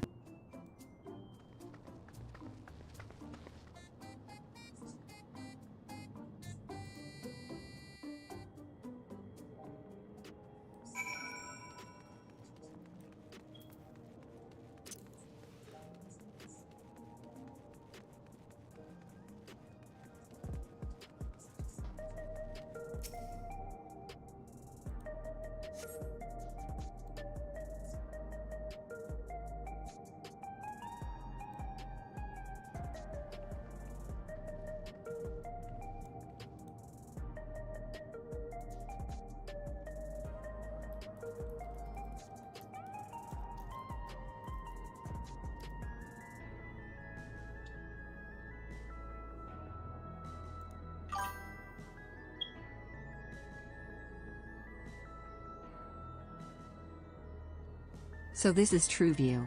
I'm not sure what I'm looking at, but it does seem live.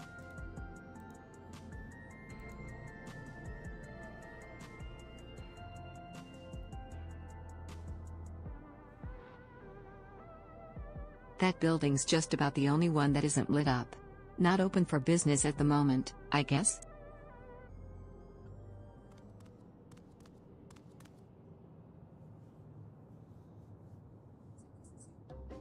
Uwa?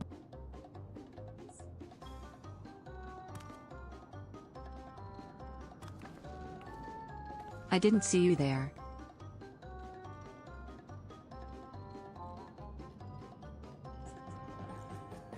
Listen, we don't mean you any harm. We just want... It's a bit odd, don't you think? They run off when we approach, only to suddenly reappear. Lamont says, could it be they want to take us somewhere?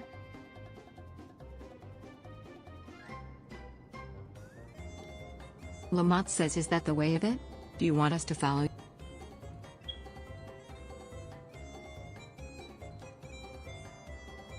Lamont says so it is. Alright, then.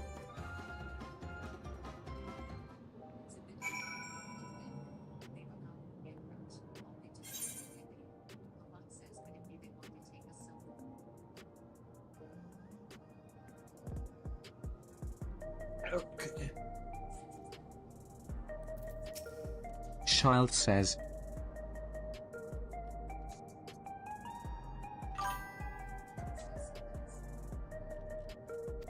Once you choose to depart, Wooklamont will accompany you. The blue-scaled Hubigo child will then begin moving towards the destination. Make your way to the destination without falling behind. If you leave Wooklamont behind for any reason, or lose sight of the blue-scaled Hubigo child, you may try again by returning to the starting point.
Lamont says, is this where you wanted to bring us?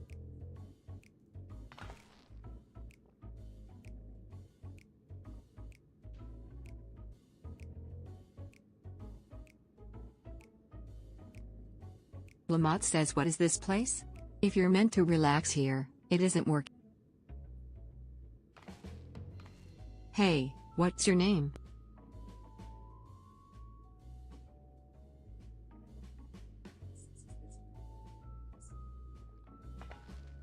So you're still not inclined to talk. Melancholy says he'll only talk if he's completely Lamont says you know him? Melancholy says after a fashion. But never mind that. How about some?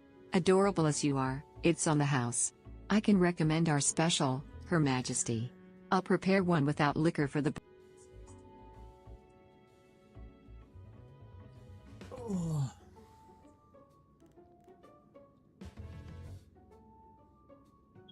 Lamont says, I was thanks, stretching, but no and I was thanks. like, I We're popped supposed my to meet, back and it but felt we so ran good. into the child on the way, and he led us here. Melancholy says, oh, so you're with Kakiwa.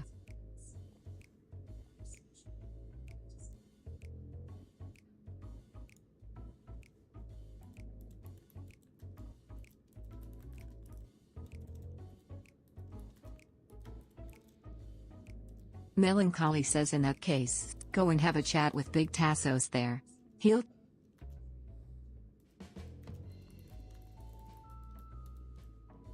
Lamont says what about him? Melancholy says I don't think he's in a mood to talk, so he can tend the bar. Lamont says this has taken a turn for the strange, but you don't think we're walking into a trap, do you?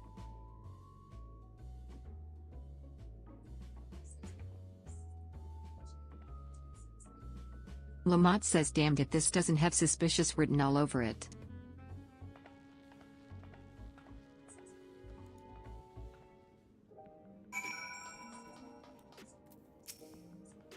Lamont says what is this fun place meant to be? Is Kakiwa there?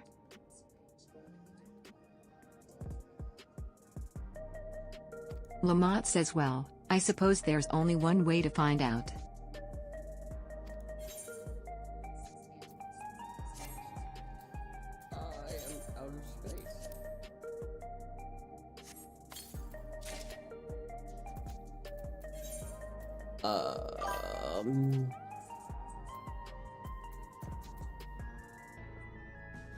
Saddlebag? Not saddlebag, I wanted ambush us.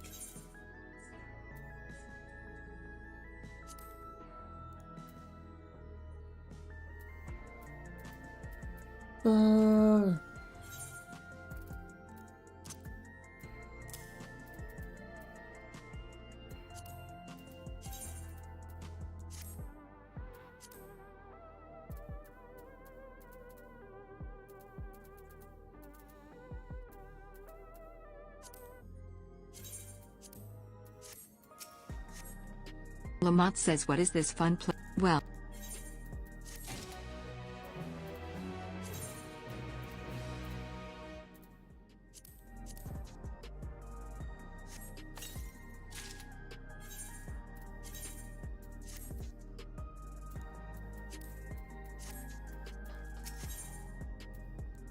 Tassos says this area's normally off limits, but Kakiwa's told us about you. Just follow the corridor, and head into the room at the end.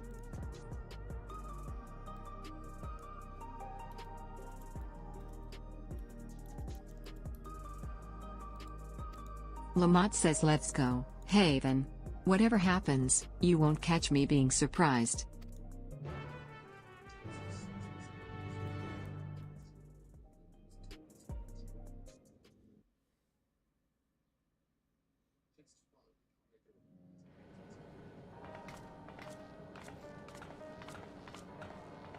Wonderful! They're here!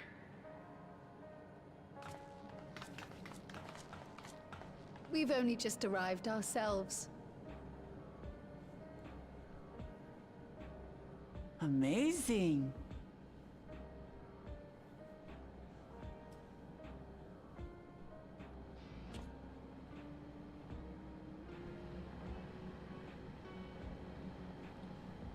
I bid you welcome to the back room.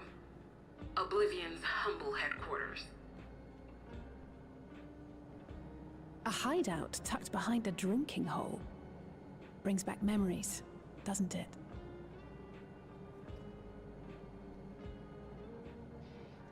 Our members here are mainly creators and adapters. That is, scientists and engineers who specialize in electro. They use their skills to provide support to our field operatives. The guy's wearing a fedora. Geralt, Shale, be so kind as to give our friends an overview of... Hey, it's Geralt!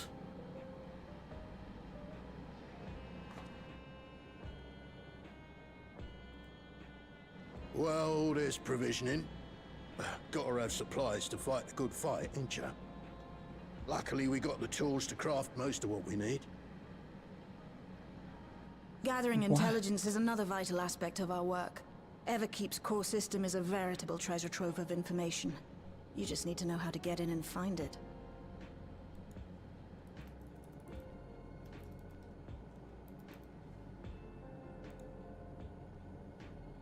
We also handle surveillance and communications, watching the enemy's movements and coordinating our own, that sort of thing. And among all our activities, we spend a fair bit of effort investigating preservation. The organization credited with laying the foundations of electrope technology. From the soul management system to Everkeep's design, they're behind just about everything you see here. It'd be no exaggeration to say they made this realm what it is.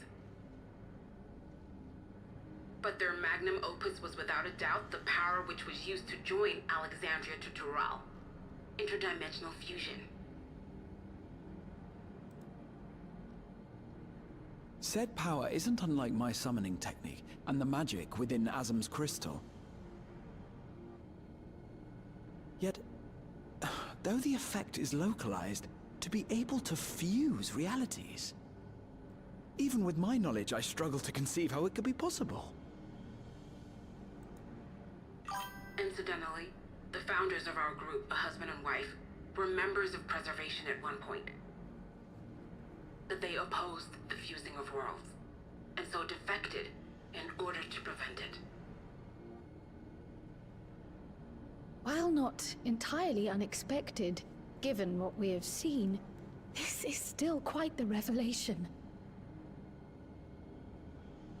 By the by, that's an interesting earring you have there. A novel way of carrying a data storage device. Oh, you didn't know? Well, as a precautionary measure against machine infiltration, we scan everyone as they enter.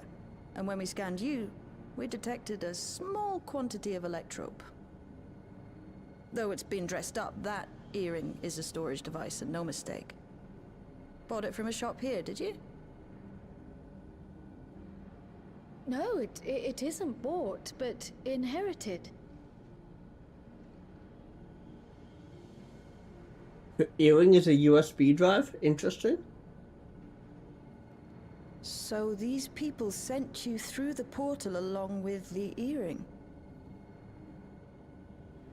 Do you know aught of them?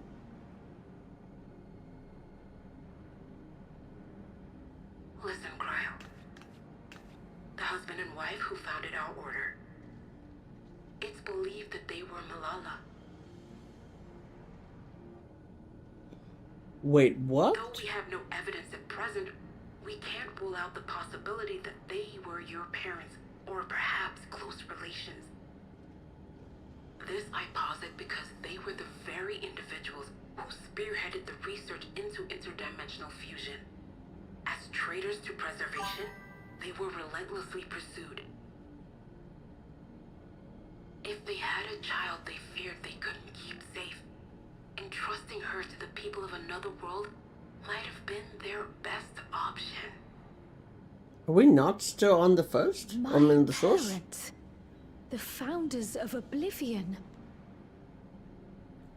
I Tell guess me not. everything you know about them. I thought no we were matter just in how the future. small or seemingly insignificant. Anything and everything.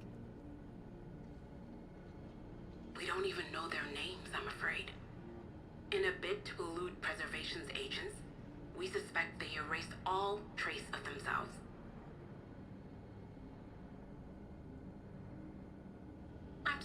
we can be of more help. If you're interested though, you're welcome to review our accumulated data. Yes, please. As an individual and member of my order both, I wish to learn as much as possible. I should also like to peruse the data. Where the joining of realities is concerned, I may well be of service. Of course. Feel free to peruse to your heart's content. Thank you. If you like, I can examine your earring. I have to say, the prospect that it belonged to our founders has me itching to take a look.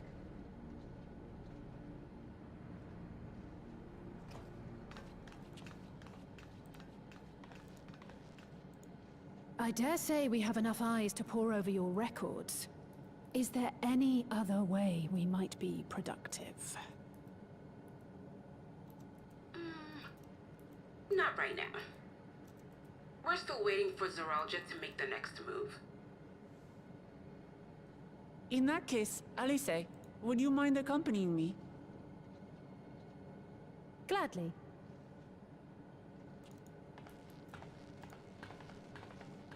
Oh, I've buggered it up again! Never a moment's peace.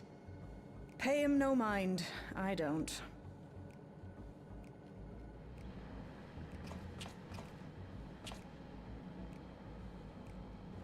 Oi! You two there! Why don't you give me a hand, would you? Don't matter who. I just remembered I have matters to discuss with Shay.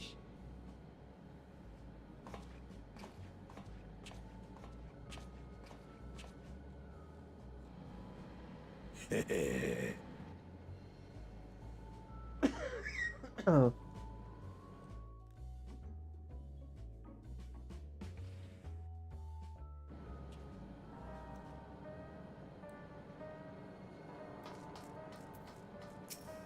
Genold says sorry ye had to see me passion spilling over.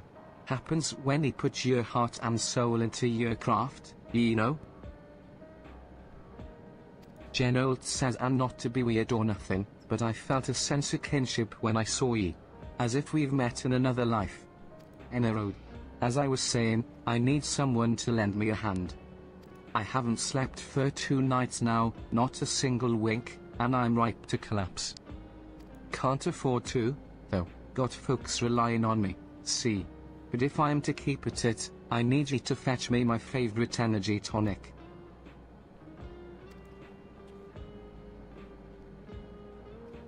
That voucher's good for 2 cans, 1 for yourself by way of welcome. Can't get the stuff at any old vending machine, though. Ye need to talk to a bloke named Philemon. You'll find him tending a bar out on the main strip. Off ye go, now.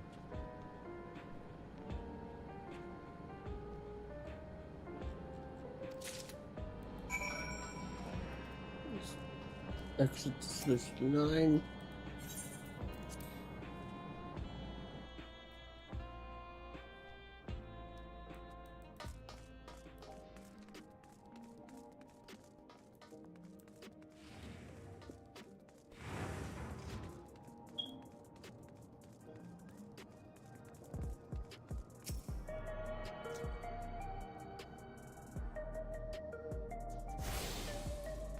All right.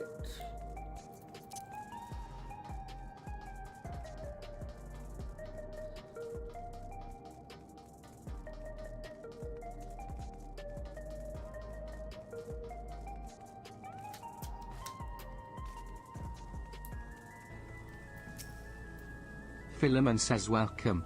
What are you having? Energy tonics you can't get from vending machines? How dare you suggest that I sell such dangerous stuff? Away with you. Away with you, and don't come back. Ahem. Got a voucher? Slip it to me, then.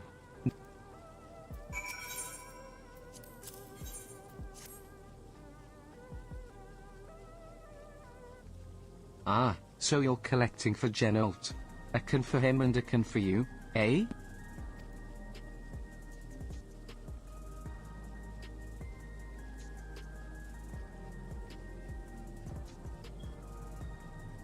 Here you go. Yours is formulated for beginners. Gentler than a full-strength stuff. It is not contraband or anything, so you won't run afoul of the authorities. But if the Rodina Consortium was made aware of my special selection, it'd be bad for business. Philemon says now, seeing as it's your first time, I want you to drink your tonic here. Just in case there are side effects. Bottoms up, now. Need to make sure it doesn't affect you in any unintended ways. Philemon requires that you drink the tonic in front of him, presumably so he can render aid should something go awry.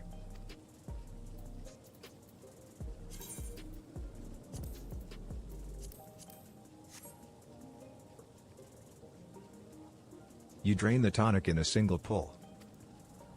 Philemon says hey, now that's how you do it. Your pulse sort to quicken soon, after which you'll start to see everything more clearly. And then, finally, you'll feel a roaring surge of energy. People say it's like growing a pair of rainbow wings.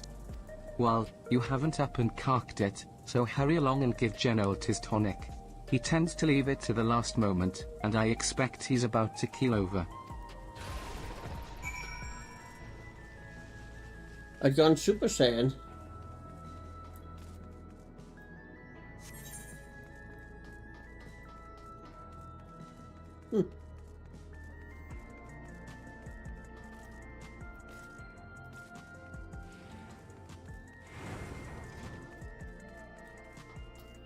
Tasso says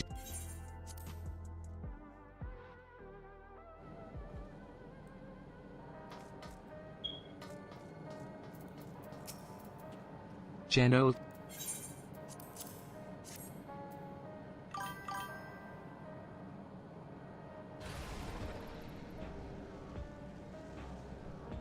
Ah, that's the stuff. Ain't nothing like it to blow the cobwebs right out, with a great big kaboom. Awakens something feral in me, it does. Transforms me into a remorseless beast what won't stop till it's done what it was born to do. Enerode, sorry for sending me off on an errand like that. I just can't concentrate without me tonic, you know? And the pile of work only ever gets bigger. Speaking of which, I better get back to it. Those weapons and tools ain't going to enhance themselves.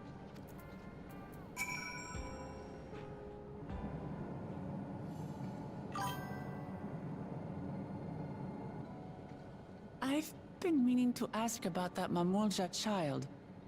Could he be... Yes. In all likelihood, he's Zoralja's son. So you think so too? But what is he doing here? He was abandoned, the poor dear. We found him in the Drift Downs a few years ago. To think he'd cast aside his child. We can't say for certain who he was born to, or why he was on his own. But he's a blue-scaled Hubigo, and Zoralja is the only other one around. That being the case, everyone assumes they're father and son. Even the boy has put two and two together. This all happened when he was very little, so he has no recollection of his parents. Wow. It breaks my heart to think of it. What's his name? Gulja. It was my hope that he'd grow up to be a man of principle, like his grandfather. I'm now 8 quests away from that dungeon. So there's probably about another 2 hours or so. The boy is a little unusual.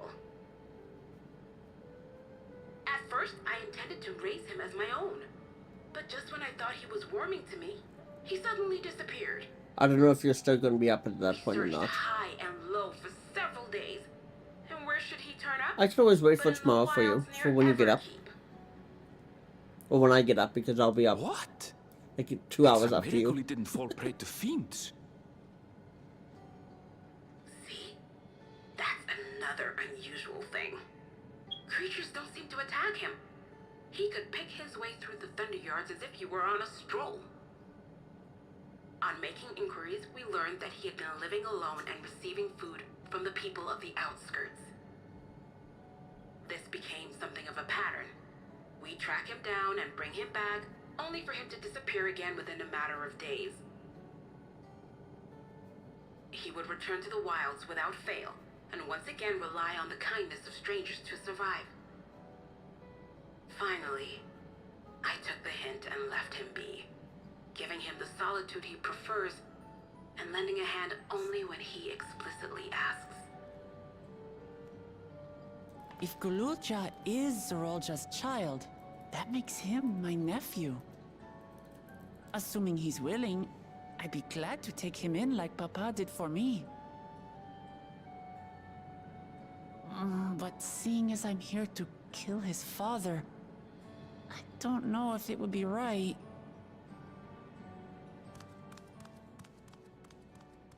Who was that?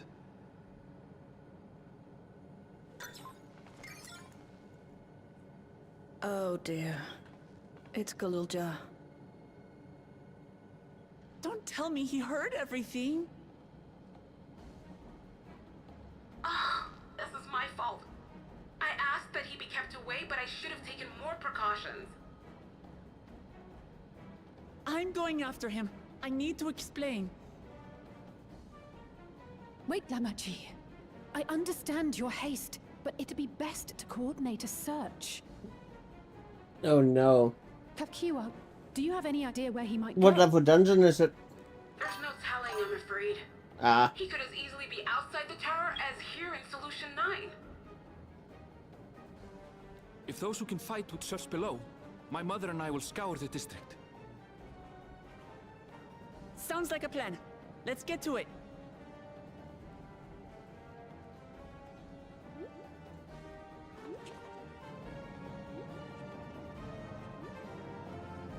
Oh yeah?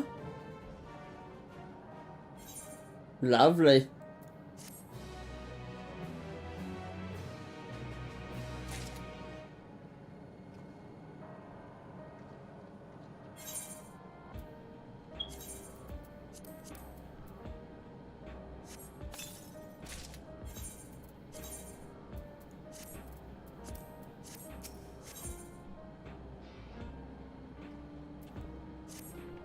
Lamont says if Gululja is outside the tower, we need to find him as quickly as possible. Even if he's used to getting around on his own, the wilds are still no place for a child. Alize says agreed. While Kurl and Raha continue reviewing the data, the three of us should devote ourselves to the search. Lamont says all right, let's head to the base of the tower and take it from there.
The only one I'm missing is that one, eh?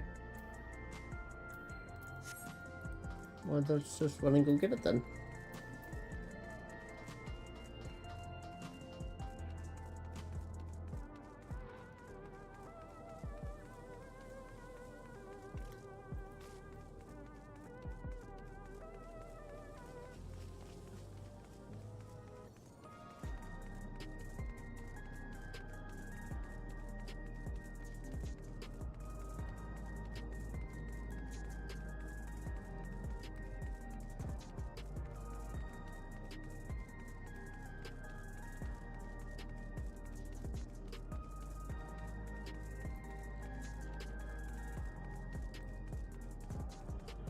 Oh, I totally ran past what I was looking for.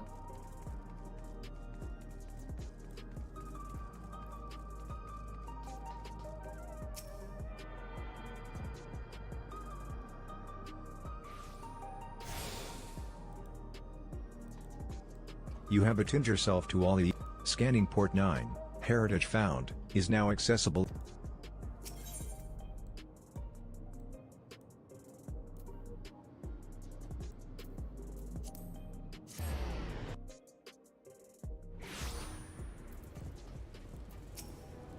Lamont says, well, here we are outside, but where do we even begin?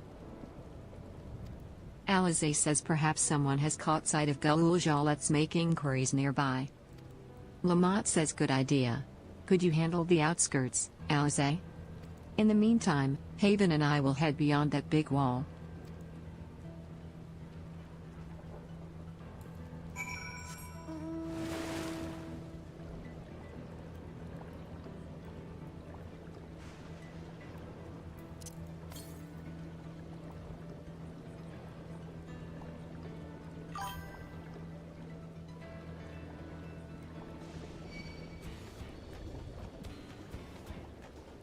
Oh good, there's a bridge right here. Oh, this wall right there at the bridge.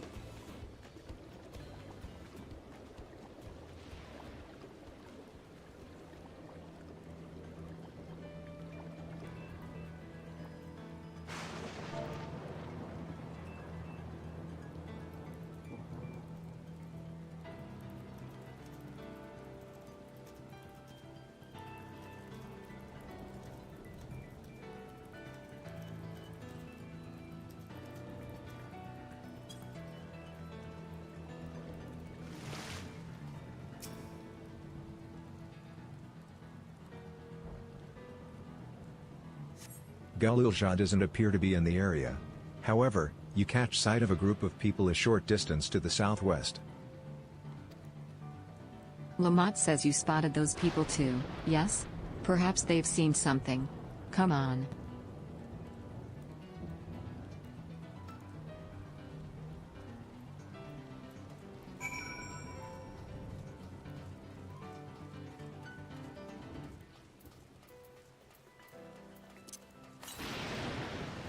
$106 to the southwest, eh? That's this way. Oh, it's right there.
Lamont says looks like some sort of salvage yard.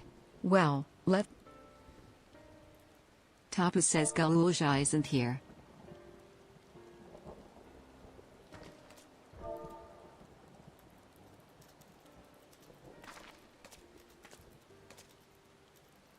Lamont says you know the boy?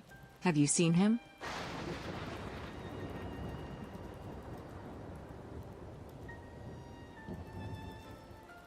Lamont says oh. Forgive me, I didn't know. Tapu says no offense taken. My name is Tapu. My eyes may be useless, but my ears are sharper for it. I can recognize people by their Lamont says so he didn't come this way. Where in the world could he? Tapu says I do not know your voices. Who are you to Galulja and why do you search? Lamont says I'm family. Though we're not related by blood. Lamont says I've only just met Galul Zhao and we haven't had the chance to talk properly. Lamont says but I'm about to do something that will make him hate me, and I wanted the chance to explain. Tapu says his father is your brother? Then that means... Lamont says yes. I'm Wook Lamont, vow of... and I've journeyed here to bring my brother Zor Al-Jah to account for murdering our people and our father. Lamont says when all is said and done, Galul Zhao may want nothing to do. Nonetheless, I'll always consider him family. I'll always be there for him, and I want him to know that. Tapu says it tears you apart to do what you must. The quiver in your voice tells... Tapu says Galul Zhao was headed south. There, he has a place that is as close to a... Tapu says find and bear your heart to him. Should he in turn bear his heart to you, accept and respect his wishes. As Queen Sphene respected ours when she granted us a place in her realm. Lamont says I will, don't worry. Lamont says but, what do you mean when you say Sphene respected? Tapu says out of concern for our well-being, Her Majesty had urged us to reside inside. When we declined, not only did she gracefully accept our decision, she granted us the necessary supplies to make our home here. And since then, she has paid us regular visits to see how we fare. Lamont says hey, that sounds like Sphene alright. Lamont says well, thanks for telling me about Galul Zhao. I'll find him, and then we'll have a good... Lamont says we continue south, it seems. Let's keep our eyes peeled.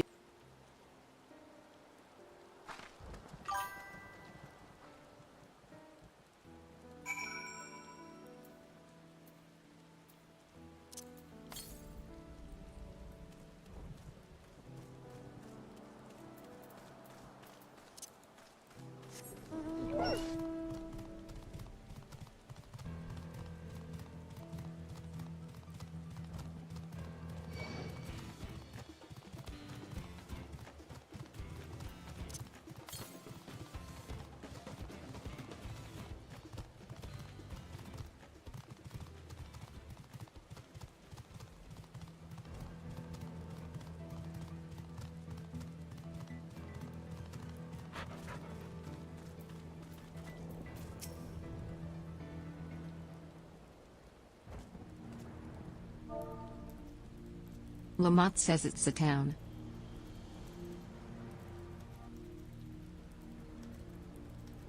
Lamont says and half of it is submerged. The architecture looks nothing like what we've seen so far. It's more sharp.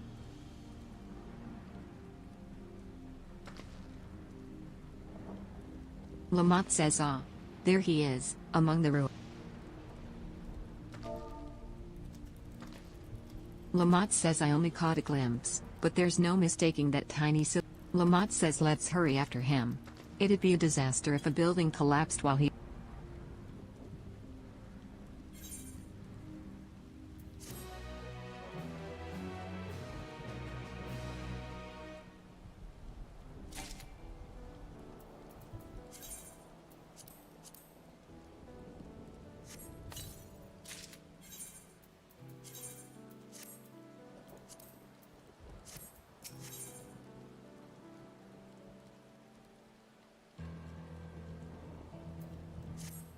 Lamont says I only saw him for a moment before he disappeared behind a building, but I'm pretty sure Galul Zhao was heading further south. Lamont says I'll contact Alize on Link Pearl and let her know to join us.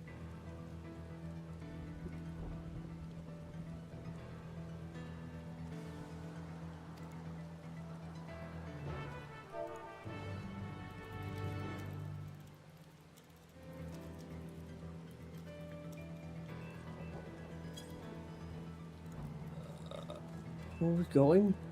We're going there, I think? Yeah.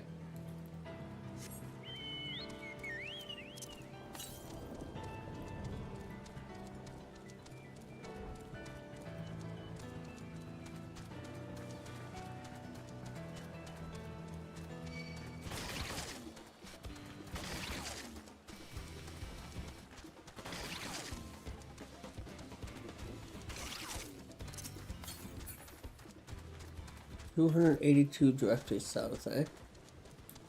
Okay, I'm looking at the map. I have to go underwater, and then I can go south.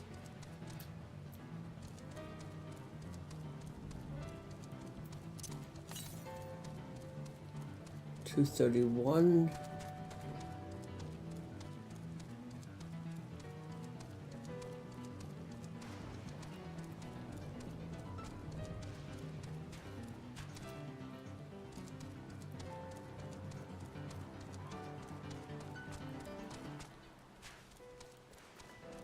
I'm thinking like right here. Oh, 67. Oh, I see it. It's right there.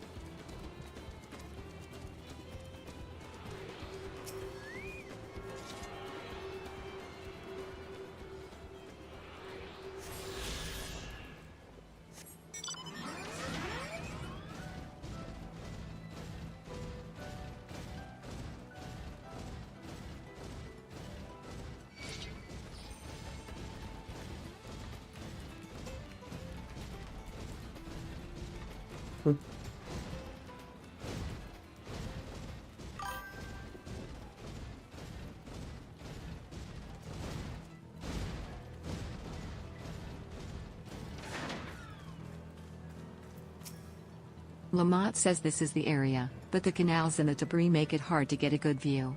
Let's split up and search.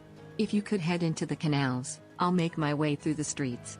When we find Galulja, let's watch from a distance until he gets to his destination. Wouldn't want to startle him and cause an accident.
You have located Galulja. Follow him quietly without being noticed.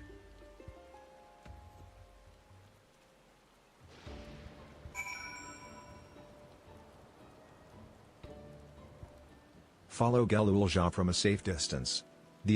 Should you fail to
He's come a long way on such short legs.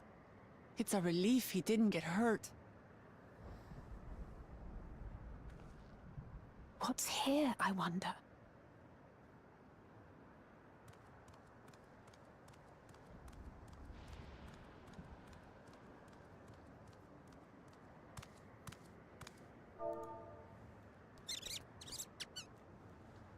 Oh my god, it's a giant So he's squirrel. looking after Or it's a those tiny little squirrel, I ones. mean. I don't know why I called it a giant squirrel. Maybe I was thinking of the fate. Gululja. Not another step! What? A sentry? Run, Gululja, run! You know the boy. Who are you? And what do you want?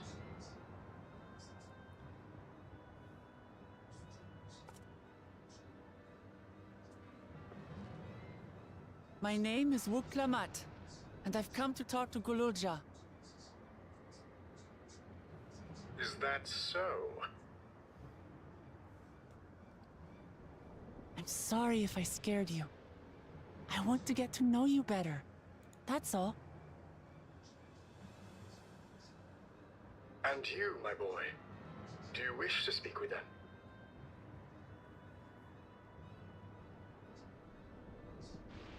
I heard them talking. She said she's going to kill my father. Villains! I will deal with them forthwith!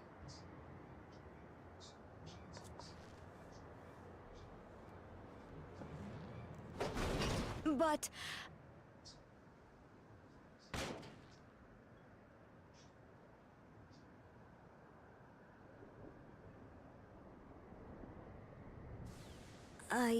I want to get to know her too.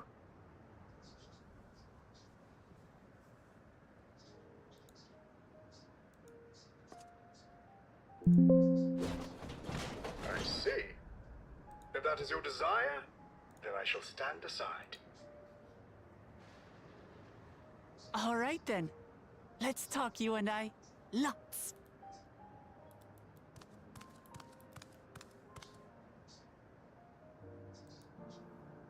But, who's the ancient-looking and articulate machine? If I look ancient, it is because I am. This has been my vessel for no less than 380 years. Wow. It's an old robot. Otis is my friend. When I was hungry and sad, he came and looked after me. He cooks for me and teaches me all kinds of things. Like how to read and write and not be noticed by dangerous creatures. This machine cooks for you.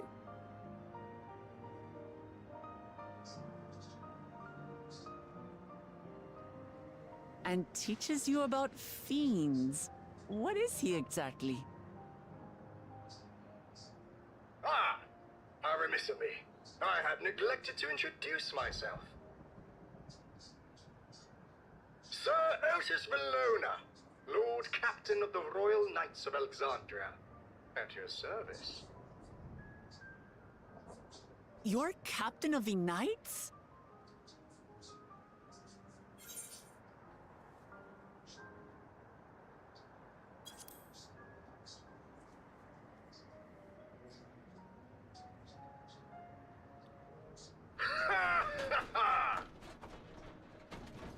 And there I thought it was Gululja with whom you wish to speak. Not that I'm averse to taking a walk down memory lane. But ere I regale you, we must take a repast. A meal? Here? I hate to turn down food, but I'd prefer to have this conversation in the back room.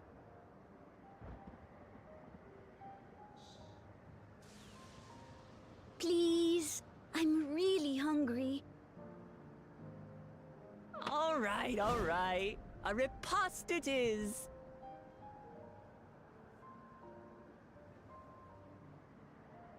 She's going to spoil her nephew silly. I'll send word to Erenville so the others can stop worrying. Now, if I might prevail upon your assistance, I shall whip up my most delectable specialty.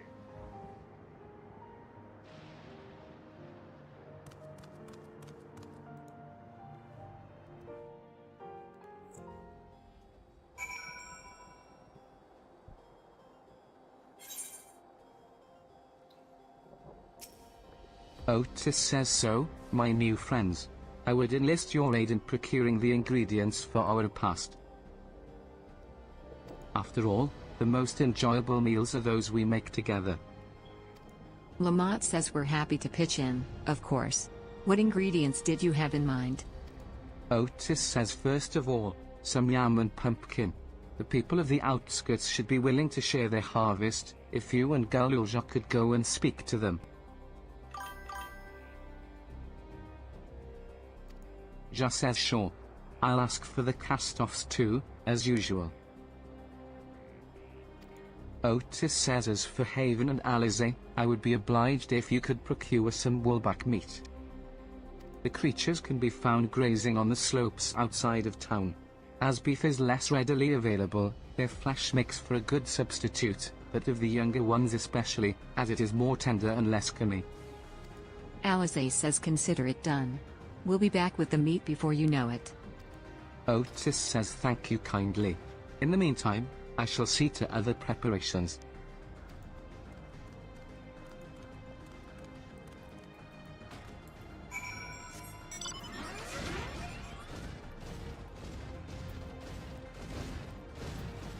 Uh, 360 to the south.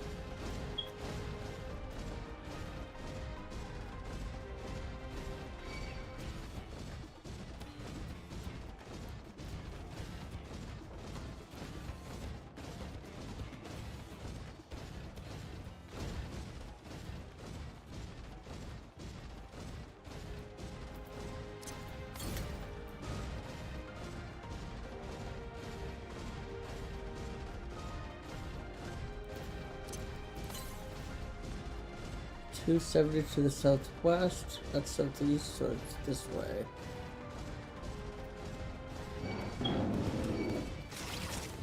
Uh-oh. I have a lot of aggro on me.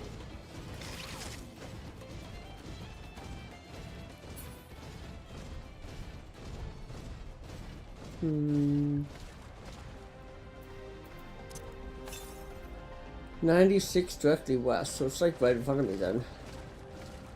Oh, it's right there, it's at the tree.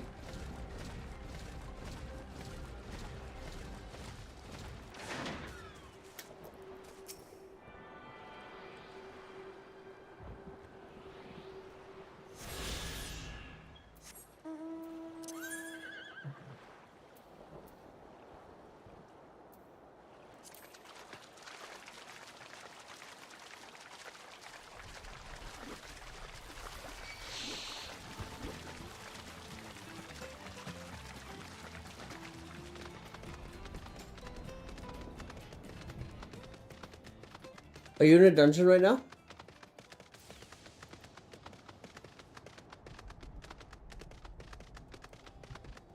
Ravna? Okay. If you weren't, because it was a bonus fate close to where I was, that's why I was gonna sell it to you.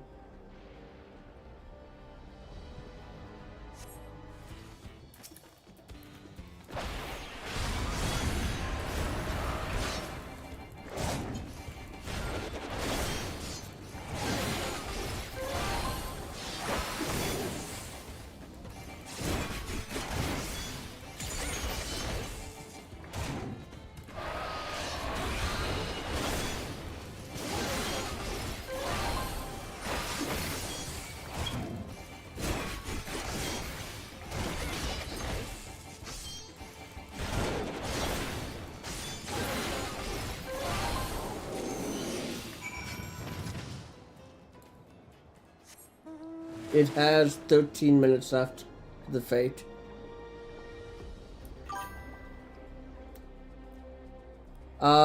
Two.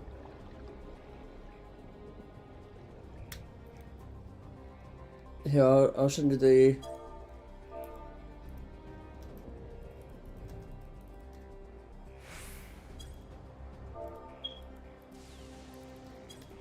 There you go.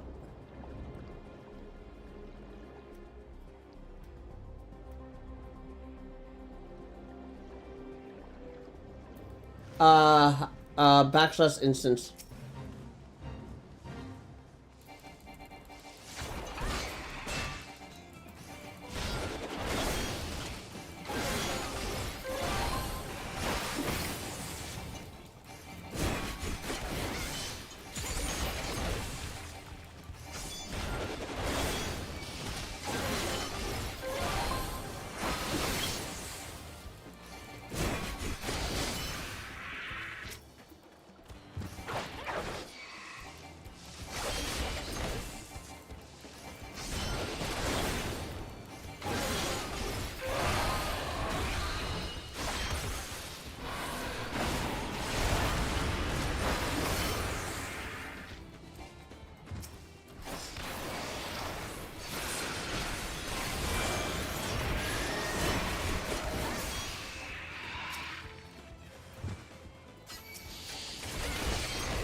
I'm surprised nobody else came.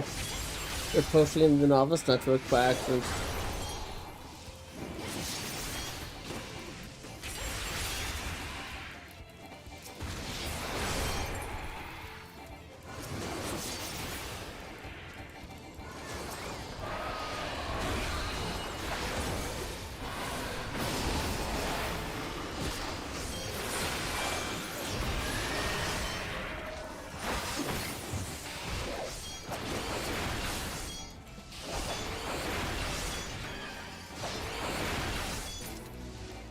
Yay!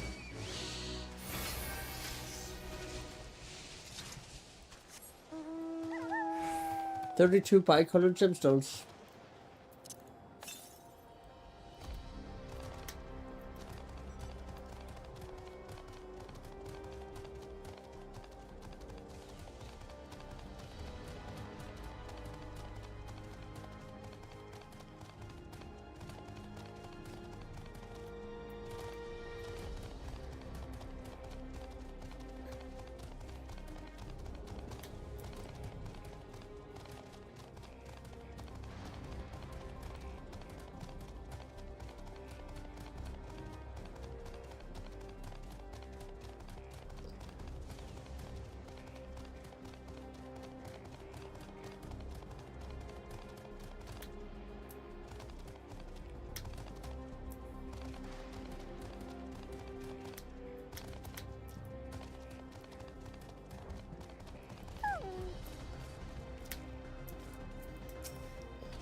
Otis says, what's this? Am I to understand that you have already procured the meat? The soa? That's not good. Good heavens, you have, and such a choice cut it is besides. 'Tis plain you know how to handle yourself in battle. Were it 400 years ago, I would have recruited you to the Royal Knights.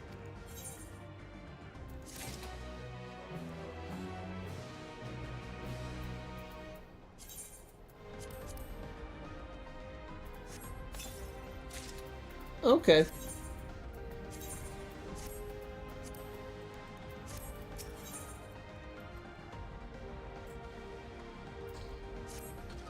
Once Alize brings her portion, we shall have a glorious bounty to satisfy growing younglings like yourselves.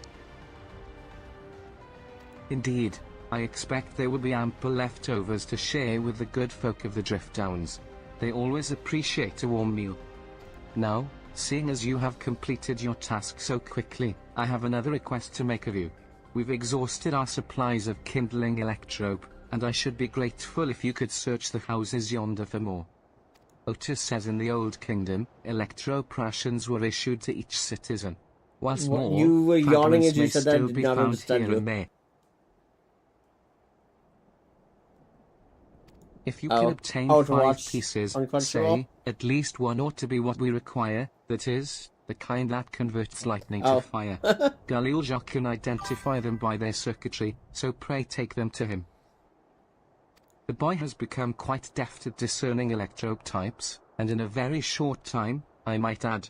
Now, off you go, and happy foraging.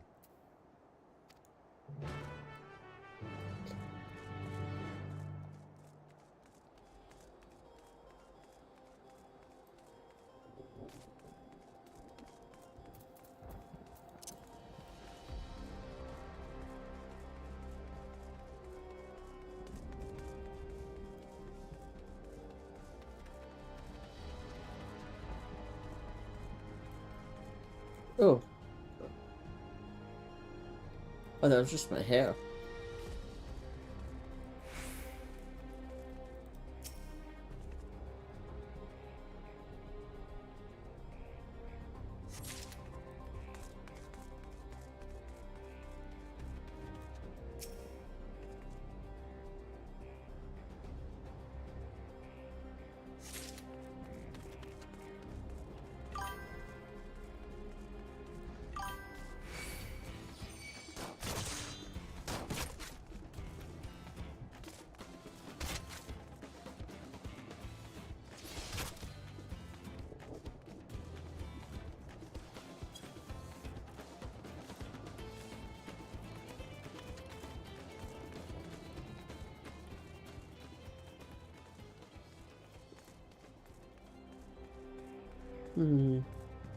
How do we get over there? There's a bridge there. Let's go this way, maybe.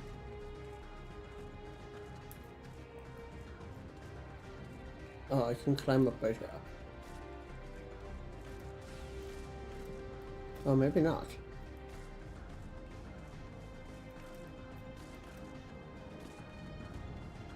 Can I climb up this way? Oh, the stairs over here. Perfect. Ah, I don't need the stairs.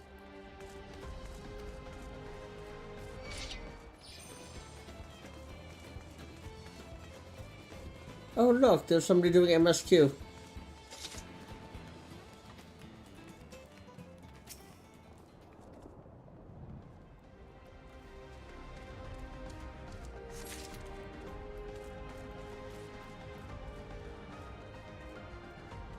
Anything over this way? Nope. Oh, right here.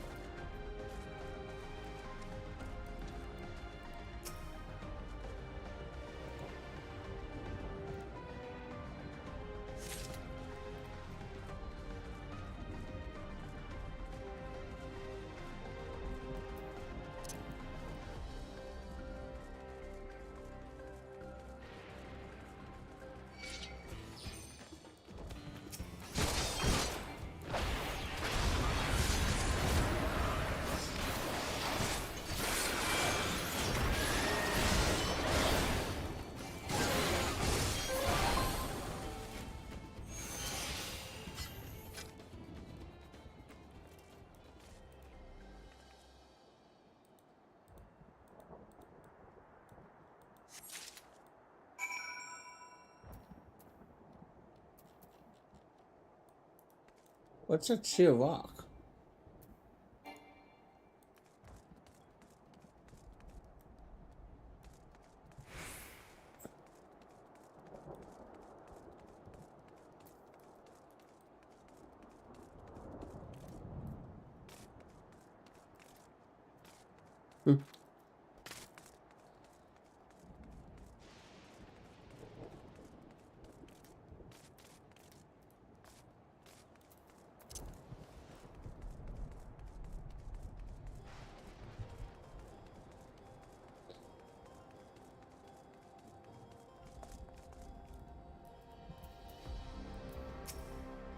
Just as Otis says you have electrope for me.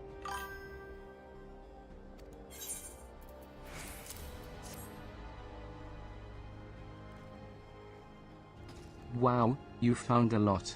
Let's see. This one creates wind, this one is for water.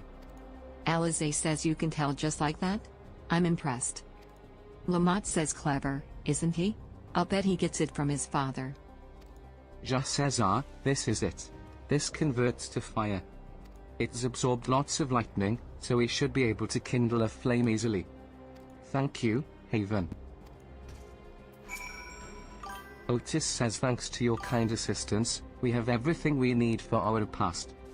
You have done your part, and now I shall do mine.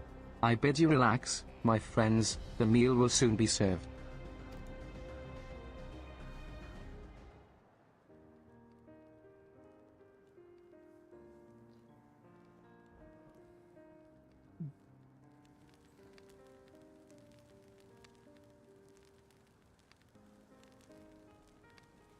Lamont says this is the kind of thing families do. Gaulja, we have meals together and talk about what's on our minds. Just says so you ate with your father? Lamont says yes, with him and my brothers. It was mostly the head of Resolve and I doing the talking, though. Kawana and the head of Reason occasionally joined in, and Zoralja spoke when he was spoken. Just says you said that you have two papas. Does that mean one is yours, and the other is Lamont says no, both are our father. He's what people call blessed siblings. Zoralja is his true-born child, while Kawana and I were adopted and don't share the same blood. But that doesn't make us any less a family. What matters is that our hearts are connected. The head of Resolve taught me that. Just says family. Do you have someone like that too? A person you think is family, even though you don't share the same blood? Alize says that's a good question. What about you?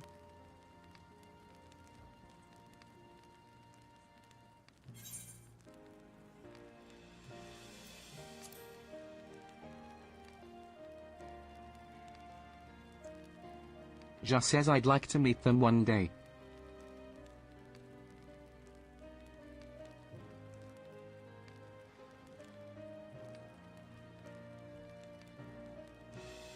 Lamont says so. Gaulja, I'm hoping that we could be Won't you tell me about yourself? Just says you really want to know about me? Lamont says I do. I want to know all about you. The things you love, the things you hate. Just says I want to know all about you too.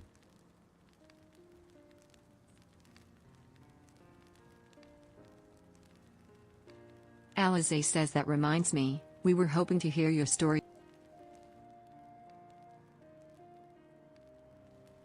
Otis says as you wish. Be forewarned that mine is a tale that will be long in. It was before lightning had altered the world that I was appointed Lord Captain of the Royal Knights. Lamont says we're talking hundreds of years prior to the calamity. Otis says indeed. Earlier still than when I assumed this mechanical form, 454 years. Alize says then, you used to be a normal person? Otis says oh yes. I was once flesh and blood, like you, and I'm proud. Lamont says so rather than a machine that behaves like a person, you are an actual person? Otis says 'tis only natural that you are confused. Hear my tale to the end.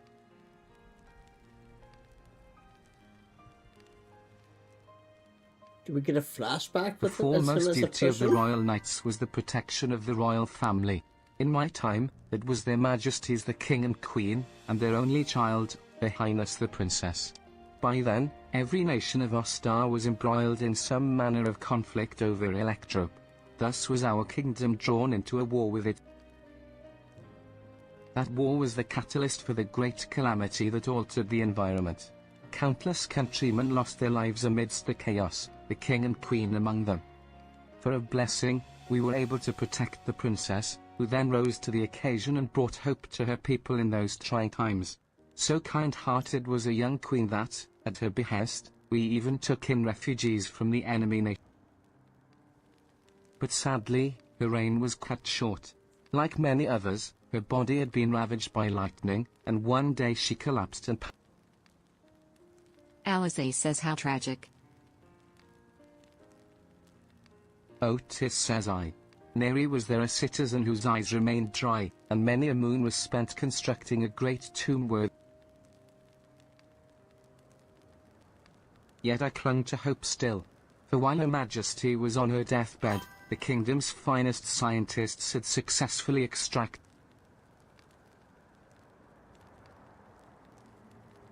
Lamont says, did we hear that right? Extracted her.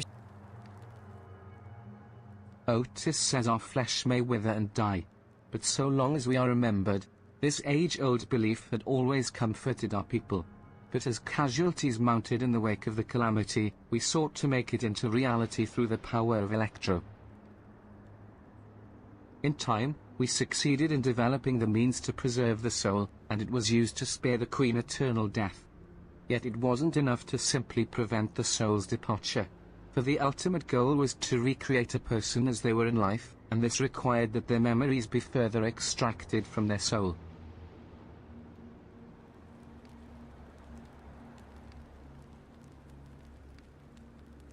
It took many more years of research to make this possible, by which time I had become a grey old man. With my days numbered, I did not hesitate to volunteer myself as a test subject. So it was that I attained this vessel. And by my successful rebirth, I paved the way for those who are recreated from the memories of the departed.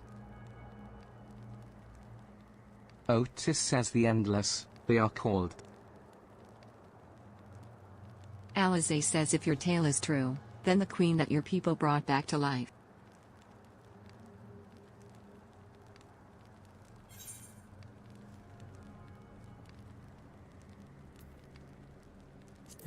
Is it Sophie?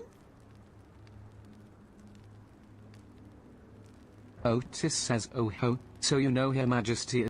My description of her boundless kindness must have paled in comparison to what you no doubt felt in her presence. I haven't met her myself, I confess. Not since assuming my current form. Wouldn't want to frighten the living daylight. Ha ha ha.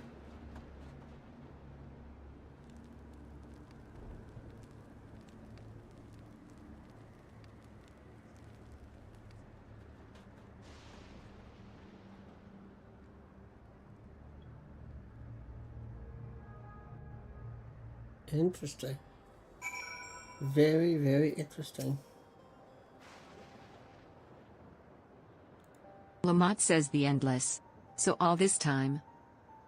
Otis says she lives yet she does not. 'Tis admittedly a difficult. Having inherited the memories of a departed soul, an endless feels, thinks, and acts precisely as. In that sense, I believe they are alive. Alize says the Alexandrians know about this, right? It can't have gone unnoticed that Sphene is Just says no one really knows about the endless. People who wear regulators don't even Just says everyone sees that the queen doesn't change, but they just stick to them, it's just who she is.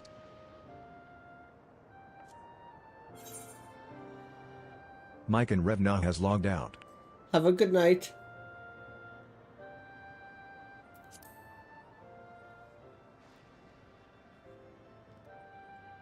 Otis says while there should be as many endless as those who have died, I believe they are limited in where they can exist. Queen Sphene is unique in her ability to appear before you. Strictly speaking, I myself am not an endless. They are created using memories extracted from a soul, but my entire soul was placed. Lamont says being inside a machine makes you different. Otis says while I do not understand the finer points, my life is bound to this vessel. If it breaks down, then it would be over for me, much like a being of flesh and blood. Hardly an endless, unchanged. Alize says an endless, unchanging life. I can't help. Lamont says, did Kakiwa and the others know about all this? Alize says, considering their extensive intelligence gathering, I'd be surprised if they... Alize says, for now, let's share what we've learned with Troll and Raha. I can't help but have misgivings about the...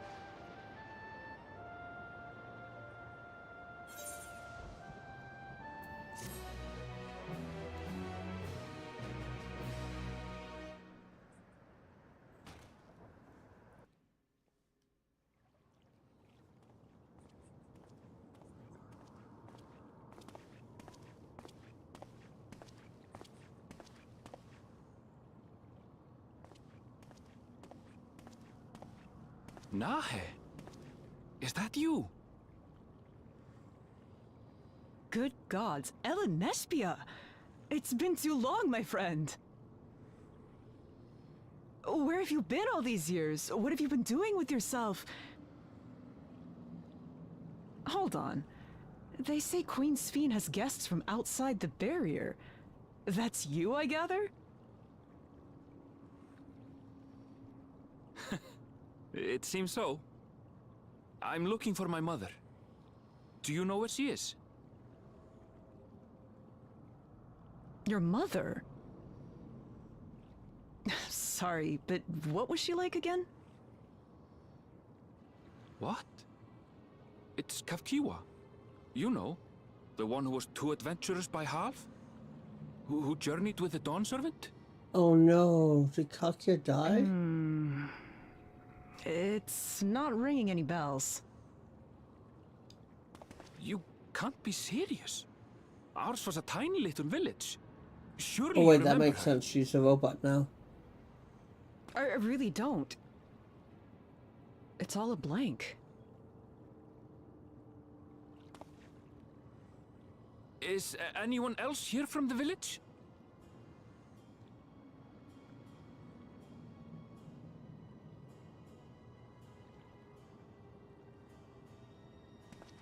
Hey!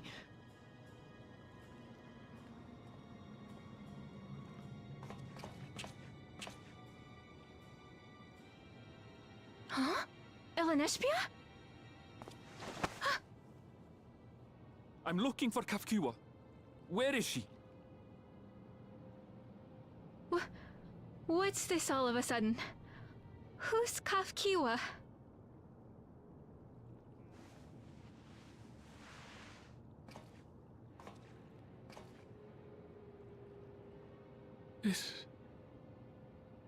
This cannot be.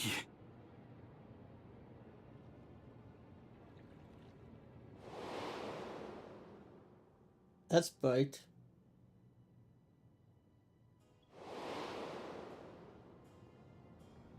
The memories of the departed are taken away. No.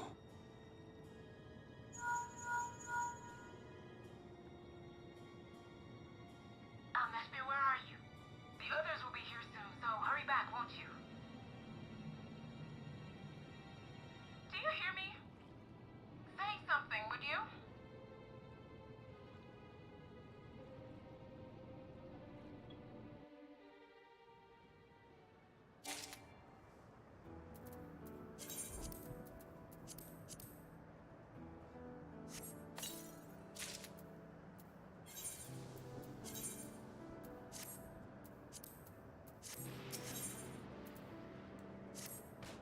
Otis says, although the mood became a tad subdued at the end, I thoroughly enjoyed our repast together. Lamont says we did too, Otis. To hear about the Endless was something of a shock, but we likewise enjoyed your company. Above all, I'm glad that you and I could talk. Galulja, we're going to get along great, I just know it. Just says you think so? Otis says, ha ha ha. I'm happy for you, my boy. Now then, I presume you will be returning to Everkeep. Permit me to accompany you at least a part of the way.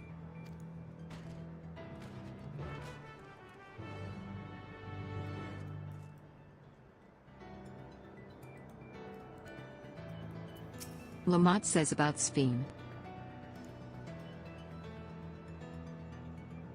It doesn't matter to me if she's an endless. Whether she's alive like you and me or not. I've seen enough to know that she has a good heart. What worries me is the burden she bears. We still don't know what it is. I expect there are things she can't tell us, not with Zora Alja watching. But at the very least, I'd like to know what the endless are to her. Sorry, I didn't mean to delay us, I just felt the urge to share my thoughts with you. Oh, on the way back, let's make a quick stop at the Drift Downs. I want to tell Tapu how it went.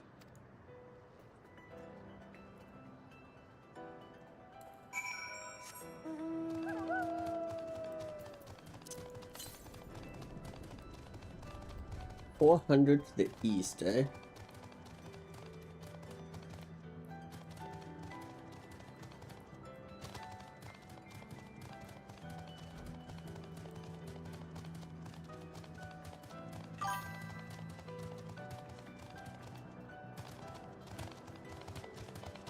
I'm going north, I know, but that's okay.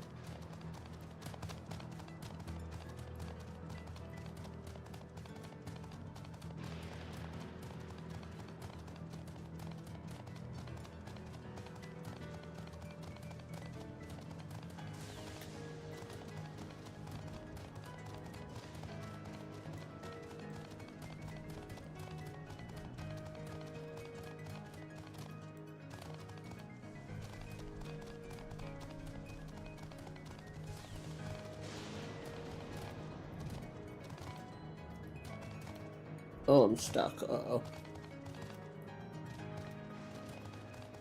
There we go.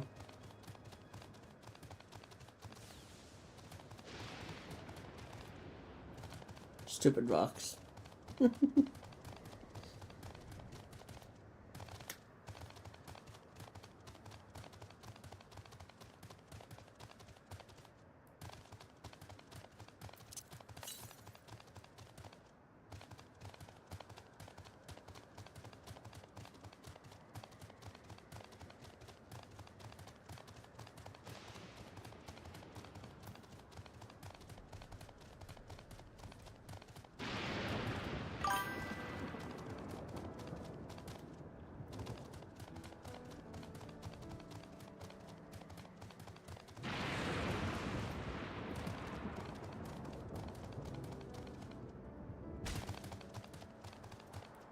How many quests do I have?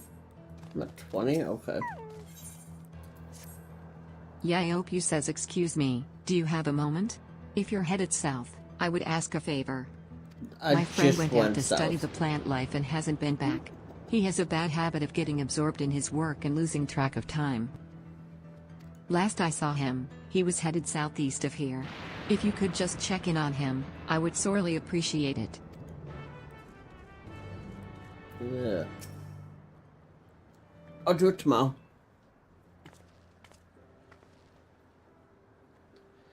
I want to get into the city so Tapu says, you are returned. I can were you end able? my stream. Lamont says we were thanks to you. All's well with the... Tapu says I'm relieved to hear that. And to know that he has family who worries for him. Fellow Ulja too must be glad. Lamont says hey, I hope so. I'll try not to rush or force anything, though. It's... Sphene says what a pleasant surprise it is to meet you in these... Lamont says Sphene, what are you doing here? Sphene says visiting my people. Are you doing this? Lamont says I suppose we are, yes.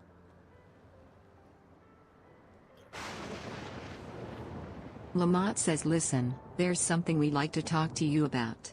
Could we have a word in...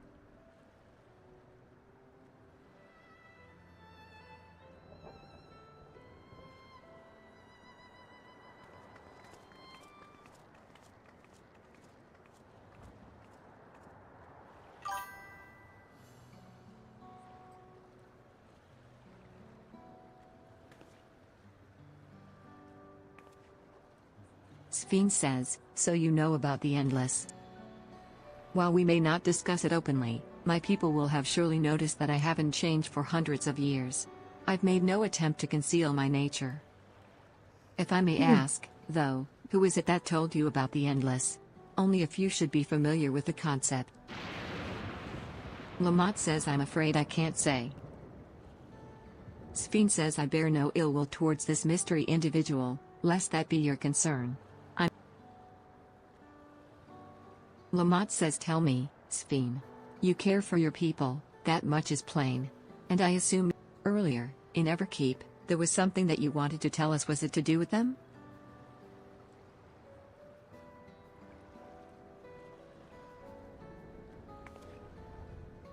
Sphene says the Endless are as dear to me as my living citizens. They are as much my, but they can only be sustained by meeting certain exacting requirements. Thus far we've managed to do so, but should more people die, I fear we would be pushed beyond our limit. Their preservation demands vast amounts of energy. Lamont says energy? I don't understand the workings of it all, but is there something we can do to... Sphene says then.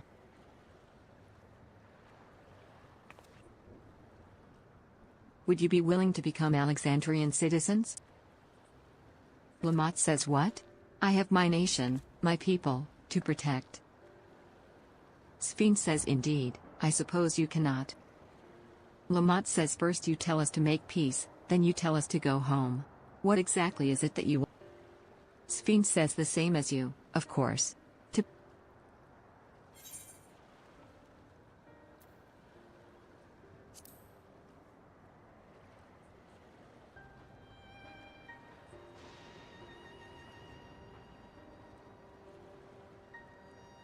That, I cannot say. I do not ask that you understand or like me.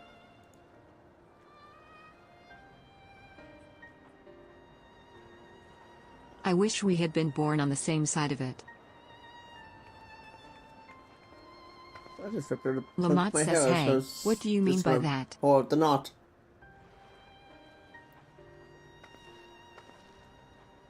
Damn it. Lamont says well, I think we've kept everyone waiting long enough. Let's continue. And let's not tell Otis about our conversation with Sphene. I don't want to risk causing him pain. Somehow I have a feeling Otis knows.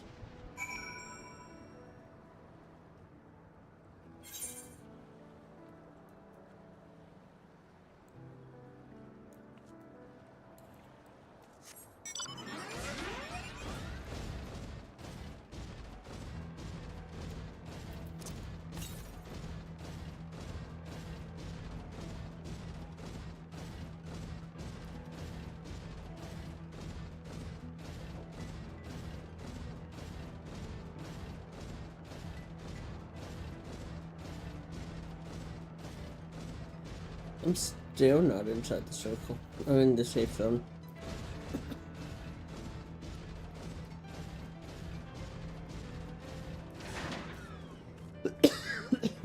Oh, and sanctuary. Here we go. Alright, so guys, that's gonna be it for the night. I hope everybody has a great night. I will see you